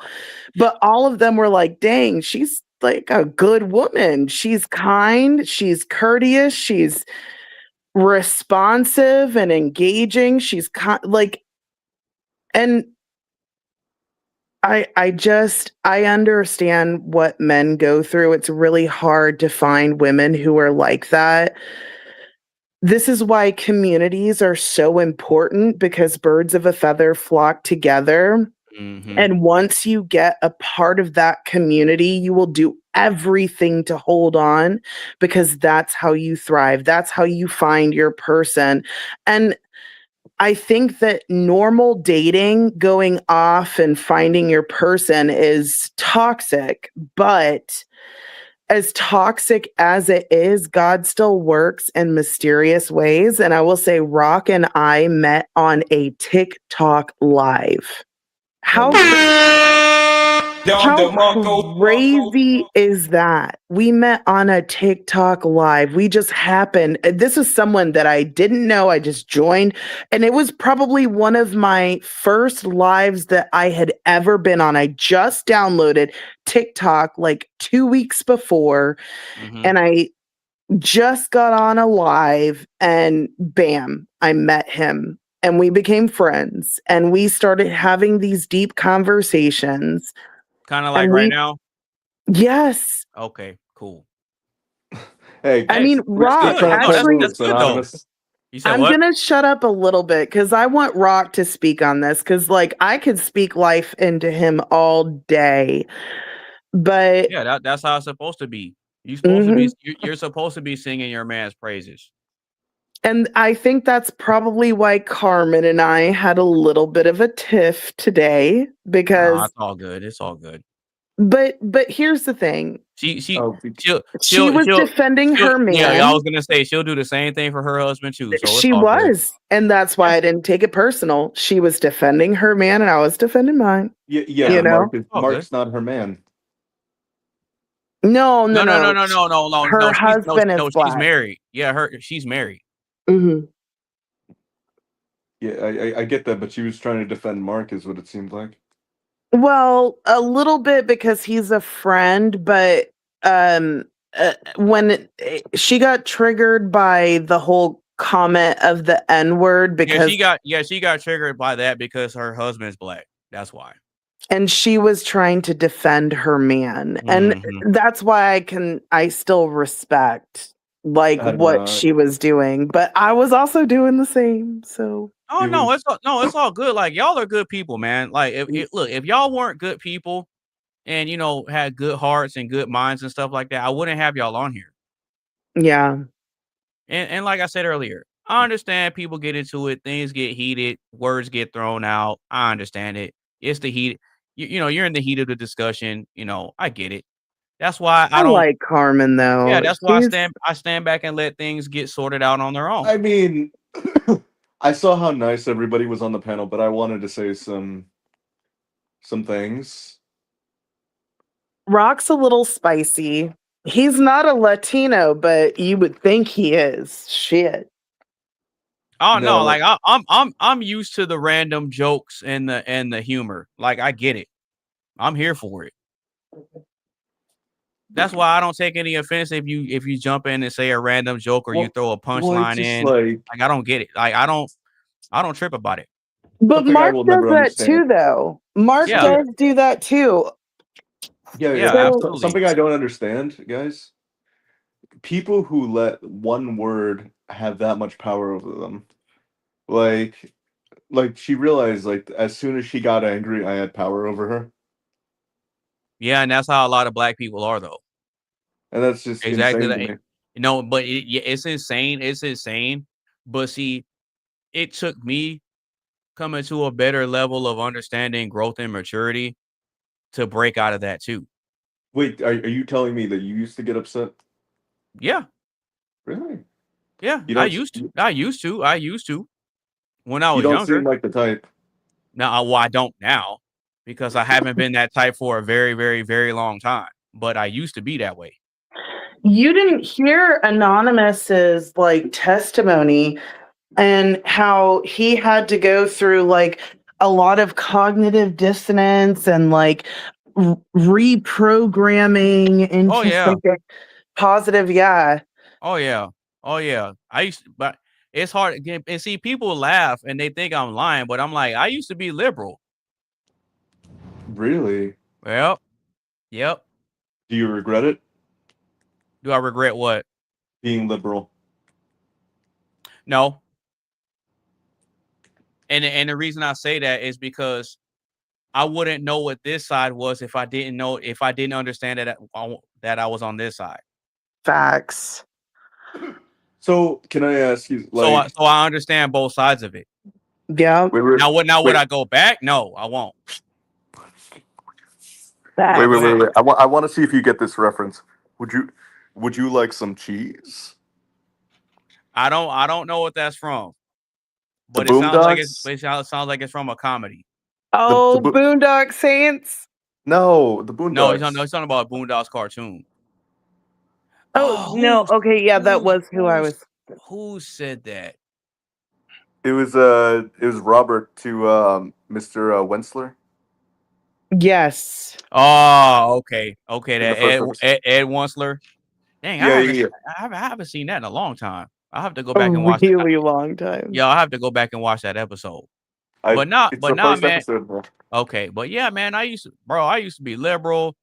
I used to have the same mindset that a lot of some of these ghetto black people have. What, like fuck white people, fuck Donald Trump? Well, no, I wasn't going that far. I wasn't going that far. But when I was younger, like white, Systemic racism. And right. You know, I grew up being told the whole narrative about, black man, you got to work extra hard and this and that, the system's against you and blah, blah, blah, blah, blah. Like I was fed all that information, right? but that used to be true, though. It did What? used to be true. No, okay. Do you know about Black Wall Street? Yeah, it was torn down by Democrats. Yes, but it was still racism. Right, but at the same time, but see, that was still during a time where there was policy that was putting that in motion. Yes. That's the difference. And this is why, like, okay, so I get both sides because because during the whole Black Wall Street thing, if I'm not mistaken, I could be wrong. I want to say Franklin Delano Roosevelt was the president at the time. Who's a Democrat? Yeah, probably. Yeah, Democrats are horrible for any minority of any kind. But see, I grew up not knowing that. Right. Right. Because you were told that and we vote Democrat no matter what. Yeah. And I like the idea of pull yourself up by your bootstraps, but at the same time, like, yeah, do better. But at the same time, I do think that there is a level of understanding that needs to be had that, like, when Black people did actually raise themselves up, Democrats came in and tore them down and then infiltrated with music and entertainment and big daddy government to destroy them. Well, this is what they did, right? No, and you're right about that. So the stuff that they built, Democrats tore it down and then built something else and then said, okay, we'll give you this. Like, why would you go out there and do it yourself when we got this and this and that and we could just give it to you and then you're good? See what I'm saying? So even if I want to make a political joke about the topic that we had earlier about the money, I would say the old me probably would have taken $1,000 a day. Mm-hmm. Like, why would I go out there and work hard when I could just chill and get $1,000 a day? So it's like it's kind of like IKEA furniture. You want to feel like you did something. Well, it's not even about the feeling. Well, that's a component. I'll admit that that's a component, but it's the hunger in knowing that I set my mind to something. I was able to draw up some kind of plan. I was able to work it out over and over and figure out different ways, and then trying it, seeing what works, seeing what doesn't work. It's like all that stuff ties into it. All of that stuff ties into it. I don't want to just jump to the end. Like, I want to learn the ins and outs of how it works, so that way, once I see it in its completion, I understand it. And I can appreciate it a lot more because I took it apart. I figured out how this piece works. I tinkered with this, I tinkered with that, and now I understand the mechanics of how things work. So, and you can't take that from me. You can take the money from me, but you can't take this from me. Right. You can't. Because once I came to the understanding of how powerful and how much worth this has, I'm unstoppable after that. Right. And that's what the powers that be are afraid of. They don't like this. They don't like this working in conjunction with this. They don't like that. Yeah, they want us divided. And I went on a panel. Mind you, I was super intoxicated at the time. And I said some really dumb shit. No, but it was actually funny. But here's the thing. One thing Mark said is he's like, I went back and listened to it. I don't go back and listen. Like, listen, I said what I said, even if I was drunk. And people can clip it and they can show it to me, and I'll be like, yeah, I was drunk. Okay, I fucked up. I'm not going to go back and dwell on it if I don't remember. I'm going to act like it didn't happen. And if it did and it comes back to bite me in the ass, I'm going to take accountability and I'm going to do it. But here's the thing. On that panel, it was all black panel. I was the only like Latina there. And I had said something like, I understand why people make the comment, pull yourself up by your bootstraps, but here's my issue with that. And before I could even finish, I was a racist bitch. I was a dumb white woman and this and that. And I was like, you didn't even let me finish. And I was about to get into Black Wall Street and all of that, because I was trying to say that Black people did pull themselves up by their bootstraps when they had like everything against them, and then they were torn down. And back then, there was systemic racism that oppressed them. And then the people in charge learned that if they infiltrated the music and the culture, that they could control them and continue having slaves without having actual slaves, if that makes sense. They're like, oh, they can enslave themselves. So Kanye West is a slave? No, I'm saying what it was is that they had to figure out a different strategy. So it's mental enslavery it's versus mental. physical. They can't do it physically anymore. They have to get you up here. They have to get you up here, and that's what I'm saying. So, I mean, why can't they? I mean, I'm a former product of that. Yes, but before I was even allowed to finish my statement, which was actually advocating for Black people, I was called a racist.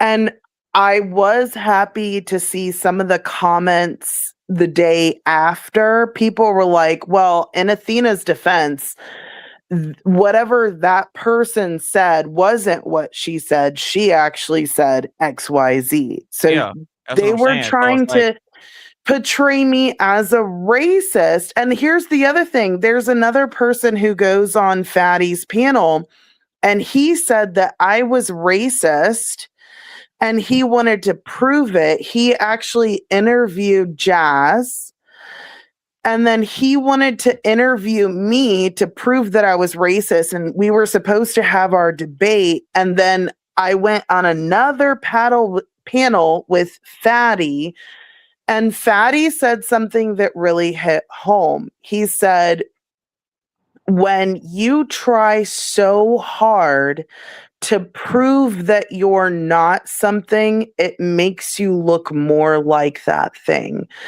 And I was like, yeah, absolutely.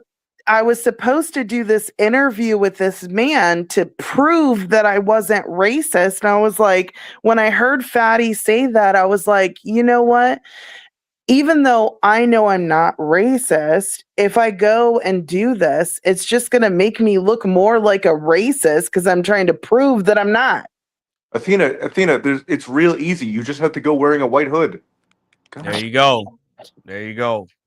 See, Rock is all about the humor and I love it, but like I have Colombians come from every shade, from black to white. I'm talking blonde hair, blue eyes to black with No, hold on, Athena. super Tell him where the blonde hair, blue eyed Latinas come from.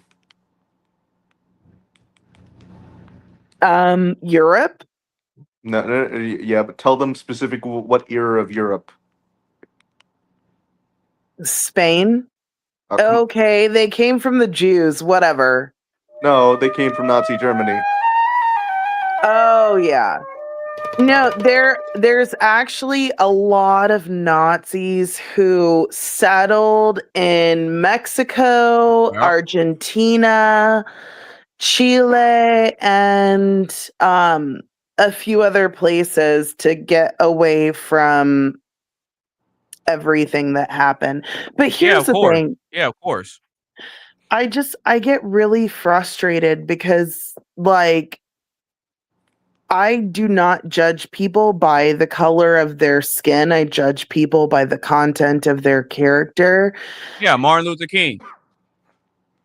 And I always like not idolize, but I always respected Martin Luther King. And there's been this slander campaign that he was a horrible man because he cheated on his wife. But I honestly, how many men back then cheated on their wives?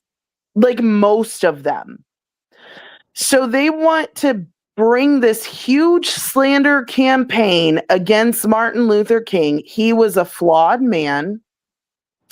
If we even look at the men in the Bible, they were flawed men. They cheated. They had multiple wives. They did Every single one. every Okay, single Not every one. single one, but But yeah, every Okay, then man what's every man that ended up gaining God's favor, he had something. what's all of Charlie's them. flaw? Who? Charlie. Charlie's flaw was he simped a little bit too much because he saw women for what they should be, not for what they were. Does that? So he was looking at it idealistic. Don't you mean R? Yeah, what they are. And all the things that came out about Erica Kirk infuriated me because I genuinely believe that a man like Charlie Kirk deserves so much better. And I was supposed to go and work for TPS I remember. Turning Yeah, I remember Point you were saying USA. that.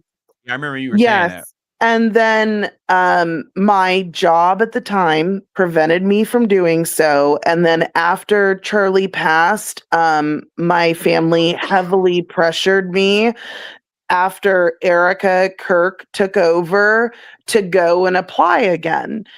And I was like, okay, but something in my spirit was like, wait, It ain't right. wait. And then all of these things popped up about her, and I saw how she reacted after Charlie's death. And I was like, I do not want to be a part of that. I wanted to be a part of it when Charlie was in charge. Am I the only one who thought she was gonna end up like what's her name? Jackie Kennedy? Oh, Like, she does not have that much class. Don't even. well, that's what I thought. Like when Charlie first got sniped, I thought, okay, well, she'll take Right. No, like she okay, fucking and went in a glitter pantsuit. A pantsuit. okay, Do you but know what women wearing pants and anyways. yeah, that's only Hillary Clinton who does that. I get it. But no, the reason I brought up Charlie, right, is because people always want to say like, "Oh, Martin Luther King was such a good guy." No, the real MVP was Charlie. I mean, Martin Luther King doesn't hold a feather to him. Well, I'm Well, not no, gonna compare them, but I mean, I can see his perspective too, because in terms of the modern generation, he had a way bigger audience and a way bigger reach. yeah. But I'm not gonna diminish what Martin Luther King did. And honestly, I think that Charlie was correct. So this is why that guy said I was racist. Charlie said, But real quick to Rock's point though, I think that's a pretty decent comparison because if you really think about this, Athena, the type of impact and reach that Charlie Kirk had in a modern time where people are needing God the most Mhm. has a way bigger impact than it did back then when more and more people were God-centered. That's true. You see what I'm saying? That Yeah. like the era where Martin Luther King was doing his thing was in a more God-focused, God-centered society. Yep. It wasn't like how it is now. Right. Yeah, no, you're correct. But I don't think I ever asked, what denomination are you? Non-denominational. I'm working on it. I'm hoping that you will turn to orthodoxy. Oh, by the way, Anonymous, can I ask you a favor? Yeah, what's up, bro? Do you have Facebook? Yeah, I do. Okay, there's a small child we want you to vote for. It's a chance for him to meet Bill Nye the Science Guy. What? My Yeah. son. Oh, really? Really? Okay, yeah. Yeah, he's in a competition. If you could like maybe even link it like in the Oh, description. Yeah, I can do that, no problem. My son's in a competition. If he wins, he gets $20,000. He gets to meet Bill Nye the Science Guy. We get a trip to meet Bill Nye the Science Guy at a planetarium. And he's in second place right now. And then we move on to the next level. No, he's in first, by the way. Oh, he's in first. Okay. And then we move on to the next stage. And then the next stage is going to be a little more competitive, but it's one more month of like one vote a day is free. You don't Okay, I even got have to donate money. You just click it. So is he a part of like a science competition or something? No, it's a competition. Oh, so it's just to get the money and meet Yes. Bill Nye. Oh, I thought that he was actually like a part of some type of science thing. No, I mean, I homeschool him. I think I'm the only homeschool mom on the. Actually, I should reach out to probably Andrew Wilson and Rachel Wilson because they're homeschool Orthodox people and they might actually help. So I'm going to reach out to Marte and see if he can help with that because that would mean the world to me. It's $20,000, which all of that would go towards, well, half is going to go towards investments for his future, and then the other 10,000 is going to go towards his homeschool enrichment. Okay. I want to go and visit the Hogar in Guatemala. I did missionary work there with the Orthodox Church when I was 13.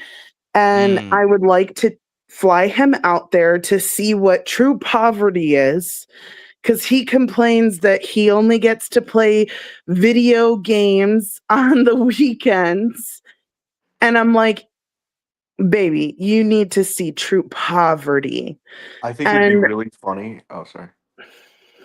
But I'll land my plane here. I also want to take him on a trip across the US, a part of his history lesson, homeschool history lesson, where we drive to these places, historical markers, and he gets interactive.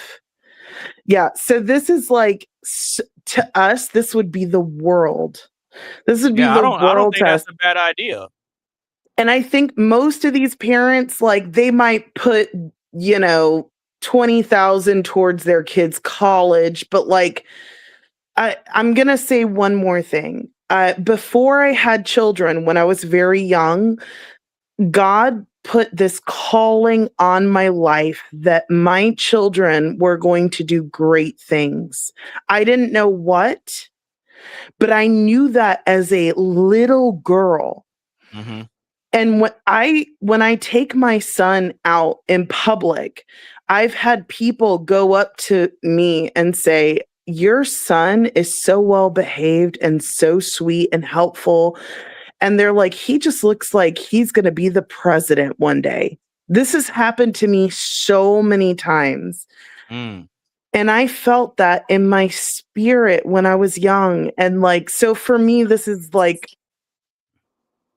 world changing. Anyways, yeah, sorry. Hey, so did you dedicate your son to God as a Nazarite by any chance? As a Orthodox Christian? No, as a Nazarite. No, what does that mean? So if you understand Samson, Samson was dedicated to God as a Nazarite, What which does that means mean? which was part of him being a Nazarite is that he didn't cut his hair. So I was convicted of that at a Okay. very Okay. and everyone keeps telling me cut his hair, and I cut half of his hair. The bottom half, and I Yeah, keep the reason I ask is because anytime I've ever seen I've never seen him with his hair cut. Oh, are you So looking at her son right now? no, because like on Instagram, she might post videos and he might pop up in it every now and then. So out of everything I've seen, I've never seen him with his hair short. It's always long. Oh, by the way, there have Yeah, so been I just thought about that. I just posted. so when he turned 1 years old, my ex-husband was like, go cut his hair. Cause I told my ex-husband, and I didn't know why. I was like, I can't cut his hair until he's 1.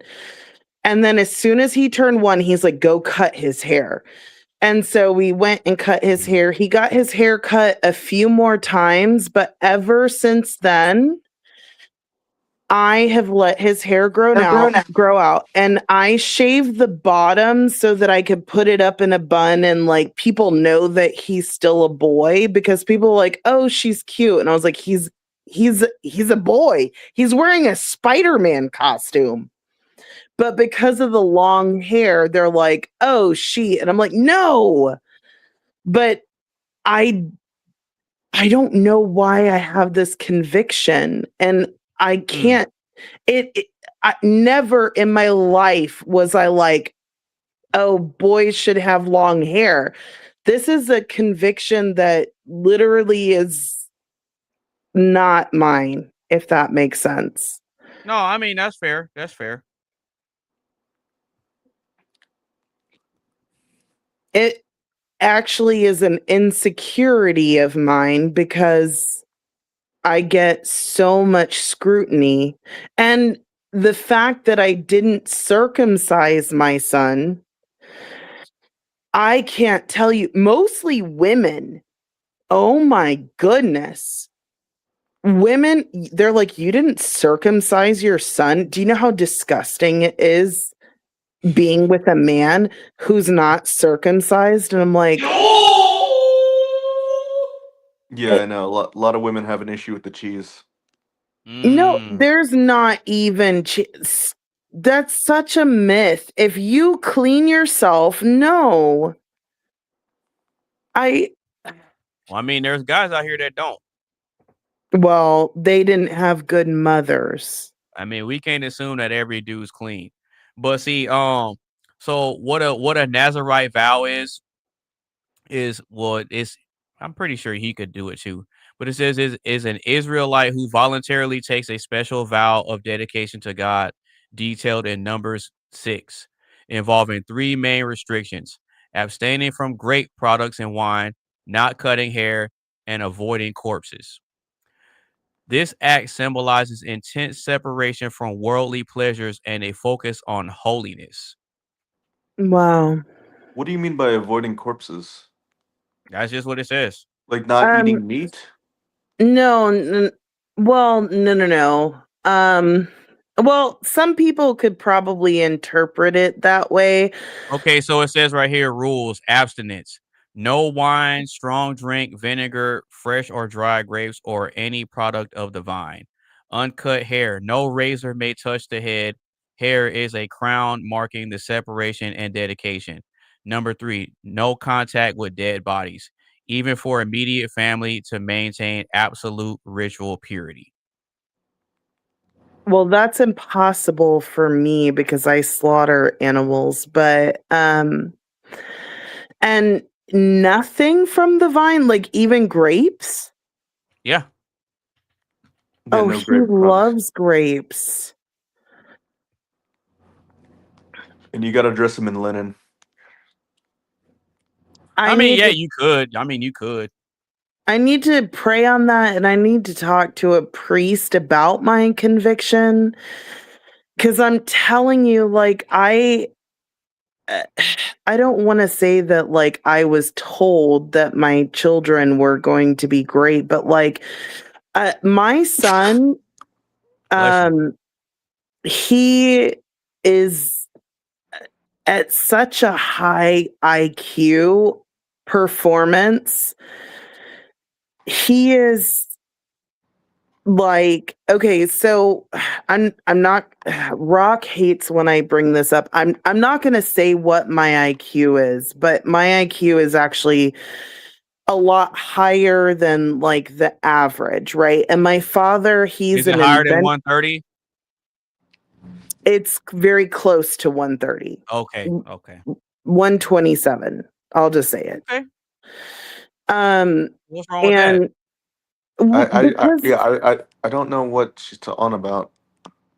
Because you think that I say it like arrogantly. I don't.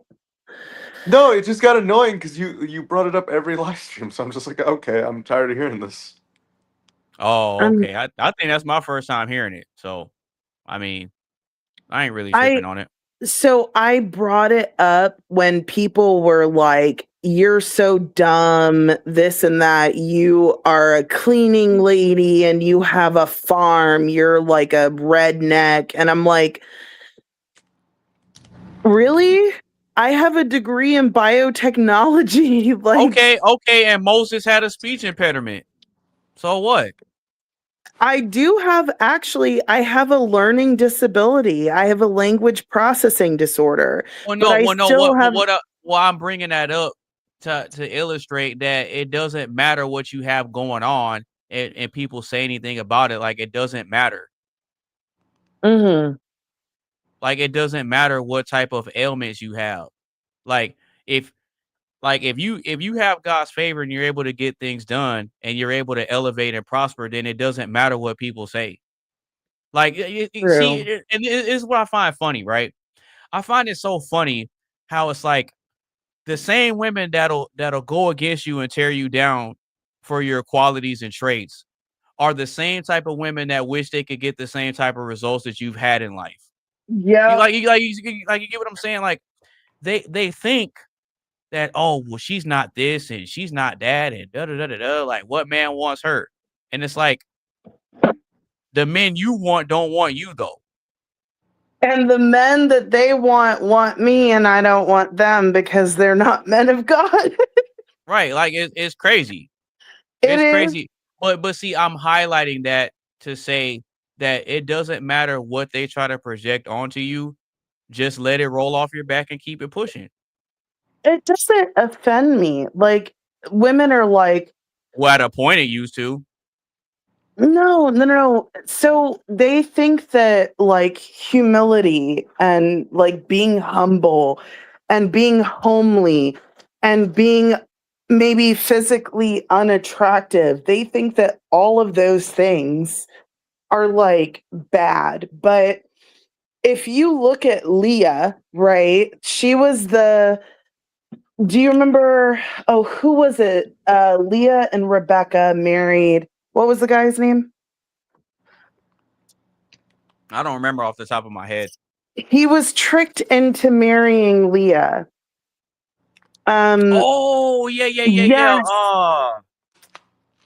I know which one you're talking about. I know who you're talking about. Yes, Leah was because the dude wanted to marry one of the daughters. He wanted to marry the younger one. Rebecca, Rachel, right? Yeah. Rachel, yes. He wanted to marry the younger one, but the older one hadn't been married off because she was ugly. That was what it was. It's because she was ugly. Yes. Do you know so the guy told him, okay, well, if you work for me for 7 years, then I'll give you my daughter. So he worked for him for 7 years, but then he got tricked into marrying the other one. And but didn't he get Rachel later? He did. Well, he told him that he had to work 7 years for her too. So then when he got both of them, he treated the one he wanted better than he treated the other one. Yes. And which line of women did Christ come from? The ugly one. Leah, yes, the ugly one, the one that was the undesirable. So what women think, Well, God what always tend to use the least of them. yes. Thank you. Like, so they say it as an insult, and I'm like, this is my cross to bear. I may be undesirable physically, but one thing I can say is I'm an asset. Like, You do have I, nice assets. oh my God.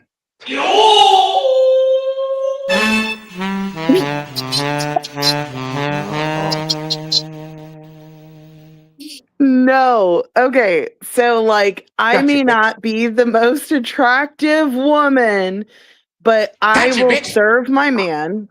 I will edify him. I will be loyal.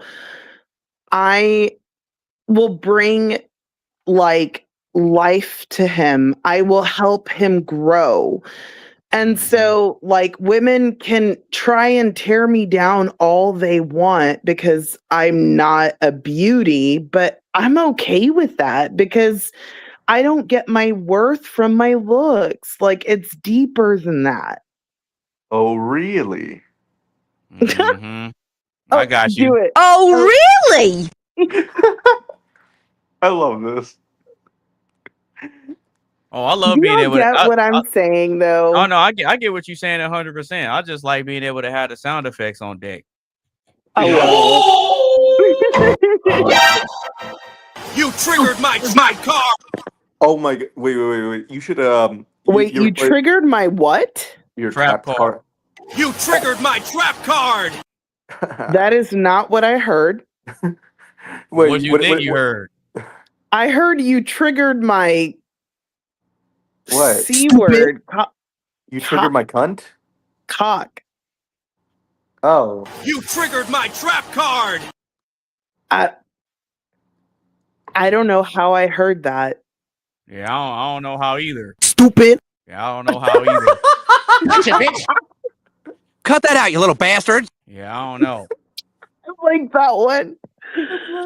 Oh, this one Cut that out, you little bastard. or this Yes. Gotcha, bitch. Oh man, goddamn. Okay. Have you ever played Resident Evil 5? No, I haven't. Ah. It would be fun, like, if you had Wesker saying 7 minutes. Like, I'm gonna have to look into that. I'm definitely gonna have. Yeah, I'm definitely gonna have to look into that.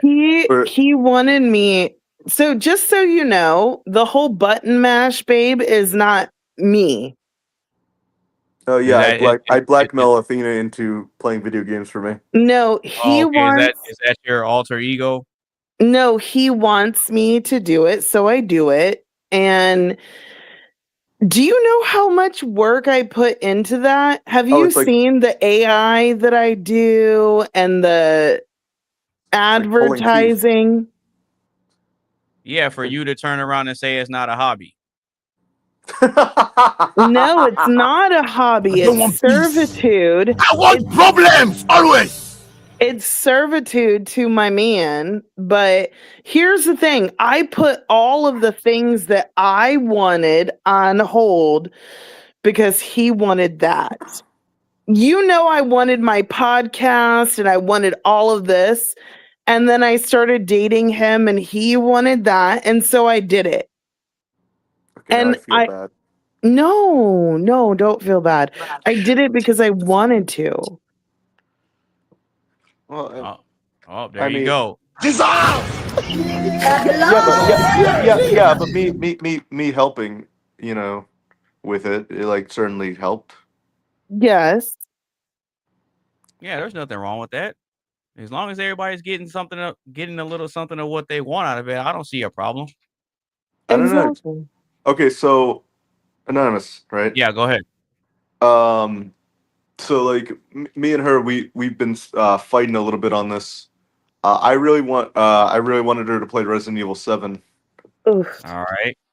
And she's like, no, that's horrifying. I can't believe you'd want. It'll freak her out too much. That's why. Yeah, but Yes, thank you. but like think about the views. Exactly. Yoga fire. Like I'm with you. like I'm just like, okay, like, she could like take a break, it doesn't have to, but she won't even like she's so chicken with it. She won't even start it. Okay, hold on. I told him if we were living together, I would not be so afraid. But you have to think about it. I live out in the middle of nowhere as a single mother on a homestead by myself. That sound like excuses. Yeah, exactly. Do you know how long it takes the police to get actually if I Okay, don't tell the internet this. Yeah, for real. 5 minutes? Okay.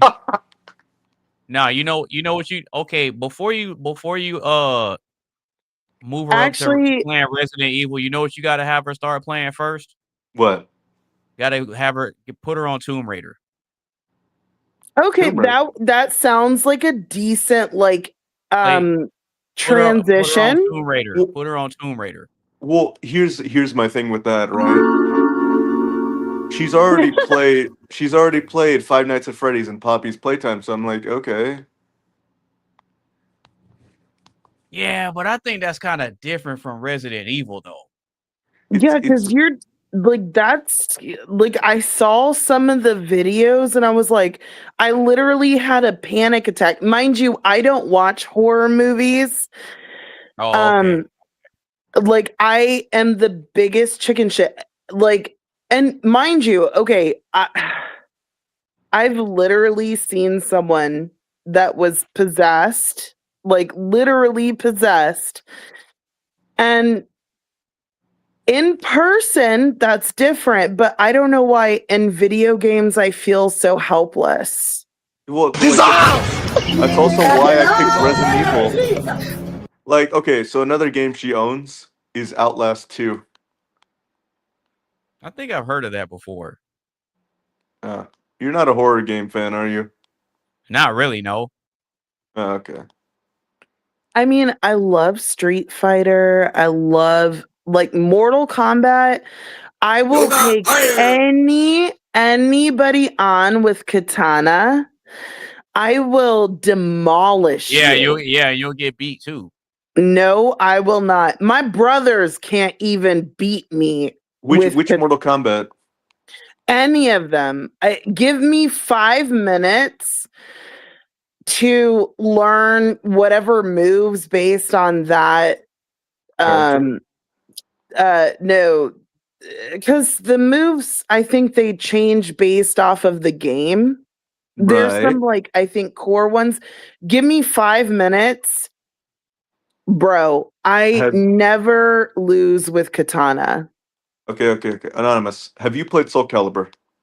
Oh, I love Soul Calibur. I haven't played in a long time. Okay. The most recent one I had was Soul Calibur 5. Oh, okay. I had pre-ordered it and I had got the soundtracks and everything that came with it. So yeah, I love my Soul Calibur. You still got it? Soul Calibur is good. No, I don't. Wait, you've never played it, have you, Athena? Soul Calibur? Yeah. Yes, my brothers played it. Yeah, my brothers are gamers. Wait. Hold on, because we've talked about this and you had no fucking idea what I was talking about. And I was like, oh yeah, I would love to play this with Abraham one day. And you were like, no, it's inappropriate. It is inappropriate for you to play with my son because some of the girls. Oh, here we go. Yeah. See, I think it's stupid. Like just because Ivy's in the game, like the rest of the game is like. Well, that's Soul Calibur 2. No, it's all of them. She was in the first one. I don't know if she was in the first one per se, but she's in. You know what? I think Ivy was in Soul Calibur 1. I don't think she was on Soul Edge. Okay. Because it started off as two different games. It was Soul Edge and it was Soul Calibur. Well, Soul Blade, depending. Yeah, there we go. Soul Edge and Soul Blade. My bad. Yeah, you're right. And then Soul Calibur came. Well, Soul Edge and Soul Blade are the same game. It's just depending on what region you're in. Yeah, exactly. But yeah, I remember those games. So so then who did you like to use? Killick. Oh, you know what? The only Keelik is really, really good. But here's the thing. I predominantly mained Keelik on Soul Calibur 4 Yep. He's because OP. and not only that, but I use him as the Yoda stopper. I call him the Yoda stopper. He's the Yoda stopper. I'm telling you, listen. If you play Soul Calibur 4 on Oh, fuck Yoda. Yep. because that was the one that had Yoda and the one on PS3 had Darth Vader, Yep. right? So when I had it on Xbox 360, everybody liked to pick Yoda because you can't grab him. That's the Yeah, I thing. know. And he's so like all your attacks go over his head. Exactly. So I had to think, okay, I normally use Maxi, I normally use Setsuka, I normally use Taki, and I would use Raphael. well, yeah, him too. Oh yeah, Raphael is really good if you know how to use him. And I would use Cervantes here and there, but then I was using I think I was using Young Sung too. I also really like Nightmare. I think he's fun. Yeah, Nightmare and Siegfried, they're really, really good. What But is see, there a difference between the two? Like how they play? kind of, but not really. Yeah, it didn't make They're sense. essentially the same characters, just one uses What's Soul Calibur and the other one uses Soul Edge. right? It's possessed by Soul Edge. Right, But right, right. but yeah, so what I had to figure out, I'm like, who can I use to where I can beat Yoda and it's not that much of a problem? I picked Keelik, it was It over was with. over with. Oh well, you pick Kilik on any character, and he just fucking annihilates everyone. Well, no, because what I would do is I would pick Keelik and I would spam this move where he would just hit you twice. Boom, boom, boom, boom, over and over until I I know the just kill move. you. I Yep. know the move. Yep. That's the only move I would use. Anytime somebody pick Yoda, I'm like, oh, you're gonna pick Yoda? I'll go straight to Keelik. Okay, I have a random question for you guys. Do y'all know Yeah. what skinwalkers are? Isn't that from Walking Dead? Not Walking Dead. No. This is like a real life thing. It's or the from Native American folklore. Game of It's Thrones or something not like just that. Native American folklore. You could talk to anybody who lives in the Appalachian Mountains or anyone, even here in Texas, Yeah, isn't that from depending Game on of how. Thrones? No, this is like literally skinwalkers are like Or am I thinking demon White Walkers? You're thinking White White Walkers. Walkers. Okay. No, these are literal demons who are out in the countryside, right? And they can pose as animals. And I'm asking this because I have this random hen. She always goes in the coop, but today she decided to go on my porch. And I'm like, I'm petting her right now, and I'm like, are you a skinwalker? Like, I don't know. Sometimes when animals do weird shit, people are like, they're skinwalkers pretending. And I'm like looking at her and I'm like, Oh, or maybe she's hurt. I don't know. by the way, Anonymous Face. Yeah. I don't know if you saw in the chat here. I posted the two links. He's in two different groups right now. If you wanted to. I Oh, don't know to if you- vote. Yeah, if you wanted to. Oh, okay. I see. I got you. Yeah, so the links will take you right there. You just have to verify with your Facebook. Oh, okay, cool. No problem. I got y'all. But yeah, we've been at this stream for quite a while, so we're gonna go ahead and get ready to close it out. So with that being said, I'm gonna go ahead and introduce next week's topic since y'all are here. So so this is gonna be next week's topic. So next week's topic, we're getting back into psychology. And next week's topic is gonna be Psychology Unlocked, Winning in Silence. All right. So with that being said, make sure you guys tune in next Saturday, April 25th, around 4 p.m. Central Standard Time. That's when we're going to be going live again. Saturday, April 25th at 4 p.m. Central Standard Time. The next week's topic is Psychology Unlocked, Winning in Silence. Y'all definitely don't want to miss that live stream. Yeah, that's gonna be a good one. And Can you I know ask? what? And I think you'll be able to contribute something good to that conversation, both of y'all, really. But I'll go ahead. try. Yeah, go ahead, Rob. Oh, I just had one quick question. Okay, so just to finish this off, do you think Soul Calibur would be appropriate for a 6-year-old? Yeah, Okay, it's a there you fi- have it's it. a, it's a pretty solid fighting game. Yeah. As Thank you. long as no one uses Ivy, right? Sure. Okay. Well, there's other female characters on there. Yeah, yeah, and like some of them can get just as naked. Well, it's more pronounced starting from Soul Calibur 2 onward. Right, and the armor breaks in 4. Oh yeah, I forgot about that. And Yeah, I hey, forgot. I forgot about that. I wanted to introduce my son to that show. What show? The one it came on when Digimon came on and my brothers loved it. Dragon Ball Z? Yes. Okay, what's wrong with that? But I keep hearing there's a lot of sexual innuendos. Well, you're talking more of like old school Dragon Ball. Yeah. Not so much in Dragon Ball Z though. Not in Dragon Ball Z. Well, the Okay. American, Okay. the American version of Dragon Ball Z, no. But the original, like older Japanese, even when it was dubbed, the old school version, yeah, it was bad. Well, Okay, so my son and I can watch Dragon Ball Z. That can be a show that we watch. Yeah, absolutely. Yeah, just don't do Dragon Ball just yet. Okay, so the worst thing that happens is like Goku's naked in a few scenes, and you don't really see anything, and If a man's naked, it's okay. He's a no, boy. it's a child. That's weird, but yeah, if it's a man or a boy, like it's not a big deal. But if you understand, but if you watch it and understand the storyline, then it makes sense. Right, and then there's like a scene where Goku You're takes off. talking to a boy mom. My son runs out of the shower butt naked and runs across the house, and he's like, Well, there's a scene in the first episode where Goku takes off Bulma's underwear. "Oh, okay." Again, you're talking to a boy mom. I understand how boys are. The only reason why I didn't. And I remember when Bulma was trying to finesse Goku out of that Dragon Ball, and asked her, she asked her, she lifted up her little dress and asked him if did he want to get a peek, and he was like, "Man, nobody want to look at your dirty old fanny." What? Yeah, he straight up told her that.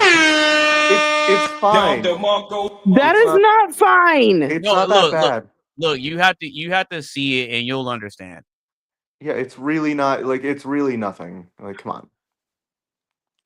I just know that my brothers love Dragon Ball Z, and I probably would have gotten into Dragon Ball Z had it not been for the fact that it came on at the same time as Digimon. And so the rule in my household is we had to vote. And I had 2 older brothers, and they were really into Digimon until they got into Dragon Ball Z, and then they ditched Digimon. And I was already for Digimon, and then they ditched Digimon for Dragon Ball Z, and I was like, "You betrayed me." So y'all had to change the channel then. Yes. And so I went and played with my dolls. Yeah, because Digimon came on Fox Kids, and Dragon Ball Z came on Cartoon Network, or at least at the time it did. Yes, there were some times I was allowed to watch Digimon when it wasn't on at the same time as Dragon Ball Z. Yeah, that'd probably be Saturday mornings. Yeah. And I didn't just anyways, this is a childhood trauma. No, I'm just kidding. This is like a grudge. I loved Digimon. I had Digimon, multiple Digimon things. Like all the girls were like Tamagotchi, and I was like, Digimon, bro. You know what I would love to see? Athena reacting to Ren and Snippy. Oh. I was not allowed to watch that. Oh. Or like Yeah. Rocco's Modern Life. Oh yeah, Not allowed Rocco's to Modern watch Life. that Yeah, either. that's goated. That's a goated cartoon. Not allowed. You're talking dude. about you're talking about throwback Nickelodeon. Oh my No, god. my parents did not allow that. OG Nickelodeon. No, not allowed. Anyways, Wait, did you I ever know watch you Cow and gotta. Chicken? Oh, sorry. Oh yeah, did you watch Cow and Chicken? No, I wasn't allowed to watch any of Oh that. my god, man. Wait. What about Courage the Cowardly Dog? No. Anonymous? Did you watch that one or no? I did. No, you did. I grew up on Courage the Cowardly Dog and all that stuff in the 90s. Yeah. Love I those. watched X-Men, Pokemon, Spider-Man, Batman, Superman. Wait. Which Batman though? The animated series. Okay. The one with the super dramatic intro? Yeah, the one most likely, right? The one where Yeah. he was fighting the robbers in the intro, and then Yes. at the end of it, he's standing on the roof, and then the Yes. lightning strikes in the background, and he's posing like that. Yes. Okay, cool. That's Yeah. that's the most goated version of the Batman And cartoon. X-Men. I Okay. know y'all have never seen me because I met both of y'all like later, but like I was so obsessed with Rogue. Like I always had blonde streaks in my hair in the front. Wait, what did She you think was- of the movie from 2001? I liked all the movies. All of them? Some of them were bad. Let's just be honest. I mean, you can't win all the time. X-Men Days of Future Past. Okay, I don't know if you gave me Wasn't a that was the one with storyline. Deadpool in it, right? Yeah, the one where they sealed his mouth shut. Yeah, okay. Yeah. I remember that one. That one was pretty good though. Mm. Oh, Nah, they're better ones. But anyway, we're gonna get ready to close it out. So we're gonna do last thoughts on the show, final shout outs, and then close it out. So Athena, last thoughts on the show. Did you hate it? Did you love it? How was the show for you? Last thoughts on the show. This is my favorite one by far because we went so deep into conversation that it really gave me food for thought to meditate on. And shout out to my man Rock. And if you want to find me, if you want to find me, Instagram AthenaStar23, Facebook and TikTok Athena Asteria, YouTube Perspective Podcast. All right, sounds good. All right, Mr. Rock around the clock, man. Yes. Last thoughts on the show. Did you hate it? Did you love it? How was the show for you, brother? I had a lot of fun.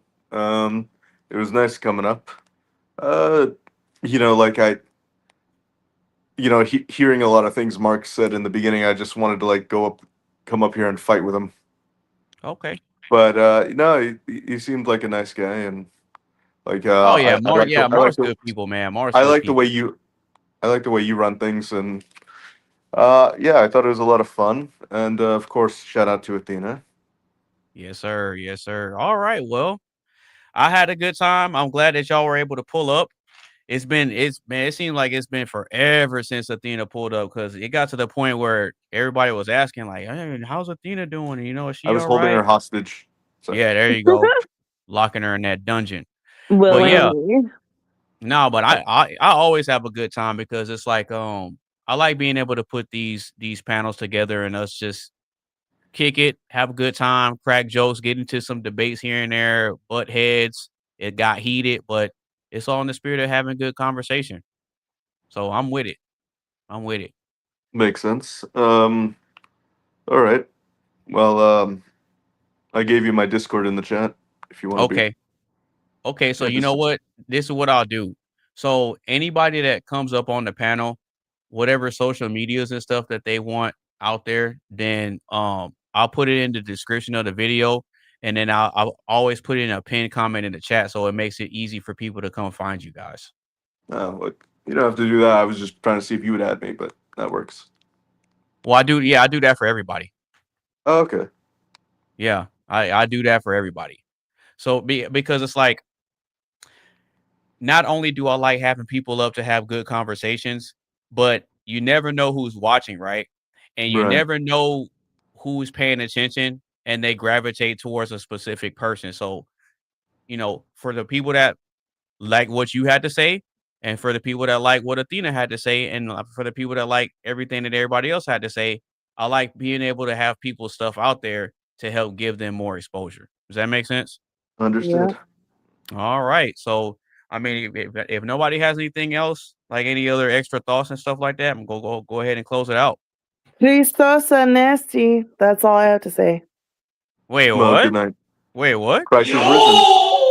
Christos nasty. Christ is risen. Truly, he has. It's for the next 40 days. Well, it's already been how many days?